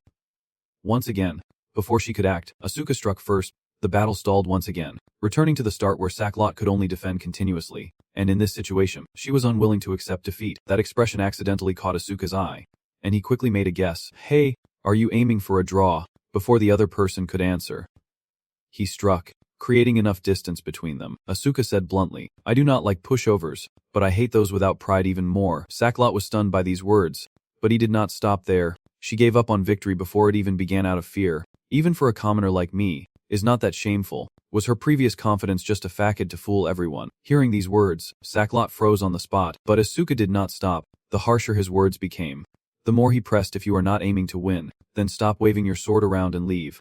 There are plenty of others out there who want to be swordsmen more than you do." These words made all the male students freeze in shock. Helmuth nodded vigorously in agreement. He was right. After being scolded like that, Saklot hesitated. After thinking for a moment, she spoke up to clarify for herself, "I am simply trying to learn whatever I can from everyone around me regardless of their status." But then Saklot smiled gratefully at Asuka. "You helped me realize how thoughtless I have been. Thank you. It has been great fighting alongside you." Finishing her words, She gripped the sword tighter, spun on her heel, and shifted into a completely different stance. Now the sword was pointed straight at him, Saklot taunting. If you can help me once more. She changed her stance, but that would not change anything. Thinking that, he launched straight up, but this time she did not defend and struck first. This strike made him flinch, but with quick reflexes, Asuka successfully tilted his head to dodge. As soon as he landed, he counterattacked, but Saklot evaded it. The two then attacked continuously, neither yielding. Just as one blocked a strike, Saklot launched a counterattack. Of course, Asuka was not about to back down and launched an attack. Facing this strike, she bent down with agility. Everything happened too fast for him to keep up. Taking advantage of his distraction, Saklot mustered all his strength to break free, ending it. But Asuka had disappeared long ago. It turned out that the moment she attacked, he had already jumped high. As Asuka prepared to land, she sent a sharp warning. She braced herself to absorb the impact, or else this hit would hurt quite a bit. Everything happened too fast and too dangerously for Saklot to react in time. He just fell straight backward, and at that moment Asuka thrust her sword down. Sitting on top of her, Asuka wore the proud expression of a victor. Trying hard, choosing me as her opponent was not her fault. Those words hit so true that Saklot froze on the spot. The students who initially looked down on the fight were left speechless. As the room fell silent, the teacher raised a hand and announced, "The winner of the first match is second-year student Asuka." The result was clear. Asuka glanced at the person below and revealed a shocking piece of information. "Iactic," but those words left Saklot confused. Judging by that expression, "You are not afraid to explain. She can keep up with my speed just by changing her posture. She might not be used to it yet due to lack of experience, but if she could master it before he could finish." She interrupted. "Hey, wait a moment." Saklot ignored all the awkwardness and commented, "You are too heavy," and this remark made Asuka burst out laughing. He quickly climbed down afterward. She sat up and scratched her head, feeling a bit embarrassed. Sorry about that." "No, it is okay." As the two sat properly, Saklot smiled brightly and was suddenly praised by a girl, making Asuka shut. Above was peaceful, but in the courtyard, the second-year students were being mocked by a fan. "Hey, you pervert down there. Do you like sitting on other girls like that? Did you see him smirking?" "What perverts? You bastards. If you want something then come at me." He then started arguing with his friends, while Saklot suddenly noticed something. It turned out her attention was drawn by Helmut's expressionless face. Seeing his face, Saklot hesitated, and Helmut felt a bit embarrassed being looked at. Realizing she was a bit rude, she nodded with a light smile before heading down to the arena. The teacher immediately called the second pair. Then Helmut and Jeffrey stepped onto the platform and prepared to go. As Jeffrey passed by her, he took the chance to sneer a few words at her.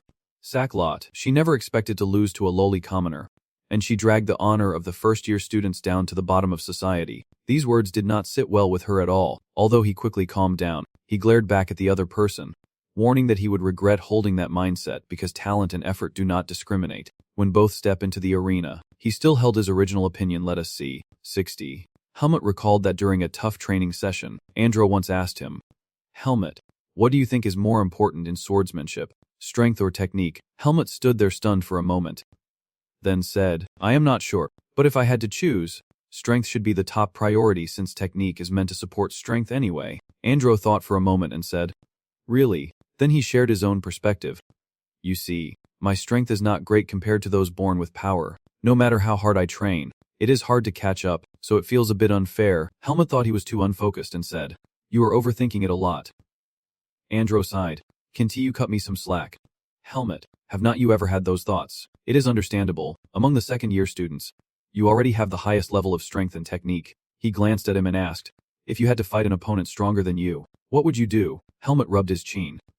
Thinking, Jeffrey's foot slammed hard on the floor, pulling him back to the present. Helmut was finally facing the situation Andro had asked about, standing before someone stronger and bigger than himself. Jeffrey smiled and said, "Having the chance to fight you is truly an honor." Helmut replied politely, "Same here." Jeffrey looked down at Helmut and judged, is he the ordinary guy from the rumors? He did not seem strong enough to seriously hurt anyone. The ordinary guy earlier seemed more skilled. Helmut noticed the man's gaze and had thoughts of his own. This look was too familiar, as if everyone and everything in the world obeyed him. "Assist!" Chica called out from afar. "Helmut." She reminded him not to go below the limit this time. Helmut just looked without replying. Asuka, watching from the side with James, spoke up, saying it feels strange to have to listen to someone else's opinion.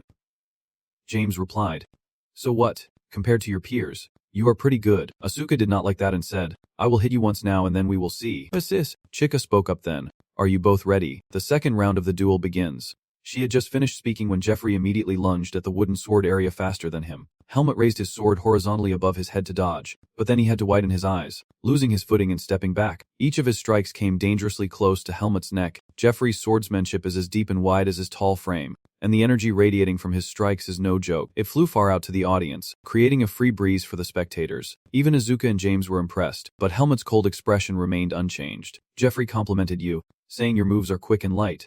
If you were really blocking, this wooden sword would have broken by now. Hopefully, you are not just dodging. Just as he was about to make his move, Helmut was already done. Got it. That is all he has got. I am feeling bored. Honestly, I have fought so many strong opponents it is getting tiresome. The wooden sword swung across once again, and Helmut ducked to avoid Jeffrey's strike. He dodged the next few attacks as well, giving the audience a sense that the battle was somewhat slow and lacking in excitement. Jeffrey felt frustrated as he dodged another strike. He shouted loudly, "Stop dodging and attack." Helmut still does not want to make a move, wanting to study his opponent more. No matter how strong the strikes are, it is useless if he does not fight back, since he promised Ethan not to cause any more harm. Instead of waiting for his opponent's strength to run out, maybe he should just end it now. Asuka and James stood there speechless. The others started whispering, "What is he doing? So boring. He is supposed to be the top male student." Asuka glanced sideways, also wondering what he was doing. Helmut was still holding his sword but did not want to strike even once. Jeffrey was already exhausted, breathing heavily and noticeably drained. He also realized it himself, rubbed his chest a little, and said, "That is all there is to the plan, taught by commoners, so I do not have high expectations like this. Do you know how much family background affects the gap in starting points? Simply put, there is an unbridgeable gap in experience between you and me." He boasted, his solid body a result of both natural talent and good upbringing. "For ordinary people who can't even afford a sword, reaching my level is impossible, so that is why you dodged the attack, right?" Helmut's stern face did not ask his opponent. Was there some hidden provocation in his words, meaning he would not waste time on me? Jeffrey said confidently, "I do not know who taught you swordsmanship, but I can already see your master's skill level." Helmut's face darkened at that moment, but Beichika over there shouted, "Jeffrey, respect your opponent. Helmut, do not get distracted. Focus on the fight." They attacked me, and one day, Helmut started to catch his breath. "Brother Fan, playing with you is not easy." Then he lowered his body to prepare for an attack. Jeffrey felt his hands were too slow. Helmut pierced through and struck his leg. Jeffrey was quite surprised. Helmut continued to build momentum, standing behind Jeffrey like a stalking tiger. But when he struck, Jeffrey immediately jumped up to dodge, and as Jeffrey landed, Helmut seized the opportunity to hit his thigh. Jeffrey was hit with a wooden sword, so he laughed, saying the attack was too weak. "Helmut, it did not even touch me," but later he stumbled. That leg lost its balance, causing his whole body to kneel down. Jeffrey did not understand. His leg, in the end, still gave out. No matter how much the body is trained, there are always parts that will collapse after being hit repeatedly. Yet it still felt sharp pain. Helmut spoke up then, saying that is the difference in experience. So take another loss to this kimono and learn from it. Jeffrey tried to get up and continue. Not done yet, but Helmut rushed in immediately. He stepped across Jeffrey's legs, hooking the sword he held horizontally to trip him, causing Jeffrey to fall face first without realizing it. He refused to admit defeat and swung his sword up. But Helmut, with better momentum, immediately deflected his blade. Jeffrey saw his opponent in a new light. Helmut said, "I am a transfer student, so I do not have much to teach you, but I hope you can spend less time insulting others and more time improving yourself." Chika quickly interrupted. "Helmut, that is enough. The duel is over." But he did not listen, swinging his sword straight down at him, knocking Jeffrey to the ground. The students watching showed fear on their faces. "What's this?" Chika raised her hand to her forehead and sighed. "Look at Jeffrey, so big yet lying there battered, unable to get up." As Chika's wooden sword was knocked up to the ceiling, spinning a few times like a drum, James' opponent immediately fell down, leaving James stunned. "You pretend to laugh at your opponent. How about that? You fool." "What's this?" Chika reminds you, Benjamin, to respect your opponent, and you immediately say Junjin. "Oh yes. I'm sorry." Then they had to pull their opponent up. That day's match was a tradition for second-year students. The top male students quickly realized the gap between them and the seniors. For second-year students, this is a chance to gain a reputation. The afternoon outside creates a very open atmosphere. Someone is taking a small amount of water from the basin, then turning off the tap immediately, as one footstep approached. Charlotte, who was washing her face, saw Helmut passing by like this, making her really want to speak up. Helmut looked at her too. Charlotte quickly wiped her face, stammered a greeting, and Helmut responded with a hesitant, He kept looking at her, wondering. Charlotte, should I just ask her now? The name engraved on the pendant. Margaret Irene, but how should I start the conversation? Should I be direct, or would being too eager be bad? Revealing family ties is like exposing your back to others. If they knew there was a seed of darkness, a divine spirit, or even noble blood within me, they would naturally side with the light rather than me. Even the god of goodwill. Charlotte grew more and more afraid as he looked at her silently. She worried, having heard that the senior had caused trouble with Jeffrey before. Did she do something to make him hate her? Charlotte had to start the conversation. Do you have something to say to me? Hemut exhaled and decided to speak. It is nothing. I watched your sparring match. Your skills are quite good. Charlotte was a bit embarrassed. Really? Thank you. Is Senior Hemut also very talented? I am a bit curious. Do you know my name? She covered her mouth and laughed. Everyone in the swordsmanship department knows you. Hemut did not seem very interested. Oh, I see. Charlotte bravely confessed. One day, can I spar with you? Hemut froze a bit, making Charlotte awkward. Of course, if possible. No need to think twice. I did not mean anything. Hemut just reacted slowly. He said, okay. Charlotte was startled. Really? Thank you. She is very beautiful as she speaks the next words. Then I will wait for that day. This time you really spaced out. Hemut. Right. Asuka suddenly jumped over and put her arm around him. Hemut. What are you doing here? When she saw Charlotte, Danmai asked. Oh. Do you two know each other? She quickly waved her hand. No. Just neighbors. Then she left, politely saying goodbye and wishing him good luck. Asuka, with her arm around Hemut, had already come up with countless scenarios. Hey, are you happy because she started a conversation with you? Hemut kept a straight face and denied it, saying no way. Get your hands off me. Watching Hemut walk away, Asuka got up, calling him difficult, and asked if she had made him angry, to which Hemut replied with a line. I am not like you, Asuka said defiantly. What do I do anyway? Who do you think I am? Do not ignore me. Early in the morning, the sun shone outside the academy.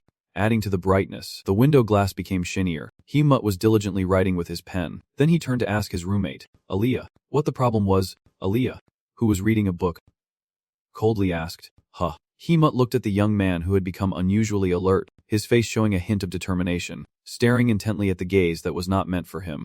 Hemut assessed that after years of tough training with Darien in the dark pine forest, his senses had become sharper. Right now, I have a feeling that danger is near, Hemut gently asked him. Is something wrong? Ailey was silent for a moment, then she slammed the book shut and got serious. Hemut, I have a question for you. Hemut felt uneasy. Huh, what is it? Unexpectedly.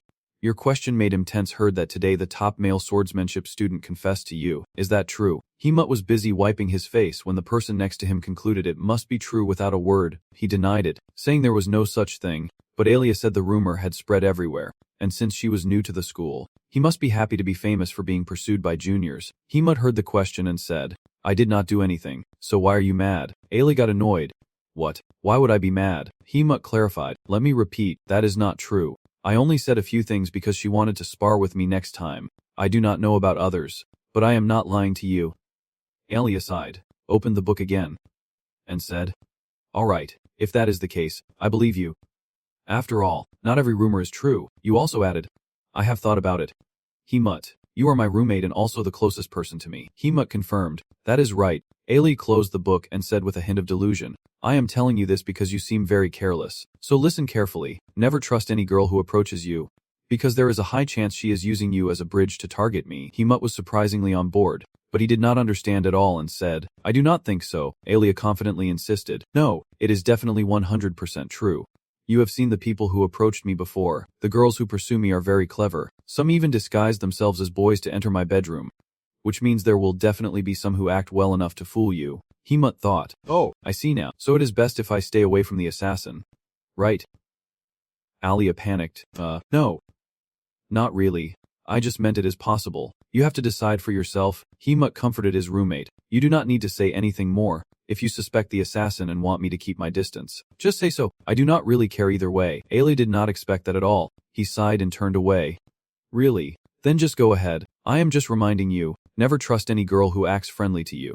Because you are a civilian, and surely someone wants to get close just to stab you in the back. Hemut smiled to himself. Ailey was truly wise, but Hemut was the only one who did not realize that his appearance alone was enough to win the girl's favor. Though his face looked utterly desperate, some store already closed, that made him completely freak out. No, Hemut kept his usual expressionless face. Asuka was completely helpless. The origin of this matter had to be traced back a while ago. In the evening at the academy, most rooms were dark with only 1 or 2 lights on. holding the papers in hand, Ailey is checking very seriously. Hemut was also extremely nervous. Asuka and Soon looked even more radiant. Ailey was about to speak. He held up the test and said, "All right. This is an acceptable answer." Hemut breathed a sigh of relief. While the two old men looked like they had just seen their favorite soccer team score a goal, Asuka put his arm around him. "Well done. Hemut, you finally passed Ailey's hellish test." Ailey wondered why everyone was so excited. "You are getting ahead of yourself," pointing right at Hemut. "Also, do not get too complacent because this is not the perfect answer. Don't forget your goal is to become the guild leader. You are just at the starting line." Those guys keep criticizing Hemut. "Hey, give him some time to catch his breath." Sin looked more excited than ever, clapping his hands together. "All right, everyone pay attention here. With the test nearly over, I have prepared a special place where everyone can fight all day." Asuka was surprised. Why so sudden? Sin just said that you can't study at night without food. So he knows a place that sells amazing waffles and specially invited you all there. Asuka was helpless at his love for food. He has been studying and eating at the same time all along. Sin said very naturally, "How can people live without it? So are you going or not? Do not regret it if you do not go." His next words only made Ailey drool, while the other two remained expressionless. He was even indifferent. Did not he want a hot waffle topped with sweet strawberry cream? Ailey was completely defeated. He put the test back on the table. "And I think that is fine." Asuka hurriedly asked, "But are there any shops still open at this hour?" Sin proudly replied, "What did you think of Biden Center? This is when the streets light up, with restaurants open all night catering to students studying late." Helmut thought to himself, the city of Biden late at night. But when they arrived, Sin's favorite shop was harshly closed, and that is what led to this situation. Sin knelt at the shop door, his voice trembling. "I have been looking forward to this day for so long." Alia spoke up, "Probably not today, but if you feel that bad, we can try again next time." Sin cried in regret, feeling all alone at that moment. Ailey asked him, "So are you going to sleep or look for another place?" "Since we are already here." Sin obviously would not give up. It is best to eat something first and then go home, like recalling a life-saving spice. He looked up at everyone and said, "Do you guys want to eat some bread? There is a shop nearby." Ailey immediately pushed him forward. "All right, let us go. Lead the way." Sin felt like he was hearing a confession, asking over and over, "Really? Wait, you really agree? Is it true?" Then they arrived and heard him complaining again. In the end there was no romance at all. The shop was indeed still lit up, with many customers sitting inside at this hour. Asuka was looking at the menu, struggling to understand why the bread alone was so expensive. Sin then commented on his own situation. "Asuka, why do you always act like you are so poor? Even if you are just an ordinary person, if you get into the academy, you will still get plenty of discounts, right?" He sighed. "My family does not send anything extra besides the tuition." Sin felt sorry. "Really, families do care for each other after all. Then you go straight for someone's pain. But if you become the president, you could get a scholarship." "Sorry, I have already expected too much from a disciplined student." Asuka said, "Do you want to find out for yourself why I became an ordinary student?" Ailey looked around and commented, "It is pretty clean here too." Sin acted knowledgeable, still explaining to everyone even while Asuka held his head. "Most students are nobles, so of course they have to be clean. The unusual thing is that the restaurant does not even need to open." "Aaliyah, do you check everything so thoroughly wherever you go?" Aaliyah retorted, "Mages are very sensitive to even the smallest speck of dust because it can distort the experimental force. Maybe you are not as sensitive as a mage." "Huh." Sin shouted back, "What? You do not know how sensitive mental magic is?" Aaliyah did not care. "So it must be your fault then." Asuka ignored the argument and turned to ask Helmut, who had been silent all this time, "Have you ordered yet?" He answered, "Yes." The restaurant lit candles to decorate. After a while, the staff brought out the food for you all. "Here are your dishes." Sin quickly grabbed the plate.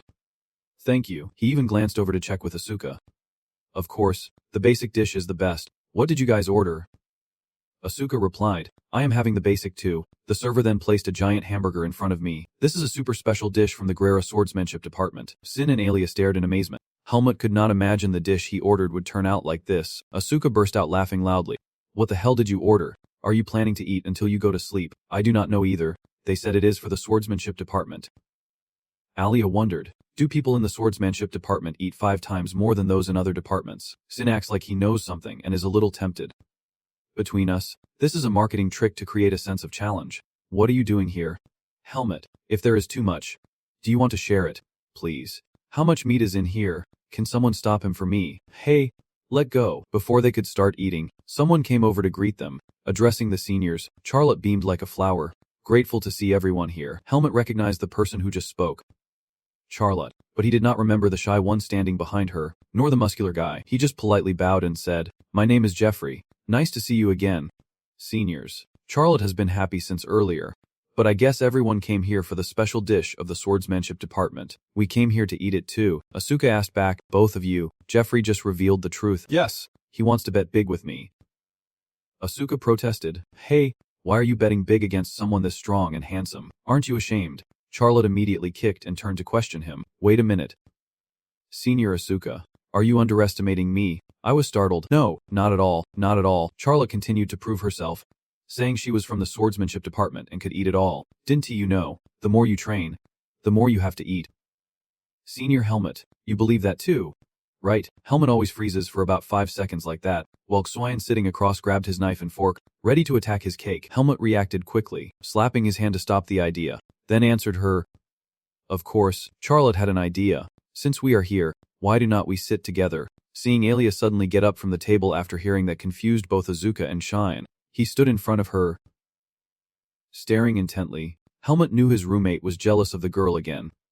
Alia asked, Are you Charlotte? Charlotte hesitated and replied softly, Yes. His tone was indifferent as he said, I am Emily. You know that, right? The next morning, at the school, sunlight poured in, filling the space as it streamed through the window of a room. The sound of thuds echoed as everyone's faces here focused intently on the ongoing fight. On the arena floor, Helmet and Charlotte were sparring, their wooden swords clashing fiercely. With a flick, he immediately used force to knock the sword away, catching her off guard and throwing her off balance. Swiftly seizing the opportunity, Helmet gave her no time to rest, swinging his sword fast it left afterimages. Seeing the tip of the sword aimed straight at her pupil, Charlotte broke out in a cold sweat and gritted her teeth. Just in time, she reacted quickly, dodging Helmet's deadly strike as the wooden sword pierced through her long hair. Refusing to be at a disadvantage, Charlotte found a breakthrough, gripping the sword and thrusting it upward from below. Just then, Helmet lowered his gaze and saw the sword nearly touching his wrist. With a swift spin, a kick struck straight into Charlotte's palm, causing the sword to fly from her hand. The blade landed on the ground just behind the judge's table, marking the moment the outcome was decided, grabbing her wrist that was writhing in pain. Charlotte gasped. I lost. Looking at the scene before them, Patrika and Ethan exchanged glances, seemingly agreeing on something as they nodded. As Patrika spoke, Charlotte struggled to stand up. Well done. Please wait while the scoring is being processed. After replying to her, Helmet glanced at Charlotte's awkward figure behind him. In a moment, he was lost in memory. That night, the warm yellow light filled the house. Aaliyah, wearing a white outfit, stood in front of Charlotte and introduced herself. I am Emily. You know who I am?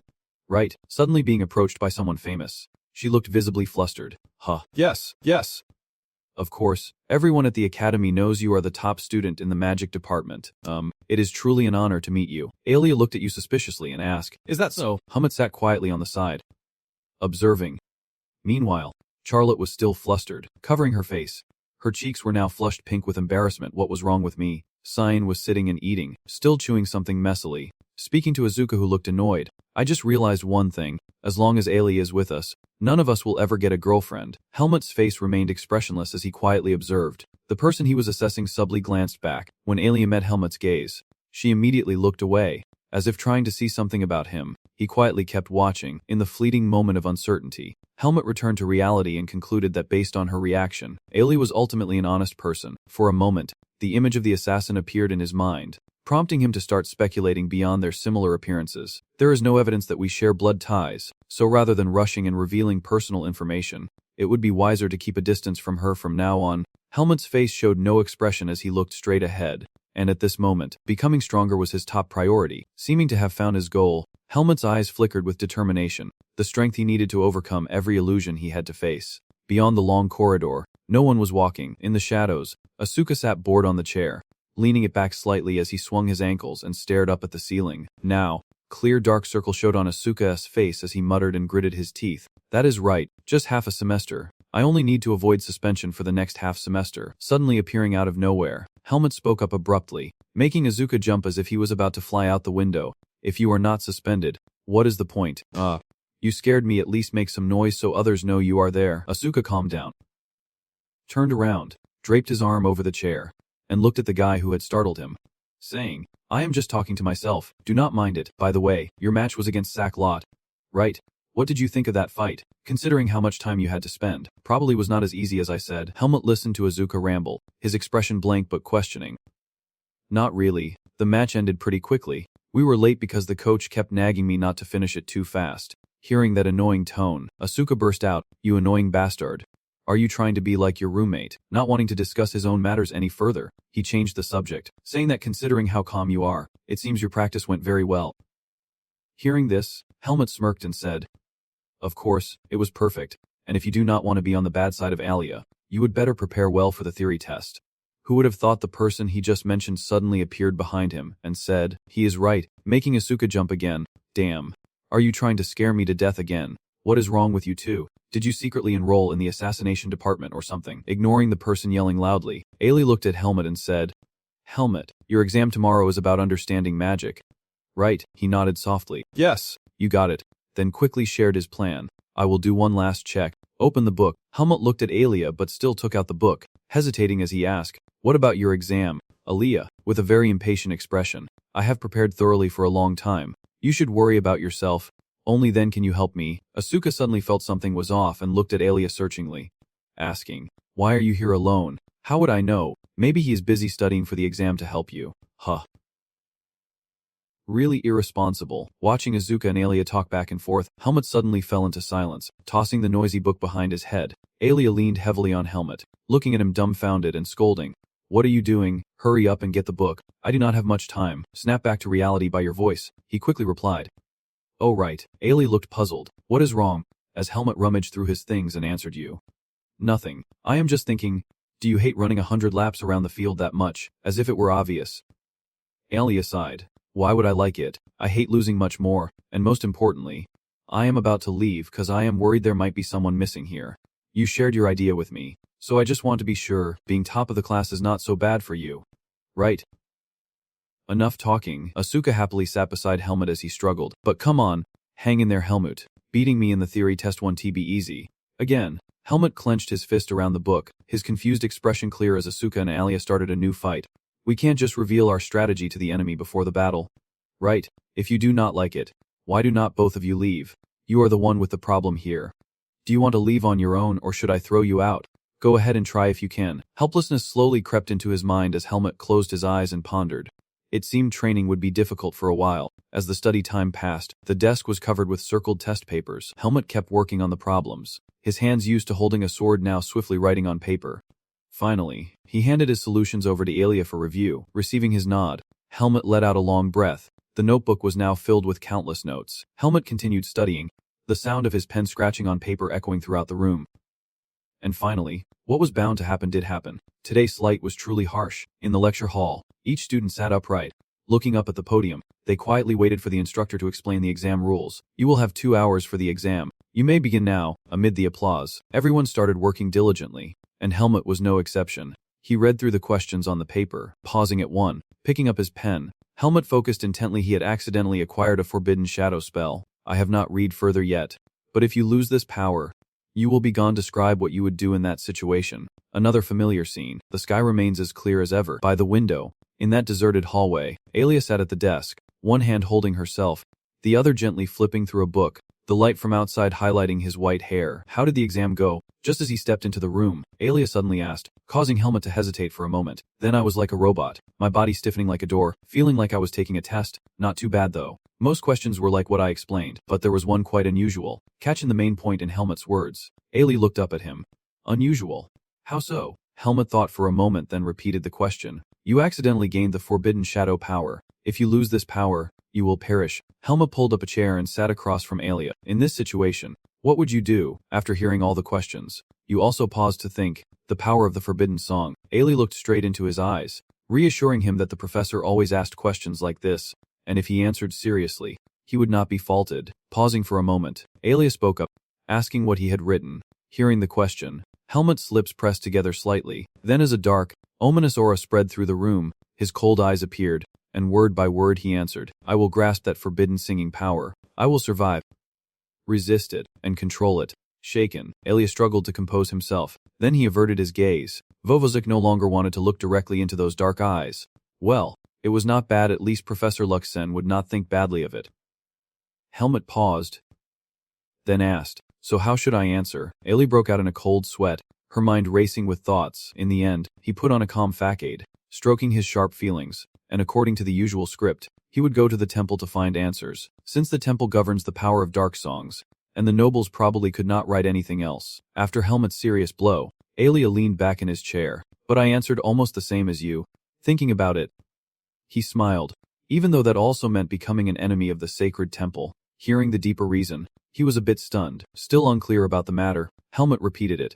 The enemy of the temple. But unlike his vague reaction, Ailey remained completely calm. Think it over. The Lumen Temple is ruthless with the shadow forces, and if you voluntarily confess, why would the shadow willingly walk into its own demise? Reflecting on that, the calm voice still rings in my ears. So surviving and finding a way to control it is the most reasonable approach. After explaining Helmet's question, Ailey returned to the main topic. It does not seem bad if nothing goes wrong. You will probably rank high on the class exam, but it is best not to mention this anywhere. The academy may prioritize learning over faith. But outside, you will be accused of heresy immediately. Understanding your warning, he closed his eyes and nodded. All right. Then Helmet looked out the bright window and said, I get it. On the day midterm results were announced, birds soared freely in the sky. At Greed Academy, the exam results were posted publicly in the school's central square, where students crowded together searching for their names. This obviously sparked the competitive spirit among the noble students who valued their honor. Some were joyful over high scores, while others screamed in frustration or did not know where to hide their shame over poor results. Today Helmet was also among the crowd. He could not help but admire this was truly an excellent plan. After observing the surroundings, Helmet finally looked around to search. This is the magic department's score. Where is Aaliyah? The grade sheet with names was right in front of him. Finally, the name he was looking for was at the very top with a perfect score.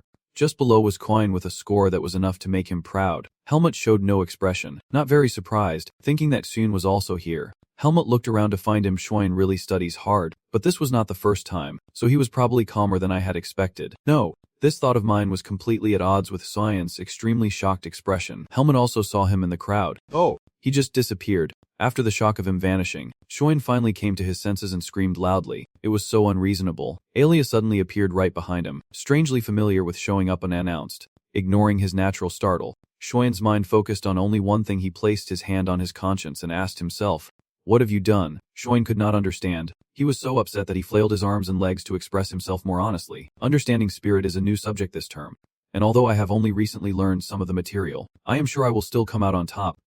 Suddenly, a hand rested on Ixuyan's shoulder. It was Aaliyah. He turned Schwein around to face him, then confidently spoke words that struck straight at his fragile heart. Schwein, 3 months is enough for me to excel in any subject during this apprenticeship. Thunder roared loudly in Schwein's mind. He froze like a statue, standing stiff as a tree, fueled by Xian's momentum. Alia stood expressionless in the crowd, satisfied as he began to receive congratulations. Truly Alia. Always perfect. Out of kindness as a friend, Helmet approached Qian, who was holding back tears, listening to the muttered sounds from the disappointed person. Maybe I underestimated you. Almost forgot one thing. Schwein quickly regained his spirit. But the game is far from over. In this bet, at least there will be a fire. There is no way I will lose. Schwein turned around, but before he could finish speaking, the scoreboard hit his face. The line showing Helmet in first place and Azuka in second was clearly undeniable. Only now did Suen feel like he had fallen into an abyss. Unable to accept it and screaming out why his Helmet, whose expression was still unclear, stood behind him watching him collapse. Helmet's eyes flashed with light. The wind seemed joyful as it gently stirred his hair. Alia struggled to break free from the crowd and the steps. Glancing over at Helmet standing right there, you smiled softly. You did it. Congratulations. It was not the usual sarcastic remark but a heartfelt congratulations from Ilya, and Helmet's lips, usually set in a straight line, rarely curved as he let out a small grunt. Asuka has arrived now, scratching his head in frustration at the results. What is this? Just a 1-point difference. Why is it always so close? It is so humiliating. Ilya was surprised. You are not as angry as I thought, and he immediately replied in a very gruff tone. Of course I am upset. In principle, Asuka is more open-minded. But still, it is better than letting first place slip to someone else, and the competitive spirit is deeply ingrained in him. So he angrily pointed at Helmet and declared defiantly, but next time be ready for a fight, because I want to lose to you again. That will be a real test of our skills, and no one will interfere with us during that exam. Suddenly, Asuka's sleeve was grabbed by someone. He glanced over quietly, seeing Cian stumbling loudly toward the interrogation, shouting, "Traitor! You deliberately lost to get me punished. I trusted you." Suddenly fed up, Asuka exploded with that hateful look on his face. What? Do I have that kind of person inside me? You were the one who confidently set the stakes. So if you lose, you have to accept it. Speaking of which, Shuin looked at the two winners with watery eyes, casting aside his small pride as he pleaded, "Aliyah. Helmet, please spare me. 100 laps around the field is too much. I am going to quit." Helmet. Confused, Said you can quit after just 100 laps, only to be met with Xuan's shout. Do not think everyone is as strong as you. Seeing no hope in this superhuman strength, Xuan feigned weakness and turned to Alia to plead. Alia, your stamina is similar to mine, so you understand. Right, can you reduce it to 50 laps? Please. Alia was somewhat surprised to see this side of Cyan. Then, those beautiful lips gently curved into a fierce smile, directly shattering Xuan's hope. He closed in, and I did nothing. Every word from Alia's beautiful mouth sounded like a voice from hell piercing straight into Xian's ears. Like the person who always complained about his big belly from too many late-night snacks serves him right. Completely devastated, Xian seemed to lose all strength and collapsed, barely able to breathe. Girl.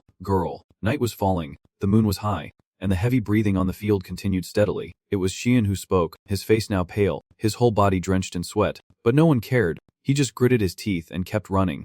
These heartless people, looking down from above, could clearly see that the school grounds for the nobles were very spacious. On the training ground, each person was struggling to hold onto their wooden sticks, while the teacher stood nearby shouting and watching. At break time, Dime turned to Helmut's group and said, "Hey, did you hear? Next week our class is going camping in the forest." As soon as Dime finished speaking, Andro, Asuka, and Helmut all turned their attention to him. Andro asked skeptically, "Camping in the forest? I have never been camping before. How about you guys?" Diem sighed as he saw his clueless expression and said, "Huh. You have never been, so you have no experience at all." Listening to Dime share his knowledge, both Azuka and Andro turned pale. Everything else was fine, but remember to check the ground carefully before setting up your tent.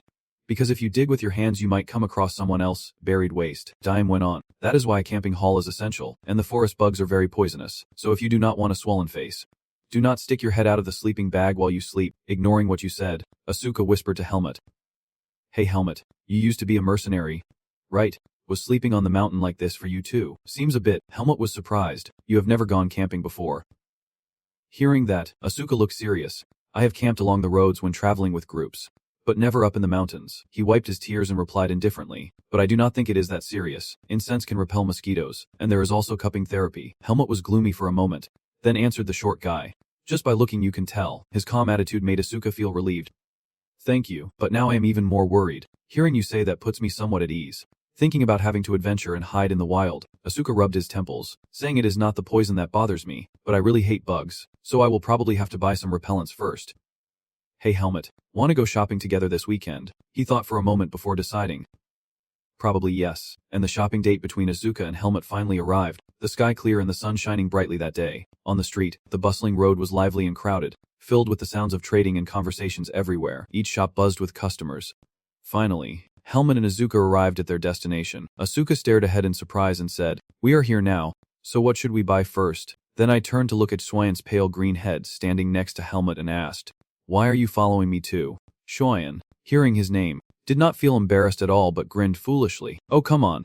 Do you really have to ask? It is normal, and I also want to buy something." Silent until now, Helmut spoke up, striking straight at Xuan's dark heart. "You are no longer sore or numb after running 100 laps.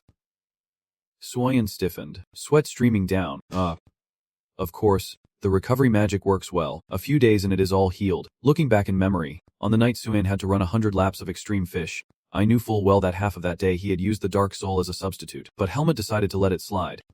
After all, running a few dozen laps was already commendable. More pairs, Asuka clapped his boots to get their attention. "Alright, first buy some anti-species medicine." Asuka and Helmut discussed for a while. He pointed to the candle displayed over there, a candle that changes species. "Should we buy it?" "Not yet." Helmut naturally pointed out its pros and cons. "Sounds good, but there are also pests during meals, so using spray is less harmful and better." Then he pointed to the lantern Asuka had just picked up. "Oh, and the lighted lantern too. It is darker on the mountain than you think, but if it is too bright, it will attract predators, so just buy something bright enough to see." Hearing Helmut say this, Asuka fell silent for a moment. He glanced at Helmut with a cool expression and said in admiration, "You think more carefully than I expected." Helmut did not pay attention to his words and reached for another type of lantern, saying it is still better than running into trouble later. "Right," seeming to agree with Helmut. Asuka held up the lamp in her hand and looked at it intently, saying it made sense, but if you shined this lamp on bats while they were sleeping, would not it cause a forest fire? Xuan, who had been absent until now, suddenly squeezed into the argument between Helmut and Asuka, making them both turn to pay attention and ask, "So should we buy one of these?" He smiled, holding up the roll of paper, explaining its name and use a magic scroll to extinguish forest fires by creating a vacuum environment to put out flames. "Pretty cool, right?" Asuka immediately asked. What? Does that really exist? If you use this on a person, would not they suffocate? She heard him say that and her face was full of doubt. No. Who would normally think of using it on people? It does not hurt, right? I do not want to be an accomplice in dealing with people. Helmet stood behind watching Shun and Helmet enthusiastically chatting. Look, this grill looks great for roasting meat or vegetables. Right, it is thin and light, so it is easy to carry. Oh, listen to that. Should we buy one? Wait, if we use it while, the sounds of buying this and that echoed in his ears. Helmet put down the item, suddenly feeling like he was on an eco-tour, seeing those two so enthusiastic. I did not want to waste time here either. Better to split up and buy what we need. Helmet turned to Asuka and said, I will go buy gloves. You guys keep choosing. Alright, just go ahead. On the way, Helmet fell into his thoughts again, running outside Biden, knowing he could not go there with a calm and normal mindset. Looking at his shadow stretching endlessly, he was silent, not expecting the Black Eagle group to attack both students and faculty of the academy at the same time. But there is a precedent, so I can't let my guard down completely. At least I need to stay alert. Entering the narrow alley, Helmet looked around, but it was exhausting to always be on guard against them. Once I have enough strength, I will deal with this problem before they make a move. Suddenly, he saw the shiny black pot. It was the cotton candy machine, and the vendor was skillfully spinning the candy onto a stick. After making a new one, the candy seller called out, "Cotton candy here. Who wants some cotton candy? Try Biden's unique dessert." From afar, Theresa heard the call and came over, gave me one. The candy seller quickly handed her the cotton candy and politely said thank you. He stood there lost in thought. Cotton candy fluffy like clouds. If it is a dessert then it must be edible. He held the freshly bought stick of cotton candy, swaying it gently in his hand. She moved closer to Helmet and started a conversation, looking quite charming. Right, they said it was made by melting sugar and spinning it into thin strands around a stick. These ordinary skills seem more magical than sorcery. Golden hair gently brushed past Helmet's eyes. He looked at the beautiful face intently focused on the cotton candy in her hand. Then that face turned its ruby red eyes to him. Huh. Helmet, the perceptive magic class student. Only now did Helmet show his expression, flashing questioning eyes. Who is she? Seemingly guessing his attitude. Theresa laughed without caring and said, "Oh, you do not know me. We used to be in the same magic class. You do not seem very interested in others." She smiled, introduced herself, and got straight to the point. Introducing herself, "I am Theresa from the 3rd Magic Department. I am a bit interested in you. Are you free?" Helmet was silent for a few seconds. In his mind flashed Alia's warning. Never trust the words of women who approach you. They only try to get close to deceive you. Immediately, Helmet turned to leave without hesitation. "No, I'm busy." "Gotta go." Theresa hurriedly reached out to stop him. Hey, that is cold. Come on, just a moment, talk to me." He frowned, glancing at her. "If you are interested in Alia, why did not you talk to her directly?" Theresa froze, then smiled helplessly. "What Alia? It seems like you get in this kind of situation a lot. Don't worry, I'm not like that. I'm only interested in you." She meant the situation you often face is the kind of approach to Helmet, but actually aimed at Alia. Theresa reached out to touch him. Suddenly, a slender hand reached out, blocking Helmet and breaking her approach, and the owner of that hand was Alia. Helmet looked at him in surprise. Alia's face cold as he quietly turned his head and asked, "Helmet, what are you doing here?" Suddenly interrupted, Theresa did not get angry and naturally withdrew her hand. "Oh Alia, what a coincidence. I did not expect you to be here." You frowned, your gaze showing no kindness as you assessed the girl before you. Then, once Alia recognized her identity, her guard eased a bit. "Theresa, a senior student and top of the male dorm. What a coincidence to meet here," Theresa said, waving her hand. "No need to be so cautious. I just want to talk to your roommate." When Alia took off his cloak and hat, his sharp features immediately caught her eye, and he asked, "Do you have something to say to me?" Caught off guard by his intense gaze, Theresa was stunned, her cheeks slowly turning red. Realizing her awkwardness, she shyly scratched her cheek with her finger, trying to change the subject. "No, is it, maybe," not wanting to let her stammer for long. Alia interrupted. "I get it." One moment he was calm, the next he grabbed Helmet's sleeve and pulled him away. "Let us go." Helmet. Seeing the two about to leave, Theresa called out, "Hey, wait." Looking around, the place was crowded with people everywhere. Alia pulled Helmet away from Theresa, but he still clung tightly to his sleeve without letting go. As they walked, Alia scolded, "Did you just talk behind my back? Why are you just standing there like that?" She does not mean well. Trailing behind Alia, Helmet calmly defended himself. "I tried to ignore her, but ignoring a senior and classmate like that feels a bit rude." Alia grumbled, her tone extremely difficult. "Maybe I am too rigid. If you do not like something, just say it straight. If you were more decisive, I would not have ended up so confused." He hesitated. Confused? If you are annoyed then just ignore it, but Alia's tone only grew sharper in response. What? How could I? Calm down. Take a breath. Let us talk about it later. Suddenly remembering something, Alia frowned and asked, where are Xuan and Azuka? Helmut made a face when he heard the question. How would I know? You are the one who insisted there is no way you came here alone. He hesitated, saying they must be nearby, then gave up on Helmut. Alia sighed in frustration and said, all right, it is best if we stick together for safety. Now lead me to them quickly. He pressed his lips, stared at her intently, then finally relented, walking side by side with Alia, who did not even know if she felt annoyed or not. Truly unpredictable. If he wants something, he insists on getting it. Guided by a longing for the old path, Helmut Alia back to the previous shop. As soon as they stepped in, Alia hesitated upon seeing Xian and Asuka loaded down with countless bags and items. Seeing Alia's grim expression, Helmut kept asking questions. Finally, night has fallen, with the faint moonlight and street lamps illuminating the late night scene. After gathering all the stuff, Asuka smiled contentedly. All right, with such thorough preparation, the camping trip will go smoothly. Only now realizing the problem, Xuan looked down at the pile of bags he was carrying and thought maybe we bought a bit too much. Not sure if it will all fit in the carriage. Asuka did not care and just hummed while walking. Well, just stuff whatever fits in the leftover space. Helmut walked behind them, just smiling silently as he listened to the two continue their bickering like cats and dogs. You always spend recklessly like this. No wonder you are always out of money. What? No way. Have you ever spent my money to say that? Suddenly, a dense aura appeared, and Helmut was shocked, immediately turning back toward its direction, but behind him was only an empty road with no one in sight. Just the four of them on their way back, still full of doubt. Helmut lowered his gaze since he saw nothing unusual. He turned around to walk with the other three, and although Helmut was always carefully watching from all sides, he had no idea at that moment. Helmut hesitated. The surrounding space was quiet, so their footsteps echoed loudly, but just after he left, a shadow appeared on the wooden chair behind him. Gradually, it took the form of a figure full of malice, signaling that these were the last moments he could spend as a student at the academy, and this time was about to come to an end. In the quiet space, inside a room, silver moonlight slipped through the window frame, casting a long streak of silver light inside. The lit candle was still flickering. As he entered, still kneeling on the ground, he faced a pitch-black cave entrance where nothing could be seen inside. Anton was one of the two people there. He bowed his head to report the situation. I am the head of this branch, and I have successfully gathered the information. Sir, inside the door, there was still nothing, just a misty fog spilling out from within. Anton saw this and could only stammer, flicker of fear clearly showing on his face. Because of that, a powerful foot stepped out, with deadly auras flickering all around. Bit by bit, they gathered into a man, making the other two in the room shiver. Anton blinked slowly, goosebumps rising on his arms. The man wore a hood, his deep voice carrying a deadly calm. Then he said, I am listening. Go on. Speak. Continue.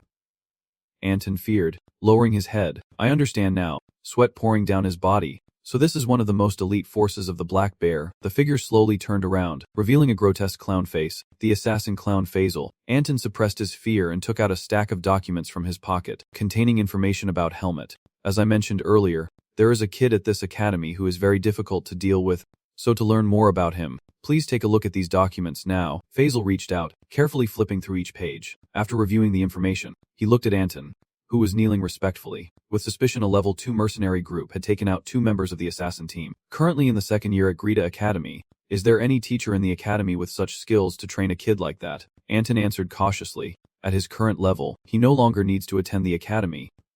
Previously, he was hired by Ethan Cocteau, one of the nobles from Biden. Faisal immediately raised his suspicion, asking about the mercenary group's past and if they had found anything, but fearing blame, Anton quickly lowered his head as much as possible and said, Unfortunately, I could not find any information. All I know is that the mercenary group accidentally ran into the kid during a mission and started working with him from then on. His movements are very mysterious. Faisal paused for a moment, then flicked his sharp finger away. He slowly slashed a line across the paper in his hand, pondering no mother, no master, and no identity. He possesses the skills of a top-tier mercenary and is currently studying at that academy. Anton glanced at him secretly, and Faisal was suspicious, saying he had never encountered anyone so suspicious before. Anton frowned, his dull eyes flashing with caution, wondering if they were about to get close to someone they should not. As if provoked by this, Faisal forcefully stabbed through the stack of papers in his hand. He gritted his teeth darkly, questioning if its skills were on par with ours that we dared not approach it. No one knows about us at all, and our actions vanish along with the bodies of all the targets, as if they never existed in this world. Overwhelmed by Faisal's aura, Anton watched fearfully as he made his judgment. This guy seems quite formidable. Faisal withdrew his finger from the parchment, and the information along with Helmut's image flickered with his movement this time. It looks like I have to take action myself. On the day of departure, sunlight streamed down from above, and a line of horse riders stood in front of the school gate. The bottle of wine was held in hand, its surface gleaming under the sunlight. Ole looked at the bottle of wine like it was a lover, gently cradling it. Merino 32-year-old wine, very fine and rare.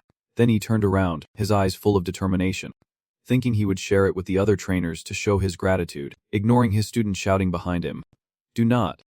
Teacher, you do not know how much money I had to save to buy this. Ole heard that and pretended to be serious, holding the bottle in a way that made perfect sense. This is training, not a camping trip.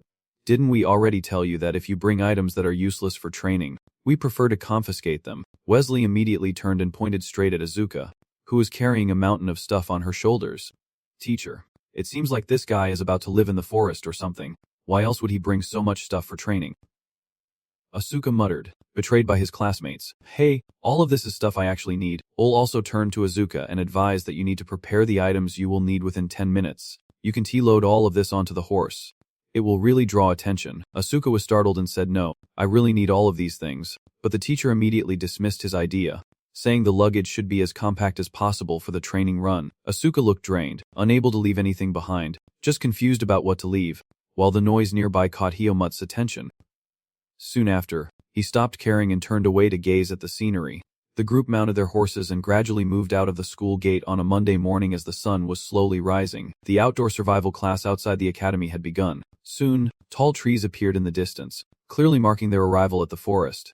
The clatter of hooves echoed as the group of students followed in order without causing any commotion. Having grown accustomed to riding horses, Hemut had no worries at all about this field trip. It has been a long time since I left Baden. I wonder if exploring the forest now after all this time would feel any different. Asuka rode alongside him, observing from head to toe and realizing that Hyomut was not carrying anything at all. Asuka chuckled, pulling Hyomut out of his thoughts. Haha, since you are hired by a noble, your horse must be a fine steed too. But I wonder what breed it is. To me, all horses look the same. Hyomut replied bluntly. I do not know, but your horse does not look that bad either. Asuka curled his lips. What do you mean? Just by looking you can tell the value of these two horses is different. Forget it. I am not going to argue with someone as indifferent as Hyomut. Asuka asked curiously, so what is its name? Unexpectedly, Hyomut's answer caught him off guard. A name? I do not know. Do I even need to name it? Asuka immediately scolded him. What? You have not named it yet? That is so careless. Then he got on the boat and spoke on behalf of the horse, saying horses are our partners and will be with us for a long time, so we usually give them names. Why not take this chance to name it now? Hyomut rubbed his head, saying you can't just come up with a name like that out of nowhere. Seeing this, Asuka suggested, just look at it and think of something. Then you can use that as its name. And Hyomut fell silent after hearing him, looking down at its smooth blue coat. A thought flashed through his mind. Then Hyomut said a name that made Asuka so angry his face darkened. Asuka, how could you choose that name? He immediately objected. That is my name. Do you think I look like a horse or something like that? That is not okay. Hyomut was confused. Why be so scared over something so simple? Asuka could not say more. Naming the horse after the person riding it was not a good idea. He grunted once, turned away, and I saw no problem with it, which made Asuka scream in anger. What? Do you think I am some kind of horse or what? We have been traveling all day, from early dawn until nightfall. Finally, the group arrived at a clearing where horses and riders could rest. As soon as Miss Chika dismounted, she took charge and turned to give instructions, demanding everyone's attention. Since we have arrived at the campsite, we will rest for a while and then announce the schedule to everyone. Keep your belongings safe and relax in the saddle. Hyomut and Asuka dismounted one after the other. He remained as calm as ever, but unlike him, Asuka was exhausted and out of breath, riding all day just to reach the campsite. How much longer do we have to ride? Hyomut did not answer. Instead he watched the surroundings out of habit. Then he bent down, raised his hand, and counted fingers to plan the schedule based on what he heard at the start. The first day is for resting and having a barbecue. The second day will host a hunting competition, and almost the entire third day is reserved for group activities. Thinking about this, Hyomut's face grew serious and thoughtful.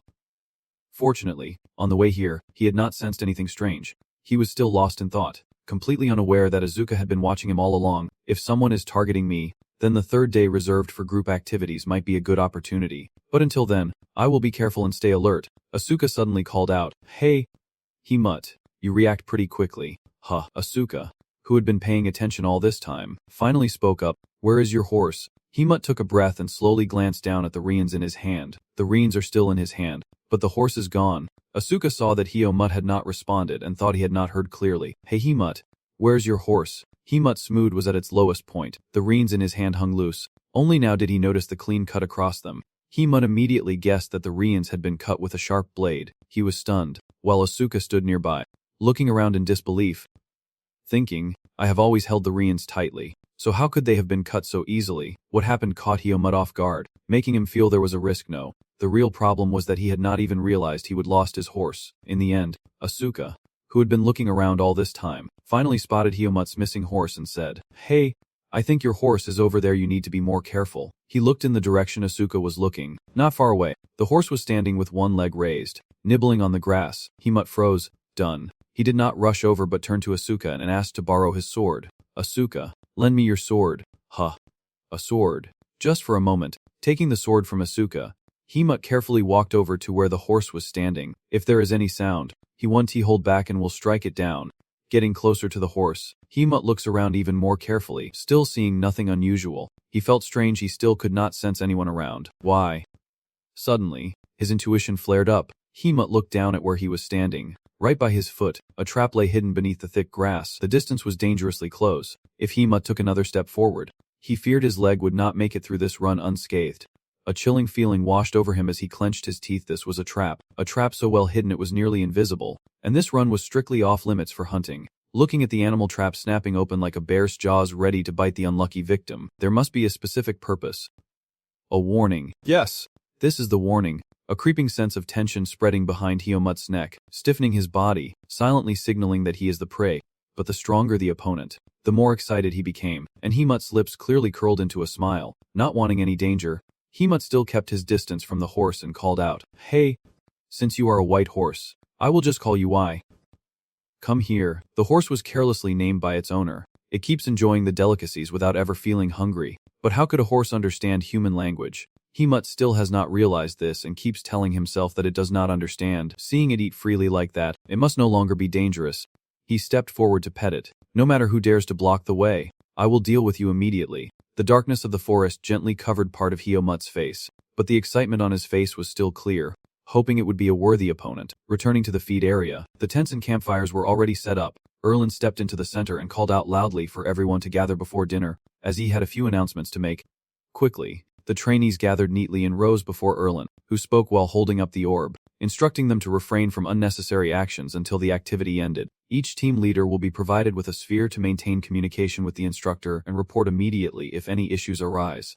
The spheres have been distributed to the team leaders, who carefully placed them on a shoe cloth to prevent damage or breakage. Holding it in his hand, Himut stared intently. A voice spoke up, drawing his attention. Hey Himut, is there anyone else besides Azuka? I have already gathered enough team members. Only the team captains.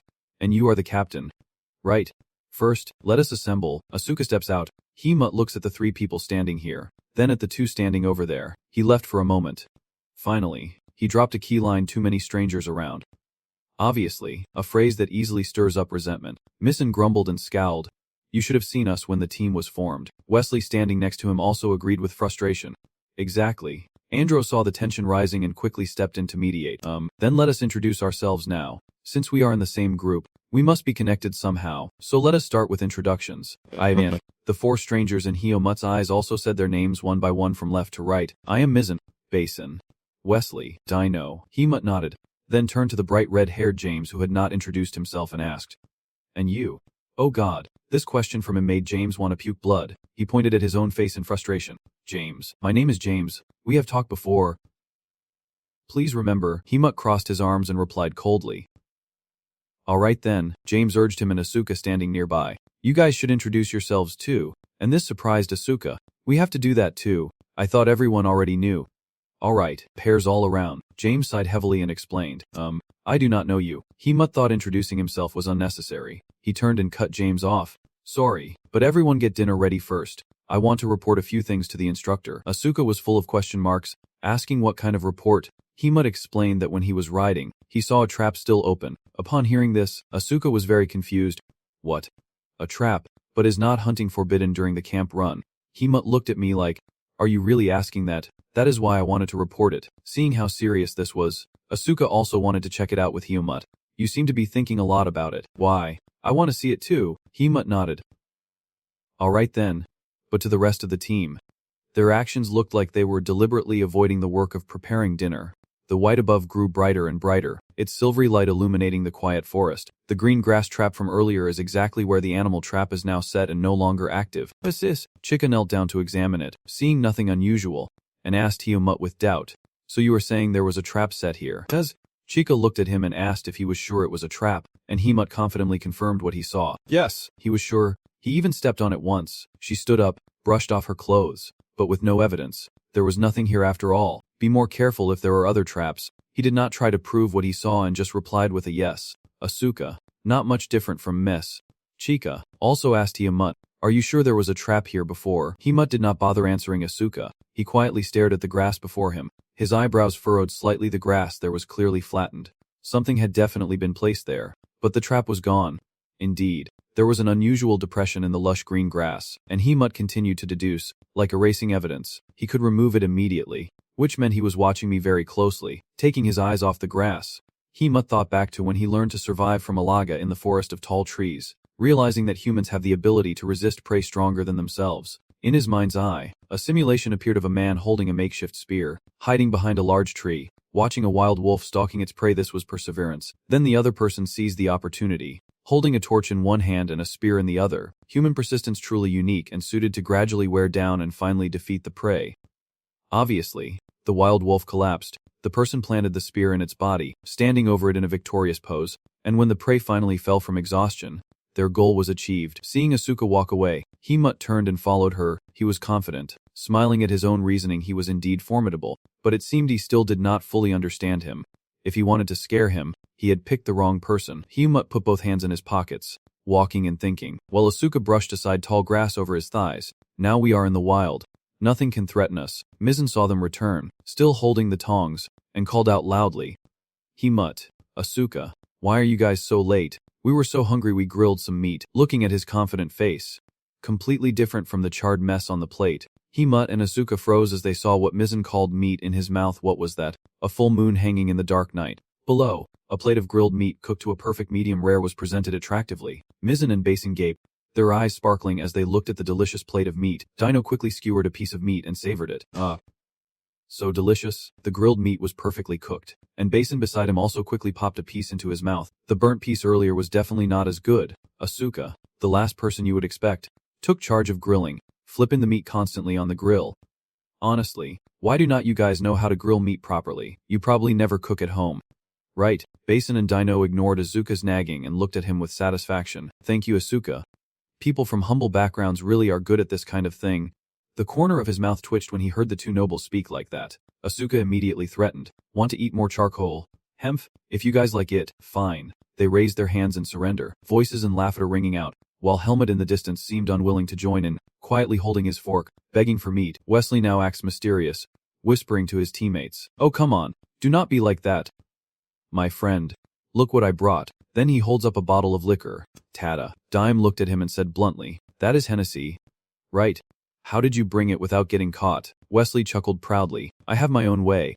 Then he revealed the secret, holding up the shirt and slipping the bottle in and out. I used a magical shirt that hides things. Even the trainers can't detect it. Dino wallinking. Impressive. Where did that undershirt come from? DM sitting across was at a loss, asking if you came all the way here just to get drunk in front of the coaches. Wesley replied reasonably. We are having a barbecue, so wine is essential. The lady squinted and looked at Wesley. But you only brought one bottle. Like hitting a sore spot, he reproached him. Hey, even if it is just one bottle, you should be grateful. Carrying too many will get you caught later. Then, turning back to the center of the party, Wesley held up the bottle and said, some coaches will patrol soon to confiscate things like this, so let us wait until then to drink. You are right. The firelight flickered wildly. Chica appeared like a sudden demon, holding 3 half-empty bottles of alcohol in each hand.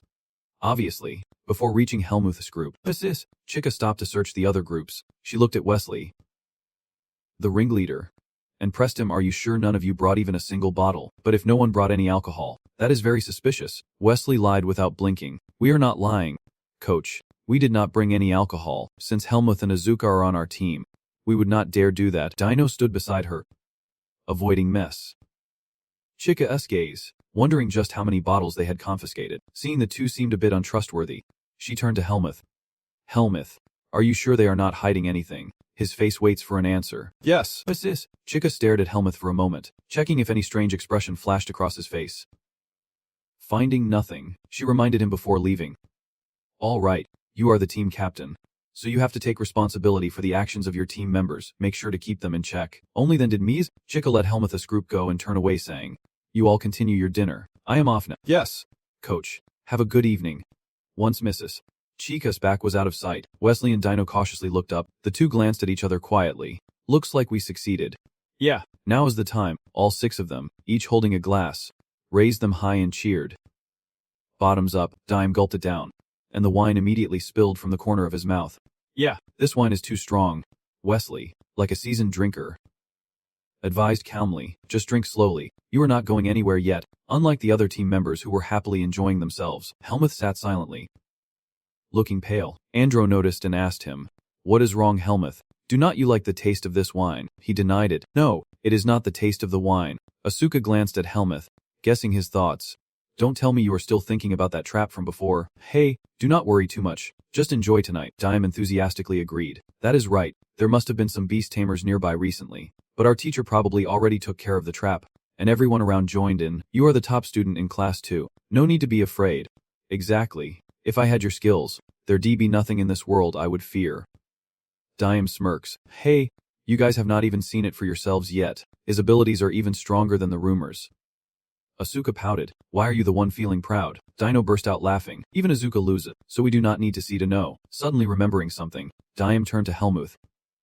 Hey Helmuth, you are from the city, right? Where did you learn swordsmanship? He calmly corrected the false information about himself. No, I grew up in the forest and learned swordsmanship from my master. The lady exclaimed. Is your master someone who prefers to stay anonymous? It seems your master's skills are very strong. Myson chimed in. Can you introduce your master to us? Helmuth coldly refused. No, he is no longer in this world. As soon as he said that, the lively atmosphere quieted down. She hesitated. I'm sorry. Dime is no longer joking. He smiled awkwardly. But his master's disciple is the best student at the Greatest Sword Academy. He must be very proud. Hearing this, Helmuth's rare smile reached his eyes. His thin lips curved slightly. Maybe that is true. Misson and the lady did not know what to say either. Seeing someone as cold as Helmuth show such a happy expression, they could not help but smile along. Very quickly, they did not want the lively atmosphere to die down, so they cheered up. Come on, do not be sad anymore. Let us keep drinking. Before the trainer finds out, let us drink quickly. Here, do you want another? Helmuth looked at them happily, raising his glass for a toast. It seemed true that drinking together could quickly bring people closer. Knowing this is good, maybe I can use this strategy in the future.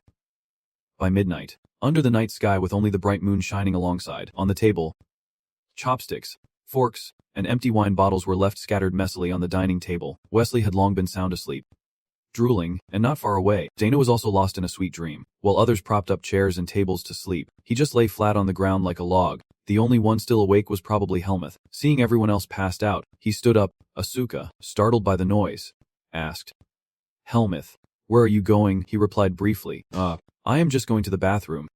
All right, do not go too far. Helmuth walked alone into the vast forest, with Asuka's sword still hanging at his side that he had not returned yet. As he walked, Helmuth kept watch around him, thinking, good, my master has figured out how to use Viz to nullify the effects of the base. The rustling sound between his shoe soles and the grass echoed, and Helmuth thought maybe he was still being watched right now. He cast a faint glance toward an indefinite direction and thought, I am alone now. Will you appear and attack me or not? Helmuth stepped into a clearing free from the forest's cover, the bright moonlight immediately shining down on his figure. Helmuth closed his eyes, took a deep breath to enjoy the fresh air brought by nature, the wind gently brushing through his hair like a caress. Seeming peaceful, Helmuth opened his eyes, his sharp gaze and the sly curve of his mouth too sinister. He was cautious. And he hoped you would be too. Now the other is in the dark, and I am in the light, not knowing when he will act, so the soldier blocks the general. Helmuth turned to head back to the camp. Then suddenly, a small wooden house appeared, peeking out from behind the dense trees. Helmuth pondered, a small wooden house, surely the manager of this camp lived there. Normally, he would have ignored it and walked away, but he noticed something, looking at the tightly closed window, with an additional white wooden frame outside. Helmuth approached the cabin and raised his hand to knock on the door. He withdrew his hand and stood silently, waiting for any sign. Suddenly, inside the wooden house, a flickering candle flame appeared. its light shimmering through the window frame. The closed door slowly opened, revealing an elderly man who was surprised to have a visitor in the middle of the night. Looking at Helmuth standing before him, he scanned him from head to toe. Eyeing the uniform he wore, he spoke slowly. You are a trainee from the Sword Academy. Hello. Actually, I have something to ask of you.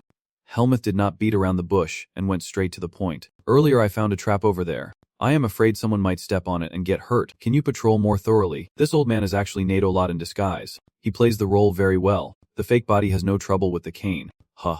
A trap? You must be mistaken. Everyone knows setting traps in this forest is severely punished. Helmuth was not going to let this go. I am a trainee from the Sword Academy, so my eyes and senses are sharp enough to recognize that it was indeed a trap. I am completely sure I saw that trap. Nadolot let out a sigh, furrowed his brows with a serious expression. If what you say is true, then this is a big deal. Done. He hurriedly saw you off. Alright then, starting tomorrow morning I will patrol more often. It has been a while since I used my walking stick.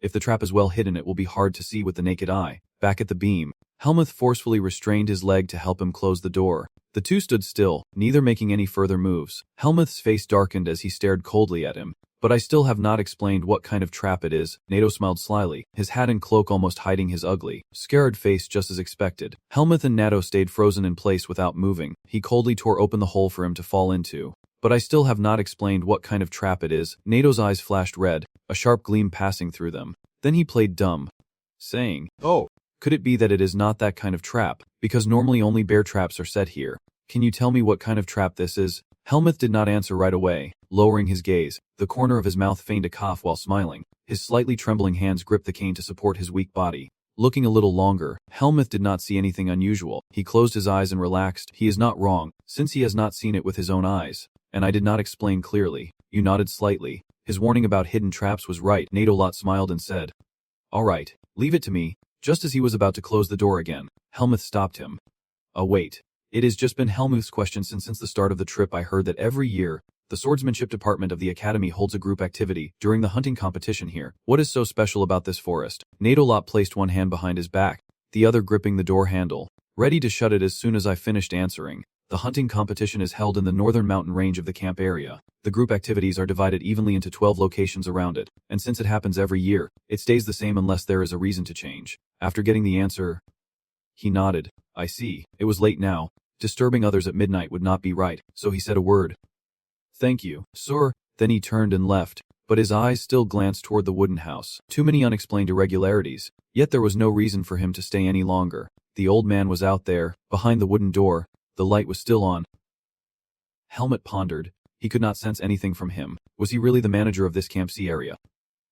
Then suddenly, Helmut's eyes widened, his pupils shrinking, showing the unmistakable sign of heightened alertness. But my gut still points to him. What should I do? Maybe if threatened, he will confess. Helmut lightly touched the sword sheath, intending to eliminate him. Better to make a mistake than to let him slip away. But now Helmut was not acting alone, with the whole group of trainees behind him. So he had to abandon the plan. He should not act on his own since he was not the only one here. Helmut quickly returned the way he came, the flickering firelight dancing on him. He just needed to strike head-on. When the man revealed his true face, he could not hide forever. Unexpectedly, while he was lost in thought, Pashika stood right in front of him, having just beaten up the team members. Wesley and Azuka's heads swollen into lumps. Pleading, "Please spare us." Helmut stared blankly. Meanwhile, Pachika's face looked like a fierce demon glaring at him. Her lion-like roar echoed through the night. Helmut, what is going on? Cut. Scene change. The next morning, everyone woke up and lined up under the scorching sun. The trainees, sweating profusely, competed to see who would sweat more. Even sitting in the shade, it was just as hot, his hands fanning like a fan. Unlike everyone else, Helmut was extremely calm, but this hot weather was nothing to him, especially with a bow in his hand. Olin looked over all the trainees at once, then spoke up. It seems everyone is gathered, so I will introduce the shooting range competition now. He spoke loudly and clearly, not saying much. The most important thing is that everyone must stay alert and keep themselves safe. Do not shoot arrows recklessly. Make sure to identify your target clearly. While Olin was speaking, Beichika looked worriedly at Quay, who seemed about to leave because of the heat. To prevent injury, you will go in pairs, and if anyone gets hurt, their partner must report immediately to the professor, who will come with a crystal orb to assist. Olin continued his work, his face serious. You will be equipped with bows, arrows, maps, and food before the competition starts, and you may also use your own bows. Olin announced the competition rules, exciting the students. saying rankings will be based on their results and prizes awarded afterward. So do your best. After Olin finished, Mizzen raised his hand and asked, Sir, will the one who hunts the most beasts win? He pointed at him, nodded, and said well done. But if you think you can get a high rank just by hunting animals, give up now. Olin shattered the kid's illusions without mercy. Leaving the students stunned, he explained that each type of animal has a different value. For example, foxes are worth more points than rabbits, bears more than foxes, and the rarity of the animal also increases its value. Then Olin folded his arms and gave one last reminder. If there are no more questions, we will begin. This competition will last until 5, and it gets dark faster in the forest, so remember to keep track of time. Understood. Asuka sighed in relief, taking it easy no matter what. I will win. And Natmep smiled provocatively, clumsily resting his hand on Helmut's shoulder beside him and declared, we will definitely win. Seeing these two as a team, Wesley and Basin immediately felt unfair. Asuka, if the top 2 in the class are on the same team, where is the fairness? Professor, Olin thought it was unfair too, but since we are free to choose teams, he did not interfere, leaving the two to complain in vain. But Asuka is extremely provocative, turning away with Helmut. If you think it is unfair, then just use your powers to defeat us. If you do not want trouble, then do not interfere with us. The two just listened and realized there was nothing they could do. The clear blue sky still binds the scene as before. Asuka raised his index finger and said, Hey Helmut. You know, if we are on the same team, our team will be the strongest in the department. Asuka was smug, saying that first and second place would belong to us, and asked if I wanted to compete for first place. But Helmut was not as childish as Asuka. He had his own thoughts now. Luckily there were not many people around, but if the black response attacked, he would have to push Asuka aside to avoid involving him. Seeing Helmut not joining in, Asuka stopped joking around. This endless wandering is not the way. He followed closely behind Helmut, whining, Do you know any good spots? You are really good at this stuff, so why should I have to tell you? Suddenly Helmut came up with an idea. Seeing Asuka cling on without letting go, he glanced back quietly, thinking that he could have gotten rid of him earlier if he had given him some bait. Thinking about this, he became much more excited and said, All right. Follow me. Asuka knows nothing. Happily agreeing, that is right, quickly show me the way. Not knowing how far they had gone, a steep clear stream appeared flowing along the water.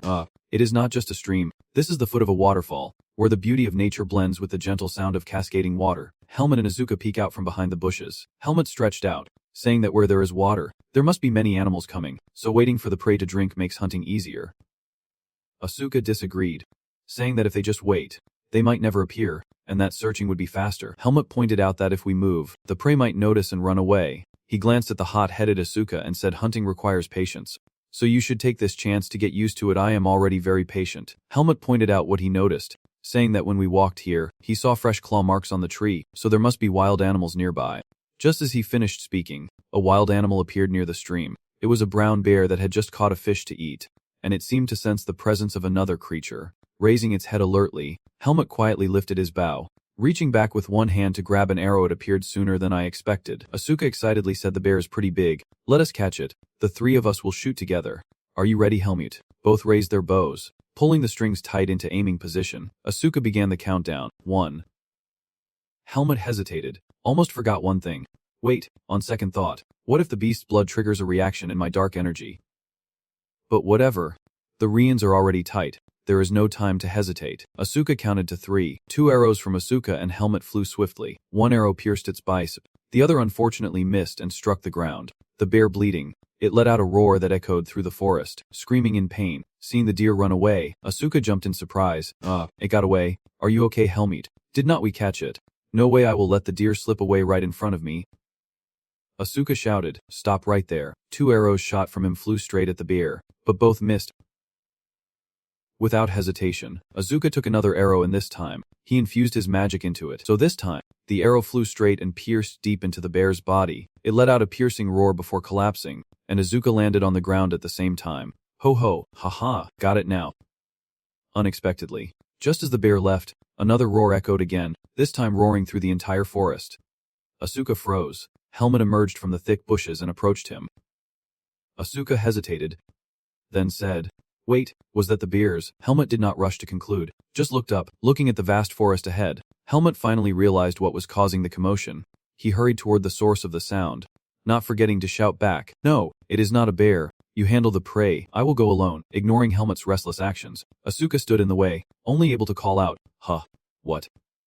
Wait, Helmut. Helmut's face grew serious as his speed quickened beneath him.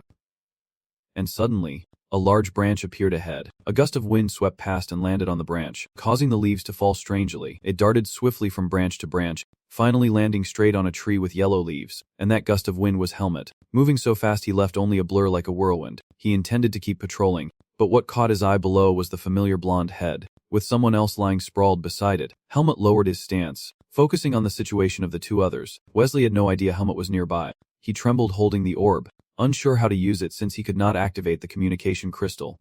Suddenly, Helmet jumped down right behind Wesley, not far away, and Wesley's tense state was so fragile that even a small noise made him shout out loud. Only when he saw Helmet did he gradually relax. "Helmet, why are you here?" Moving closer, Helmet also realized why the other person was lying on the ground. It is Basin. He is caught in a bear trap clamped tightly on his calf, the pain making his whole body tremble. Helmet is shocked. That trap? Wesley looked at Basin's condition in fear and immediately pleaded with him for help. "Helmet, please help him get out of the trap." But Helmet naturally refused. As he explained, he took the quiver out to avoid getting in the way. "No, if I just pull it out like that, he will lose a lot of blood. Let me handle this. You wait here." Helmet walked straight through a bush, carefully feeling his way. Very quickly, he found what he was looking for, picked it up, and immediately shoved it into his mouth. Chewing fiercely, after chewing for a while, the taste in his mouth was a bit off. Helmet spat it out and stepped on a nearby plant that looked similar to the one from before. He also put it in his mouth and chewed for a while, and this time it seemed to be right. He did not forget to pick up the 2 stones. Bringing those things back, Wesley anxiously waited and saw Helmet return holding the strange items. Then asked, "Girl, what are those for?" Helmet did not answer him. He took out his water bottle and poured water over the 2 stones he had just picked to clean them. He knelt on one knee, handed Wesley a water bottle, and held it steady. Then he placed 1 stone on the ground, set the grass he had just picked on top, and crushed the other stone in his hand. Wesley watched Helmet's actions in amazement, standing frozen like a statue. When Helmet finished and saw Wesley still stunned, he asked, "You are close with Bai Sin, right?" Seeing him start a conversation with me, Wesley quickly replied, Why? Why do you ask?" Without further explanation, Helmet received the answer and immediately tore open Wesley's outer shirt, causing him to wince as he raised his hand to the torn area. Speechless. Ignoring Wesley, Helmet continued his rescue work, taking the torn piece and tightly binding it 2/3 away from the wound's opening, then reached in to pull out an arrow. At this point, Helmet finally explained his intention to Wesley, who was deeply regretful, saying, "I plan to break the trap to save him. You hold him still. Do not let him move." Okay. "I understand." Helmet channeled magic into the arrow. Then he directly thrust his hand into the bear trap. The sound of metal clashing rang out, and at the same time, Helmet's pupils slightly contracted. He reached out to grab the loosened trap and examined the leather components closely. Baeksin, weakened from the earlier struggle, was now pale with pain.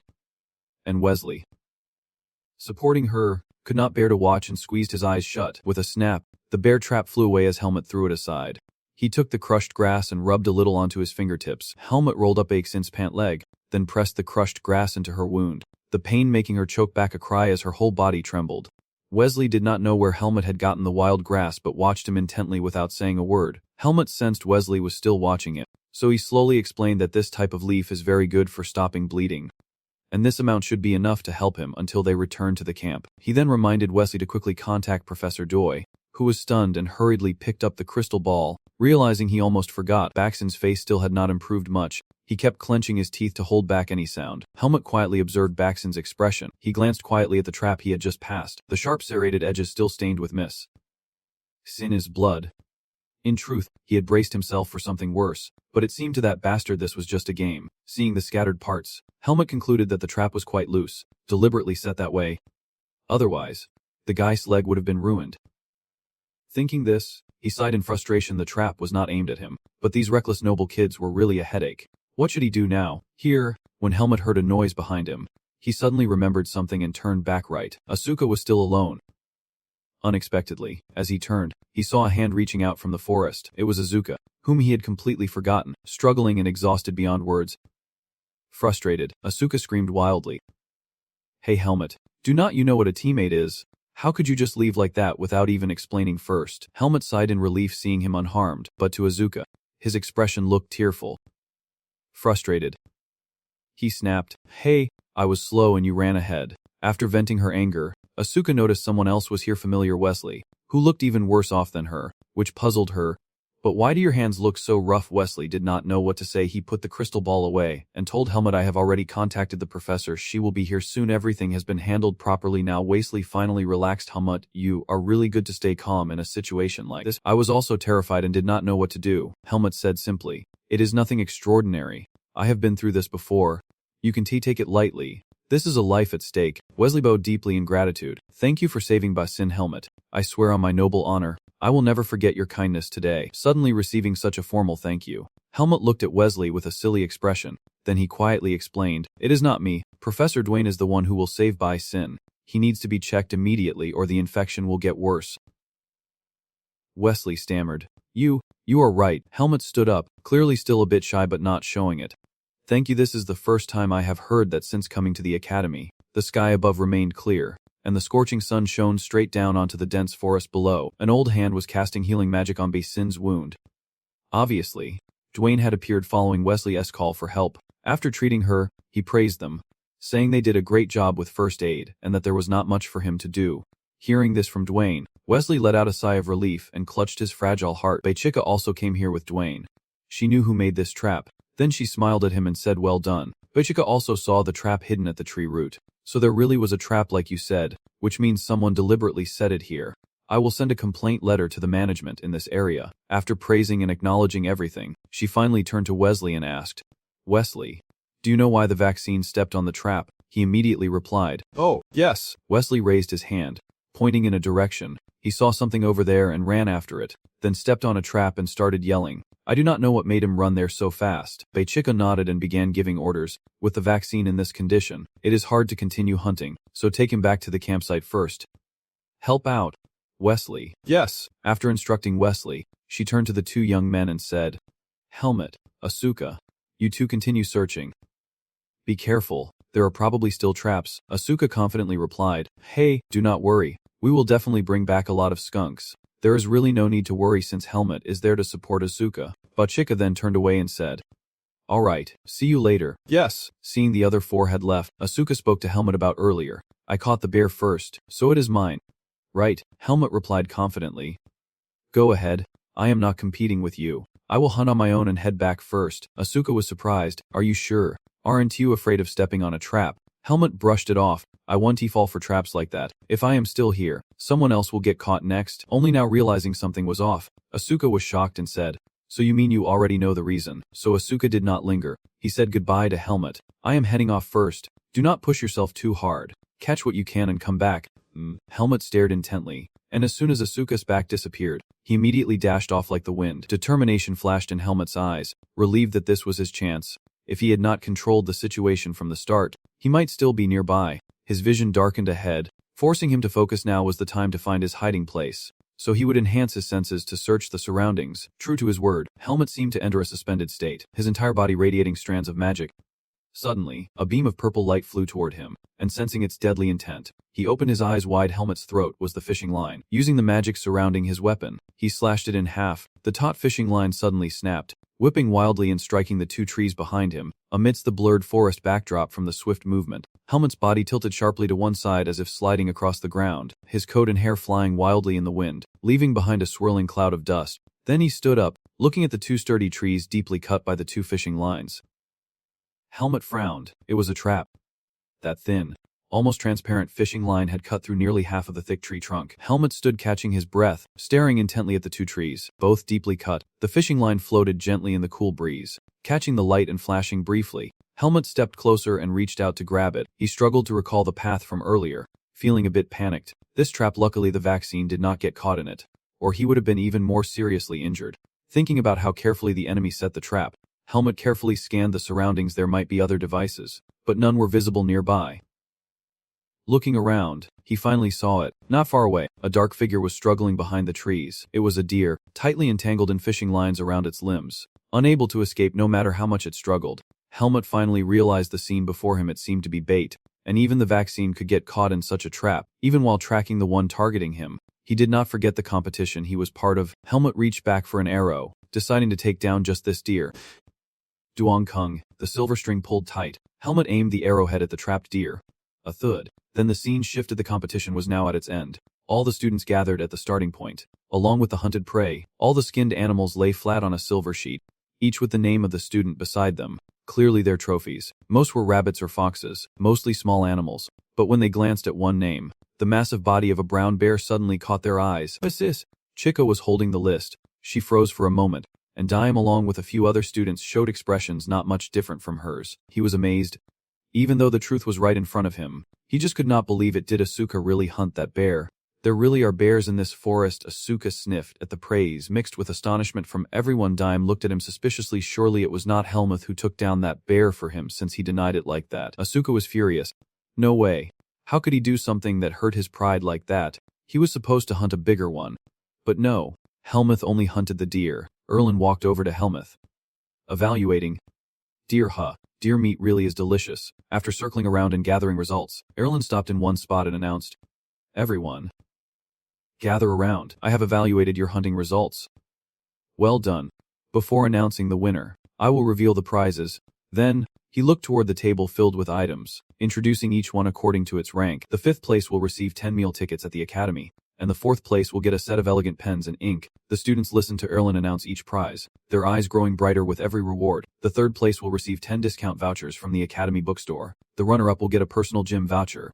And the moment everyone has been waiting for has arrived. Erlen turned with a smile and announced that the champion will receive all the prizes I mentioned. Looking at the separate table piled high with prizes for the champion, it seemed to sparkle and shine in the eyes of the students. Asuka smiled proudly, thinking her creation would surely win 1st place. He swayed and leaned his hand on the piglet's shoulder, whispering, I do not think I need pen and ink. Do you want them? If you do, they are yours." Not keeping them waiting long, Erlen looked down at the paper and began to announce. "All right, now I will announce the winner, who came in 5th place." The flickering firelight illuminated the room. Next to the bodies of the animals they hunted that morning, Guim wore a serious expression as he sat by the fire, pleading with someone. "Unless you are someone like Alia, a personal training room is quite valuable. Although it can only be used for a week, it is still more than enough to be a prize in a hunting contest. In fact, this is not a consolation for Cam." Guim uses these words to mock Asuka, who has collapsed over there, so do not be disappointed. Runner-up Asuka. Unfairness. Injustice. Feeling betrayed, and psychological shock all describe Asuka's state right now. "Why? I caught a bear, a big bear at that. It is completely illogical that I only came in 2nd. What could possibly be a better catch than this?" Andro smiled, but the white fox that Brooke hunted was truly worthy of the championship. Hearing him say that, Dino could not help but recall the scene when Brooke presented the item to the professor. Even the teachers were amazed, wondering how he could have hunted such a creature. "At first, I thought it was a legendary beast." Seeing Asuka so down, Helmet, rarely showing kindness, said, "Asuka, do not you want a personal training room? Besides, there are fewer training rooms than pens and ink." Asuka felt regret, but still, well, Zuzi only got 2nd place, and Helmet still looks calm as ever. "Oh right, you also got 2nd place, Helmet. 10 meal tickets at the academy." Hearing Helmet's prize, Asuka shrugged. "Not bad. The hunting is done. Now it is time for the hungry class. Everyone is trying to win over the person with the most meat right now, but thanks to Asuka, we can eat bear meat." Asuka nodded. "Yeah, I am pretty tired too. So let those who did not catch anything handle the meat." After a while of joking, the atmosphere in Helmet's team suddenly grew quiet. Dino slowly lowered his gaze from the fire, but he looked serious, almost solemn, saying that 3 of them could not participate. After that, no one spoke a word. Helmet was the same, just staring blankly and tending the fire, lost in his own world. Besides Vaccine, 2 others could not continue the activity a few minutes after Wesley brought Vaccine back to the camp feed area. According to the report, Chico was responsible for guiding Wesley carrying Vaccine back when suddenly the bridge he was crossing collapsed, injuring him. In addition, there was Mizzen, who got caught in a trap while out in the field and broke his leg after falling into a deep pit, so he was immediately taken back to the academy for proper treatment. All these events left the group with only 5 members to participate and complete today's challenge. Dino was troubled, feeling unlucky that only their group faced such misfortune. Andro agreed, and the trainers earlier had already asked if the group needed to make changes. Helmuth, who knew the real cause, silently thought this surely was not a coincidence. "It seems clear that someone is targeting each person around me one by one, and from their actions, their personality is quite ruthless." I hesitated, biting my thin lip, wondering if I should tell everyone about this situation. "Who says nobles do not have friendships?" Dino thought sadly. "They are probably fine now," Asuka said firmly. After all, he was not very close to those 2 or 3 others.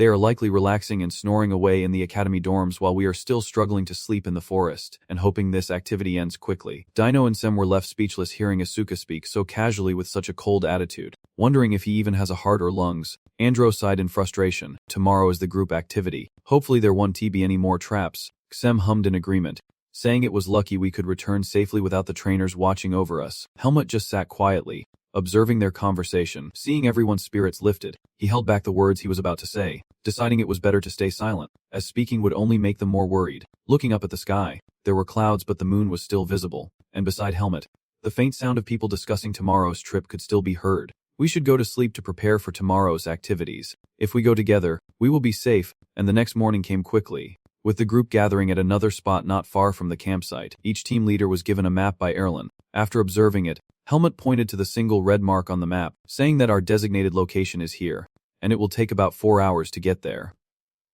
After finishing, he rolled up the map tightly in his hand, grabbed the reins with the other, while the others mounted their horses.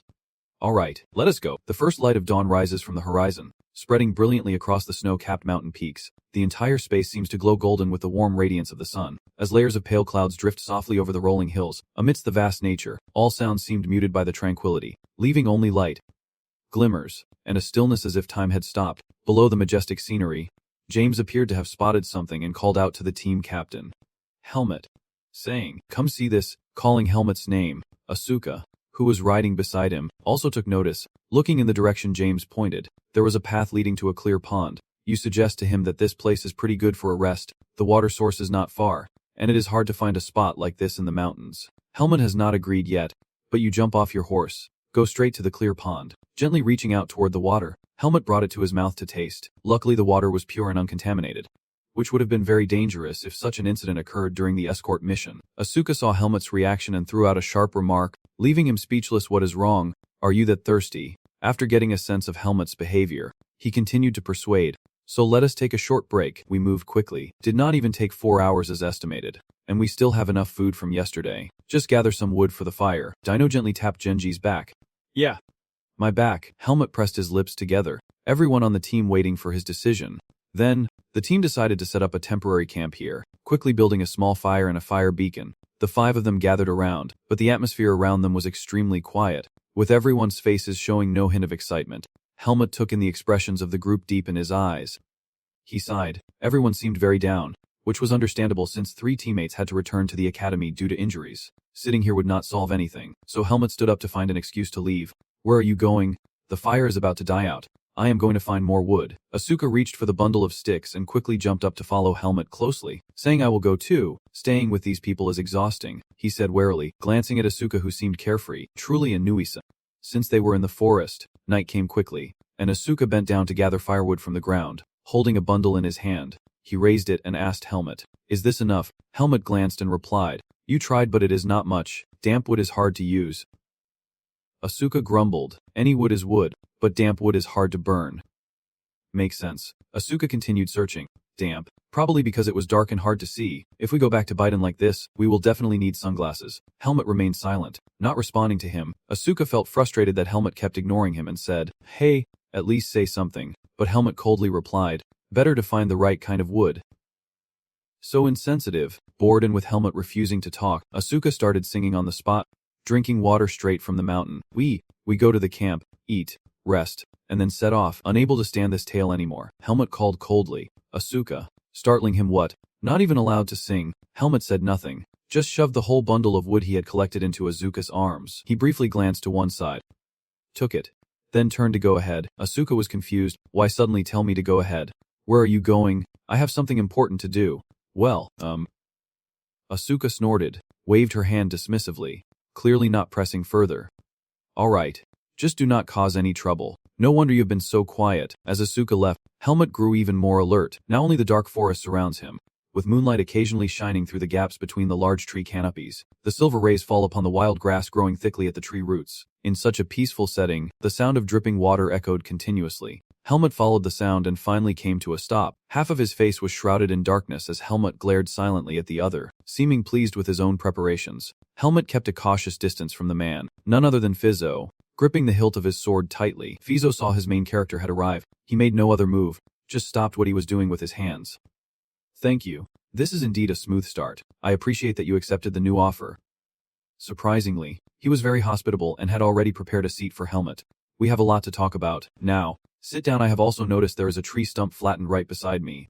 Sit down. Now the two of you are face to face. Fizo's face remained hidden behind the clown mask. Impossible to read his thoughts. But right now, I feel great because finally, I get to meet you. Looking at Helmut's handsome face, he seemed calm. But of course, I had been watching your face all along, so how does it feel to meet the predator targeting you for the first time? Helmut paid no mind to the threat hidden in his words and said sharply, your mask is strange. It seems you are not very confident in your own face. Helmut's words made Fizo hesitate for a few seconds before he returned to his usual demeanor. Helmut, you are very different from what others say. He raised the sharp tip of the wooden stick he had carved, pointing it threateningly at him. Most people, realizing they were being hunted, would drop everything and run immediately. But this one dared to face me head-on, constantly tracking my position, acting as if he were the predator instead. Helmut remained silent, showing no fear, just sitting there waiting for him to continue. Fizo put his hand in his pocket, fumbling for something. The reason I revealed myself was to seize this last chance. No sooner had he spoken than he swiftly threw something. It flew straight between Helmut's legs, and he instinctively grabbed the sword handle. But to his surprise, it was just a silkworm pupa in front of him. Fizo was clearly pleased with Helmut's reaction, raising a finger to point at him as he introduced himself, one of the members of the demon force, directly commanded by Black Hawk, the dark jester of the Hawk clan. Fizo. He called it recruitment, but it felt more like coercion as he continued. Without the drug we provide, your internal organs will be destroyed, but do not worry, there are no side effects if you refuse. Fizo ended with a warning, saying my subordinates are ready to take care of all your friends, so think carefully. Helmut stayed silent for a few seconds, then he frowned and retorted, lying. You are not the type to use others at will. Hearing Helmut say that, Fizo's mood shifted slightly. Believe it or not, it is up to you. He obviously did not let any information slip from him, and kept asking if handling the nobles so recklessly was really okay. There are a few types of nobles. They are important targets and should be dealt with quickly, so do not worry. Helmut was silent, implying the three Wesley, Mizen, and Baekse. Fizo interrupted his thoughts, pointing to his temple, telling Helmut not to overthink it. With no other options, he had no choice but to accept my offer. The pupa kept wriggling on the ground all this time. Helmut lowered his gaze and looked at it like it was something dirty. He was silent, his pupils flickering with a glint. Then Helmut slowly closed his eyes. I thought you had given up, but Helmut spoke up once again, catching Fizo's attention. Earlier you said we have a lot in common. The larva on the ground, after struggling for a while, managed to flip itself over. But before he could get far, powerful stomp slammed him down, leaving his body limp and shattered. Helmut turned around, sword in hand, his eyes flashing with deadly intent. Looks like you still do not fully understand me. With a sudden move, Helmut dashed straight at Fizo, who sat frozen in place. He was no easy target and struggled fiercely. The wooden spear, sharpened beforehand by Fizo's hand, flew straight toward a hidden mechanism in a tree trunk, piercing it directly. Instantly, strands of fishing line shot up from the ground. There were traps on both the left and right, obviously set by him in great numbers. Like a spider web, they intertwined to hinder Helmut's steps. But he hesitated not at all, rushing forward to swing his sword. With a single sword stroke, all the fishing lines skillfully set by Fizo were cut into pieces by Helmut. With nothing left to block him, he stepped forward into the open, facing Fizo directly. And now even Fizo no longer dared to sit there so calmly. Helmut opened his eyes wide, each word chilling to the bone. Everything would end if I finish you off right here, would not it? He increased his strength, delivering a slash that cut him in two. Unexpectedly, Fizo split apart like a burst of energy along the clean cut made by Helmut, leaving him stunned. While Fizo calmly reformed not far from Helmut, he glanced back at where he stood. Fizo calmly raised the sharp dagger to the fishing line. You have wasted your only chance. You will not be able to survive and leave this forest. With a little more force, the line snapped in two. It turned out to be a hidden mechanism to trigger the trap, as hundreds of hidden weapons shot straight down from above Helmut's head. Helmut was stunned and looked up in surprise. At the same time, at Helmut's team's temporary campsite, cups and plates were set on the wooden table when suddenly a violent tremor caused everything to shift. Jing startled and froze in place. Seeing the cup was empty, he turned to ask the other members, "Did you guys hear that sound? Could it be the earth whispering?" Asuka was not sure. "But it is not even raining, so how could it be the earth speaking?" Andro also chimed in. "But where is Helmut? Why has not he come back yet?" Asuka did not care and tossed another dry stick onto the fire to keep it burning. "It seems like he went to clear his mind. There is nothing that could harm him. Right?" Just then, Dino also arrived. He was holding a bunch of dry grass in his hands. Jing was surprised when he saw Dino and asked, "Hey, were not you supposed to feed the horses? Why are you bringing the grass back?" Who would have thought his next sentence would confuse us even more? "So, did you tie the horses somewhere else?" "I did not see any," Dime replied uncertainly. "No, We did not touch the horses, Dino said urgently. Huh. But there is not a single one there. How is that possible? The group arrived at the horse tethering spot, where only a rope cut close to the ground remained. Asuka and Dai, seeing no horses in sight, were completely stunned. Dime stammered. Could the tether have been cut? Asuka also found it hard to believe how could 5 horses disappear without a sound or a trace. Suddenly, from the darkness, a loud noise erupted, making all 4 of them jump in fright. Dime and Asuka, standing closest to the sound, slowly turned their heads, their nerves stretched to the limit. Sure enough, from the darkness, a shadowy figure slowly emerged. The two held their breath, waiting for the figure to step into the moonlight. It turned out to be Helmut, his whole body now struggling and unruly, his breath still uneven. Obviously, they had never seen him like this before. Asuka saw that their captain had disappeared for hours. They wanted to shout loudly. Helmut, you scared me. Enro was not like stubborn Asuka. He remembered something more important and urgently asked, Hey, have you seen our horse? Wait, why do you look so worn out? Helmut did not respond to anyone and just looked around. Are you all here? Seeing me ask such a random question, the other stammered. Yeah. Is something wrong? Seeing the worried faces of his team members, Helmut hesitated, thinking it might be better if he told them. Finally, he decided to tell them the truth, at least so they would be more alert knowing there was danger. Let us gather for a moment. I have something to say. Back at the previous spot, the fire was still burning because they did not have time to add more dry wood. The tense atmosphere enveloped the entire team, and he looked serious. Dime thought for a moment, unconsciously stroking his sharp feelings. So to sum up, he had dealt with the Black Hawks, and they had sent an assassin to take care of all of us, meaning our friends who were sent back to the academy. Helmut nodded. That is right. Andro was stunned, his whole body frozen with fear, unable to believe it, so they were injured and returned to the academy because of that. Dime Jun was shocked. He was the one who reacted the most. Waiting, but why us? We did not do anything to attract the Black Bear's attention. So why do we have to leave just because of your problem? Immediately, a sharp kick from Asuka landed right behind Dime, telling him to shut up. Still not sure if we are being targeted or not. After disciplining Dime, Asuka's serious expression suggested that the assassin still held a grudge against him. Finally, Helmut was willing to reveal his true identity to everyone. I used to be a mercenary before joining the academy and took down some members of the Black Bear, which is probably why they tracked me here. Thinking back, I was alone, wielding a bow in one hand and a sword in the other, taking down 3 Black Bear members at once. It was pretty brutal back then. Unexpectedly, Helmut's offhand remark sent the whole group into a frenzy. James, hardly able to believe what he heard, hurriedly asked him, You took down members of the Black Bear? Really? How many people did you take down for them to follow you like that? Helmut closed his eyes. Not as many as you think, and mercenaries are just third-rate guys getting caught up by James. Helm almost went off track, but his reason quickly returned. I guess I should not mention that. But what Helmut considered normal for them was like a superhero going to save the world, their faces all looking tough. The whole group eagerly discussed. So you have handled more than I thought. With that much combat experience, no wonder you are better than us. Seeing them regain their spirit just from a story about the past, Helmut thought to himself, that is right, they will become warriors too. And the words James said earlier clearly caught Helmut's attention. Yeah, as you said, you do not have to bear this because of my problem. So no matter what happens, I will take responsibility for everything, contrary to Helmut's calm demeanor. Andro disagreed, asking if he really planned to face that assassin alone and whether that was a wise choice, suggesting they report this to the coach first. James agreed and glanced at Asuka, saying, Asuka, you are the one holding the communication crystal. Use it quickly. Most people agreed on this. Asuka reached into his pocket and fumbled around. Let us see. Unexpectedly, when he pulled his hand out, only 2 pieces of white cloth soon inside the pocket came out. Nothing else. Asuka froze, and he just chuckled. Well, it is gone. Losing the communication crystal is like cutting off the team's lifeline. Dino and James took turns scolding him. Hey, are you crazy? Now that it is lost, what are we supposed to do? Asuka is innocent and wants to leave. He did not mean to lose it. Maybe the assassin took it. We do not even know when he took the horse. Still the second quietest after Helmut. Andro looked at Helmut for guidance. So what do we do now? Leave this place as quickly as possible. This problem is also very troubling for me. He may have set traps all around this place. It is best not to go too deep into the darkness, as it is very hard to see if they are perfectly hidden. After saying that, Helmut fell silent, stroking his chin thoughtfully. Then he looked around at everyone and said, Let us do this. We will leave at dawn. Even without horses we can reach the trainer's place within 12 hours.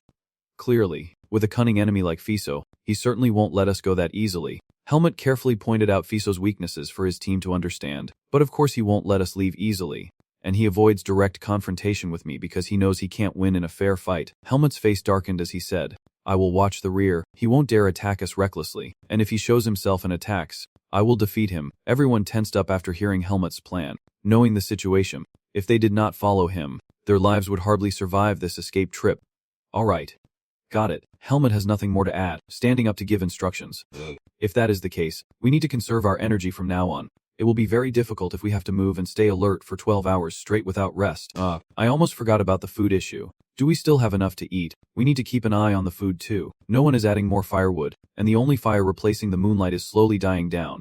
But the flickering fire was still enough to illuminate a certain area around where they had set up camp. With a rustle, someone lifted the tent flap and stepped out. It was Zim and Dino who stepped out and immediately noticed something no one else but Helmet. Sitting by the tent clutching his sword, unable to sleep as he took on the guard duty, Helmet looked at them in surprise, asking why they were already up, and Dino shrugged as Zim answered for him, saying they decided to take turns sleeping, one at a time, since it is better to have more people watching than just one. Helmet disagreed. Do not waste your energy. You have to save it for tomorrow too. Zem smiled.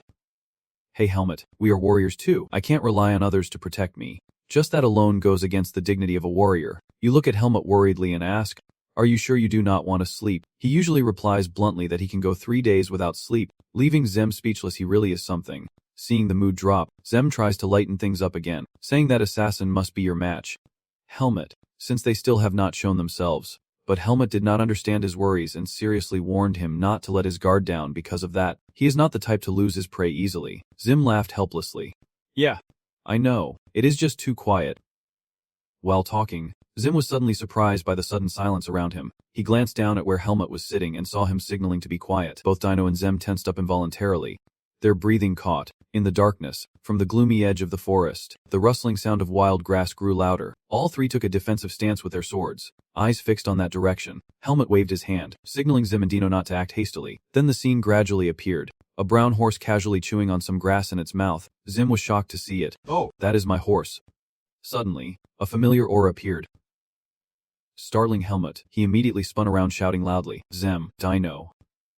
Run quickly. But it was too late. The pervert had already hung upside down. The red hair hung wildly in front of Dino, who stood frozen. As sharp fingers reached out toward his neck, Dino slowly looked up, only to see two demonic hands stretching out. Helmet shielded Zem from behind. Cautiously watching the next move of the junkie, he quickly grabbed Dino by the collar, lifting him up, while his other hand threw a bomb toward Helmet. Alongside the sound of the explosion came Dino's screams.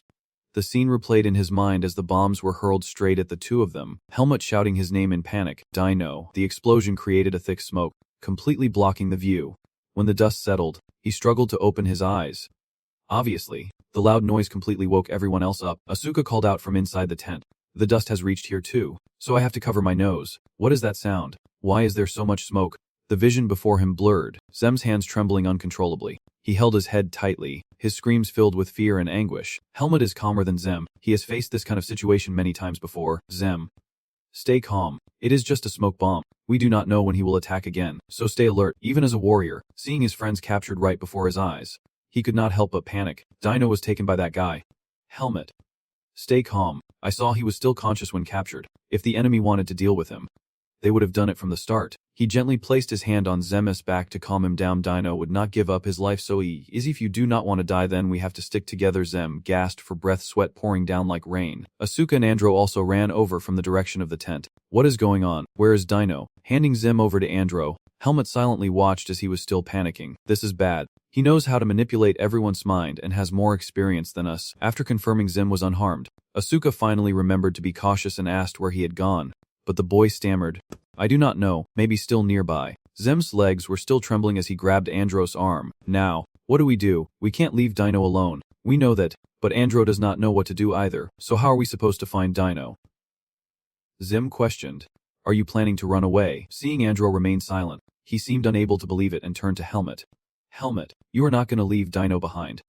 Are you? Helmet shook his head. Now is not the time. He furrowed his brow, calculating that if we stick together, we will be trapped in his palm, but if I go alone to save Dino, it will be hard to keep an eye on the others. Hearing Helmet say that, Zem completely broke down, feeling utterly defeated. Why is this happening to us? Then he spun around and grabbed Helmet by the collar. Zem's voice was filled with bitter resentment. Helmet, All of this is your fault. If you even think about leaving Dino behind, I will. Enro saw the situation was tense and quickly stepped in to mediate.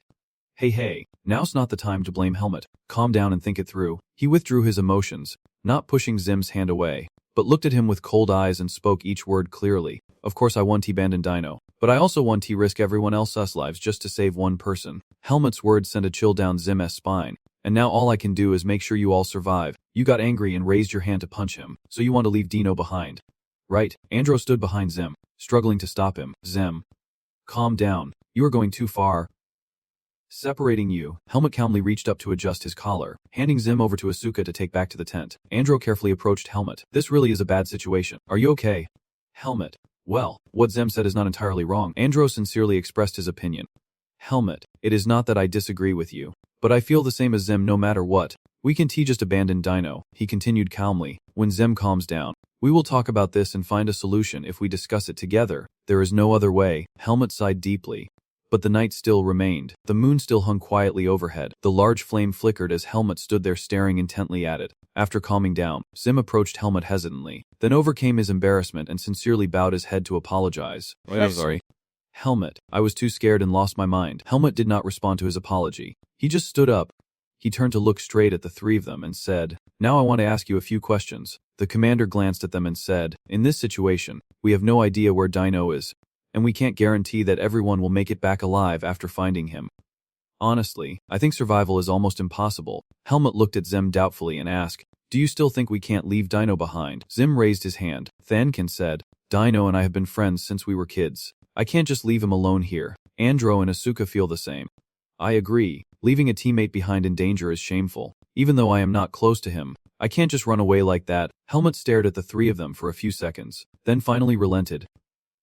All right then, the decision is made, he announced seriously. From now on, there is no time to sleep. We have to find a way to defeat the assassin and save Dino. As he spoke, a flash of terror lit Helmet's eyes. He reacted instantly, drawing his sword from its sheath to block the flying projectile. Under Helmet's force, it spun around and flew up into the sky, then slammed hard into the ground. Only then did they realize it was an arrow. Andro blurted out, Girl, what is this? Asuka quickly regained her composure and pointed. There is something tied to the arrow. As the dust settled, a cloth pouch tied to the arrow appeared. Helmet curiously picked it up and carefully opened it to see what was inside. Andro also leaned in to look, then his face turned pale. Inside the cloth bag was a human finger joint. Andro stammered in horror. That is a human finger, Helmet calmly said. There is no way to know if it is Dino's finger or not. Dime shivered all over and thought, how could we possibly know? But in this situation, is not it obvious? Thinking of the worst case, his whole body stiffened. Could it be that Dino was Helmet cut him off, reaching out to tighten the drawstring of the cloth bag? Not yet. This finger was cut while the blood was still flowing, so at least we can confirm he was still alive when it was cut. Helmet raised his eyebrows. And maybe he still does not want to deal with us. Andro was silent for a moment, his eyes involuntarily fixed on the cloth bag holding his friend's finger, where something was oddly protruding from a corner. He shouted, Wait, Helmet. Look again, there is something inside the bag, and Helmet immediately reached it. It was a map, with a note that read, If you want to save your friend, go alone to the marked location before sunrise. Helmet leaned over, staring intently at the map on the table, and Andro also stroked his chin thoughtfully, wondering where that place was. On cliff, Dime looked at the spot with some familiarity. I have seen a few places on the way here. Let me check. The map was quickly handed to him, and Asuka standing nearby also leaned it. Dime pointed at the map. This is the big rocky hill. How far is it? Helmet immediately replied. If running, about 15 minutes. Asuka gasped. Wait. Running? Are you serious? Yeah. Andro stayed in the same position as before, and Asuka replied bluntly, It is obvious. He wants to separate Helmet from us. Hearing that, looking at Helmet's determination. Helmet, do not listen to him. We can go rescue Dino together and defeat that assassin. Unexpectedly, the usually easygoing Andro opposed this time. Wait, Dime, if we act recklessly, Dino could be in even greater danger, so it is best to listen to him for now. He slammed one hand on the table because that is our only option. Helmet will go rescue Dino alone, and we have to wait until Helmet returns. Helmet, of course, is no problem, his eyes briefly scanning the three faces before him. I can go alone, but the enemy will definitely target you first. Asuka sighed, crossing his arms. We just need to wait for 30 minutes until you come back. Right, so the three of us are enough. Actually, I wanted to face him directly, but what can I do? He said this with a mysterious look. And besides, I just came up with this plan. Suddenly, a stubborn guy like Asuka had a plan. Surprising Helmut. Andro. And Dime, a quiet night sky appeared, with a bright full moon hanging suspended against the blue backdrop. The soft glow of the moonlight filtered through the dense canopy, creating a peaceful, almost magical scene. Then suddenly the night was torn apart, the wind howling through the quiet forest, pounding like something moving at an incredible speed. It swept through the space like a whirlwind, dragging the treetops with a fierce gust of wind. And those actions belonged to Helmut, who leapt out of the forest and into this waterlogged clearing where Dino lay alone and exposed. Helmut's cold gaze lipped down from above, his uniform neat, sword strapped at his side, eyes serious and hair flying in the wind. Dino seemed unconscious. The thud when Helmut landed would have definitely put him on alert under normal circumstances. The pale purple figure quietly shifted to the left. To the left was only a desolate wasteland. Helmut frowned and looked to the right. There was a deep cliff there. He reached out to rest his hand lightly on the sword hilt, feeling a rush, but guessed he was not here, so he had to get Dino back quickly. Step by step, he carefully approached Dino and gently touched his shoulder. Thinking Dino was asleep, a slight smile appeared on Helmut's lips. He looked so peaceful. Hey Dino, are you still awake? There is no time left. Wake up quickly and return to the feed camp. Before he could finish, Helmut's pupils contracted. A pale face with red-black eyes struck him. Helmut clenched his teeth and stepped back. Of course, Dino was no longer Dino now. He jumped up and growled. Dino let out a roar, his whole body swelling as the buttons on his fitted shirt flew off in all directions. He blinked and was already 3 feet away from Dino. Helmut stared in shock at the approaching energy. This is magic power, a serious matter. I did not expect them to use this method. A whirlwind of energy appears, like a greedy black hole sucking everything in. Magic power is the embodiment of pure chaos, and if it enters an ordinary human body without being refined and controlled, it will clash with the pure energy already present within. The pure human energy and demonic power will constantly clash until one is destroyed, causing extreme discomfort to the victim. And when the pure blood energy is depleted, the human body will cease to function. And that has led to Dino's current state. A leg no longer human appearing before us. Dino, 3 times his normal size, with eyes flashing red, staring at the piglet like a wild beast. He once again took his stance, placing his hand on the sword hilt. Dino had completely lost all reason and human awareness. He had truly become a demon. Right after that, Dino lunged at the piglet, moving too fast. He only had time to draw his sword to block the attack but could not retreat in time. The overwhelming force turned Dino into a demon, striking Helmut away. Relentless every second, Dino pressed tightly on the faltering man. He once again threw a punch at the captain like him. The ground and rocks shattered into pieces, fine dust flying up into the sky with the force. Obviously, Helmut dodged the attack, then jumped high into the air before landing not far away. Helmut pressed his lips as he looked at the person who used to be his comrade. Although a large amount of magic power had penetrated, Dino was ultimately just turned into a monster. If he has to take action, it won't be too difficult. Looking at the familiar face, he hesitates a little. But Dino, Helmut, no longer has any consciousness left, only knowing how to roar and attack. And the sound he just made caused the dark bruise in Helmut's heart to ache slightly. He clenched his eyelashes tightly, staring blankly down at his pounding chest, then slowly lifted his gaze, looking toward Dino standing amid the rubble. His expression never wavered. His lifeless face remained unchanged. Helmut placed his hand on his inverted chest, right over his heart. He hesitantly looked up at Dino, the seedling of darkness, reacting for the first time in a long while to such pure magic. His foot struck the ground hard once more, shattering the dry earth into pieces. Dino took momentum and charged straight at Helmut. He moved so fast that only an afterimage was visible. Helmut refused to back down, quickly countering Dino's attacks with a punch and a sword in a fierce exchange. Finally, Dino put all his strength into the last punch. The fist came close to Helmut's face, and it seemed like he was about to be hit. But no, Helmut simply tilted his head to the side, and the punch struck the rock wall behind him. With just one punch, its force echoed across the surface, causing the rock to crack and shatter. Then, a block of ice fell from above. Dino looked up in confusion. Helmut of course would not miss this chance. He swung his arm and slashed sharply at Dino's leg claw, causing Dino to stumble on one leg. Screaming in pain, Helmut eased his grip at the deafening noise. All right, I will get you out of there soon. Just lie still and meditate for a bit. The large boulders hurtled straight toward Dino. In his dull black eyes, bloodshot veins appeared. Then the noise stopped, and everything in the forest returned to its original silence. After the aftershocks, debris continued to fall. A few stones even tumbled down the steep cliff. An arm emerged from the rubble. Half of Dino's lower body was crushed under heavy boulders. He has lost consciousness. Helmut jumped onto a rock to assess the situation. He bent down and placed his hand on Dino's forehead. Helmut looked at his unconscious friend. Then he closed his eyes and activated the dark seedling, since it was located in his heart. When it activated, he could not help but bite his lip. The dark sprout is a seed that absorbs magical power. Although the amount of magic is large, it is still much weaker than the magic in the primeval forest. I just need to use up all the leftover viz. The dark energy rays inside Dino's body were drawn into his palm. Gradually, Dino's body began to transform accordingly. He struggled to suppress the dark energy within him. By the time Hyunmut opened his eyes, it was already finished. He let out a soft sigh of relief, shaking his face as his vitality gradually returned. Although weak, the amount of magical power is quite large. Burning it all up will take time. It seems like it is lucky that Fiso is not here. Anyway, Dino is safe now, so we have to get back quickly. Thinking this, Hyunmut put his hands on his knees and stood up. He grabbed Dino's arms, carefully pulling him out of the rubble. Dino, I have to get you out of here. Hang on. The situation is critical. We need to move quickly. Before he could finish speaking, a loud noise erupted, shaking the very earth and sky. Hyunmut looked up in shock as the surrounding rocks began to crumble. He flinched. Damn it. Because of the fight and the impact earlier, the ground has collapsed. The entire cliff face that was once stable has now completely fallen due to human disturbance. No different from the dangerous situation at Hyunmut. It was quieter here but still unusually tense. The sword was held firmly in hand. Asuka, Gem, and Andro turned their backs to each other, not daring to look away for a moment. And Gem spoke up fearfully. What time is it now? I do not know. It is terrifying. But for now, erase the name Hyunmut from your mind and do not expect much. Asuka tensed, refusing to let her guard down just because nothing had happened here so far. Our real game is only just beginning. And then, the main character they had all been waiting for finally appeared. Fiso held a strangely shaped knife in his hand. The twin assassin stepped out of the shadows. He approached to face Asuka directly. Fiso's clown mask now looked no different from a demon. Gem stood behind Asuka, his eyes flickering nervously. He was the one who captured Dino. Even though Asuka talked big, but now he was no different from Gem. Hey, do not turn around.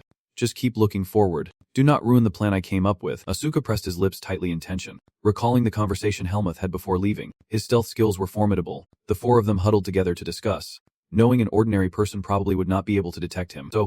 So what? Are you sure we can take him down? Helmuth was not certain, but that did not mean he would just lie down and give up. So he grabbed a stick and drew a simple diagram on the ground. Then let us form up immediately. If you keep the surrounding area as open as possible and guard all three directions, we can defeat him. At that moment, Helmuth's eyes flashed sharply. And when the time comes, Asuka, just do as you said. Back in the present, Asuka watched Fiso's every step with tension. He showed no fear facing three enemies alone, casually raising his hand to count 1, 2. Fiso thought for a moment. The one who was not here did not matter. These were the four remaining guests. James found what he said very confusing. 4 people left, which made Asuka so angry she almost exploded. Please stop. Are you really going to believe what the enemy says? It is best to just keep your hands tied up. Seeing that, he chuckled. There is one brave guy, that is Asuka, and the other 2 are Andro and James. Then Fiso leaned forward, performing a simple final noble gesture, and introduced himself. After all, you do not know who I am. I am Fiso, the cursed assassin. You have made a mistake choosing your ally.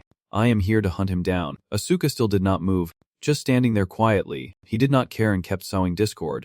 Even though I said that, dealing with 2 nobles, even if they are black eagles, is too risky, and I do not like taking risks. Fiso snapped his index finger and said, So, I have an offer for you. What he said next made all 3 blind Asuka sweat. That name is not a noble. If you help me hunt him down, I will spare the rest. This statement hit straight to the core of Andro and James. Having achieved his goal, Fiso's tone remained steady. After all, was not this the perfect chance to eliminate the commoner from the Sword Academy who was causing trouble for them? I promise to keep it a secret. You just need to cover this up and say he left on his own. I will inflict moderate injuries to avoid suspicion. Hey, do not tell me you actually believe him. Come on, do not be that stupid. He is trying to trick you, if you hear me. Answer me. He looked at James with tears in his eyes. And obviously, James's expression had darkened a bit. James spoke irritably. No way, Asuka, his voice catching Fiso's attention. You frowned. But actually I have already come to my senses. Asuka looked at James intently, while Andro smiled upon hearing you say that. James continued, raising his sword high to provoke. Enemy, you know nothing. In battle, no fool would use their comrades as scapegoats. We will defeat you, and all 3 of us will survive and return. Sure enough, James' words angered Fiso. He lowered his center of gravity and growled. It was my mistake to try negotiating with those fools from the Sword Academy. I will do as you wish. This place will blind you all. Asuka watched his stance and quickly warned the other 2. He is about to attack. Everyone be careful. Right after, his figure turned into streams of vapor and vanished. This left Asuka stunned. Before his eyes, Fiso had vanished without a trace. James was terrified. He has disappeared. Asuka lowered his hand but his eyes remained fixed ahead. Focused. He is only hiding himself, not completely gone. And since we have no openings for him to exploit, we can defeat him. All 3 raised their guard once again. After a while, The sword in each of their hands began to tremble. The breathing of James and Andrew was a bit erratic. Staying silent like this only made them more tense. Why is not he attacking? Did you see anything? He is waiting for us to lose focus. Do not let your guard down. James is the type to lose his temper easily, and now he is starting to lose patience, thinking the fight is just a joke. But as soon as he let his guard down for a moment, Feizo appeared out of nowhere, swinging a curved sword at him. James reacted instantly, raising his sword to block the deadly strike. The force so strong he had to grit his teeth to hold it off. Feizo vanished once again after the failed attack. James, are you okay? I blocked his attack. Feizo's voice rang overhead. So that is how it is, James. Among the three of you, you are the weakest. He spun in the air declaring, I will deal with you first. Andrew panicked. He was about to focus his attack on you. James. Wait, Unexpectedly, Feizo used a feint to strike from the side, landing right in front of Andrew. While he was still worried about James, Andrew felt a chill. This is bad. Mei stepped in just in time to block the blow, deflecting the slash and causing Andrew's shoulder to bleed. He let out a soft cry of pain. Asuka clenched her teeth, sweat pouring down like a stream from the tension. Retreating completely, we have been caught in his trap. She lightly tapped the ground with her toe. Feizo moves calmly as if toying with bugs, even though they boast a lot. But the skill of the distant sword technique is worse than I thought, so I can't enjoy the hunt in peace. He raised his curved blade, a twisted smile adding to his eerie expression. From now on, I will strike even faster. Hope you can keep up. No sooner said than done. Feizo immediately slashed Asuka's shoulder, blood splattering everywhere. He kept jumping back and forth between the three as if toying with them. The only difference was that each time he leaped, one of the three would bleed a little more, gaining another wound. Seeing them still swinging their swords to defend themselves, Feizo's speed quickly increased. By now he had rushed like the wind, making it impossible for the three to defend themselves. But refusing to give up, all three gripped their swords tightly, despite their current desperate state. Dawn has finally broken. Blood dripped steadily from above, forming a pool on the ground. Asuka, Andrew, and James were all completely exhausted. Seeing their condition now, Feizo laughed joyfully. Haha, you all look better now. This is what I call a proper fight. And although this is just a pastime, I have truly enjoyed it. From your shoulders to Andrew's face, it is all covered in blood. James was in a state not much different from Andrew's. Of course, Asuka, who took the brunt of the attacks, looked even worse. Asuka narrowed his eyes sharply. Big guy, it seems you are really enjoying our difficult situation. If you end it now, you will definitely regret it. Asuka returned his usual carefree stance, smirking with a taunt. Don't touch those two anymore. Let us play together. You will see it is even more fun. Even though he was so exhausted he could barely breathe, he forced a provoking smile because with these two burdens, he could not fight at full strength. Feizo remained silent, staring intently at Asuka. Seeing him still not reacting, Asuka repeated once more, pointing back towards Andrew and James. Just let the two behind me go. It is just you and me for a bit. I will put on the most spectacular show for everyone to see. The more he spoke, the more confident his expression became. Feizo did not respond immediately, just remained silent. Andrew gasped softly, calling out, Asuka, only now doesn't act differently, asking if you want me to let them go. Huh. Interesting. Feizo rests the curved blade of his sword on his shoulder and asks him back, but why should I listen to you? I already said no. Playing with me is much more fun. If someone is behind you, you want to be able to swing your weapon freely at me. And doubted whether you were really that strong. And this was nothing less than an attack on Asuka's pride that made him furious. You always like to bully the weaker ones. Huh. You have not even seen my skills yet. If you like picking on the weak, then I have no choice. But if you can defeat me, you want to get a chance to fight Helmut. Mentioning that name, Han's pale eyes narrowed slightly. Finally, Feizo jumped down from the tree and immediately saw through Asuka's intentions. Honestly, that provocation was useless. But if you were aiming at my interests, I have to admit you hit the mark. Feizo gave a twisted smile and said, I am more excited when the prey fights back, whether it is part of a plan or just recklessness. Fine. I will give you a chance to take care of the two behind you. Having achieved his goal, Asuka pressed his lips tightly in tension. Then he turned around and shouted, What are you waiting for, idiots? Get out of here quickly. Zem sat, clutching the bleeding wound on his right arm. But Andrew, standing beside him and seeing his pale face, was convinced. Zem, if the bleeding does not stop, things will only get worse. Just listen to Asuka and treat his wound. And so, Andrew helped Zem to the side, leaving Asuka alone to face Feizo. Feizo stood there motionless, and waited for Asuka to start loosening up. After everything was done, he picked up the sword and said, All right, I am done. Let us go. Just as he finished speaking, Feizo suddenly appeared behind Asuka, and swung the curved blade toward his neck, aiming to cut off his head. Unexpectedly, Asuka reacted in time, spinning to cast a spell, letting the blade still strike his back. The sword lunged forward swiftly, catching Feizo by surprise. and stepped back to avoid the sword's path, and Izuka swung into empty air. Missing his strike, Asuka clicked his tongue in frustration. Fiso also swooped down from above. He raised his sword to block, and it also struck at his old wound. The speed and strength of the two were quite different, and every time Asuka attacked, he missed. Piso hovered above, looking down at the small figure below, surrounded by many bloodstains imprinted on the ground. As Asuka's stance shifted, looking at him was like seeing the shadow of a scar. Piso was startled. A cut appeared on the clown mask. Fortunately, the mask was thick enough and did not touch the face underneath at all. Hen landed on the ground and looked at the blue energy surrounding Asuka. Fiso gritted his teeth. Hen's swordsmanship had changed, and there was no information about this, so it was not arrogance but a real plan. No longer underestimating, Hen launched a serious attack. His speed much faster now, leaving Asuka unable to block in time. They clashed repeatedly, and each time Asuka's wounds piled up, Asuka tried to steady her breathing, telling herself to focus and sharpen all her senses. The moment the sword came flying, she swung in a circle. Remembering that beautiful face of the mark, she was determined that if so, it would be more precise. Piso gave Asuka no time to rest. Relentlessly attacking, Hen mercilessly struck again and again. Andro sat beside the tree not far away, watching the fight as one side was completely overwhelmed. They both noticed Asuka's technique had changed. It was like the swordsmanship of that first-year girl. Fiso was like playing with a mouse, not finishing it off but slowly giving Asuka a few more stabs.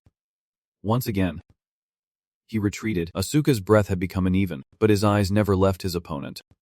Suddenly, Fiso burst out laughing, leaving Asuka puzzled. Why are you suddenly laughing like that? After laughing, his mood became extremely good. Good, I already know your abilities. You are not just all talk, Asuka. The more desperate you get, the sharper your senses become. You are very skilled, like my other protege. Helmet, sliding past the attacker, Hen opened his eyes slightly, actually wanting to enjoy this a bit longer, but it was time for the main act to begin. Piso lowered his stance, holding two weapons wide. Asuka, I have truly enjoyed you. So now, rest. Asuka of course refused to lose, as the power within him surged back fiercely. What nonsense are you talking about? Who said I would leave because of you? Unexpectedly. Just then, the blade pressed close to his neck, just one more knuckle away. It would have struck the weak spot. Fiso surged with power, swinging with force, causing Asuka's whole body to tilt back, the situation unfolding before them made Andro and James King high. The pupils of both shrink back. But no, his magic had not yet faded. It was still radiating. Asuka quickly raised her wrist to block, causing it to cut deeply into her own wrist. Fiso was startled and surprised. He managed to block it. It seemed he had focused on using his hand to block the strike, but it would not last long, because the energy on the blade was gradually flowing into Asuka's body. He ignored it and turned to call Fiso. Hey, you bastard of the energy song. Seeing him look at him, he sneered. The one who learned to grit his teeth and endure the pain yet. Fiso silently stared at him, his entire face covered by Asuka's magic. Remember last night, the plan Asuka came up with was revealed. Earlier, when we restocked supplies from the city, I bought a magic scroll. He held up the rolled paper, something that activates when torn or ripped. Asuka wrapped it around his arm, and if I can lure the opponent, there will be a moment when he wants to finish us off, and at that time, I will make him attack the arm with the scroll. Back in the present, the two stood still without moving, and at that moment, it was the perfect opportunity to counterattack. Water sprayed from Fiso's mask as Asuka raised his other hand and swung his sword straight at him. Of course, Fiso raised his hand to block. Asuka was fighting Fiso. He was slashed deeply in the arm by Asuka's sword. Yanjiang thought to himself, the strike was not deadly enough, yet in this surprise situation he was still able to defend against me. His sword remained lodged in the arm, but he was kicked away with a thud. He was thrown down, rolling several times on the ground. Blood flowed steadily from his arm as he collapsed. Coughing harshly, he shouted loudly, "You damn monkeys." A glowing orb rolled across the ground. Asuka looked at the rolling orb. He wondered quietly, is that a communication orb? It can be. I clearly destroyed them all. He panicked. Yanjiang, that professor has already discovered where the orb came from. He saw the pouch hanging at his hip was open. The other guy's back pouch had been left there. Asuka picked up the orb. He shouted loudly into the orb. Professor, please save us. That murderer is trying to take us all out. He threw the dagger in his hand at the orb. Do not even think about calling for help. The orb in his hand shattered. The sound inside the orb continued, asking him about the situation there. Asuka, is that you, Asuka? What is happening over there? He gasped for breath. He mocked him. You still have the energy to lie face down there. Just one teleportation from the professor and the others will be here immediately. Do you understand? He clenched his fists and struck the ground. Not wasting a moment, he charged forward with all his might, determined to take a life before they arrived. He dealt with the person in a few seconds. The forest fell silent. He was rushing deep into the forest without looking back. Thinking to himself that the oppressive aura was suffocating, that person has turned back. Something rushed down from the sky, sweeping across the ground. He dodged just in time, leaping far away as the shock shattered rocks and sent dust flying. Fiso was horrified to realize the silhouette of a person slowly emerged from the dust. Helmut was holding the unconscious dino. He turned and ran deep into the forest. He thought, this is too much. I can handle it. The plan failed. But Andrew, standing low beside James who was leaning against the tree, asked, has he disappeared and run away already? James spoke up, saying Dino succeeded. Helmut. He replied, yeah, at least that much. Everyone looks so miserable. Asuka's really annoyed. Hey Helmut, you said 30 minutes. But if you were any later we would all be dead. He replied gently, sorry. I tried to get back as soon as possible but ran into some trouble. Dino was laid down, still unconscious. Anyway, everyone did their best. Hearing that, the three of them relaxed a little more. Andrew suddenly spoke up, saying, I just found the communication orb and called the professor. They should be here soon. He told them to hurry. All right, everyone stay here. I will go settle the score with that guy. The guy in the forest named Fisolan von Vud is sharp. He only managed to retrieve a dagger. That Helmut will never give up here. He will definitely chase after me. But that is your mistake. This place is a deadly forest full of traps set by myself, though I must reluctantly retreat. I will at least eliminate you before leaving. His face turned dark purple. Each arrow was aimed straight at his back. He sensed something was wrong and turned his head to look back. He managed to stop and speak again. It shattered into pieces. A figure was drawing a bow from the tree branch above. Helmut was holding a bow with a sharp aura. He was slammed hard onto the ground with a thud. He slammed him to the ground, rolling him over a few times. From the tree, he called down, congratulations. You are the first person to trigger the Black Eagle's trap and still be alive. He blurted and stammered in disbelief, asking how you managed to get through all the traps and make it here. He simply answered directly, who knows? Have not you never been caught in my trap before? He realized something. Could it be, has he already destroyed all those traps? Taking advantage of his distraction, Duong Kung shot an arrow at him. He dodged the attack. The branch shot out and stabbed straight into the ground, making the earth crack. He wondered, if the branch was dealt with like that, could it be that the man was handled the same way? Pushing me into a corner like this is impressive, but that toy won't do anything to me. He continued, looking at the desperate prey with satisfaction. The aura radiating from you is strong. Unfortunately, I have no interest in toying with someone like you. 79. Who descended from the tree and set foot on the ground. Helmut stood in the forest, motionless except for the rustling leaves. Thoughts flickered in the silent night. He was confident in chasing me, but he was wrong. Helmut, can you really evade my attack deep in the forest? Something swiftly passed behind Helmut. Just as he was about to attack from behind, he raised his sword. Thinking he had caught him, he quickly realized he was being attacked from behind. Turned around, and raised his sword. He was startled and panicked. He swung down but he quickly dodged the strike. He stood up, thinking, wondering how he knew. The aura around him flared as he turned to face his opponent. The enemy charged again, but this time luck seemed on his side. Yet now, the real fight begins. Then he wildly slashed at the surrounding trees, causing leaves to fall everywhere. The darkness and shadows blocked the view, and the falling leaves made noise, with both sight and hearing limited. Catching me at this high speed was impossible. Helmut had already guessed his intention, so just as he was proud of his plan, he turned and slashed the scattered leaves away. He could not believe it and thought to himself, what? He leapt up to avoid the sword strike coming down at him. He still could not believe it and thought to himself, impossible. It can't be true. There is no way anyone can see through my invisibility. He continued to focus his energy, closing his eyes tightly. He had not given up and kept charging forward. Impossible. Helmut thought to himself, no matter how well someone hides, they can never conceal their physical intent with each strike. He realized that he could sense this intent, immediately determine the direction, and react instantly. Dealing with an assassin, overcoming countless traps, and still being able to do this is no longer human. Seeing him stop and not continue the attack, he asked, what is wrong? Out of tricks already. Now it is my turn. The sword in my hand flashed with a purple light. Seeing this, he thought, the aura spreading through the body belongs to someone skilled. I have lost too much blood and am nearly exhausted. It would be very dangerous to use invisibility again. But the aura won't last long. Waiting until he was exhausted, he teleported to hide behind a tree. He stomped his foot on the ground, causing the earth to sink. He rushed forward and chopped the tree he was hiding behind in half, caught off guard and unable to dodge. He cursed, damn it. Crazy woman. A clearing in the forest lit up, smoke billowing everywhere. The tree fell down. He collapsed, propping himself up as blood streamed down. The man scowled and spoke. The enemy was disarmed.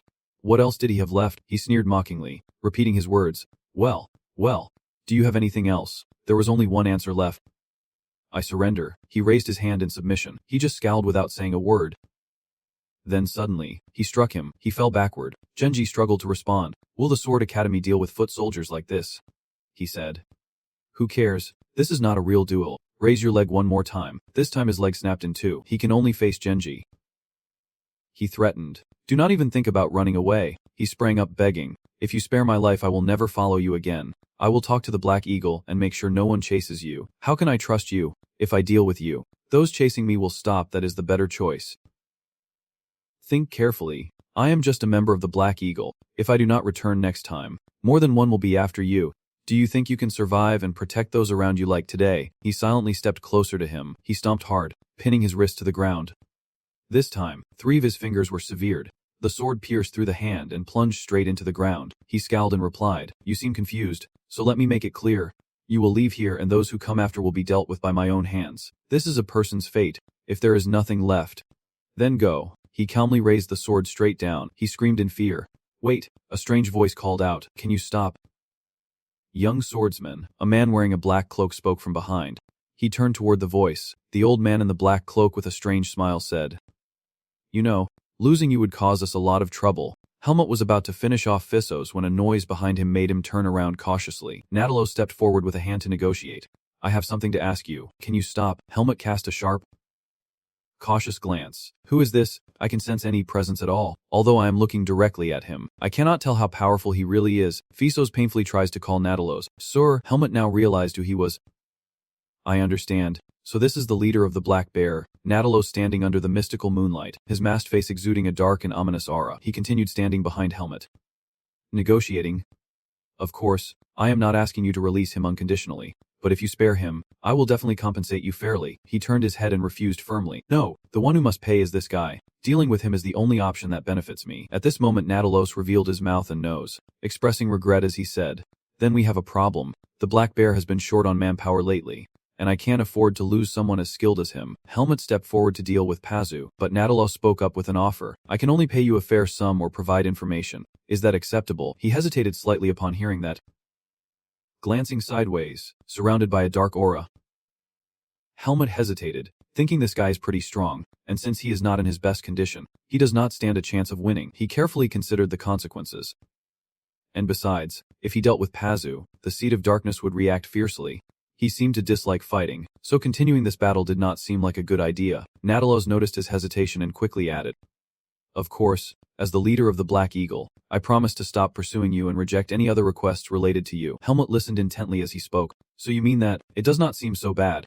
Right, then. Without hesitation, he stomped hard on Pazu's hand, causing him to writhe in pain. Helmut let you take a look at him. Then he turned his head and made a request to Natalos. I need both the money and the information. Natalos heard that and immediately reached into his sleeve to take something out, saying you are quite greedy. Huh, fine.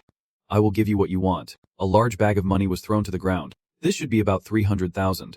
You can check if you want, Helmut said as he looked at the bag on the ground. He then drew his sword to open the bag and check the money inside. Natalos continued as he planned. And as for the information, I will give you the one you want. Helmut immediately showed his displeasure, knowing it would not be just a single piece of information. He only hunts down Facebook bullies, at least 5 of them. To earn a name like this, Natalos' eyes burned red as he stared sharply at Helmut. He said irritably, So what? I already guessed you would say that. Natalos bluntly commented on him, saying he has been trading information for many years and has met many clients. You just need to look at the face. I can easily tell who needs a lot of information. And you have that face too. Helmut tensed up as he realized something. Natalos raised his hand to make a proposal, but I have my own conditions too. He held up 5 fingers, indicating he would give Helmut 5 pieces of information. We will provide you with 5 pieces of information, including him and me.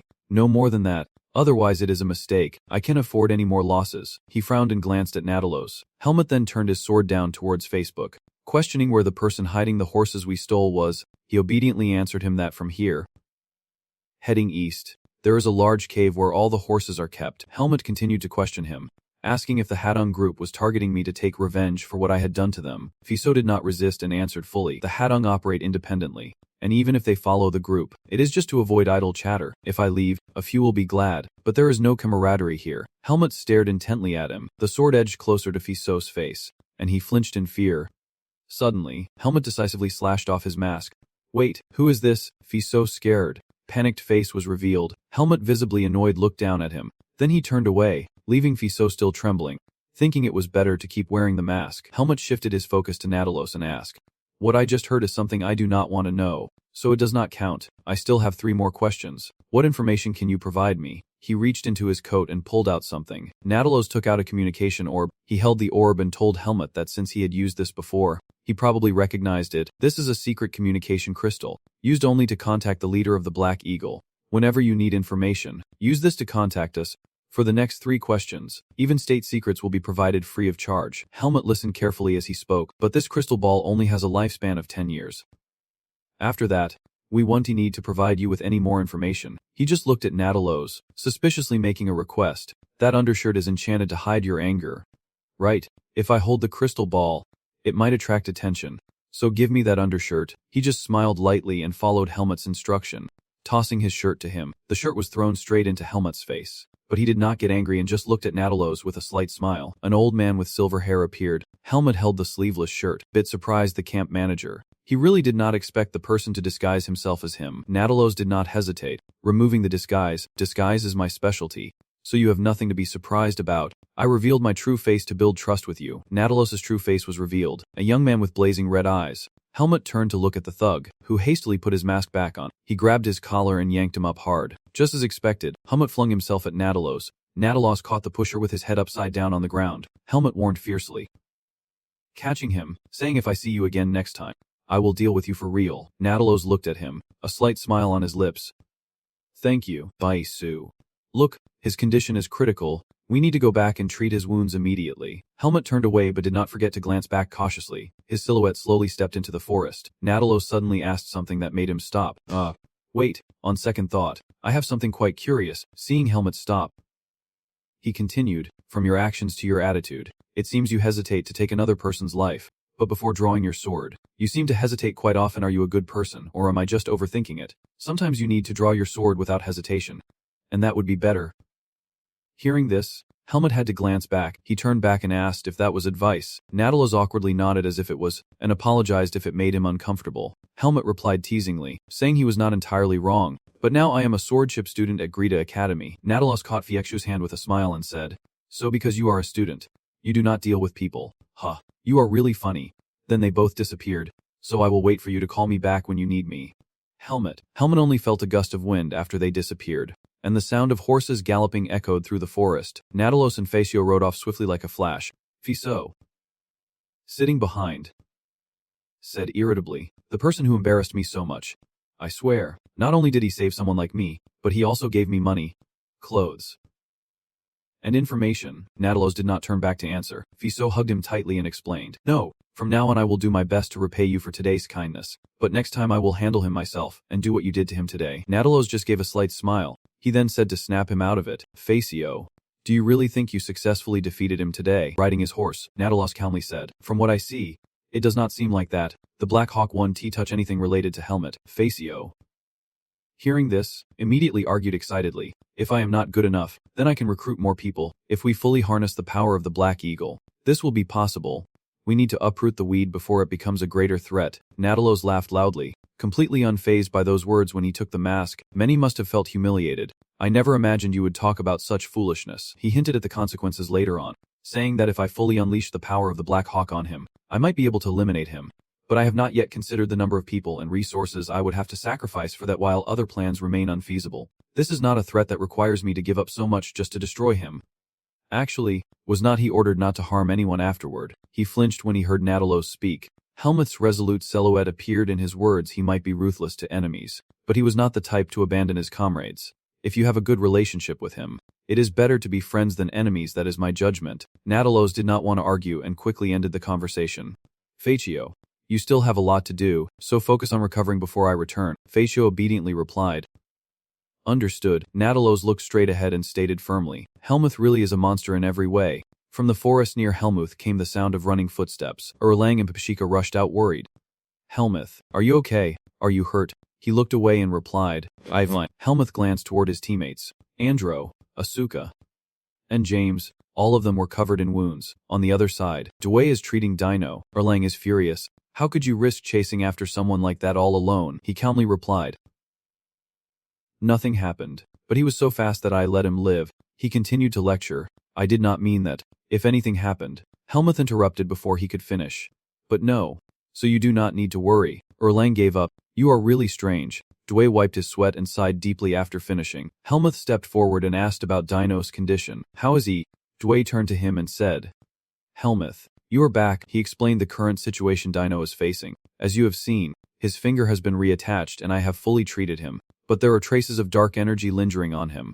And there is nothing I can do about that. Dino lay there with his eyes closed. Dway sat down beside him and asked Helmuth, They told me you saved Dino.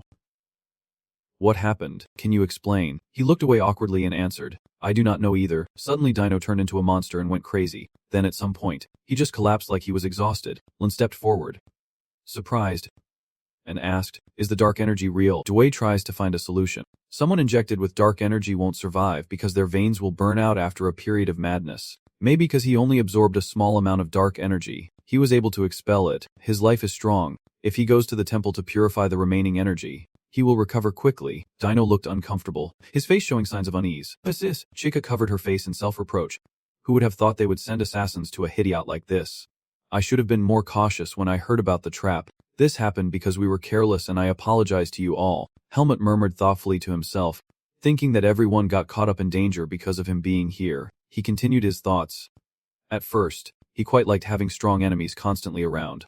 Helmut looked at his hand, thinking of past foes, but when the sword was pointed at those beside him, it was no longer the same. The moment I returned to camp after saving Dino and saw them lying collapsed on the floor, an indescribable anger erupted inside me. I clenched my fists, wondering if I was changing after joining the Vietnamese academy. He ended his train of thought as Dwayne suddenly called someone over, saying they had arrived and were here. Helmut widened his eyes and looked in that direction. A person wearing a white shirt approached, making him unconsciously open his mouth. It turned out to be Alia, who stepped forward and pulled down the collar of his shirt. Alia immediately recognized him and said, I am Alia from the Magic Institute. What are you doing here? Alia politely replied, Professor Dwayne wanted me to come quickly, so, you must be Alia. What do I need to do now? He nodded shyly. I understand. Then, Alia pointed to Helmut and said, Okay, Helmut just arrived and has not been treated yet, so pay attention to him first. Alia agreed without hesitation. Of course, sir. Helmut whispered to her, Alia. Alia rolled up his sleeve to prepare for treatment and said, Sit over there and roll up your sleeve first. He began treating the wound on the arm. Alia saw the wound and said it looked worse than she thought. If you are injured like this, you must have been in a fierce battle. Helmut did not take his eyes off her. He looked at his arm and recalled the past with Alia. Alia, when you taught me about morality before, you said that saving someone in danger is a virtuous act. Helmut continued confiding in him, saying that people always live in fear and danger. But if he could not save them, the pain would haunt him for life. Hearing this, Ailey looked up and stared intently. He turned his head back to look at Helmut's teammates. Although they were all injured, they still smiled and laughed together. Ailey never stopped treating them, saying, Do you feel guilty because of them? Everyone is still alive and healthy. Helmut replied, But they almost died because of me, and I am not sure I can save them all next time. He placed his hand on his chest and stopped speaking. I am still not strong enough. Ailey looked up again. You try to comfort him with sincere words, not thinking that the meaning of support is exactly like charity. From the start, support only exists because there is something that needs support. So you can help the people you want to help. Helmut asked suspiciously. Helping others. Ailey did not hesitate to explain. Yes. Humans survive by cooperating with others because each individual has limits and can't do everything alone. Even if not many will be able to help you back. He looked at Helmut's teammates who were still happily alive and said, Just think about the role they played in helping you survive today. You must have done a lot to help them. But you want to know maybe in the future they will help you. Helmut asked sadly. Did they leave because of me? Why did not they get angry? She pushed his hand away, leaving Helmut stunned. Enough. Once you are healed, if you are that curious, why did not you go ask them yourself? I am going to talk to Professor Thai now. He looked at his teammates, who seemed to sense it too and looked back, then hesitated before calling out. Helmut. Helmut stepped forward to apologize to everyone. Sorry. Because of me you all were in danger. Andro was startled and waved his hand to dismiss it. No, Helmut. Do not blame yourself. After all, everyone is still alive. Andro shyly told him that thanks to him, he realized how weak and unprepared he had become in his outside world this time. He reached out, smiling to comfort Helmut, saying this kind of thing probably won't happen again in our swordsman lives, and that he should consider himself lucky to have survived because of him. Turning to look at him, he hesitantly said, Thanks to you I see my goal more clearly. I want to thank you for that. Helmut. Helmut was a bit taken aback hearing this. Asuka raised his bandaged hand and asked, "Hey Helmet, have you gotten rid of that assassin yet?" He honestly replied, "Not yet, but I won't let it happen again." Asuka pointed at Helmet with a smug smile and said, "Hey, you can fight him comfortably because I already injured his hand." As he said this, he thought to himself, "I am just saying this to ease his guilt for being the cause of all this." Helmet looked at the hand someone was about to raise. It was true someone wanted to shake his hand. It turned out to be James, who awkwardly reached out his hand to Helmet. He hesitated for a moment. They shook hands as the dawn broke. James looked down at Helmet's hand and said, "I heard Dino was injected with dark energy and went mad. You were a bit embarrassed to admit your fault." "Honestly, I thought this time I was done for. Even if you tried to save him, everyone kept hearing me insist on not leaving Dino behind. I am the one who created this dangerous situation, and to be honest, I deeply regret it." Helmet still held James's hand tightly, feeling moved as James comforted him. But he truly had helped us all so much without anyone being lost. James's resolute eyes met his, affirming, "I will never forget this debt. Helmet, one day, if you need my help, I will come to you without hesitation." Helmet was embarrassed to have survived on his own. Suddenly, he opened his eyes wide. Wesley's memory firmly bowed in gratitude. Thanking Helmut, "I promise on my honor I will not forget what happened today." Then came Alia's hesitant question. "Do not you think that helping others is just like an act of charity?" And the image of Erlen sternly pointing out that nobles or commoners, the strong or the weak, are all equal. Countless thoughts arise in that handshake, and if you keep it in your mind, one day you will find the answer. Helmut realized he had misunderstood all along. Instead of strength to show off, it was the unity of three friends that made him see the importance of connection through hand in hand and shoulder to shoulder, the power of trust and supporting others. Helmut suddenly opened his eyes wide and looked at James.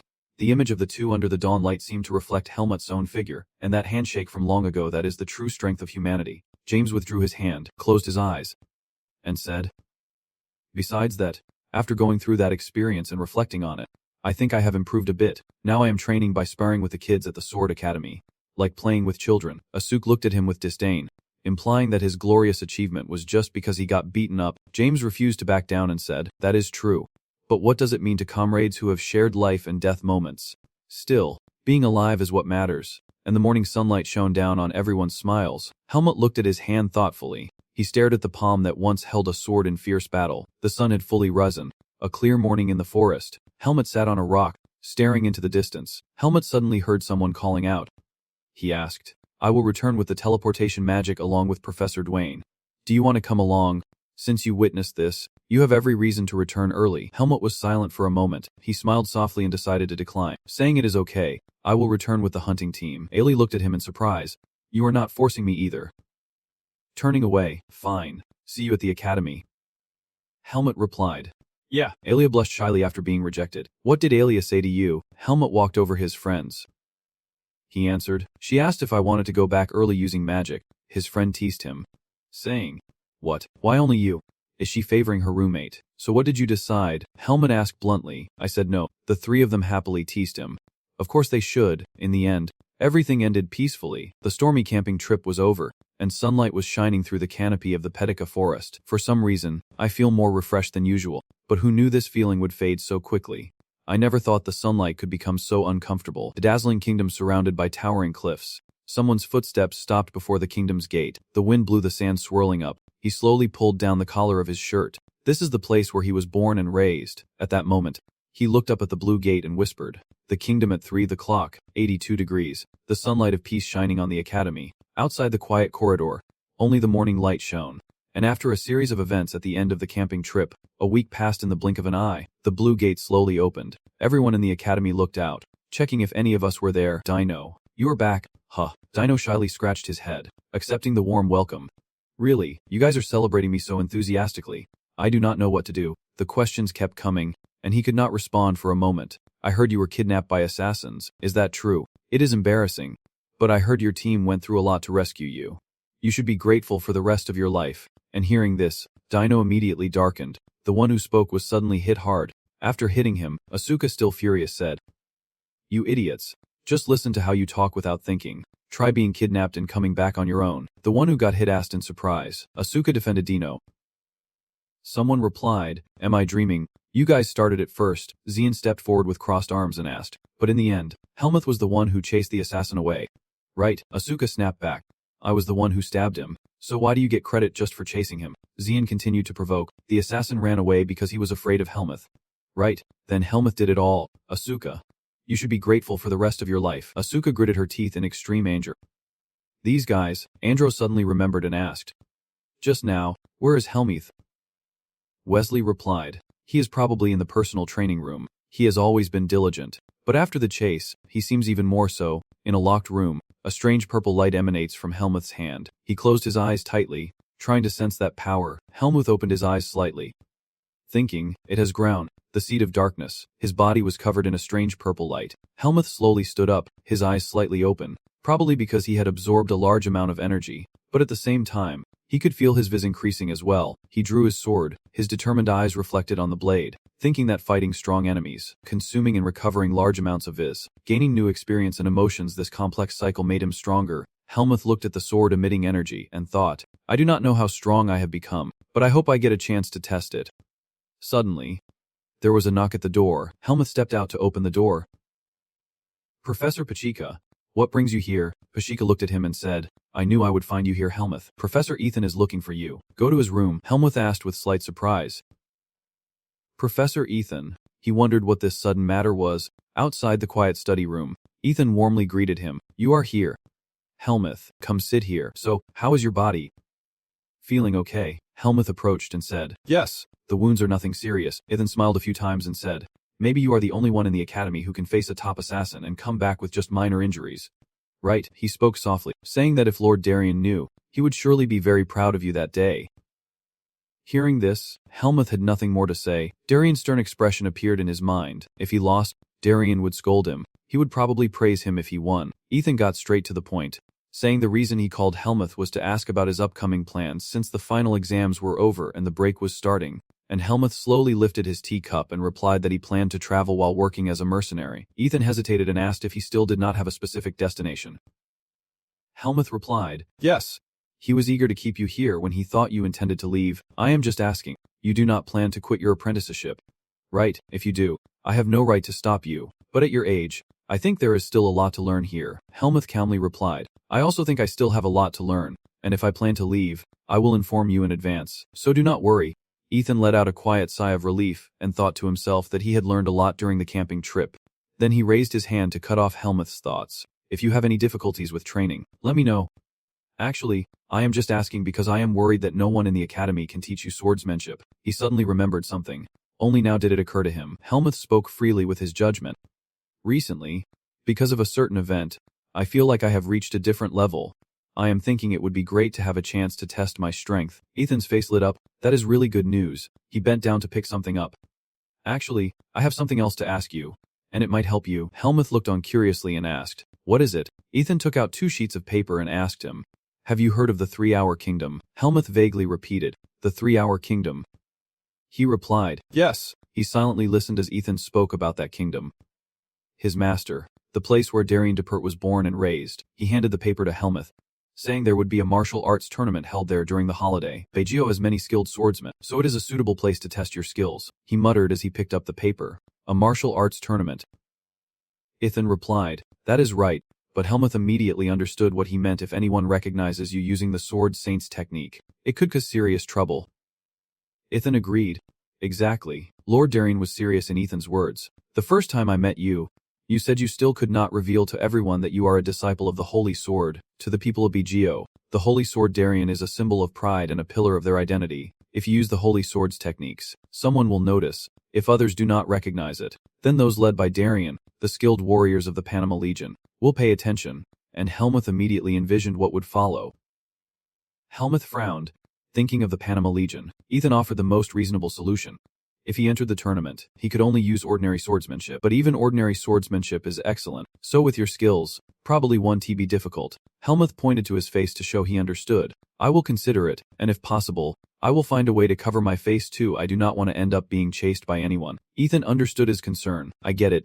Since you were just chased by the Black Eagle, he asked you worriedly. But you are sure everything is still fine with the Black Eagle? Right. It is not that I do not believe you when you say the Black Hawk won't chase anymore. But I am worried it won't keep its promise. Helmuth firmly reassured. Do not worry about that. I have solid proof. Ethan sighed and changed the subject. All right.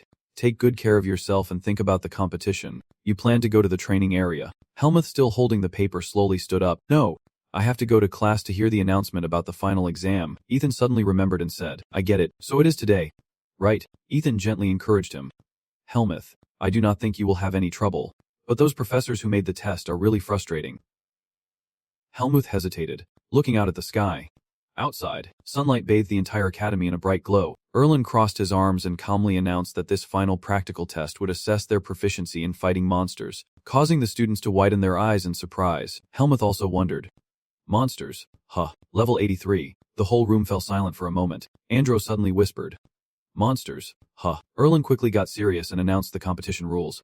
There are a total of people at different levels. Each will take turns entering the testing area to complete the exam. You can quit halfway, but of course, the higher you go, the higher the score. So from what happened to Dino, I am sure all of you realize this. Helmuth listened calmly as he spoke.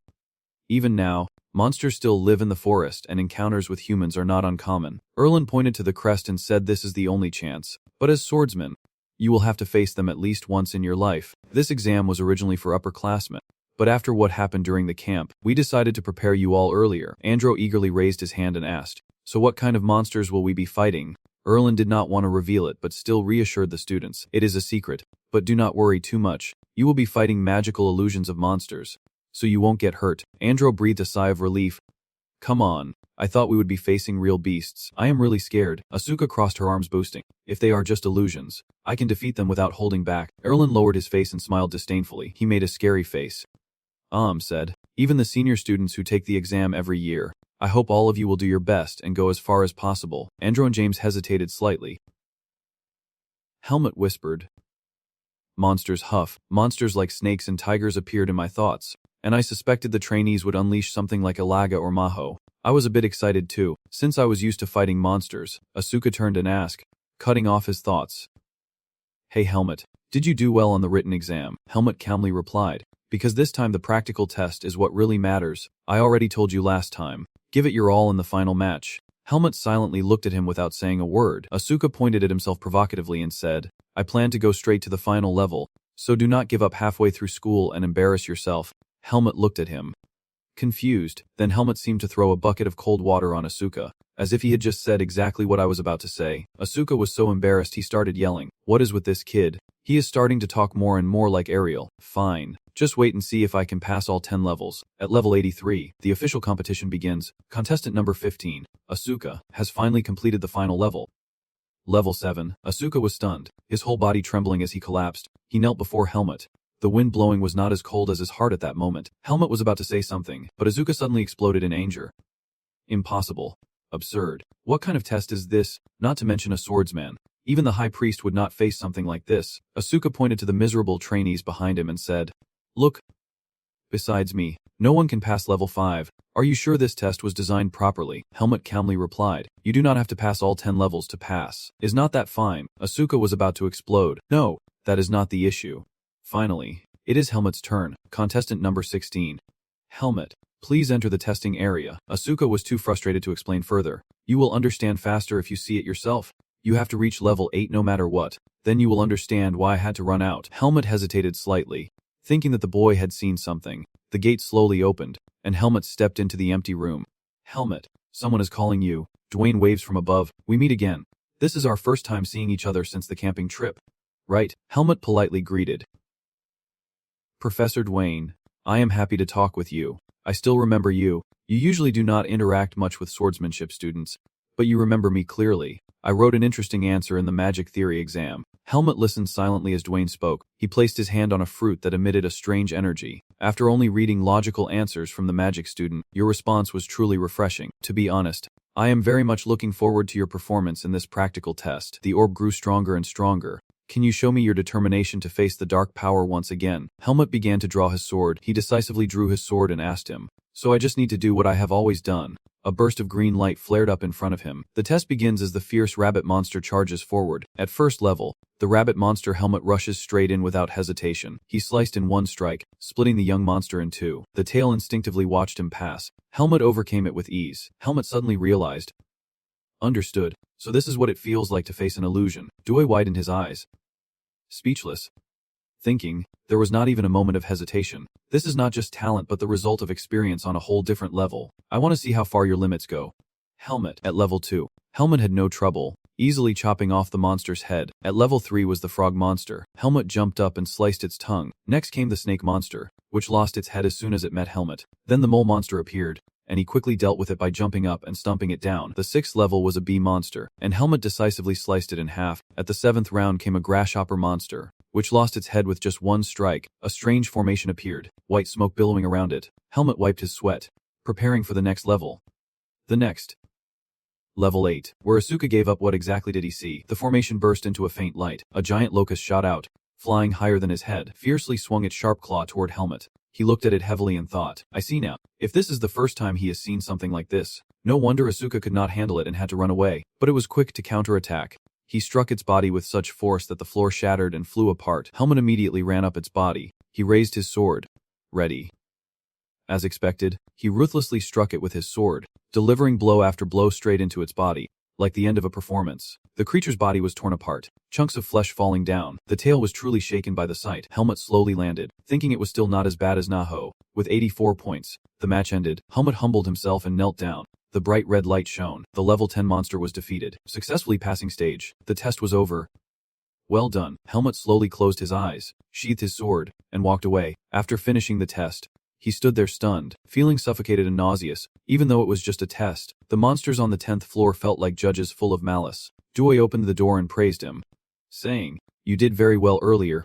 Helmet. Dwayne looked at him with continuous praise and said, I have to admit that is a truly impressive achievement. Since this test began, only a few people have been able to pass stage 10, and of course, you are the first second-year student to succeed. You should be proud. Helmet was quite embarrassed and said, I understand. He mentioned the reward for passing the final stage, which you probably have not heard of before, but any student who successfully passes stage 10 will receive a custom-made creation as recognition of their achievement. Helmet, a bit surprised, asked, Is that really true? Is this the first time you have heard about this? Dwayne explained that he just wanted to do it himself, and if you have any creature you want, just let me know. Helmet focused and thought for a moment. Then the man reminded him, If you can decide right now, you can tell me later in the lab, and I will make it exactly as you want. It seems like he has figured out what he wants. Helmet gestured with his hand. So, would a creation that can change appearance be possible? Like the face or hair? Dwayne was somewhat surprised by his request. Then it is simple. But are you sure that is all you want? Your request is more modest than I expected. Helmet explained the reason. Yes. I just do not want to deal with complicated situations when going outside. He immediately understood. I see. You have been through a lot lately. Dwayne did not hesitate to agree to his request. I understand. I will call you once I have finished creating the item you asked for. Helmet was about to thank him. Yes, thank you. Suddenly the ground shook as if there was an earthquake. Both looked up tensely. Dwayne guessed the tremor came from the magic department's testing room next door. At the scene, a hand emitted a faint mystical power. Everyone in the room was terrified as the overwhelming power sent objects flying everywhere. That energy erupted violently, creating a blinding explosion that seemed to shatter the ground itself. It is elite, his face turning cruel. I have told you countless times not to destroy the arena. Alia glanced over. Cold eyes. The teacher made a test like this and then expected the students to meet his ridiculous demands. He hesitated slightly but still blamed her. This girl really had no respect, talking to the professor like that and getting away with it. Helmet glanced up at Alia. You were startled facing him. Then Alia jumped down onto the ruined ground. Without saying a word, she slipped past Helmet. Reaching the door, Alia did not look back to speak to Dwayne. No matter what, you have passed all 10 trials. Right, I will go rest and report to the master later. So do not forget that he was helpless. That girl. Dwayne shook his head in frustration. If she were not the top student of the class, he would have returned to the academy as usual. Asuka was so surprised his face turned pale. He had passed all 10 trials. He had to bow his head in admiration to Helmet. Impressive. Well done. First place goes to you. So how was the monster in the 10th trial? Helmet calmly recounted. It was difficult but manageable. However, it seemed the purpose of the test was to help students overcome their fears. Asuka asked in disbelief. What fear? What could possibly terrify you so much? Helmet hesitated a little. He froze as he spoke. Hundreds of giant cockroaches swarming together and then splitting apart, leaving Asuka speechless. Asuka asked in disbelief. Are you okay in the head? Insects are not scary, but I feel pretty nauseous. I glanced at him lightly. He raised his glass and drank with full enjoyment. He closed his eyes in satisfaction. Luckily this time we did not bet against each other. Salat appeared out of nowhere, smiling and greeting. Helmet. Congratulations on being the first second-year student to pass the 10th trial. Helmet stopped speaking harshly. Rumors spread so fast. Do not tease me. I am so old-fashioned. Right. Everyone in the swordsmanship department is watching you. Salat did not forget to congratulate Asuka too. saying, "By the way, congrats on passing stage 8, Asuka." He felt a sharp sting in his heart and got annoyed. "Are you mocking me?" She blushed, waving her hand to explain. "No, I am serious. On average people only get past stage 4, so making it through stage 8 is a big achievement." Asuka turned away, recalling everything that had happened. Then he suddenly got excited, pointing everywhere, saying, "Listen up, I do not think it is because of you. I am a genius in applied magic." You know, she did not understand but agreed to the gift. "Yes." After that, Asuka clutched his stomach in pain and stormed off. Charlotte and Helmut looked on in confusion, wondering what he meant by that, and Helmut was not sure either, as they both headed out the gate. Charlotte asked, "Where are you going now, Senior?" Helmut did not hesitate to answer, "I will probably head back to the dorm." She eagerly asked if he planned to go home during the midterm break, but he replied expressionlessly that he probably would not, just travel somewhere a bit. Charlotte admired him and said she wished she could travel too because staying at home felt so stifling. Helmut glanced quietly without a word, looking at Charlotte with an innocent smile, thinking that she might be connected to his very existence. Then he suddenly spoke, surprising her, saying, "Among all the second-year students, you are the only one who treats me like this." Charlotte misunderstood and quickly apologized. "I am sorry if I made you uncomfortable. Helmut turned to explain. "I never said I felt uncomfortable." The girl blushed shyly. "Talking with you, Senior, makes me feel very at ease. I can't explain it clearly but I feel so nostalgic." Helmut was silent, his eyes clearly following every word. Charlotte noticed his gaze and quickly looked away, saying, "Oh, sorry. You were about to leave and I kept you too long. Well, I will be going now too." Suddenly, Helmut spoke up after the break, his whole being radiating a glow, his gaze steady. "If you feel stronger now, then I will accept you anytime." She turned around and smiled softly. Charlotte ran off, waving cheerfully at Helmut, promising him she would keep her word. Helmut felt a bit uneasy, thinking that if Alia found out, she would definitely be mad at him again. When he arrived at Alia's place, she handed him a bracelet and said, "Here, this is yours." He hesitated a bit. Helmut held up the bracelet and asked Alia, "What is this?" He pointed and explained its function. "The bracelet contains a communication spell. You can use it like a crystal ball. It is an artifact I received for successfully passing the 10th trial in yesterday's test." Alia put on a similar bracelet. "Just channel the spell into it, and it will send a signal to my bracelet." Without saying anything into it, "You did not understand and asked again, 'Why are you giving me your reward?' You went ahead and explained it. But I intended to make it for you from the start. You are always suspicious, so contact me if anything happens." Helmut put on the bracelet and said, "I thought you hated dealing with this kind of stuff." Ellie grew a bit impatient. "So do you want to or not?" "No, I will try not to use it," Helmut replied bluntly. Alia pouted, her cheeks blushing shyly. The conversation shifted to the topic of the holiday. "Alia, are you planning to go home during the midterm break?" Alia replied, Well, it is not that I do not want to." Helmut asked confused, "Why does it seem like no one at the academy wants to go home?" Alia asked curiously, "Who else said that?" He replied, "Asuka is quite something. It has already been half a year since that terrifying escape, half a year since we left the Fey Forest behind, leaving all the connections we had made. And now we are entering our first midterm break at the academy." Natalos is diligently writing a letter. He is jotting down notes while speaking, saying no one expect us to meet again so soon. Helmut's communication orb glowed as Natalos' voice echoed. "Helmut." He crossed his arms and quietly watched it. Accepting 85, Natalos smirked and spoke into the orb. "Did not expect us to meet again so soon." Helmut stood with his arms crossed, silently watching the orb. "Helmut." Natalos got straight to the point. "So, have you decided what to ask?" He got straight to the point, saying that in about a week there would be a martial arts tournament in the 3 o'clock kingdom. Helmut continued to outline the information he needed, including the organizers and the powerful figures involved. "I want detailed information about the major events in the 3 o'clock kingdom. The king, the royal family, and the key nobles. The more information, the better." Natalos excitedly twirled a pen in his hand, planning to join the tournament later. Helmut grew a bit impatient and said, "I am the one asking the questions here."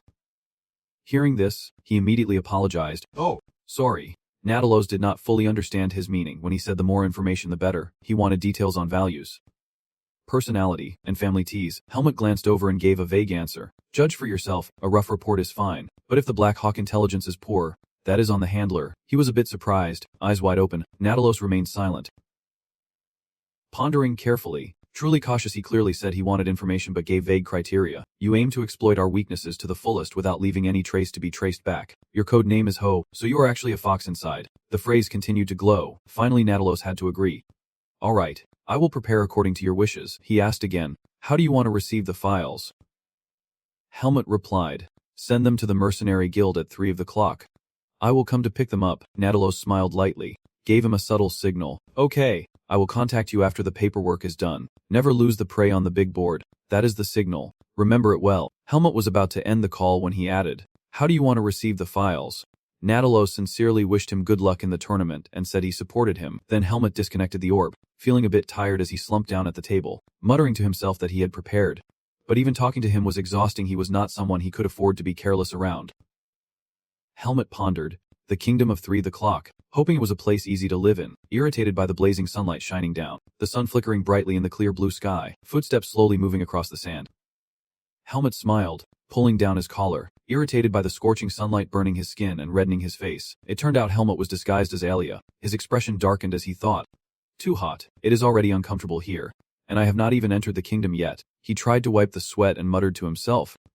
No wonder, a third of the territory is desert. Helmut kept sweating nonstop, trying to reassure himself that he is cool all year round. He can handle the cold, but the heat is still unfamiliar. Luckily he is not the type to suffer from heat shock. Helmut looked at himself in the mirror. The heat was one thing, but this appearance was hard to forget too. The communication artifact Alia gave me, and the disguise artifact I received as a reward from the final exam. I do not mind changing my exterior. Then Helmut just walked into the kingdom. It is free and works well, so it must be that I am just picky. Inside the kingdom, people worked busily under the scorching sun. Daily activities were lively. A tavern sign appeared, and the tavern door swung wide open. Helmut hurriedly stepped inside, and everyone in the tavern looked at him with some surprise. He handed money to the server and tiredly requested a cold drink, then sat down, thinking there were too many places and he was already exhausted. Suddenly some thug stepped forward and kicked the chair leg, giving Helmut a cold glare. He taunted. Hey miss. Walking alone. Look, you even have a sword. What noble lady's sword is that? A man sneered. Cutting in. Stop messing with the kid. The thug snatched Helmut's money. The owner. And this girl ordered something. He slammed the chair down, dropped the money on the floor, the noise echoing throughout the bar. He shouted angrily. Damn it. Then suddenly his face turned pale, his eyes filled with fear as if sensing danger. Helmut suddenly laughed off his stern facade, looking at him as if ready to deal with him. He returned to being Helmut, gloomily staring at the kid, thinking not only was he hot-headed but also clumsy, and now he even had a runny nose. The customers in the restaurant quietly glanced at them. He always wanted to stand up. A man clicked his tongue softly. You took quite a hard hit, someone said cheerfully. That kid looks handsome but he is also pretty good with a sword. I pretended to put my arm around Helmut to save face. I like you. Owner. This guy's meal is on me. He irritably dodged, trying to get away. It is too hot. Helmut was exhausted. His whole body felt like collapsing. His eyes glazed over. What is this? Are people at 3 o'clock all like this? They are so different from the people in Baden. I am exhausted. Can I even last until the end of the tournament? He walks into a tailor shop. The shop owner gladly took the cloak. You want to add some cold magic to the cloak to expand the space? Right. Yes. That is doable. Leave it here and come back to pick it up in 3 hours. Helmut walked out of the shop. He restarted the gauntlet. Rest assured, there is a place to stay, and I have also prepared for the heat. Tomorrow is the day to register for the tournament. So today, I will rest at the inn. I have to stay in good condition. Then Helmut saw something. He stared intently at the statue, the sunlight shining directly on its face, thinking to himself, I believe I understand where the sound of his breathing comes from. Darien. Living in a place this hot, it is no surprise that he is always so stern. Just watch. I will achieve great success with your reputation. The sunlight gently envelopes the dignified deputy, like a guardian spirit for him. He arrived at the hotel where Helmut was staying. He slowly opened the door and stepped inside. Suddenly, he heard someone calling, sorry about the guests over there. He turned to look at Helmut. He wondered who it was. The robot spoke up. You are the one renting the emerald room on the 5th floor. Helmut replied, Yes, it is me. He calmly asked him, Sorry, but could you move to another room? The person I serve has nowhere else to stay. You see. Helmut furrowed his brow sadly. Then his expression darkened, clearly showing anger. What? Bet 86. The robot pulled money from its pocket and handed it to Helmut in exchange. I will pay you generously. You are alone, so a smaller room should be fine. Right? He glared at the receptionist. The receptionist awkwardly avoided Helmut's gaze. He looked as if he could see right through him, making him break out in a sweat. Helmut thought, customer information is not something to be carelessly exposed. You all are seriously underestimating me. Feeling annoyed, Helmut turned away and refused. I have paid a fair price for this room, so I am not giving it up. Sorry, try finding a place at another market. The robot was quite shocked to hear that. He grabbed his shoulder to hold him back. Hey you, did not I already say I would make an offer? Helmut shot a sideways glance, his eyes ready to deal with him. I have placed the sword on the table. Let go. Touch me one more time and I will cut off your wrist. He turned pale with fear. Someone came down the stairs to intervene. Wait, do not just accept defeat like that. Robot. Michael's face brightened as he walked down. He gave a friendly smile, cleverly easing the situation. Please forgive me, for my knight behaved like a savage. The robot bowed respectfully. Sir Michael, Helmut glanced at you quietly. Michael softly admitted his fault. Very polite. On his behalf, I apologize to you for his rudeness. My body is a bit weak, so finding a room where I can rest comfortably is quite difficult. Helmut did not pay attention and turned away. If you are done talking, then go find another room. Michael awkwardly tries to say more. Wait a moment before you leave. You raised your hand to negotiate. He suggested negotiating. Ironically, this place was the last one we found after all this time. Since we are both having a hard time, I want to make a proposal. Michael said, reaching out to Helmut. Simple. I will cover all the expenses here.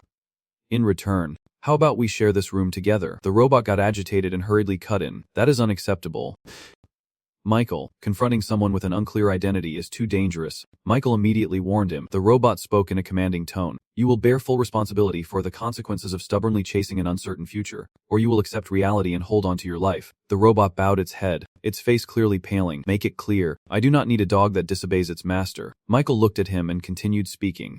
And do not worry too much. He is not the type to attack anyone. So I have a good eye for people.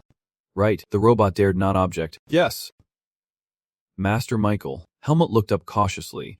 Michael's expression changed as he turned to him. Then so be it. Shall we continue our conversation? Helmut looked at him. He thought to himself, even though he looked like that, but maybe he is used to giving orders to his servants already. He asked. Puzzled. Do you really have to go that far? Michael stepped down and walked toward him. Don't worry. I will do my best not to invade your privacy. We can bring in another bed. You are not afraid of someone as weak as me. Are you? Helmut glanced over and nodded. That is right. Forget about wounds or mana or whatever. I have never seen anyone this weak before. Michael's eyes are clear. There is no hint of harm at all. It is as if just one wrong touch would shatter him. Do people like this really exist? Seeing him hesitate, he spoke up to ask again. So what do you think? You are starting to consider it. Right. Without hesitation, Helmut asked directly. What is the most special thing you can offer in exchange? Michael smiled lightly with interest. Are you testing me? Helmut remained silent. Expressionless, Michael clasped his hands behind his back and stated the purpose of his visit. You are planning to join the 3 of the clock martial arts tournament. Right. A swordsman who is not from Bazaret has no reason to be here at 3 of the clock at this time. You reached out your hand, your mouth breaking into a bright smile. Actually, I came here to watch the tournament. I will cheer for you. Everyone needs someone cheering for them. What do you think? Helmut froze on the spot. My mind is cowing like a crow. I do not know how to respond. He looked at Michael's absent-minded expression and asked, Are you serious? You happily confirmed. That is right. Isn't this a good idea? Getting my support is not something that happens easily. You know that. Helmut covered his face. Chan sighed. It is up to you. Michael smiled brightly and called for everything to be arranged properly. I knew you would believe me. Here, add another bed to the circle. The receptionist looked confused as Helmut approached. Suddenly, he took a full punch to the face. The entire body of the employee was thrown far away. Robert and Michael stared in surprise. Helmut cast a warning glance at the receptionist. Next time, remember to be careful with your words when teasing others. He held his bloodied face, fearfully admitting his fault. Sorry. Helmut decisively walked away. I do not like doing this, but in this country, you have to be strong to survive. At the hotel, the sunlight seemed to have dimmed a bit. Michael gently sat down on the bed. You cross your legs. The posture is not formal for an introduction. Come to think of it, we still have not properly introduced ourselves. As you know, my name is Michael, and you are? Helmut replied indifferently. Helmut. Michael did not miss a word, repeating each one carefully. Heen. Say it again. Helmut. Helmut sighed quietly to himself. I am not used to using fake names. I keep making mistakes halfway through. He replied. Annoyed. 16. You really ask a lot of questions. Unfazed. He continued with a smile. So you are older than me. That is why I want to be 14. Michael asked without hesitation. You come from a noble family. Right? Helmut. He lost patience and did not want to answer. Let them think whatever they want. Suddenly, Michael revealed his identity, causing a slight stir. A noble. A swordsman. And there is no one else here. Are you a student of the Magic Academy? You looked at the 2 rings on his hand and explained. It was no surprise. When the thing on your arm looks like a magical artifact, Biden is a Magic Academy. Nobles around this age usually study there. Helmut said irritably as he turned away. Your goal is to dig into my background. Michael hurriedly explained. No, I am just asking because I am curious about you. You put your hand the other way around. Looking at you sincerely, it might sound strange, but I feel a strong sense of familiarity with you. Michael pointed to himself, then back at Helmut. I wondered why. I feel strange. Maybe it is because we share the same energy. You confide in me like a friend, but you have things that I do not, like having a strong body. Helmut gave you that without saying a word. He drew back the curtains and casually changed the subject. I will use the open space in front. You can use it when I am not around. Michael agreed without hesitation. You need a training area. Feel free to use it. The training ground is spacious and airy. I will watch you train from time to time. All right. You clap your hands proudly. As you can see, I am quite determined, so I can easily keep up with swordsmen who move decisively like that. That is also why I came to watch the tournament. A bit of personal satisfaction. I won't push you if it makes you uncomfortable. Helmut does not even care. It is up to you. Michael dropped his hands onto the bed. He let out a fake laugh. Thanks. Helmut, you are a kind person. Your innocent face makes it hard for me to figure you out. This guy is the type who does not show his true feelings. But with that kind of personality, it is hard to tell if he is honest or not truly a strange person. The candle flickered out, and night quietly fell. Michael lay peacefully asleep in bed. Helmut sat down and turned his back. A red light appeared. It was a signal from the communication orb. Nadalos's voice echoed. The documents have been sent. Get ready for the tournament. Helmut. Helmut snapped. That is none of my business. Lighting the candle. Oh, come on. You do not trust me at all. Huh. Nadalos slowly revealed. If I can get you interested. There is someone outstanding in this year's tournament. He is the youngest to join the Pama Knights, and rumor has it he mastered the use of Viz before turning 18. After hearing this, Helmut thought to himself, 18 huff. I could do that earlier, not very impressive. And then he asked Nadalos, so what? Nadalos quickly continued, he is descended from the lost holy sword. Darien differ. Does that interest you? Helmut stared in surprise. So that is it. Level 87. He silently held the orb. He muttered Nadalos's words again. The bloodline of Darien. Nadalos explained more thoroughly and precisely this time, saying that he is indeed the grandson from back then. The son of the Sword Saint who once left the 3 of the Clock group and was considered missing seems to still be alive somewhere and has left descendants. Helmut began to sit and reflect, remembering that he had heard about this before, that at the end of his life, he had a son. He recalled the time he talked with Darien in the forest, but Darien said his son had left, so there were no descendants. Nadalos quickly took over, continuing the unfinished story, suggesting that the truth has not been officially revealed and only high-ranking officials of the 3 hours know about it, with some purpose behind the secrecy. Helmut immediately wanted to dig deeper about that person. If the Sword Saint's son left the 3 hours long ago, how could he prove he is the Sword Saint's grandson? Nadalos showed clear delight. Intrigued already, and he was silent for a moment. Then he spoke up to clarify. I just want to assess my opponent first. He did not hesitate to reveal it to Helmut, saying it would not hurt to tell him. He looked like the Sword Saint in his youth, and he could prove his father's identity. The most important thing was probably his swordsmanship. And after hearing that, he paused for a moment. Nadalos pointed and calmly shared what he knew. It was amazing. Everyone thought the swordsmanship of the Sword Saint was lost when he disappeared, but it was fully passed on to a young man who appeared out of nowhere. Helmut looked at the orb in his hand.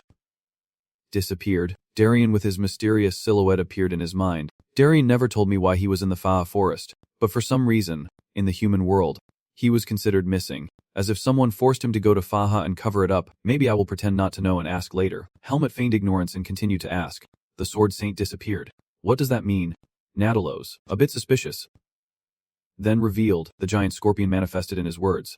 What? You do not know. He went to deal with the aftermath of the scorpion, the monster that ruled the desert at 3 of the clock and then disappeared. That is the story that has been passed down. But Helmut wanted to dig deeper. If that was the story everyone knew, then what was the secret version of it? Nadalos glanced subtly, mentioning vague details about the story.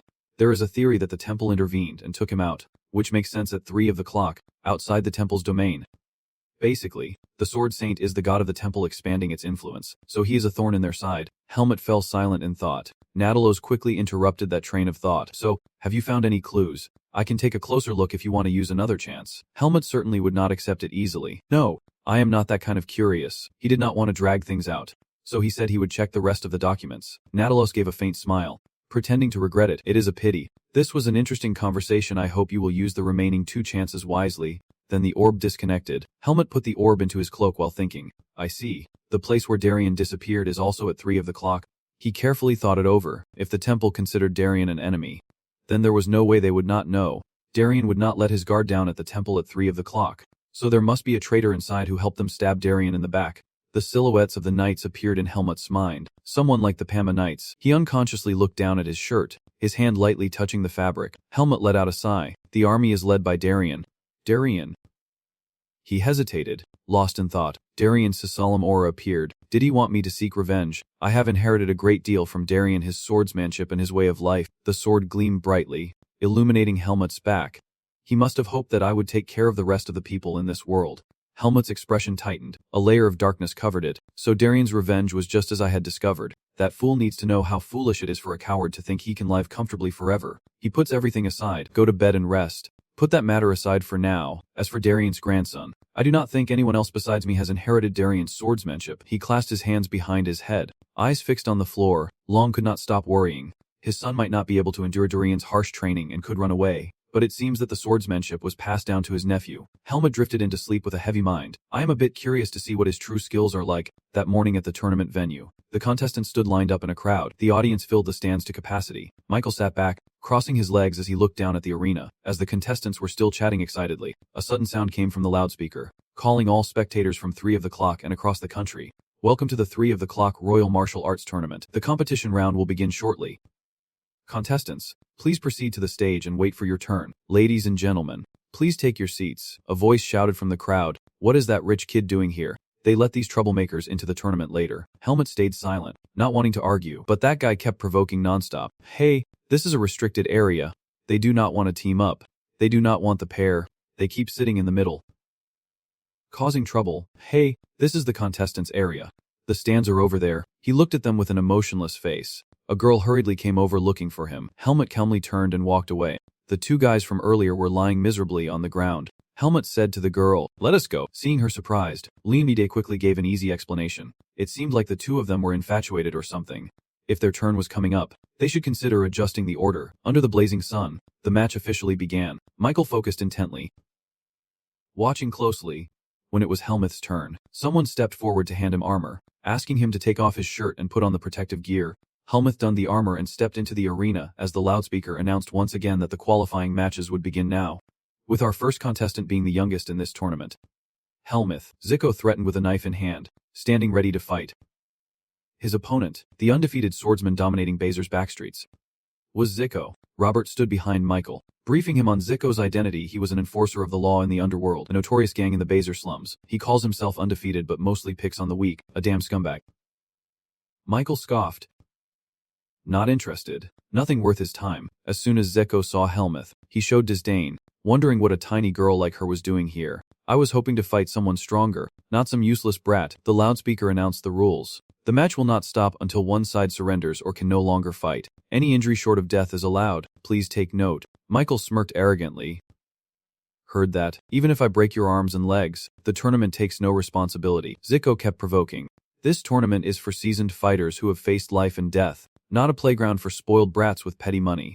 Now do you know your place? Helmut did not care at all. It was really hot. Zico glanced away.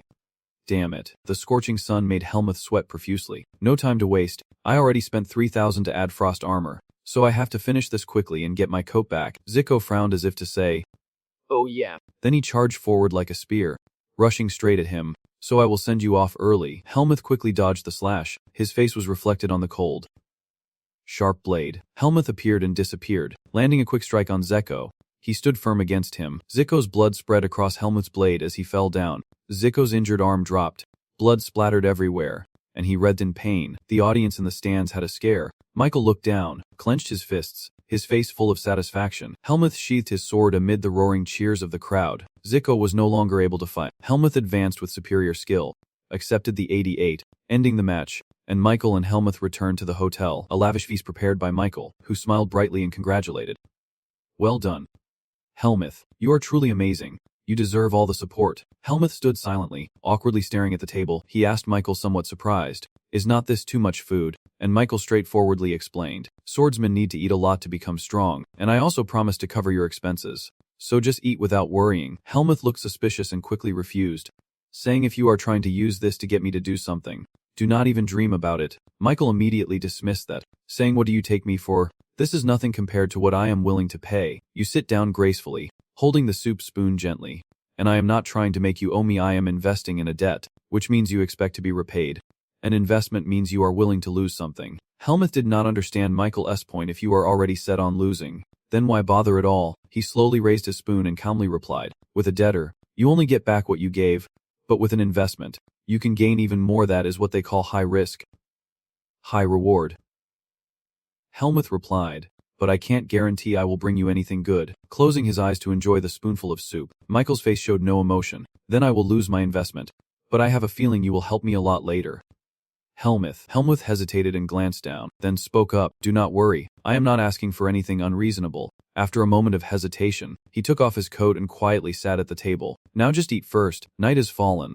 The moonlight shines through the window. The door creaks open with a harsh sound. Michael is unguarded, deeply asleep on the bed. Helmuth walked by and thought to himself, watching him sleep like that, he could be carried away without even knowing it. He placed the information slip he had just taken down on the bed, smirking as he put on his coat.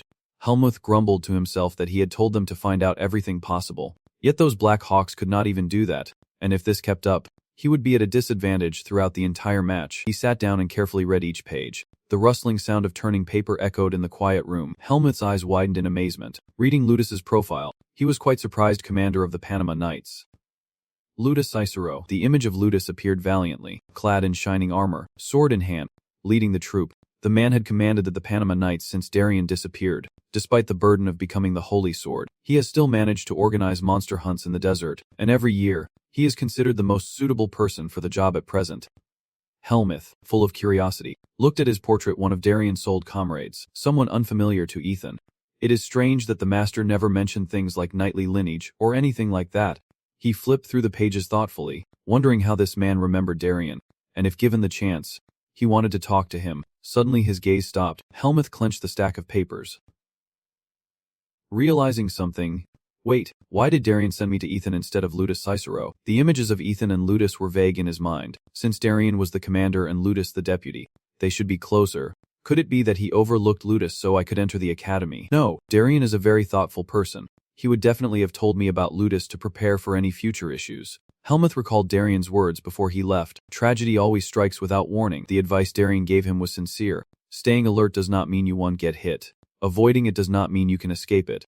But no matter the situation, do not lose yourself. Helmuth quietly pondered this in his mind. He looked at the faces on the page, his heart heavy with thought. Darien knew he had been betrayed and abandoned right there in the Fey forest. Endless thoughts consumed Helmuth's mind. Even a high priest could not imprison Darien like that, but if it was someone close to him, then that was a different story. The photo in his hand was clenched so tightly it crumpled. The person Darien trusted the most. The one who could betray him and gain the most. His face darkened, eyes fixed tightly on Ludus in the photo. All the evidence pointing to one conclusion. Ludus Cicero is the traitor. The sinister faces of the suspects appeared, and though it was only his current suspicion, if it were true, he would not leave for 3 hours until the man faced his punishment. Michael suddenly stirred. Rolling onto his back, he opened his eyes in the afternoon. The next morning, the second match continued. Helmuth easily defeated his opponent. The first battle to decide who would advance to the semifinals. He looked coldly at the enemy lying sprawled on the sand. The rising star Helmuth claimed another victory. The crowd kept applauding, filling the arena with excitement. After finishing, Helmuth walked over to retrieve his shirt and thought to himself, if all the contestants were at this level, winning would not be too difficult. The man holding the shirt kept praising. Well done, Helmuth. The semifinal match will take place at this time 2 days from now. Helmuth walked alone down the hallway. Since his match was the first one, he had quite a bit of time, so he thought he should go back to his room and continue reading those documents. Someone called out from behind. Helmuth. He glanced back quietly, returning to the stands where the audience watched the match. It turned out Michael was calling Helmuth over. He smiled politely. Hello Helmuth, I hope I am not cutting into your rest time. Because your match ended early, I wanted to watch the remaining matches with you. Helmuth hesitated and looked down, wondering if it was okay for a referee to watch. Michael spoke to reassure him, saying he did not know why. There is no rule that says the guards can't watch the matches. Of course, Bazira used to consider writing about opponents before a match very unfair, so they always avoided it. You kept looking at Helmuth and said, well, with your skills Helmuth, I do not think you need to analyze the strength of other opponents, but watching matches like this can be pretty fun too. You know, Helmuth's gaze fixed straight ahead. Completely silent, the match continues, his name announced over the loudspeaker as he steps onto the stage. Next, we move on to the second match, starting with the famous leader of the Bazarai Kendo Hall, and his opponent is. Helmuth followed the next contestant as they stepped out, a flicker of surprise appearing in his eyes as he saw them. He stepped out slowly. As he entered the arena, his sharp gaze full of determination. The youngest prodigy ever to join the Panama Knights, a rising star. Luke Rieger. Helmuth frowned as if he recognized that name. Luke's eyes glanced over his opponent, faint smile appearing on his face, facing off without backing down. Speaking up. Fighting a Panama Knight. What an honor. Luke replied politely, maintaining a courteous attitude. The honor is mine. To fight the leader of the Baizirai Kendo Hall, please go easy on me. Without a trace of fear, he remained calm and confident. With a serious gaze, Helmut thoughtfully concluded. I see. Darien probably looks like this and is that age. But if that is the case, I have no idea what his skills might be like. Kay and Luke prepared their stances to face off. The audience watched without daring to blink for even a second. The entire audience seemed to hold their breath watching the match. Luke held his sword in reverse, ready to counterattack. Kay was already tired and thought, just as expected. Although he was young, he was truly a Panama Knight, and I could not find any openings at all. Luke, losing patience, spoke up, if we keep baiting each other like this, the match will never end. And it seems the audience is starting to get bored too. He began to show clear excitement. Alright then, let this junior start first. Luke dashed toward Kay like a lightning strike. He looked at him like a blade aimed straight at his opponent, a quick slash with no wasted movement. Kay refused to back down and fiercely blocked the strike, his eyes like lightning, as if he was underestimating himself. They both charged at each other, creating a chaotic clash. Kay then froze, eyes wide with shock. Luke's sword struck him, causing blood to spurt endlessly. Luke's cold gaze looked back. Helmut in the stands opened his eyes wide in disbelief. Betting 89. Luke had lost the ability to fight. Lying motionless on the ground, Luke struck decisively without looking back. The Kemner Quitterer Anner match ended with a shocking aftermath. The audience kept buzzing, wondering what had just happened as Luke Jaeger suddenly disappeared. Helmut opened his eyes wide in shock. Luke turned to look at the bloodied referee on the floor, then clenched his teeth deeply. Sorry, I really need to win this martial arts tournament. The announcement echoed as he bravely won the match. Kay was no longer able to fight and was defeated in one move. Luke Jaeger advanced to the semifinals. Michael awkwardly turned to look at Helmut, who was grimacing. He kept asking, not happy inside. Helmut, does he make you uncomfortable? He gave a brief explanation, not wanting to go into detail. He has real strength, a tough opponent. Michael was a bit puzzled Helmut actually praised him that much. Helmut's face remained unchanged, full of confidence. If I were not here, he would probably win. Michael smiled with delight, pointing at him, saying, is this what they call declaring a rival? Well, I like it. I like that confidence. Helmut's mind was heavy with thoughts. Darien's son clearly did not learn swordsmanship half-heartedly. And frankly, his skill level was better than he had expected. His eyes were filled with deep thought. And when Jaeger learned swordsmanship from Darien, he turned his back and left Michael stunned. Go back to the dorm first. I have something to do and will be late. You asked? Really? Can I help with anything? Helmut straightforwardly refused. No. Michael shrugged helplessly, cold and fierce. As the semifinals officially began amid the roar of the crowd, Helmut suddenly quickened his pace, wondering why he was speeding up now. He had left the primeval forest and made some connections at the academy, but he had never felt a kinship with them except with Jaeger. They shared one thing in common.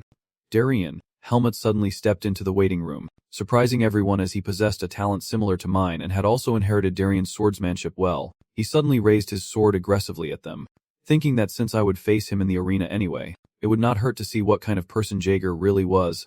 While the others awkwardly scratched their heads and laughed, the blue-haired boy angrily pinched his cheek, telling the inexperienced rookie not to say things like that in public, especially in front of the people at 3 o'clock. When he cried out, "Sorry, but it is just us here," no one else heard. Seeing him rub his cheek, he spoke up, "Looks like it is not just us after all." Helmut stiffened as he looked at them. The two stared at him as he stood there motionless. When he spoke up, there was something familiar about him. Suddenly he remembered, snapped his fingers. Eyes brightened. His name? Oh, Helmut, I watched your match. It was the only one that left an impression. As he slowly stood up, if you came to find me right after the match, could this be a challenge for the title? Helmut did not understand what he was saying. As he stepped closer, his dominant stance overshadowed him, and the two felt impressed and wanted to become his fans. He closed his eyes smugly. But unfortunately, only ladies can be my fans. Helmut did not bother to ask about anything else. You are Darien's grandson, right? Eagerly bragging, Luck suddenly blurted out that he was Darien's grandson. Realizing his slip, he quickly covered Helmut's mouth. His face turned pale again, sweat pouring down, signaling him to stay silent. He still did not let go. Nervously stammering, "Who are you, and how do you know about that?" The guy with blue hair earlier came over and asked, "Is there a problem?" Then he quickly put his arm around Helmut's shoulder. Acting friendly, no, it seems this friend wants to talk to me. Let us step outside for a bit. You pressed me against the statue, your hand pounding right beside me. The two of us fell silent, staring at each other for a moment. Luck, visibly annoyed and cornered by a man, asked, "Who are you and where do you come from?" Helmut calmly replied, "Why are not you with the Zlot group?" His eyes burned with fury as he struggled to stay calm. "Hey, you, I am the one asking the questions here, and do not bring up the sword saint again. It is not something anyone should hear, Helmut said irritably. He sighed without changing expression and said, I have not spread it yet, so there is no need to worry. I just heard there is an heir of the sword saint and got curious. When I became more impatient. No. I mean, how did you find out? Helmut replied frankly. It just so happens I am good at gathering information. Helmut looked at him with suspicion, wondering why he was hiding the truth that he was the grandson of the sword saint. He swallowed nervously, his face full of awkwardness. I tried to avoid it, turning away to explain that my father cut ties with the sword saint and left home, so it would be strange for me to take the default name now. Helmut was curious and kept asking, but he inherited the sword saint's technique after all, pausing briefly as he realized I knew more than he expected. What? You knew about that too? Well, when my father taught me the swordsmanship, he never said it was the sword saint's technique. His eyes were intense as he spoke, like sharing a secret. But it is not like I am trying to deny that I am his descendant. I plan to officially announce it after winning the prize. I may have inherited my grandfather's swordsmanship, but mastering it and joining the Knights Guild were all my own efforts. He clenched his fist, his eyes shining with determination. I just want to be recognized at 3 o'clock for my own skills, not because of the sword saint's name. Helmut blinked in surprise. Realizing he had overreacted, he scratched his head awkwardly and quickly left, wondering why he had told everything to someone he had just met. Please do not tell anyone, not even at 3 o'clock. Only the commander and deputy commander know. Helmut's face darkened as he fell into thought.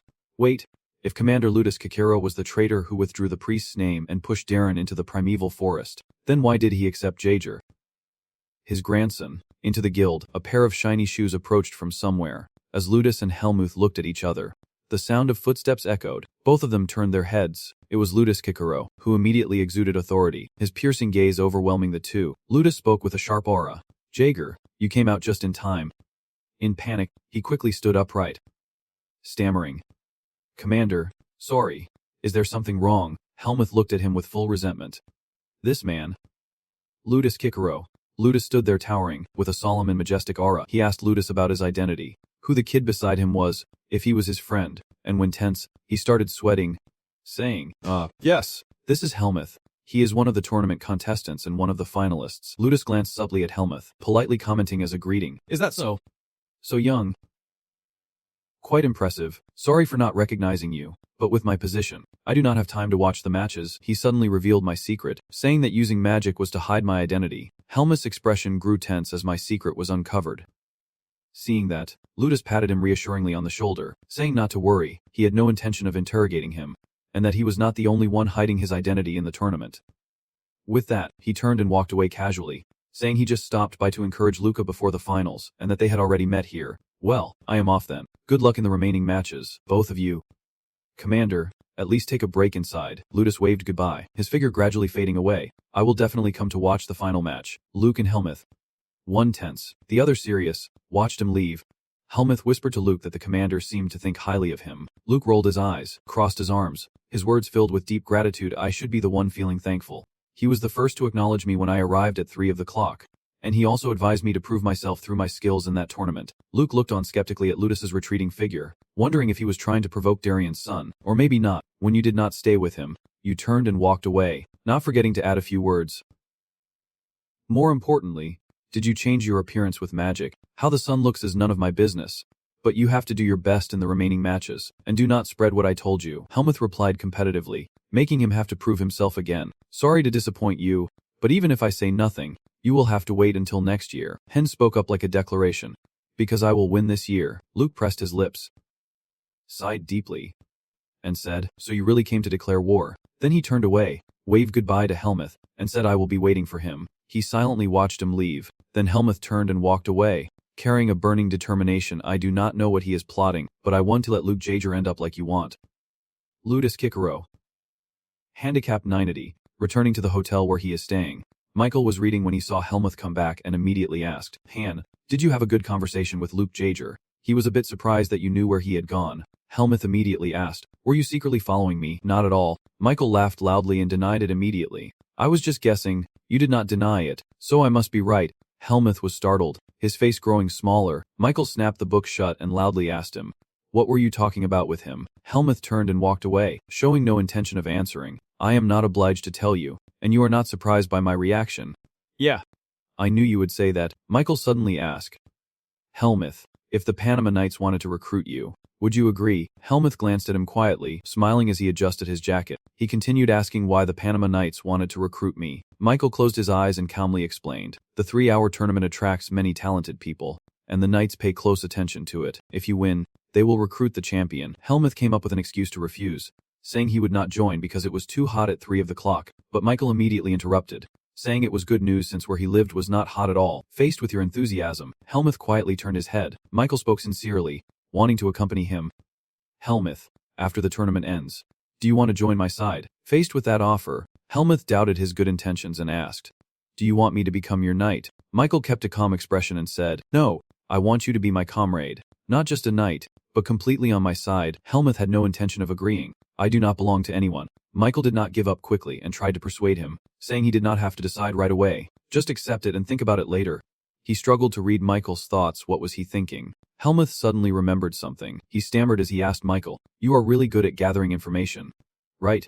Michael immediately understood Helmuth's meaning without hesitation and wanted to know what he needed. That is right. So what kind of information do you want? Helmuth hurriedly sat down, wanting to know all the necessary information about the Panama Knights, including details about the commander, the members, and the missions they are carrying out. Michael asked, so basically you want me to investigate their working conditions? Helmuth tilted his head and nodded. I need something to consider. Right? Hearing that, you had no choice but to agree with me. All right, I will investigate. Although I am the one who needs to consider things here, I will gather objective information, so do not worry. Not wanting to drag the story out, Michael raised his hand to signal the meal. So shall we eat now? He looked deeply into Helmuth, reflecting a swirl of thoughts, hoping that if he was lucky enough, he could understand what Lotus Cicero was truly thinking. The clear blue sky and the flock of birds soaring marked the official start of the semifinal match day. Helmuth's cold sword was drawn. Once again, his opponent's arm was severed, lying unconscious on the arena floor. In the first match of the semifinals, blonde Helmuth maintained his victory. Helmuth sighed, looking up with displeasure. Helmuth the blonde, that name does not suit me at all. After the match ended, as he stepped down, he saw him standing there with crossed arms. Too stiff, at least waved to the audience. Without even glancing, Helmuth brushed past, cold as ever. Really relaxed, ignoring that attitude. Watching calmly, what good is tension? Are not you the most charming guy around 3 o'clock now? He watched Helmuth's back and taunted him, saying enjoy that feeling while you still can, because once you face me, you won't enjoy it anymore. Helmuth took off his armor, put his jacket back on, still lost in thought, thinking I am the one who should be worried honestly. I just want to smack him on the back of the neck. Just my luck. He turned around to leave, not knowing if Michael had finished the investigation yet. Then suddenly a voice called out, catching Helmuth's attention. Wait a minute. Over here, is that him? A crowd of women approached, calling his name with longing voices.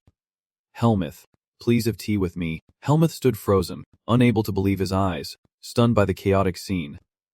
After that, he returned to the hotel. Michael was drinking tea and was a bit surprised when Helmuth approached. Helmuth stood there with messy hair and a blank expression, and Michael asked, is something wrong? He walked away silently, like a lost soul. The women from 3 o'clock are targeting me. Helmuth turned his back and walked away, not forgetting to irritably explain to Michael that he wanted to disrupt my next match. Michael could only smile helplessly at his deep thoughts. His imagination was truly vivid.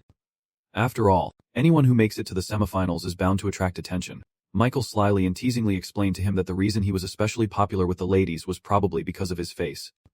Helmuth was embarrassed and did not understand what he meant. He recalled the scene at the tavern on the first day he set foot in 3 o'clock.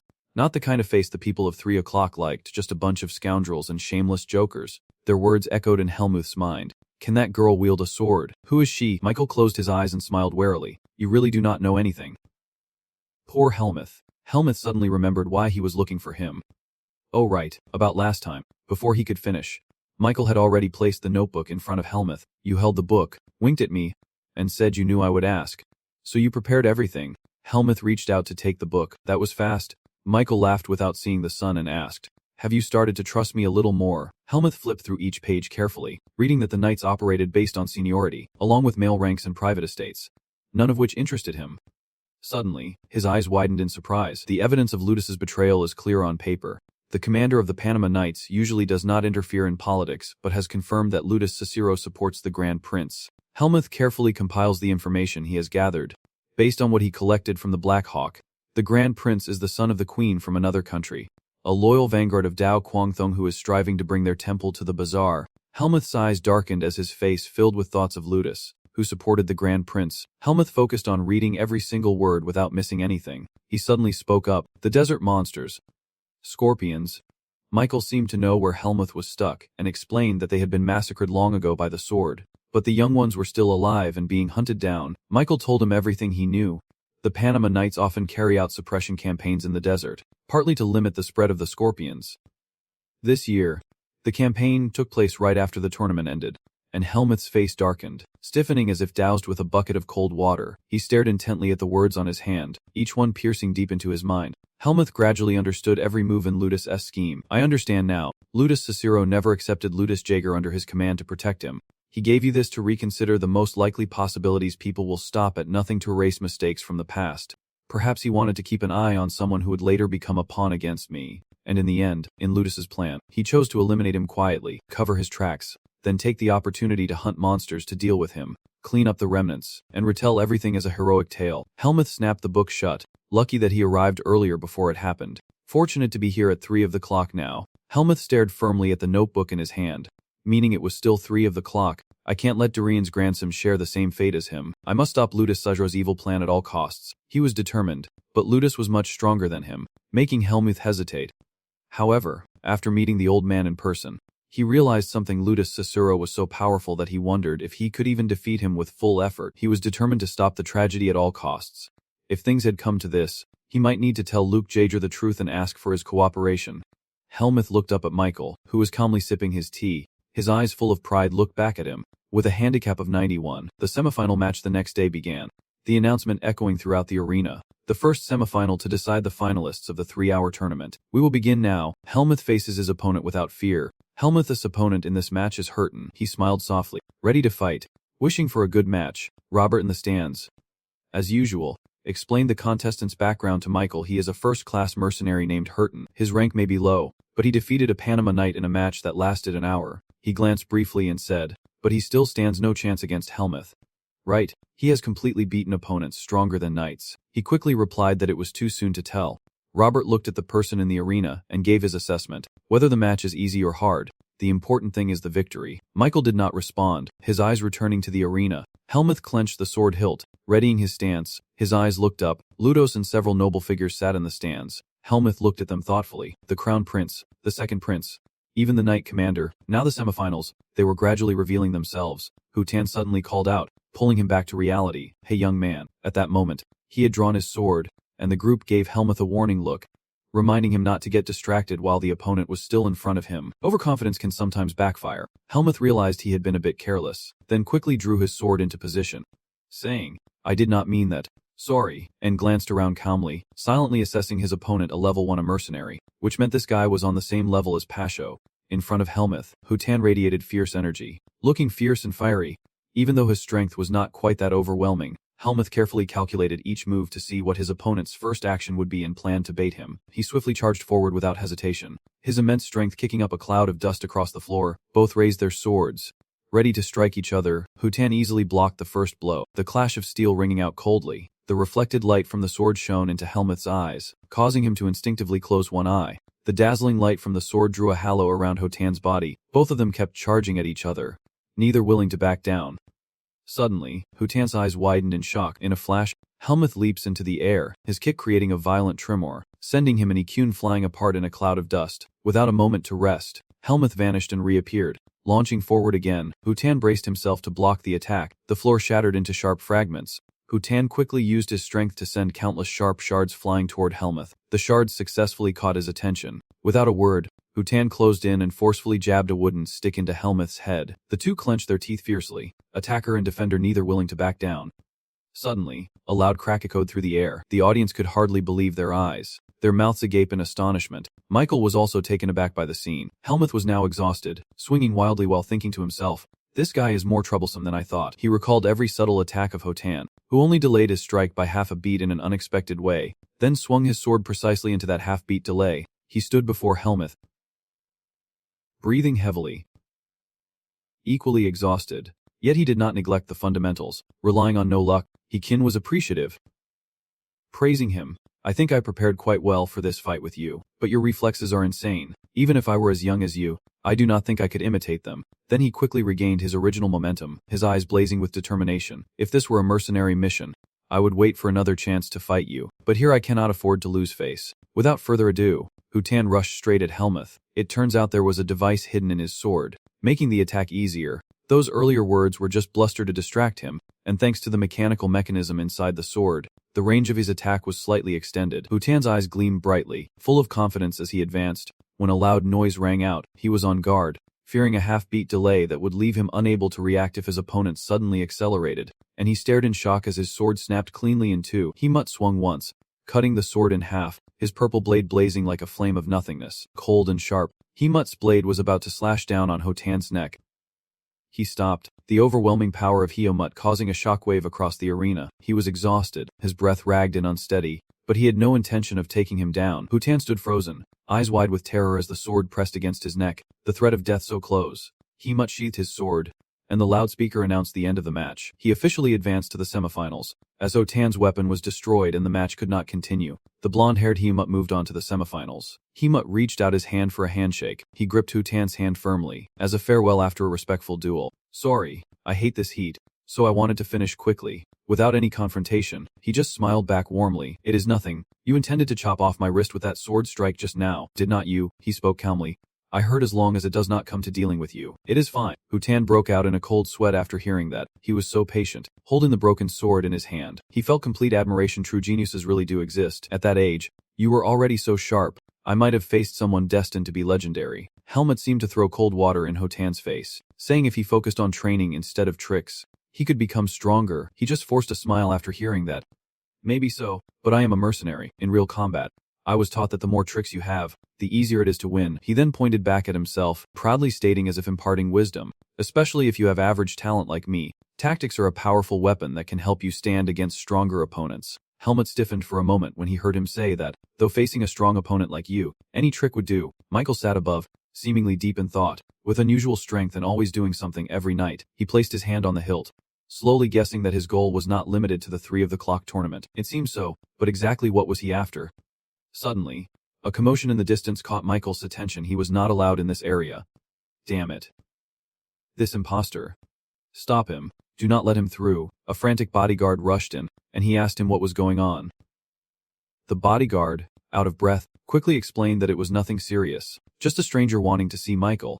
It turned out to be Kevin, who pushed past the bodyguard's resistance, urgently wanting to meet Michael, saying, "Here I am. Are you Michael? I am here because I have something urgent to discuss." The bodyguard was furious, clearly a rude imposter with no manners, but Michael remained calm and handled the situation smoothly, saying, "Before we talk, could you tell me who you are and where you come from?" Kevin stopped panicking and politely introduced himself, saying he was a blacksmith from 3 of the clock, and all the swords supplied to the Panama Knights came from his workshop. He smiled lightly and asked, "I see. So why did you come to find me?" He directly stated his reason for coming.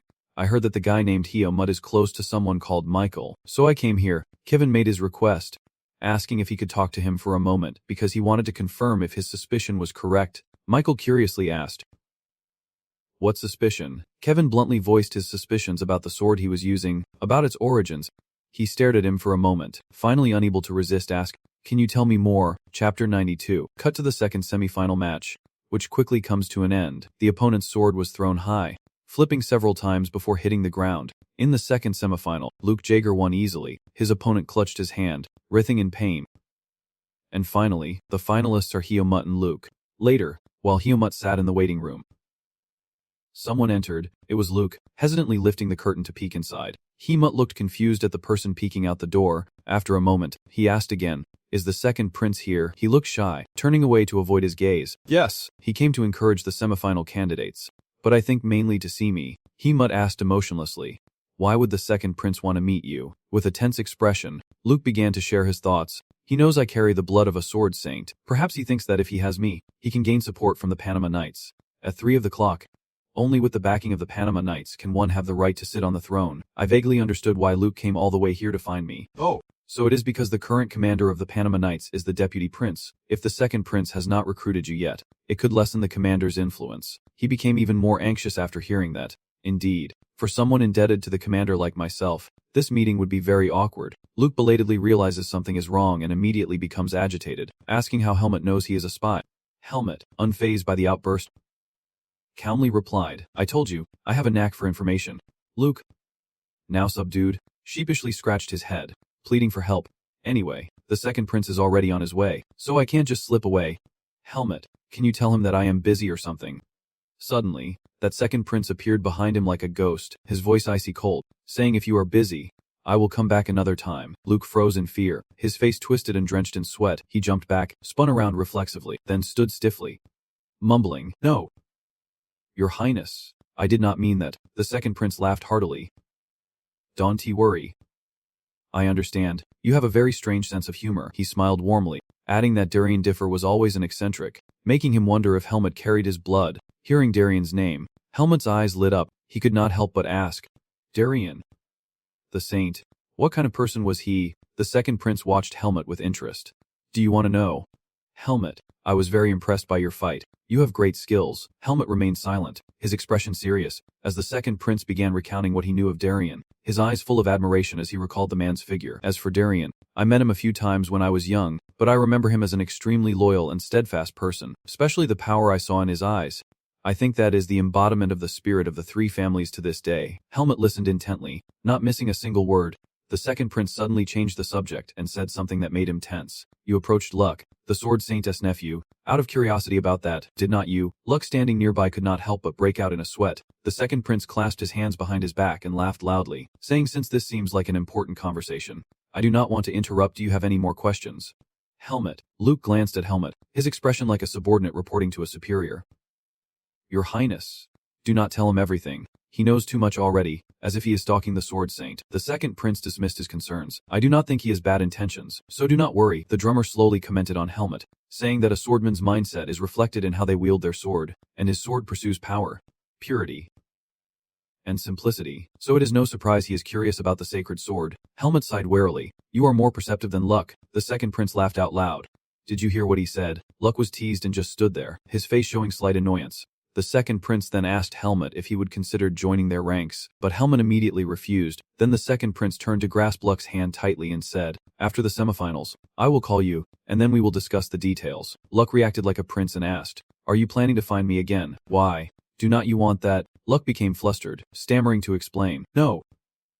Your Highness, you said you understood that if I continue to meet you, deception will come to me and the commander. The second prince suddenly became serious and said he wanted to talk about matters concerning your safety. Luck asked in confusion. My safety? What do you mean? And Helmut beside him was also quite surprised. The second prince offered no further explanation, turning to leave. For now, just know this, I will send for you discreetly, so you need not worry about prying eyes. He drew back the curtain, bidding them farewell. Very well, I will be off. Seeing him leave, Luck quietly exhaled. Helmut suddenly sat up and spoke, saying it is quite comfortable when the two of them talk. And Luck was a bit startled but then responded, saying, well, he treats others quite unpredictably too. Looking ahead, Luck spoke slowly. Actually, I think you are a good person, but sometimes depending on the situation, you can act on impulse in front of him. Helmut quietly observed him, his face expressionless as he said, you should listen to the second prince. You seem surprised by what I said just now. Did you hear what I said? Helmut says ominously that no one is responsible for his life, as Darien's valiant spirit blazes behind him. As if he were here in that moment. If he lets life sweep him away, he will lose himself when it abandons him. With wide, confused eyes, he asked Helmut suspiciously, you know something, do not you? You are acting like this is a matter of life and death for me. He did not argue further and said, from now on just do what you can. I will do my best too. After hearing that, he quietly wiped his mouth. Helmut turned and walked away, not forgetting to jab a few words, saying maybe he should just go on dates with a few girls like usual to relieve stress after the competition, then pointed at himself and asked excitedly, is not that right? What kind of person do you think I am? Helmut sighed in thought, and when Luck fell, I hoped he understood how dangerous his situation was. He then returned to the hotel.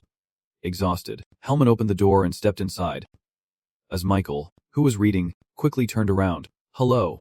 Helmut, did you enjoy your conversation with the second prince? Helmut was stunned, a million questions racing through his mind. Again, Helmut shook his head warily, seemingly used to this, not surprised anymore. Michael spoke without hesitation, reading his book as he talked, saying that when it comes to a princess matters, whether you want to or not, you know how they act. He stepped forward and silently took off his coat. After a moment, Michael spoke, catching Helmut's attention. Helmut, something interesting happened today. Want to hear about it? You mentioned a stranger. Have you ever heard the name Liam? Helmut had no idea who this man was. No, I have not. Michael recounts everything he knows about the man, who claimed to be the greatest blacksmith from 3 of the clock for decades. The best, but also the most hot-tempered. He would never fight for the sword unless he acknowledged the wielder. Helmut did not pay much attention. It sounded like a madman. Michael closed the book in his hands and slowly continued. But today, I met a blacksmith named Kevin. Leon's apprentice. He said Leon has 3 swords that he considers the greatest works of his life. All the information about Leon's 3 mysterious swords was carefully recounted by him. All 3 swords were forged on the same day. Whether it was obsession or something else, all 3 are identical. These swords are considered the divine weapons of the 3 hours and were offered to the royal family. Only one was granted to that person for life. Michael slowly opened his eyes, repeating Kevin's words, but Kevin said Helmut's sword looked exactly like Leon's masterpiece. Helmut listened thoughtfully to everything he said without interrupting once. Michael snapped his fingers. The only sword not kept by the royal family. His eyes blazed as he said the sword belonged to Darien. Helmut suddenly turned hostile, lunging with his sword to knock Michael down, as if he wanted to deal with him on the spot. His cold gaze pierced him like a blade, a warning in his tone. The next words, "You would better think carefully before speaking." At chapter 93, Helmut struggles with Michael on the bed, determined to deal with him. Helmut's cold eyes glare at Michael as he threatens him. The next words, "You would better think carefully about them." Michael was so scared he was sweating profusely but still forced a smile. Helmut pinned him down with one hand while holding a sword in the other. Michael's face turned pale. "You are asking me, and based on your reaction, it seems I hit the mark. Can you put your hand out first? It is hard to breathe." Then Helmut stood up, and Michael sat up too. "You tell me, why are you keeping this secret? But I am not planning to expose it either." Michael pointed to himself and answered in a way that would make Helmut reconsider and spare him. "I will have someone deal with the blacksmith Kevin. Only you and I know this secret." Helmut wondered, "Are you trying to set a trap?" Michael smiled warmly and replied, "I told you already, I do not like owing favors." Helmut added, "It is not like I brought this up. The blacksmith came to me on his own." Then you put on a very trustworthy face. "This is just a small favor from me. I am not letting you hide whatever you want." While Helmut was still considering, he added that this information would never be leaked.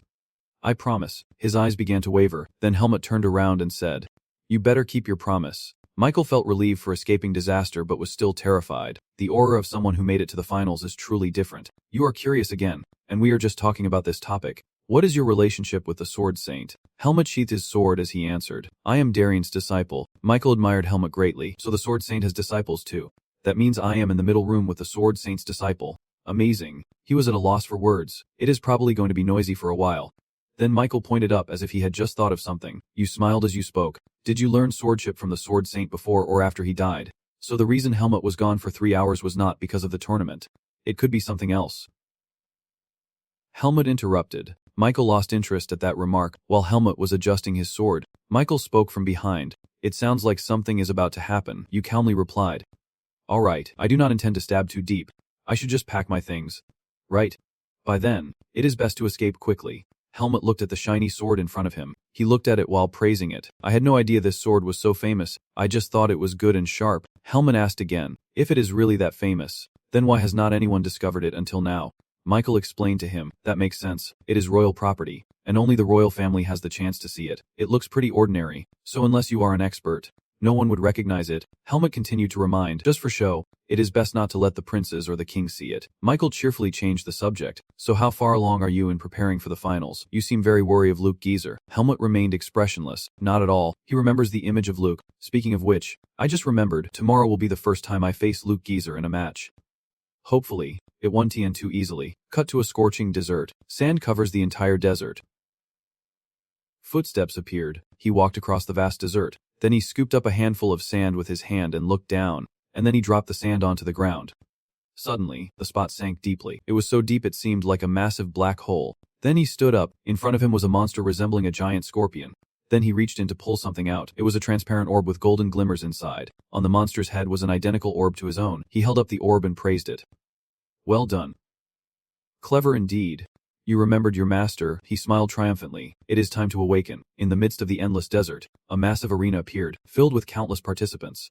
Inside, thousands were cheering in anticipation of the upcoming match. The announcer spoke. "The grand final of the Bashori tournament. There are 2 nobles in the stands. Michael is also there, the host continued. Who would have expected a scene like this to unfold? Below the arena are Helmuth and Luke, a match between the young genius of the Pama Knights, the future of Basil and another mysterious genius. Helmuth looked around and spoke to Luke, as if I were the villain or something. Luke reassured him, don't worry about it, that was meant for Basil's audience. Helmuth replied with a determined look, it is a bit of pressure, is not it? If you lose after being praised so much, it won't just be criticism.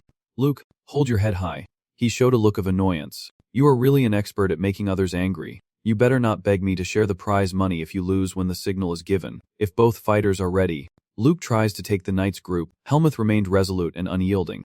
The match will now begin.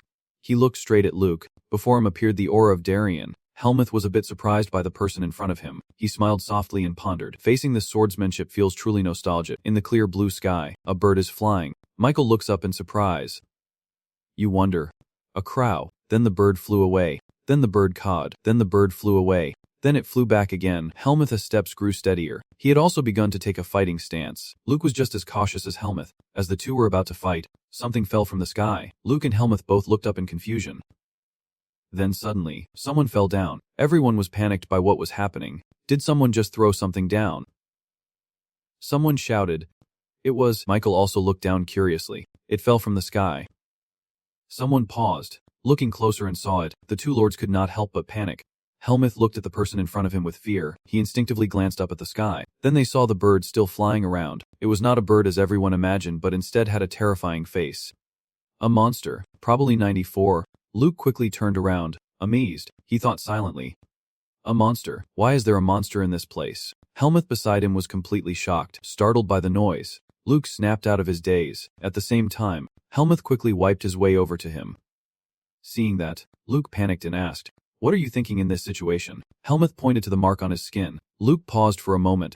Then, he immediately raised his hand, pressing the sword against his skin. Helmuth stepped on Luke's sword and jumped high. He gathered his strength and charged at the monster that was sneering. Helmuth channeled dark energy into his sword and swung it forcefully forward. The strike hit the monster, causing it sharp pain. Moments later, the monster was sliced in half and fell down. Luke immediately looked up at Helmuth. He just coldly blinked without saying a word. A few minutes later, the knights were already at the arena to clean up the scene. They analyzed the victim's condition and identified them as a resident of Chufu village in the south. The knights gathered, and we will set out. Why did the monster leave the body here? The team leader guessed it felt like a declaration of war. Helmuth stood nearby listening, unaware that Luke beside him was staring intently. Luke furrowed his brow, thinking, this is a monster, the enemy I will have to face from now on. After thinking for a moment, he pushed Helmuth's arm and asked, Helmuth, have you ever fought monsters before? If not, why did you react so quickly? Helmuth replied frankly, at least faster than you. Luff then said, do you still have the energy to cause trouble now? But the more I get to know you, the more I realize you do not match your appearance. Then he asked, do all monsters look like that? Helmuth asked back, have you never encountered a monster before? Luke replied awkwardly, well, I only just became a knight. How often do ordinary people get to see monsters? Helmuth gently explained to him that they are big but not intelligent enough to talk. So they are easier to deal with than humans, and he does not need to be afraid. Luke awkwardly replied, who is afraid? It is not me. Helmuth ignored his thoughts. But if the monster were intelligent, that would be different. The organizer's voice rang out, apologizing to the audience. The semifinal match is temporarily postponed due to an unfortunate accident. All 12 contestants please proceed to the waiting room. Hearing that, Luke tensely wondered why they had to go to the waiting room. A moment later, after the scene was cleared, Helmuth and Luke quickly entered the waiting room. Ludo spoke softly. All right, everyone is here. Seeing him, Luke hurried over. Commander, why are you here? Ludos replied, time is short so I will be direct. He continued. The corpse the monster brought is believed to be from the people of the southern Andor region. In other words, that area has been attacked by monsters, and because of this sudden incident, the Pama Knights will immediately set out to conquer them. Ludos immediately gave orders.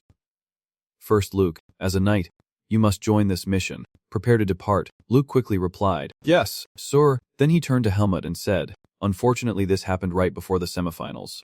But the match will be postponed at least until the monster hunt is over. Can you wait until then? He thought to himself, I get it. He called me just to wait for my agreement. Then asked back, what if I say no?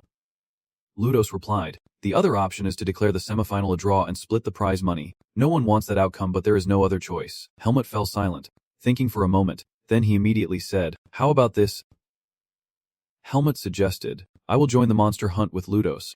and we will decide the winner based on the number of monsters each of us defeats. Luck was utterly shocked what Ludos gently advised that monster hunting is not child's play. Helmet nodded and replied, I know that well. I think I have proven myself by taking down that flying monster earlier. Hearing that, Ludos was briefly surprised. He stroked his beard and said, I understand. You are the one who made it to the finals of the prestigious tournament at 3 o'clock. I was honest. Ludos then gave the order. All right. Both of you complete the preparations by 3 p.m. and gather at the square. Quickly replied. Understood. Shortly after both finished talking with Ludos, Luck gently asked, Hey Helmet, are you really planning to join this trip? He said jokingly. And you still want to decide the winner by the number of monsters? Then you already have the advantage. Helmet calmly replied, We do not always encounter monsters. Do we? So it is fair, and I am not joining just to win. Then he said, I am worried about your safety. At times he seemed a bit tense. Then he cheerfully asked, Do you think I would be fixed by a monster? Helmet nodded. Just assumes. Afterward, he muttered tensely. Just kidding. This is what the Duke once mentioned. Right, I have thought a lot about that too. It has been running through my mind all night, keeping me awake. He anxiously asked, So have you told me yet, exactly who is trying to deal with me? Helmet slightly nudged you. He thought to himself, if I told him what I know right now, he would just stare at that person. And that would be terrible. At the same time, Helmet casually lied. I am not sure who that person is, so right now you should not fully trust anyone in the night squad. He lowered his voice. Not even the commander. Hearing that, suddenly a loud voice called out from behind. Helmet. Michael waved at the two from behind. Helmet looked surprised. You, Michael quickly said, I think this is the first time we have met outside. Helmet. And the person next to you must be Luke Grigory. Looking at the two with curiosity, Luke asked, Who are they? Your brothers. Helmet replied indifferently, Just someone I know. Michael interrupted, apologizing for the interruption, but can I talk to him for a bit? After we finish talking, I can speak with him. After we are done talking, I will return him to you. Besides, he is not really mine, so feel free. Then he turned his back and said, Once you have packed up, we will meet at the square. Remember that? Helmet replied. All right. Michael smiled and said, You seem pretty close to him. Helmet did not respond and asked, So what do you mean? Michael replied, Tonight I will leave the bar. This might be the last conversation between you and me. You smiled softly and continued, No, one day we will meet again. So this is not the last time. Michael asked again, You will be helping Luck on his monster hunting journey. Right, you have seemed interested in Luck lately, so I figured as much. Then you smiled and asked, So is the reason you came to Baguio related to Luck Ga? What kind of person is he? Helmet replied irritably. Is that all you want to say? Michael smiled quietly for a moment. He reported that 2 days ago, in the southern desert of 3 hours, there was information that Lumen's spirit had passed through there. Michael smiled knowingly and asked, So you already know? Helmet turned around and replied, You too? Huh. It seems you did not come here just to watch the tournament. Then he immediately left. I will remember that. At 95 o'clock, the next day the soldiers prepared to leave the city. The soldiers were fully equipped with helmets and armor. Luck and Helmet also went to battle with the soldiers. Luck sighed and thought to himself, I am a bit tense. Not like me at all. I did not expect the first expedition to start so soon. Someone beside him gently touched his arm. They slipped something into his hand and spoke just then, startling him. Who could it be from? The person did not answer him but immediately walked away. When he looked at what was in his hand, he saw it was a small cricket. Behind Helmet, he saw him quietly watching with focused eyes. Ludus shouted loudly, giving the order. Entire army. Move out. At the same time, the entire army marched out of the city, under the scorching desert sun. The expedition would change the fate of the next 3 hours without a single warning. Under the harsh desert sun, the troops quickly set up a resting camp. Ludus pointed at the map and said the place attacked by monsters was a southern Oasis settlement called Oladero of Diesel. We received detailed damage reports through the fall orb. He continued. The garrison quickly assessed the situation and immediately assisted the people. But the number of monsters was too great, so they retreated after saving only one survivor. A soldier suddenly shouted, Gone for good. Only one survivor. Are you sure? What about the honor of the Pama Knights? Ludus calmly said. Do not blame them too much. The number of monsters was huge, and one of them is a type of monster we know very well. As soon as he finished speaking, the soldiers' faces darkened. Ludus added, The bloodthirsty beast has grown from a juvenile to an adult without us realizing it. They once stammered in shock about that. He questioned. Impossible. So all the effort we put in was for nothing. You know better than anyone else. Sir, we never neglected the investigation mission. Below. Helmet pondered. If it is the cap, then it means the monster Darien fought. Goldrich whispered. The pure golden saint faced it alone. Ludus replied, "Stop talking nonsense, Goldrit. Fear won't help this mission," he said. "And this time it is different from before. Kim then is alone, but we go together," Ludus said firmly. "I know I am not as reliable as Darien, but you all make up for my shortcomings. So the current Pama Knights are the strongest team." He clenched his fist, showing determination and pride as he raised his sword to protect order. Hearing this, everyone regained their spirit. Ludus continued assigning tasks. "Now I will assign the schedule. First, we head to Deezer and reorganize the formation after regrouping with the knights stationed there. Each unit led by a captain will scout the entire southern region of Deezer, where monsters will surely break away from their groups." He pointed at the map while the main force I lead will head straight to Older to eliminate the monsters and support the people. Once the reconnaissance is complete, the units will regroup at Older and support us. Ludus directed the soldiers. "Now I will list our forces." Captains Horton Cicero, Romeo Haas, Caro Zerona. The commander's voice continued to ring out loudly in the tent. Ludus spoke up. "And finally, Luke Jager," making a total of 12 people. After handing over the tasks, he stood up to leave, saying if no one objected, we would move to Deezer after resting, when suddenly someone raised their hand and said, "I object." Helmut then spoke up, saying he also wanted to join the main force. Hearing that, Horton was startled in shock, and Ludus frowned slightly. Ludus objected a little, saying, "Helmut, you will act with Deputy Commander Dasim Anvis. The main unit carries a great responsibility in this campaign. I know your skills, but I do not trust an outsider enough to give them this mission." Helmut asked him, "Before we go, do you remember what we agreed on, that we would decide the winner based on the number of monsters we handle during the expedition?" He continued, "To do that the chances have to be equal. While I am patrolling Deezer with the main force, the main force has already started the crackdown. That is not fair. At least Luke should be in the same unit as me." Houghton snapped, pointing in his face, "Kid, we are discussing an important operation and you want to steer it based on personal reasons." Luther stopped him. "Do not be too harsh. Otten, he is not wrong." He questioned, but as Houghton said, "Changing the plan like that would be very difficult. If that is your problem, can we start counting once everyone has regrouped at Oladira?" Helmuth replied, "Then it is not fair to Luke. He is already exhausted from fighting the monsters earlier, so how could he hesitate when facing the monsters now while a Pama Knight just sits back and does nothing?" Luther sternly gave the order. "Helmuth, take action against Dasim Anvis. That is an order." Helmuth frowned in displeasure and said, "I have no obligation to follow that order, because I am not a Pama Knight." Right after his words, the entire group of knights fell silent. Luke turned pale with fear as he looked at him. Luther sighed deeply, then burst out laughing with great satisfaction. A moment later, Luther turned to Luke and asked, "Luke, what do you think?" Luke stammered. Luke replied tensely, "I also think that a fair match is very important." Hearing that, Luther quickly made a decision. "We will include Helmuth in the main force." Houghton immediately objected. "Commander, are you really giving up so easily just because of a kid's request?" Luther replied calmly. "Otten, before being a kid like you said, he was the one who made it to the semifinals of the 3-hour tournament, and letting an outsider in is not a big deal." He held a chess piece on the map and explained, "But since the main force now has 13 instead of 12 people, the formation will become unbalanced. So Helmuth, you will be positioned on the outer edge of the main force, which makes it hard to protect you if monsters attack.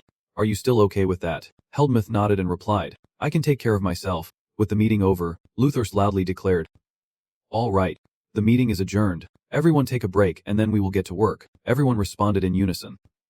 Understood. After the meeting, Helmuth quickly left, thinking to himself that Luther Cicero was not as strong an opponent as he had thought. Could it be that he believed he was someone he could easily handle? Helmuth turned around to assess the soldiers once more, but it was only within the Panama Knights that he could see clearly. The Knights' loyalty to Luther Cicero is very strong, so if I confront Lutherst, it means turning the Knights into my pawns. I told myself, I need to be sharp too.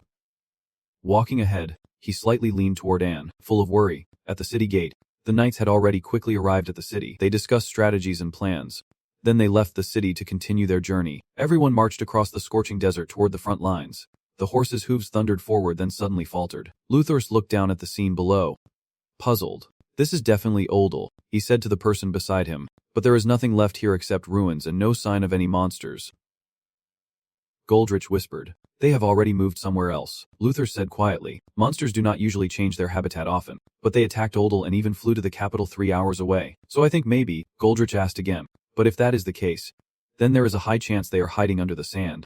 "Right," Luthers nodded vigorously. "That is right." He quickly ordered the troops to maintain formation and advance into Oldal, and they moved out accordingly. The cavalry moved in quietly. The place was stained with blood everywhere. Looking at the desolation here, everyone was on high alert. Goldrich quietly said. Too quiet. No sign of monsters at all. No, there are no signs of villagers either. He quickly told Luthorst. Just cancel it. I have a bad feeling about this. Let us get out of here first. Suddenly someone from afar threw a stone at him. Goldrich turned around and said to the person behind him, Hey, do not mess around. What? The other quickly defended. I did not do anything. A shadow fell from above.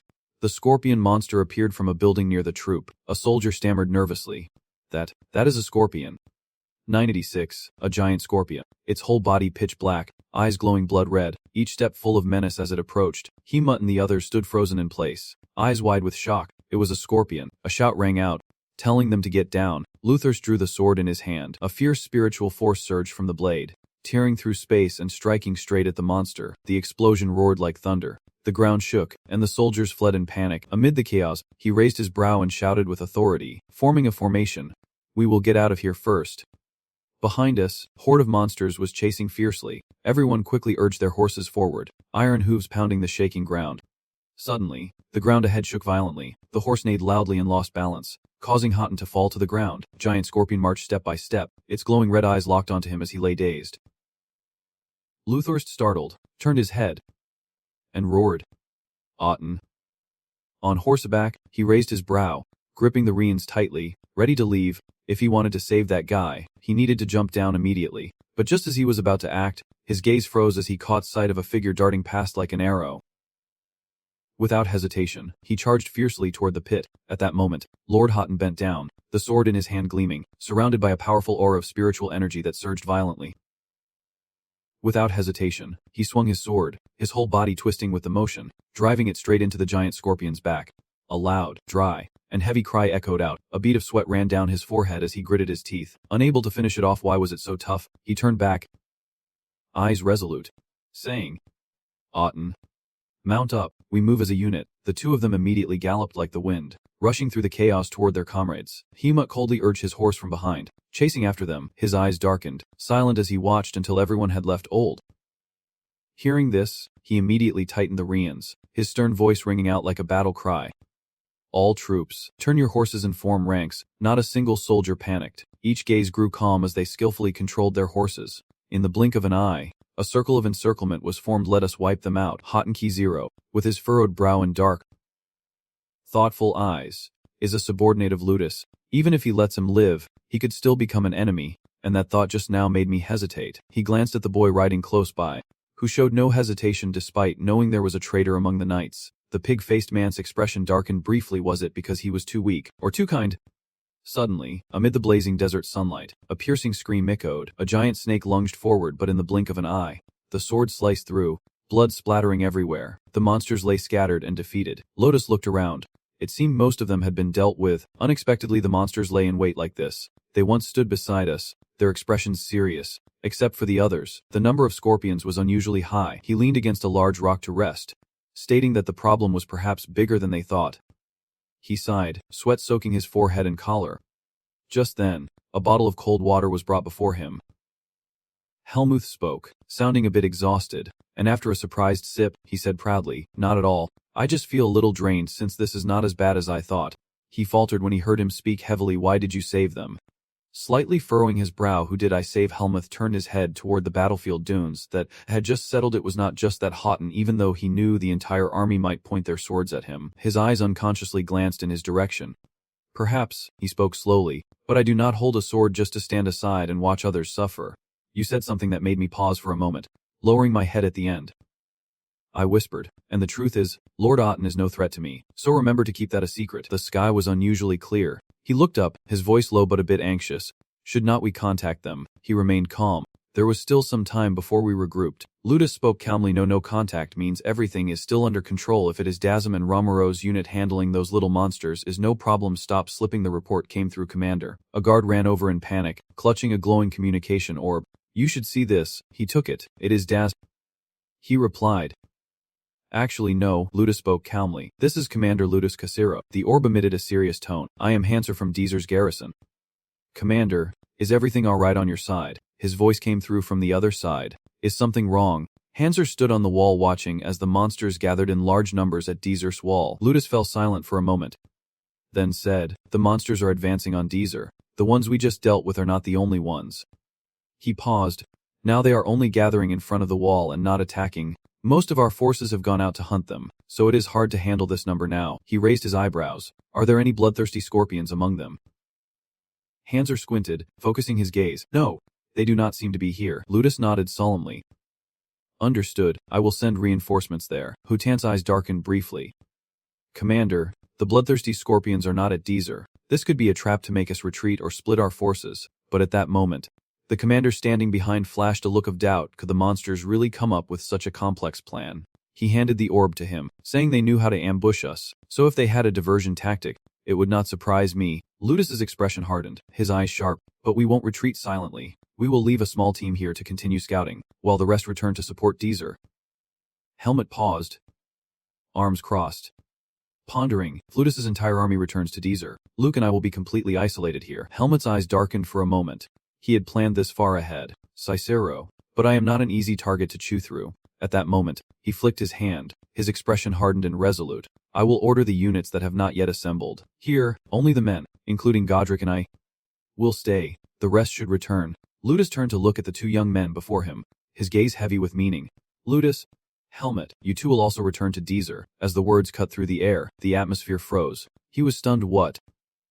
987. Ludus turned to the two young men before him, serious and solemn, saying, "Helmet, you two will also return to Deezer." He and the other were stunned into silence. He clenched his fist tightly, but the commander cut him off with a firm voice, saying, "Listen to the orders." Ludus stepped forward and gently placed his hand on his shoulder. His voice deepened, tinged with a rare hesitation. "Do not worry. It is not that I do not trust your abilities. And because I do, I sent you there." Ludus turned around, his gaze sweeping over everyone, ordering that once everything at Deezer is settled, they should return here with the team.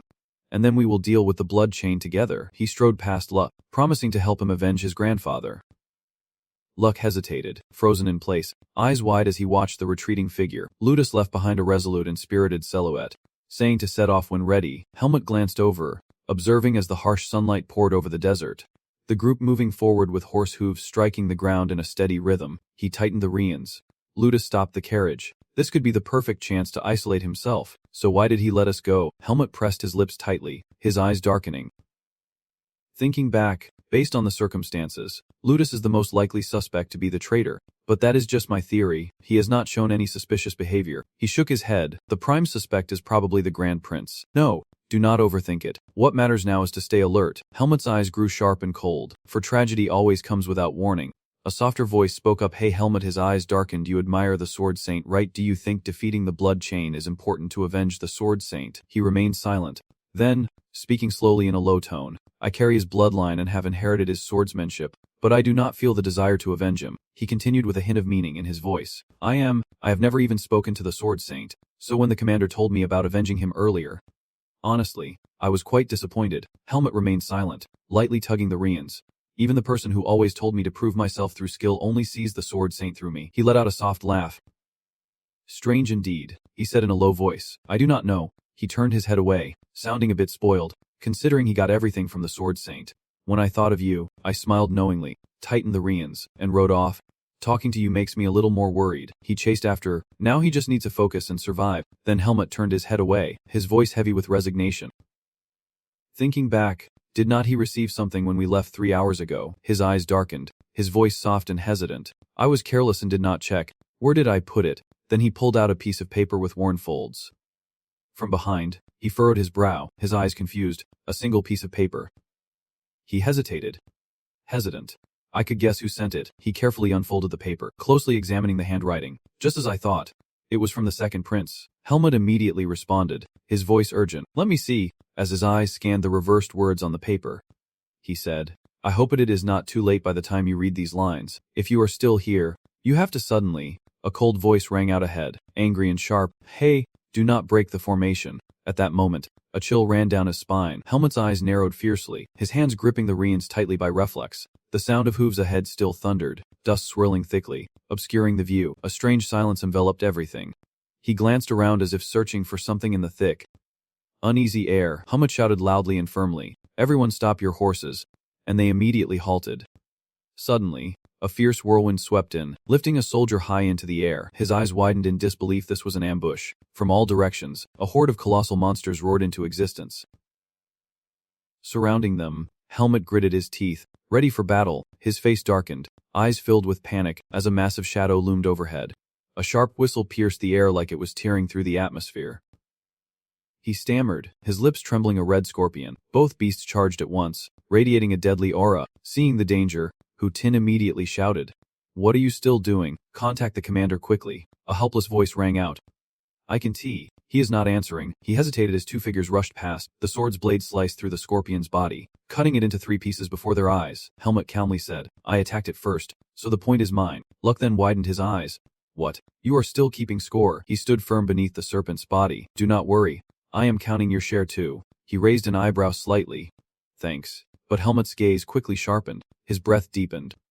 From above, the serpent roared, opening its fierce mouth wide, its red tongue flickering. It lunged down, its massive head like a towering building slamming into the ground, causing a terrifying shockwave. Helmut turned pale, overwhelmed with terror. In a moment that seemed hopeless, the serpent's eyes suddenly widened. Its thick, scaly skin was marked with hundreds of deep cuts. He decisively swung his sword in a continuous flurry of strikes. Helmut's cold gaze, blood splattering across his face. When he raised an eyebrow and smirked, "This reckless guy, maybe I am the one who should be worried." Nearby, the soldiers were still fighting, taking down the remaining monsters. He stepped out of the blood-soaked pit, each step crushing broken flesh and leaving fresh red streaks on the ground. Helmut slowly observed the nearby scorpion. Thoughtful, the blood-red scorpion had not yet joined the fight. It is watching, and the monsters seemed less aggressive. Helmut pressed his lips, as if they were searching for something. Amidst the wreckage, the stench of blood, and the hot wind sweeping across the battlefield, Helmut stood in line. Suddenly, a flash of light streaked across the forehead of the monster before him. That light swept across, reflecting on half of his face. A fragment of memory arose 2 days ago, in the northern desert of Baysun. There was a report that someone resembling a priest of Lumen had crossed through. Helmut hesitated. That is, at 98 degrees, the sun above shone with dazzling light. Dasim saw Lotus stop his horse and ask, "Commander, did you forget something?" He replied, "No." Jianua's face grew thoughtful. "Just that. I think by now they must have arrived." Clouds began to gather near the sun. In the desert, the soldiers were sparse, while the giant beasts continued to run rampant. Helmut turned around and immediately saw something terrifying. And shouted, "Luke!" Behind him, a giant tail was about to strike. The long thick tail lunged forward, quickly wrapping around Luke before he could react. Helmut rushing to help was too late. The snake coiled tightly around him in midair. When Helmut rushed in to strike, it dragged him down to the ground, leaving me at a loss. The man in the robe standing behind controlling these beasts sneered.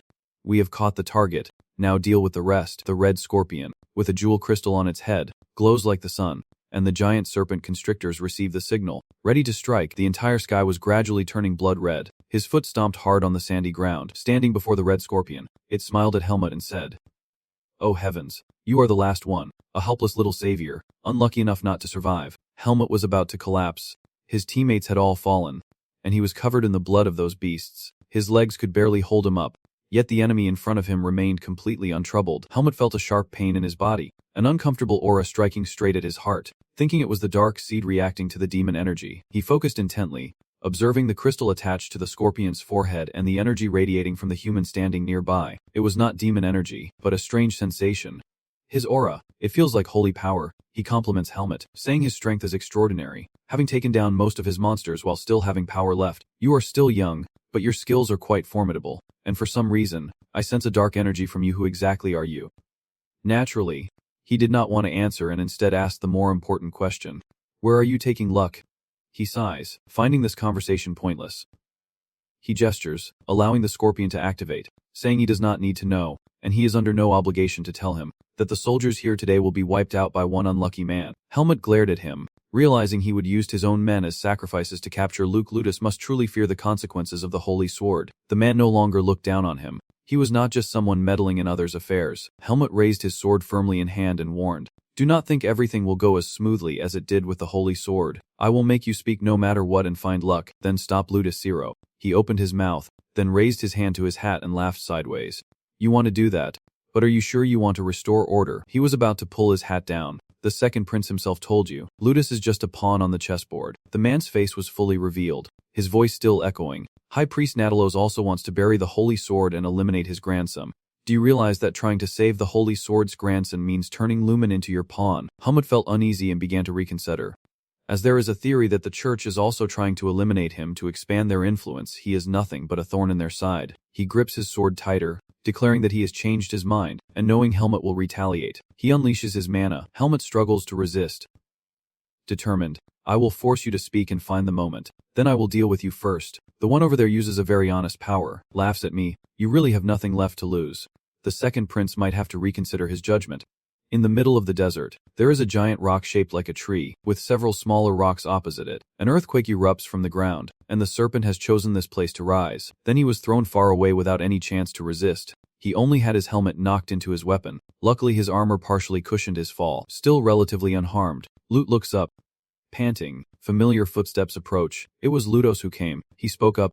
Hello, what time is it? I can't believe it. Commander, he was exhausted and worried.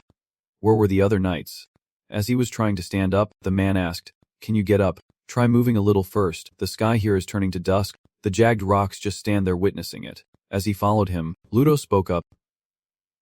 Your grandfather, he is the person I respect more than anyone else. And to earn his approval, I worked for years and was promoted to deputy commander. At that time, I told you to prove yourself with your skills in 3 hours, but to achieve success through effort is just wishful thinking for those ignorant of reality. He was stunned. Then I spoke up. Commander, I have a question. Can you answer it? I do not want to believe it. Not at all. But someone warned me. Ludos showed no expression, his eyes staring straight ahead. He said never to be alone with the commander. He tried to scream. Commander, please tell me this is just a misunderstanding. Could all the trust you gave me be a lie? Ludos led him to the cave entrance. This is the last place I saw your grandfather before he disappeared. The moment was intense. He drew his sword, revealing the whole truth. Right here, I plunged Darien Difil's sword into the trap, took everything from him, and buried him in the abyss. Your fate will be the same. In front of the cave entrance, dust rose for a moment, clutching 99. On this side, the battle was fierce, with Piglet charging alone with a sword into the enemy. He was doing his best, but the small strength, whenever it touched, was automatically thrown off. Helmut remained focused. Fortunately, just approaching that power made my heart ache. I need to pierce that power with a stronger surge of viz, but I have not stabilized it yet. Meanwhile, the scorpion strikes with its tail, but Piglet dodges just in time. The guy controlling the beast squad suddenly sees something different about me. What is wrong with him? It is not that he is inexperienced. At first, he charged as if he wanted to take me down, but now he is useless against the holy shield, like he is some kind of monster. He carefully examined the mana on him and discovered a small gem inside his heart. This guy was stunned, eyes wide open. He unleashed an immense magical power that forced the piglet to fly around, unable to find a way to approach for the moment. He declares he understands, having heard of those who escaped the church's grasp. Lumen brought him here to find the one who carries the seed of a monster, and he will be the one to deliver justice. In a somewhat lonely tower, the morning sunlight gradually began to shine through. Offering comfort, the hand reached out, selecting a book from the shelf, then took it down to read. The owner of these actions is an incredibly beautiful platinum-haired girl. Her purple eyes glided lightly to a point. A lone C-shaped ring sits on the table. She looks at it, strange thoughts swirling in her mind, but she quickly dismisses the unease. No news is good news. Back in the battle, the guy kept unleashing offensive magic power, the scorpion beside him. Thinking intelligently, something was off. That scorpion had attacked recklessly before, but now it suddenly became calm. Perhaps it is being controlled through the crystal stuck on its forehead, but its movements are too predictable. That means the control is not very precise. Whether attacking or defending, can only follow basic commands. Moreover, that priest has some combat experience, but his attack patterns are just as predictable, and he does not even control the activated scorpion properly. Helmut grips his sword tighter. I have found a way to attack. Now all I need to do is finish him off. He stomped his foot on the ground to break. Then, he quickly rushed toward him. That fool underestimates Helmut, thinking a reckless attack will give him a chance. Once he closes in, he will unleash even more power. He should just return to Lumendi's side. Helmut still did not close his eyes even once. Then, the scene shifted to the thin slabs of stone. The sword firmly held in someone's hand was Ludus, blazing with fierce energy. Facing him was Ludus, burning with intensity after the strike. His face was injured, but Ludus praised him evenly. Very impressed. Just like Jaeger, stand up straight and say it clearly. Do not wait to chase anymore. Captain, with that final attack, you should have taken me down already. He struggled to say this. I no longer acknowledge you. Ludus shifted his foot. He took momentum to jump straight at him while trying his best to block his sword, finally managing to push the opponent's sword away. Ludus gave a subtle compliment, saying you have inherited everything very well. At that moment, it was as if I was seeing that person at Du Xuan. But the next strike came stronger. A piece of his armor fell off. Ludus explained at length, if you were a true sword saint, you would redirect the strike instead of just blocking the sword like before. You would counterattack before I could even strike. If you were a sword saint, you would not get hurt from these small attacks. He kept striking you even when there were many strikes. Each time he fought, he added more words blaming the student. If you were a sword saint, this time he would swing his sword higher, but lying on the ground. Ludus looked on with contempt. What is this pathetic scene? He declared that for 3 hours there was no need for the sword saint anymore. As he fell off the edge, while down there, his hand holding the sword trembled. He slowly stood up, watching Ludus get ready to strike again. I still do not understand. He hits him without any strategy. Only knowing how to block, the two swords clashed against each other. In the end, he finally managed to push him away. He also left a bloody scratch on his cheek before preparing to swing his sword again. He is gathering all his strength and once again pushes Ludus away, inflicting even more injuries on him. At this moment, he looked just like his grandfather. Ludus hated him even more. He was about to swing his sword down again. This time the explosion was devastating. The flames flared up, leaving a scorch mark on the ground, and Ludus regained the upper hand. As he knelt, tired and angry, he asked, "What exactly do you hate?" He stared intently at him. "Raise your sword high again. And though your answer may be irrelevant, the price you pay will be remembered as the price of a hero, the one who faced the Crimson Scorpion until the very end to protect everyone. This is the last kindness I offer you. With this sword, I once stabbed a sword saint in the back, and now I will take his last here's life. When you are finished, just kneel there and let your blood spill onto the ground." But then a voice came through, saying Ludus Jaeger was not the last. It made Ludus suddenly turn his head, but that figure pushed him far away. It was none other than Helmut. He was 70% amazed, 10% doubtful, and 20% admiring as he stopped abruptly on the ground. Ludus is finally safe, as Helmut calls out to Ludus Cicero. The short platinum hair turned into long silver hair. He is Helmut after all. Helmut warned him. It is time to end this. Ludus was truly at his limit. Betting everything, staring in shock at Helmut standing there, still in disbelief, he wonders how Helmut got there. Staring intently, recalling that moment, the beast leader was very confident, smiling as he cast magic at him, retreating back to Lumendi's embrace. He kept charging forward, his attack shot out like a missile. He laughed, thinking he would burn him to ashes. The dust was thick and dull like a cloudy sky mixed with the desert. As a figure like a bird suddenly soared right above him, Ludus stared in awe at its figure. Helmut still radiated mana. Unharmed, Ludus could not believe it. That attack should have incinerated his heart and the seed of darkness. Helmut knew that if it had hit, he would have been destroyed, but by focusing all his viz into the sword and piercing through, he could succeed. Of course, he even had to draw out all the viz used to restrain the seed. With that much divine power, he could hold out for a while. He was so decisive and quick-witted to save himself in the nick of time. Yes, a moment was enough. Helmut lunged straight at the scorpion. He shattered the crystal on its head. He thought about it being controlled at the whim of a priest. There was no way the monster could be happy. He stared blankly as his beast lost its control. The giant beast was truly led from one surprise to another. Helmut darted like a god to get away from there. The scorpion lost control and attacked everything around, forcing him to busy himself preventing it from touching him. Helmut felt a thunderous pulse in his heart that made his whole body tremble. A dark storm brewing. He remembers his grandfather training him with the sword. So proud of his diligence. Helmut frowned as he watched the battle, slowly regaining his composure because his hand holding the sword was still trembling. On the other side, he was still busy with the giant red scorpion. He gathered all his strength to strike it. The lowly, filthy monster. Go away. It was that power again. Unleashed with the force of a rocket burning straight through the scorpion. Its whole body was blackened after a few minutes, burning in pain. Unmatched, he despised it, a monster that did not even know its place. But he forgot to watch out for the real monster right behind him. Ready to swing his sword, Helmut slashed diagonally across his back. The giant lizard is slowly falling. The scorpion on its head is too. The pain is too much to dodge, and the giant scorpion corpse crushes him. Helmut looked horrified. He bled onto the ground, completely defeated, and could only curse the heavens as he left. You lowly brat. Helmut needs to know the important details right now. Tell me when and where. He still speaks arrogantly without a hint of fear. Do not underestimate me. You lowlife. Helmut immediately plunged his sword into the rotten mouth. He threatened. I am quite skilled at peeling skin and scales. You know, I will start stabbing the places with the least blood. So you have time to think. That guy does not even dare to feel the pain anymore. Right now Helmut is standing here, protecting Luke, the master's grandson. He grips his sword tightly. He senses that after expending so much viz during the camping trip, the seed of darkness has grown slightly, as has his viz capacity. This situation is similar, but he has used even more viz in a shorter time, and his body is struggling to contain it all. Of course this is only temporary, but in this state, I can face him. Ludus Kizuro. Ludus slowly stepped out of the rubble, eager to hear from him how he survived. Helmet answered vaguely. Who knows? He did not think someone like me would actually survive with a sword.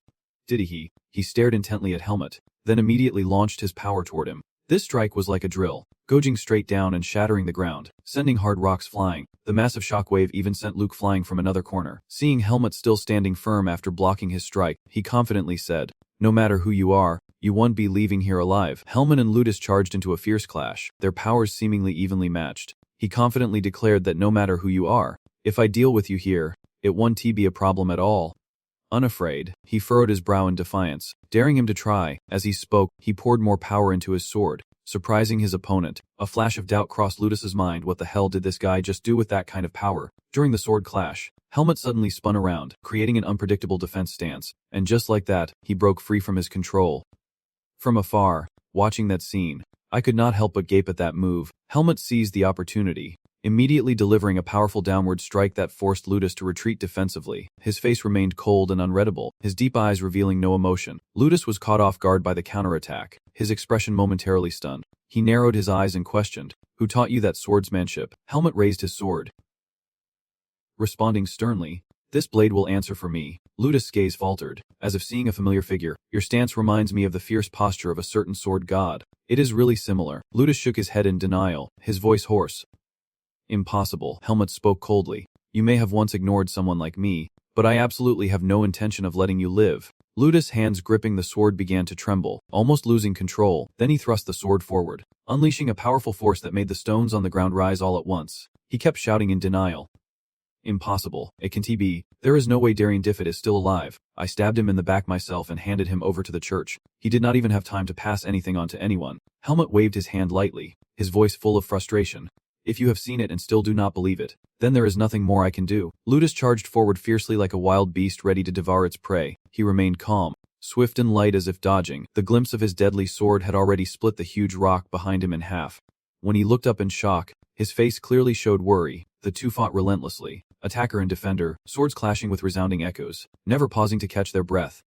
Suddenly, Helmet halted, pressing his foot firmly against the ground to gain momentum. Then he charged forward with a precise strike. Both remained evenly matched, exchanging relentless attacks without either gaining complete dominance. In that moment, Ludus spotted a tiny weakness and launched a powerful kick straight at Helmet's supporting leg, causing him to lose balance and his knee to buckle heavily to the ground. Seizing the opportunity, he immediately raised his sword high, carrying all his sharpness and strength. Helmet was definitely no ordinary fighter. His body spun in the air to dodge the strike in an instant, the blade slicing past with a cold gleam. Even while flipping through the air, his eyes never left his opponent, focused on every sword stroke and movement of Ludus. In a hurry, I raised my hand to shield my eyes, trying to see what had just happened between the two of them. When the fight continued to explode fiercely, it was clear they were evenly matched. Helmet's gaze hardened, full of contemplation and calculation. "Even in this state, I can't guarantee victory. I have to end this before I run out of strength." Ludus raised his sword, his figure imposing and steadfast as a mountain, and spoke with a slow,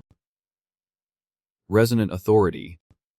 "Sword Saint, now I see why he chose you as his successor." Now he hesitates for a moment, a strange feeling rising inside him at the words the man just spoke. Ludus continues speaking. "But for that reason, I absolutely cannot acknowledge you." He feigned a step, his face grim as if carved with hatred, each word like a cold blade. "The trace of the sword must be erased from this world." Helmet kept a serious expression, his gaze fixed straight ahead, unwavering. Then he slowly closed his eyes, as if gathering all his strength and will for the crucial moment ahead. In Helmet's mind, a thought flashed. Ludus Cicero's world revolved only around himself, and if I were in his place just after leaving the forest, I might think the same way. His left knee was on the ground, but he quickly pushed himself up. He lunged forward, his face full of determination. Ludus opened his eyes wide, momentarily stunned. In the blink of an eye, Helmet closed in, and he hurriedly swung his sword back, but only struck the air as Helmet had already leapt high. While flipping through the air, he took in the whole scene with cold, sharp eyes. As Ludus prepared to strike again, Helmet suddenly bent down and delivered a blow from behind.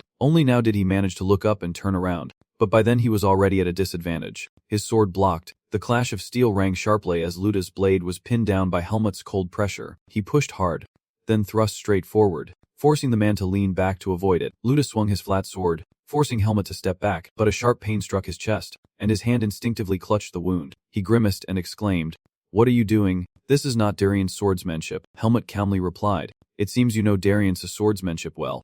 So I thought combining it with other styles would make it harder for you to react. Ludus roared in anger. Are you crazy? You do not use the sword saintess technique, but instead rely on those cheap moves. You were trained by the greatest swordsman. Yet you dare to fight me without using that swordsmanship, he calmly whispered. If that is the case, Helmut briefly recalled everyone and honestly said, up until now, those who have used this style are more worthy of being called swordsmen than someone like you. Ludus immediately retorted, is that so? He gripped his sword tightly and swung it wide, saying, what a pity, you are a fake too. Helmut, he suddenly shouted loudly, like thunder rolling, if you are a sword saint, you would never rely on the strength of others. Helmut raised his sword, recreating Darien's familiar stance. But then, he shifted his stance, holding his sword level with his eyes, and said, sorry to disappoint you, I am not Darien. As soon as he finished speaking, Helmut swung his sword, and a gust of wind tore through the air, heading straight for Ludus. He screamed for a full counterattack, saying you won't be able to do anything to me. But at that very moment, his body froze as if something had locked him in place. A chilling sensation swept through him, disorienting him completely, and before Ludus's eyes, Helmut's boots hovered in the air, and in an instant, his shadow appeared right behind him. Helmut thought to himself, strategy is the weapon to pull out against someone stronger than yourself with absolute speed. In a grand town, sunlight bathes all bustling life. Children chase each other with wooden swords, their faces beaming with joy. Ludus and his friends climbed onto a rooftop to look down. Below was the full view of the army participating in a very solemn ceremony. During the ceremony, a knight knelt down respectfully, placing his hand over his heart. Above him, a knightly sword lightly touched his shoulder. Ludus smiled excitedly at the scene. Later, he grew up and became a knight. Darien stood beside him gazing into the distance, quietly watching him. Ahead, Darien swung his sword, cutting down the monsters. His face was cold and lonely, marking the end of the monsters. Seeing this, Ludus stood frozen, looking up at that heroic moment. Then, in a solemn ceremony, a sword was handed over. Darien stood at the front, his hand on the hilt, the tip of the sword planted into the ground. Beside him stood Ludus, while below, the soldiers stood in awe, saluting them. Above, Ludus looked at him with pride. Suddenly, he spoke up, catching Darien off guard. Sword Saint Darien, please grant me the honor of inheriting your swordsmanship. Ludus bowed, placing his hand over his heart with a respectful and proud smile. Seeing this, he also grasped the sword with a puzzled expression. You are nothing like him. What are you talking about? He knelt on the ground, still full of admiration, and said, I think this is the discipline we need. His eyes were filled with a determination that needed no explanation. I have lived my whole life dreaming of becoming a swordsman like you. I will endure any harsh training, so please grant me the chance. Hearing this, Darien frowned, a little embarrassed, and finally turned away, refusing outright. No. Hearing that, Ludus was also shocked and stood up to follow. Lord Darien, he also hesitated but firmly confirmed. The voice rang out firmly from behind. Ludus, you are my partner, you have the ability, but I intend to pass down my swordsmanship to my own bloodline. Behind him, Ludus frowned and questioned him, startling him. But is not your son the one who gave up because he could not endure it? Darien's eyes were filled with sharpness as he looked back at him. Ludus, you are going a bit too far. Be careful not to cross the line. Realizing his blunder, Ludus awkwardly apologized as Darien continued to walk away. As I said, I have no intention of passing on my swordsmanship to anyone else, so stop chasing that vain hope and focus on your mission. Knowing he could not change his mind, Ludus bit his lip and stared after Darien. Meanwhile, at the main fortress of the town, inside the tea garden, at the tea table in the flower cage, Teen asked him suspiciously again, Darien, is it today? Do you have time? Hearing this, he wondered what was happening, as Ludus confidently drew his sword. Please stand there and watch for a moment. He raised his hand to draw the sword, his face brightening with a joyful smile. Next, he wanted a sword strike as fast as a cut through the air. Only now did Darien realize, his wide eyes showing a hint of surprise. Finally, Ludus swung a downward strike to finish the move. Ludus smiled joyfully and turned around full of anticipation. Even though I only learned the moves by watching the movement of your shoulders, I have perfected the missing parts myself. This is truly an exquisite sword technique without any flaws. If I were more proficient, this swordsmanship would be incredibly powerful. On the other side, Darien also stepped out of the tea cage. With an unreadable expression, Ludus cautiously approached. Lord Darien, I swore to dedicate my life to you. If you grant me a chance, I will seize it. Suddenly Darien's voice rang out, startling him as well. Ludus' heart raced. His face was filled with anger as he roared in accusation. Have you been wasting your time on this meaningless thing all along? Ludus froze, staring in disbelief as Darien's face grew ever more menacing. The anger spread, leaving him stunned as well. It seems my previous warning did not sink in. This time, I will make you understand clearly. From above, Darien looked down with his towering shadow, causing Ludus to look up in panic. Ludus revved up, "He is not worthy to inherit my swordsmanship, regardless of any other reason. You simply lack the talent." His gaze carried contempt and anger as a warning. "Do not be arrogant." Ludus revved up, "Before imitating someone else's swordsmanship, look at yourself first." Immediately after, Darien made a decision that shocked him into dropping to his knees. "From now on, do not bring up this topic again." Ludus's dry mouth could offer no excuse. Inside, he screamed silently, unable to speak. "That is not it. Lord Darien, I only wanted to become a swordsman like you, to prove myself." Ahead, darkness gradually engulfed his mind, and Darien walked forward carrying all the light. Now, Ludus stared at his reflection in the pool of blood on the ground. In front of him, a foot stepped forward. Helmut stood before him, holding a sword in the moonlight. Ludus remained kneeling on the ground, motionless with his wound bleeding uncontrollably. Suddenly, he smiled. He is mumbling something again. Darien is arrogant, self-righteous, and pays little attention to those around him. He frowned in confusion and said, "Fierce. Sharp. I do not deny it." Ludus's hand remained clenched on his sword as his motionless body muttered, "A long time ago, I asked him to teach me swordsmanship, but he refused. He said I lacked talent and refused to teach me.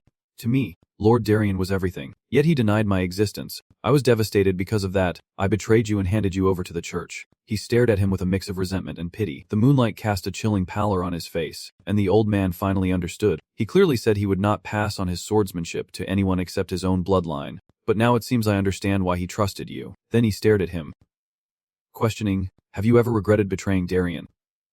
Hearing this, Ludus just clutched his wounded side and laughed even harder. Blood kept dripping from his mouth.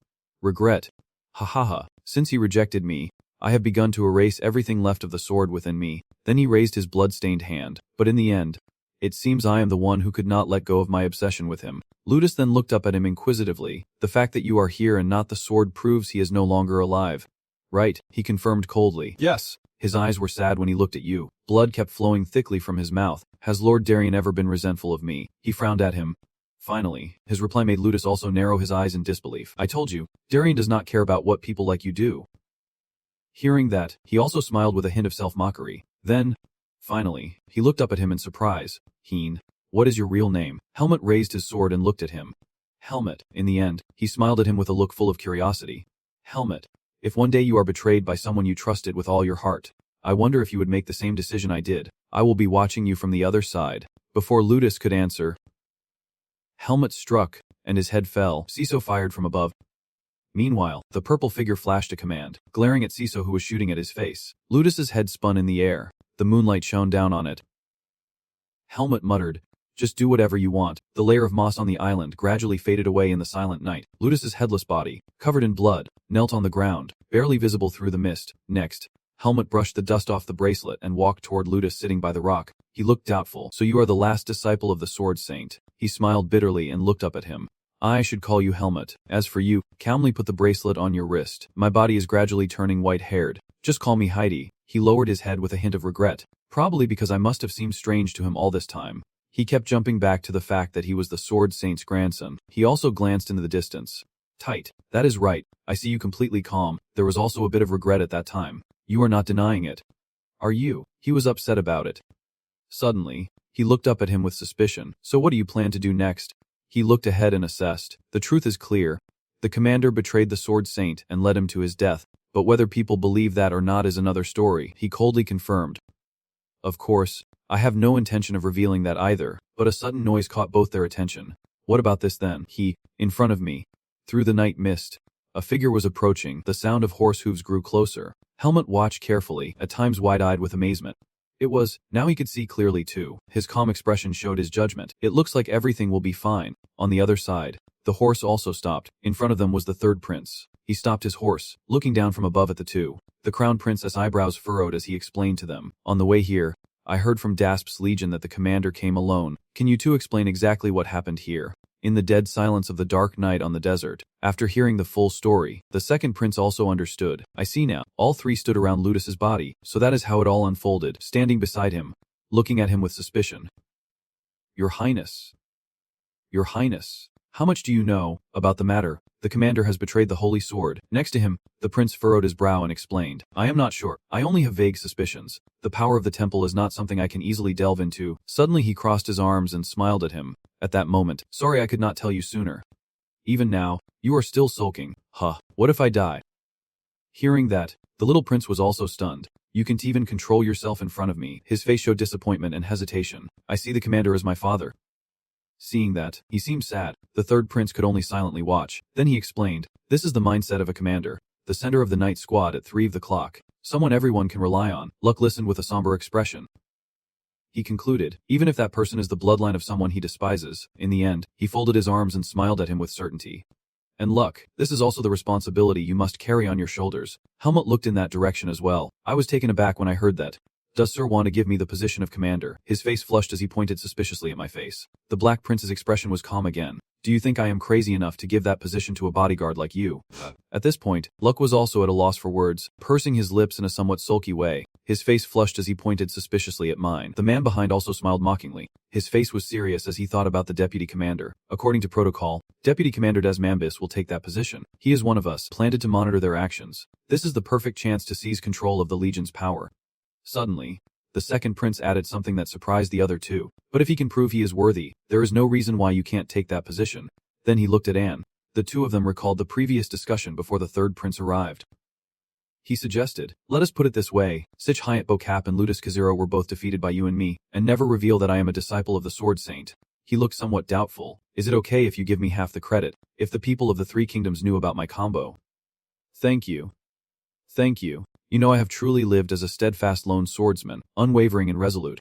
He pressed his lips together, then his eyes filled with determination as he affirmed, I will live in a way that does not disappoint those expectations. He smiled warmly upon hearing that and looked at him. The prince beside him also looked on with admiration. That is the most satisfying answer I have heard from you. Then he put his hands on his hips and said, let us move past this. I apologize for dragging you into something unrelated. So the second prince looked over with full admiration. That was the most satisfying answer I have heard from you. Then he put his hands on his hips and said, let us drop this. I apologize for dragging you into this unrelated matter. Unfortunately, I need you here until the situation is resolved. Suddenly he spoke up, asking where the scorpion venom you defeated was, his expression a bit worried while you remained calm, saying it was just about a 30-minute run ago. Hearing this, the second prince seriously touched his chin and said the scorpion venom was controlled by the high priest of Lumen Yu. So after a fierce battle with the scorpion, you two were the only survivors. Then, while chasing after Luck, who was taken by the monster, you encountered the commander. Piglet's expression remained cold while Luck looked at him with some worry, silently wondering if anyone would believe this ridiculous story. Then, suddenly, the prince stopped thinking and looked at them, offering a more plausible explanation. So Lutus' original plan might have been to use the call for reinforcements to lure Luck and the others to Beijio, then stage a fake scene where everyone dies fighting the blood scorpion. Luck's face showed a flash of surprise as he added that if by chance Luck was still alive, using the monster to bring him to Lutus and completely eliminate him, then he would be honored as the hero who defeated the bloodthirsty scorpion and saved the 3 hours from danger. The second prince thought of the kingdom's flag and added that in that situation, if Luck's identity was revealed, he would be honored as the successor of the Sword Saint and would have saved Beijio once again, ultimately gaining the support of the Legion. Meanwhile, both looked at him in confusion, and Luck stammered, I see. You are truly insightful, as he sank into thought, relieved they had not been discovered. Immediately, the third prince's face darkened again, faint smile playing on his lips. So how about this? We will use this plan again. Both looked on in confusion. He pointed out a more plausible story. The Pama Knights fought fiercely against the bloodthirsty scorpion but lost their commander, and a young swordsman bearing the blood of the Sword Saint defeated the scorpion and saved Beijio from danger. His eyes were full of deep insight as he assessed and replied that the story was quite convincing. Yet, looking around with hesitation, it seemed too cruel to those who had passed. Then he bowed his head to the corpse and said, I will follow your orders. Your Highness. The prince also stood with his arms crossed, looking at Lutus's body and making a suggestion. Good, let us decide on that. Then first, can you take us to the scorpion's body? Or suddenly frowning. Wait. Before that, it would be better if we bury the commander's body before leaving. Hearing that, he was also somewhat confused. Why? It might be a bit harsh on him, but we should take the body with us. Just saying it won't make people believe that Lutus is dead. He raised 2 fingers, saying there were 2 reasons, then looked at the bloodied corpse and explained. First, the wounds on the neck and back were clearly caused by a sword. At least among the monsters we have fought, none could cause wounds like this, so that only raises suspicion and makes us look like liars. And secondly, even without proof, people will still somewhat believe us. As those behind him looked at him in astonishment, Lutus's face was filled with determination. I assure you, the prince's gaze probed him intently. In the end, he was a bit doubtful, asking if you were really the successor of the Sword Saint, standing there defiantly. Then he smiled encouragingly. No, it is nothing, so just do as you say. Behind, the sunlight also shone down on his body. At the edge of the Pama Knights group, the sunlight illuminated the vast desert. A heavy brown steppe, a giant bug appeared on the sand, its body blazing red and fierce. The prince frowned at it while Helmut and Ludus were dismounting behind him. So this must be the blood-red scorpion that was mentioned. Right after, they approached to observe with the prince leading the way. The priest's body was buried over there. The prince stood with his hands on his hips, looking down at the slimy corpse in front of him. Oh God, why does his face look like that? Next to Helmut, he was also startled from behind. I have a few questions for him. Then he crossed his arms and looked at the body hesitantly, planning to use the spear as leverage to negotiate with the temple. But in this situation, it would only bring trouble, and beside him, Ken quietly observed and decided that maybe the head needed to be cut off. Behind them, upon hearing this, someone covered their mouth in shock. Finally, the prince turned to look at them with curiosity and said, "Thinking back, I heard you two are competing to hunt monsters. Since you both defeated the red-blooded scorpion together, the reward should be split in half for the skin." Hearing that, he also looked up and said, About that, he stepped forward with a smile and said maybe I should give up. He has helped me a lot. Helmut also looked over, a bit surprised, because from the start it was not just about fighting that scorpion. Then Luke smiled, adding softly, "Besides, there are some things more important to me than money." Hearing this, the prince smiled and looked over. "I understand." The prince turned to him, hands on hips, smiling approvingly. "Well then, congratulations to you. At this age, you are already so close," he calmly replied.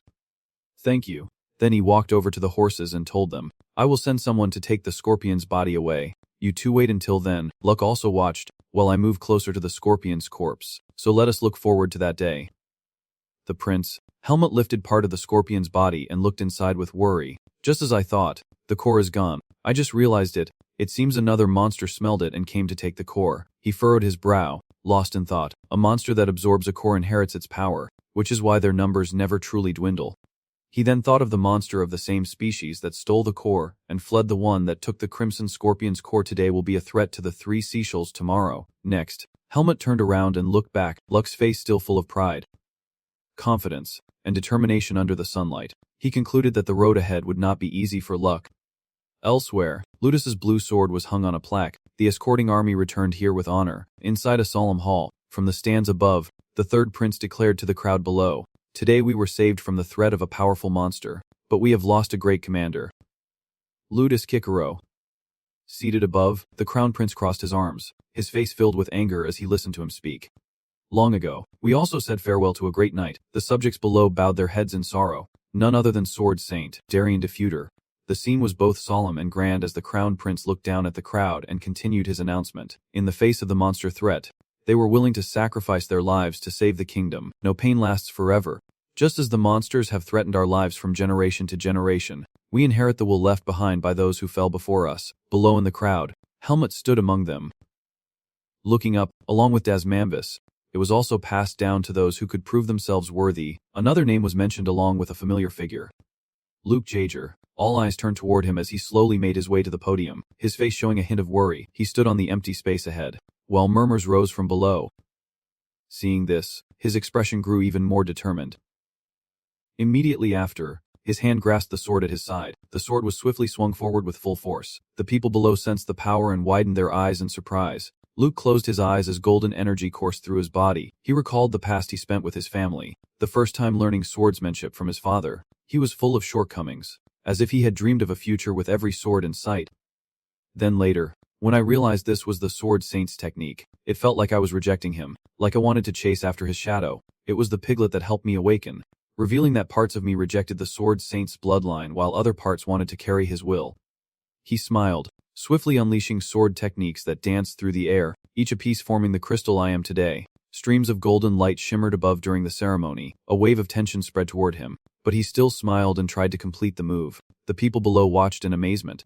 Above, after the performance ended, the second prince added an introduction, saying his true name is Ludwig Potter. He is the descendant of Norman Deftert, the grandson of the holy sword Darien Deftert. Seeing this, the grand prince could not help but shout in shock. "What?" On the podium, the second prince clenched his fists and looked down at the crowd, adding that as everyone knows, the son of the holy sword left long ago, but his descendant has returned to Basur, becoming a knight of Pama and protecting us. And ultimately, he delivered the final blow to the Crimson Scorpion, saving Baser from danger. Hearing this, the people were moved to tears. On the second prince's face, he seriously added, his hands clenched tightly, the will of the Sword Saint will endure to protect every generation among us, people of Baser. Have faith. As long as there are those who inherit that will, we will never be defeated. Below, as soon as the words were spoken, the whole crowd cheered. Seeing this, Hemut smiled with satisfaction. Above, the great prince was still angrily pointing, breathing heavily as the performance ended, while the second prince quietly descended from the stage. I could feel my brother's fierce gaze burning from behind. Your path ahead will be difficult. Just wait and see. Over here, he still smiled, and I endured. Then, in a corner of the town, Hemut adjusted the saddle. Seeing this, the other side was also doubtful, wondering why you did not stay here longer. While adjusting the horse, he explained, I have personal matters to attend to. Seeing that, he could only smile gently. Finally, he looked at him, and he listened in return. Hemut, both you and I are somehow disciples of the Sword Saint, and I think of you like a younger brother, smiling sincerely at him. He said if you ever need help, just come to me. I will treat your personal matters as my own and help immediately. His expression was cold and disdainful, so I hope that situation never rises. Seeing that, he also got angry. This guy is still like that even now. Suddenly, the prince came from behind and waved at him. Oh, luckily I am not late. It is strange for the champion to leave so quietly. Goodbye. Hey, did you get the money? Luck was startled and looked over. While Helmut glanced that way to confirm, he walked over and stood beside Luck. Smiling, if you have time, drop by the bazaar sometimes. We will hold a proper celebration for the champion. Over here, he mounts his horse, then looks back at them to confirm, I will reconsider, but the basso is too hot and boring. Then he left the city gate with his horse, while Luck and the third prince just smiled at him. Then he folded his arms and said, not bad. Luck, one of the only two disciples of the Holy Sword. Luck just closed his eyes in agreement. Yeah, but I am a bit off balance. Suddenly he froze, his face darkening with complete shock. How is that possible? Your Highness, why be so shy? Seeing that, the second prince also burst out laughing. Huh? Just look at your innocent face. He glanced at you and said, Darien's sword is a royal treasure. You think I would not notice? Right? Of course. Someone like my brother who does not care about those around him might not recognize it. But for someone who admires the Sword Saint like me, it is obvious at a glance. His face froze for a moment as he stared at him in shock.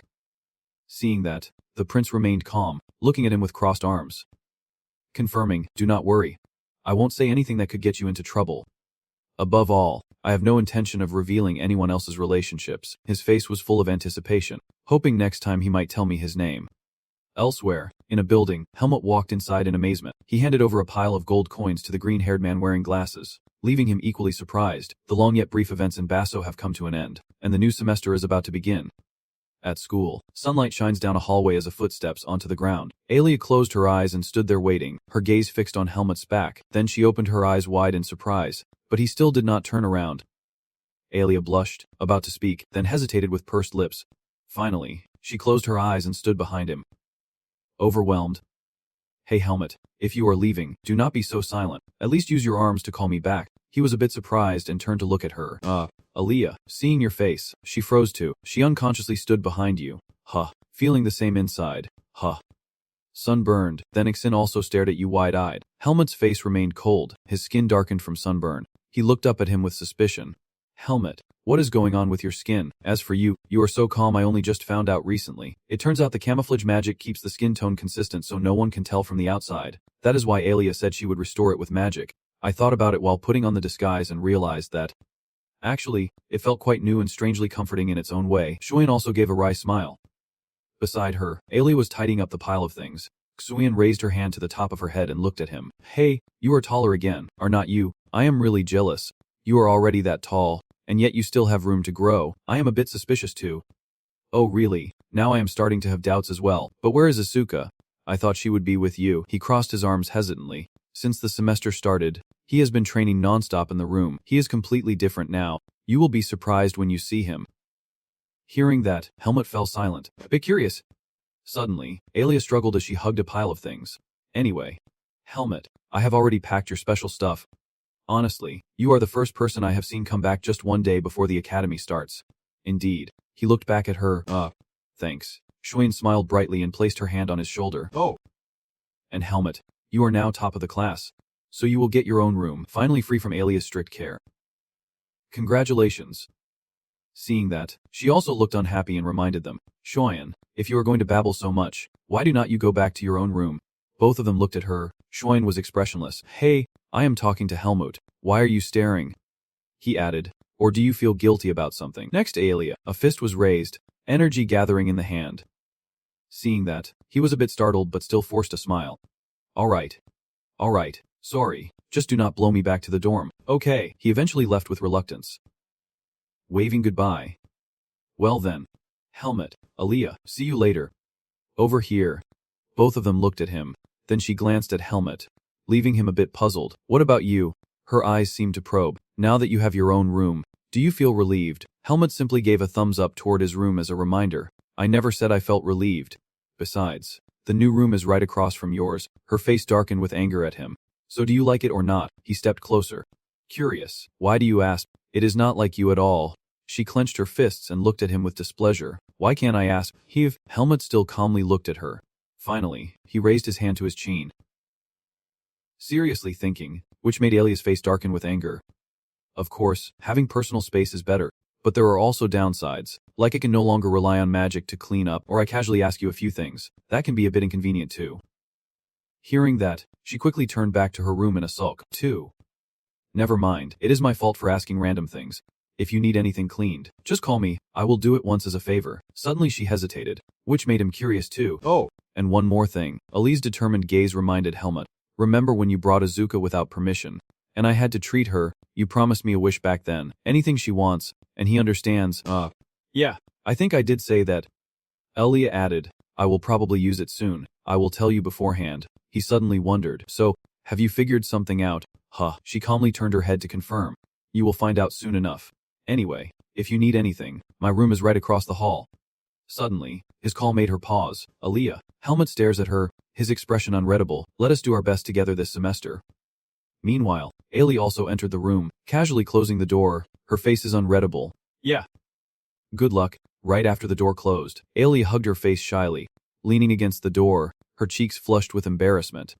Honestly, what am I doing? Some time later at the academy, Helmut walked down the hallway. He is changed into his academy uniform, and as he adjusts his clothes, he thinks to himself, so, the cleanup is done. It has been a while since I have used the academy's training grounds. A noise from the opposite room catches Helmut's attention, and he looks up to investigate.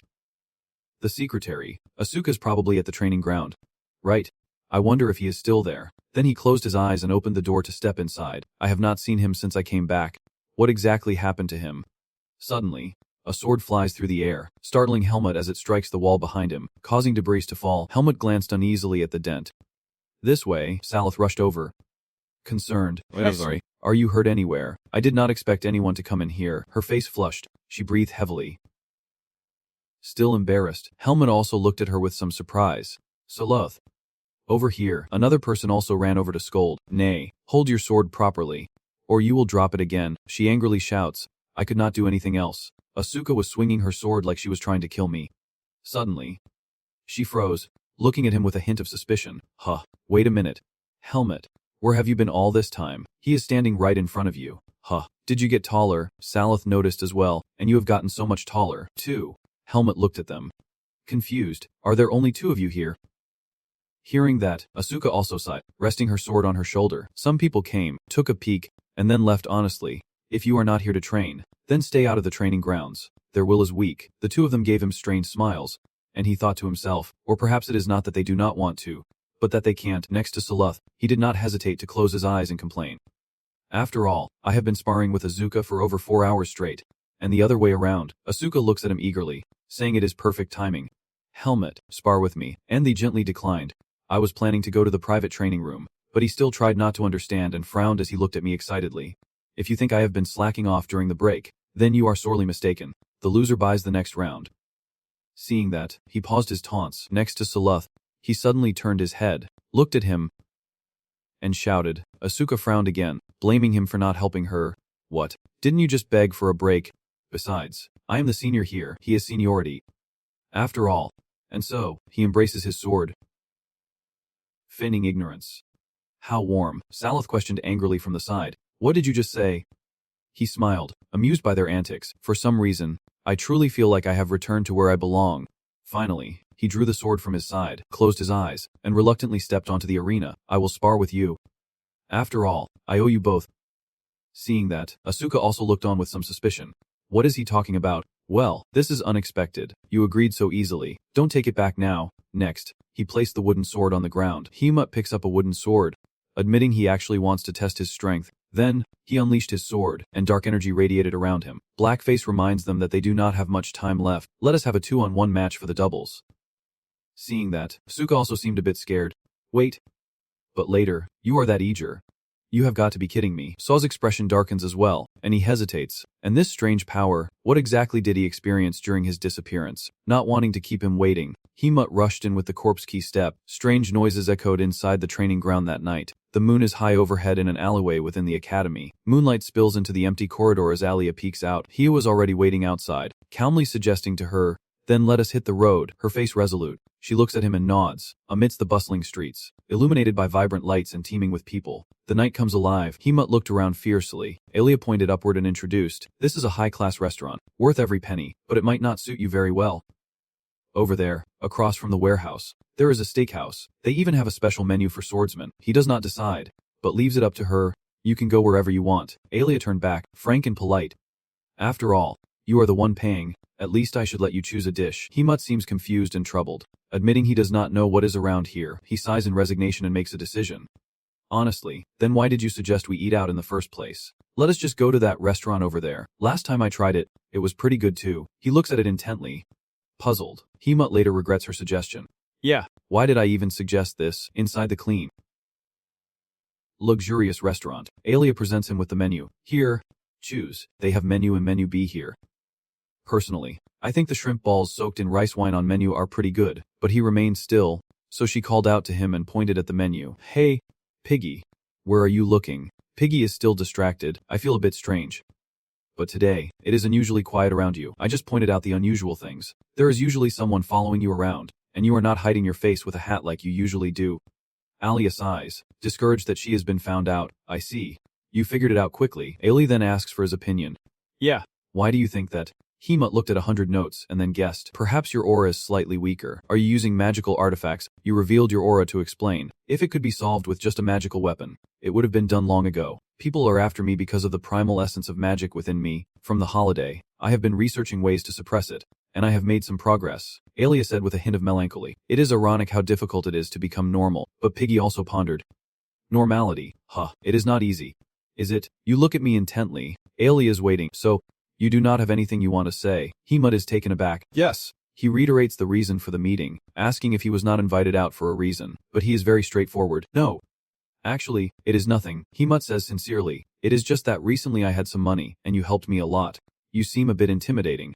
"What?" Himut still does not understand. "What do you mean?" Alia sees him differently. "Usually, anyone who is nice to me has ulterior motives, but you do not seem that brazen. You should reaffirm that, if you are that type of person, I did not even agree to come along in the first place." Ali's face flushed red with embarrassment as she curiously asked, "You have to say it. Why would you want to go out with me when you have nothing to say?" He still did not say another word. Himut looked confused. "Did you have to be so curious?" Alia shyly turned away, handing him the menu. "Yeah. I knew you would say that. Just pick something already. I am starving." Your face blushes shyly like a ripe tomato, while sucking on a straw. "I am here thinking about the menu. Going out to eat. Is it strange to make plans for no reason? Especially when it could be Asuka or Sion. I am not the type to be the first to invite someone either. I do not really understand myself. And what about Alia? To me, what difference does it make?" A familiar voice suddenly calls out, surprising them both. "Oh, my. Look who it is, meeting you in a place like this. What a coincidence." Teresa smiles, tucking her hair behind her ear as she greets him. "Long time no see." Himut gazed at him adoringly. "You look more reliable since the last time we met." And Nuuk stared coldly. Finally, Himut blurts out, "Who is it?"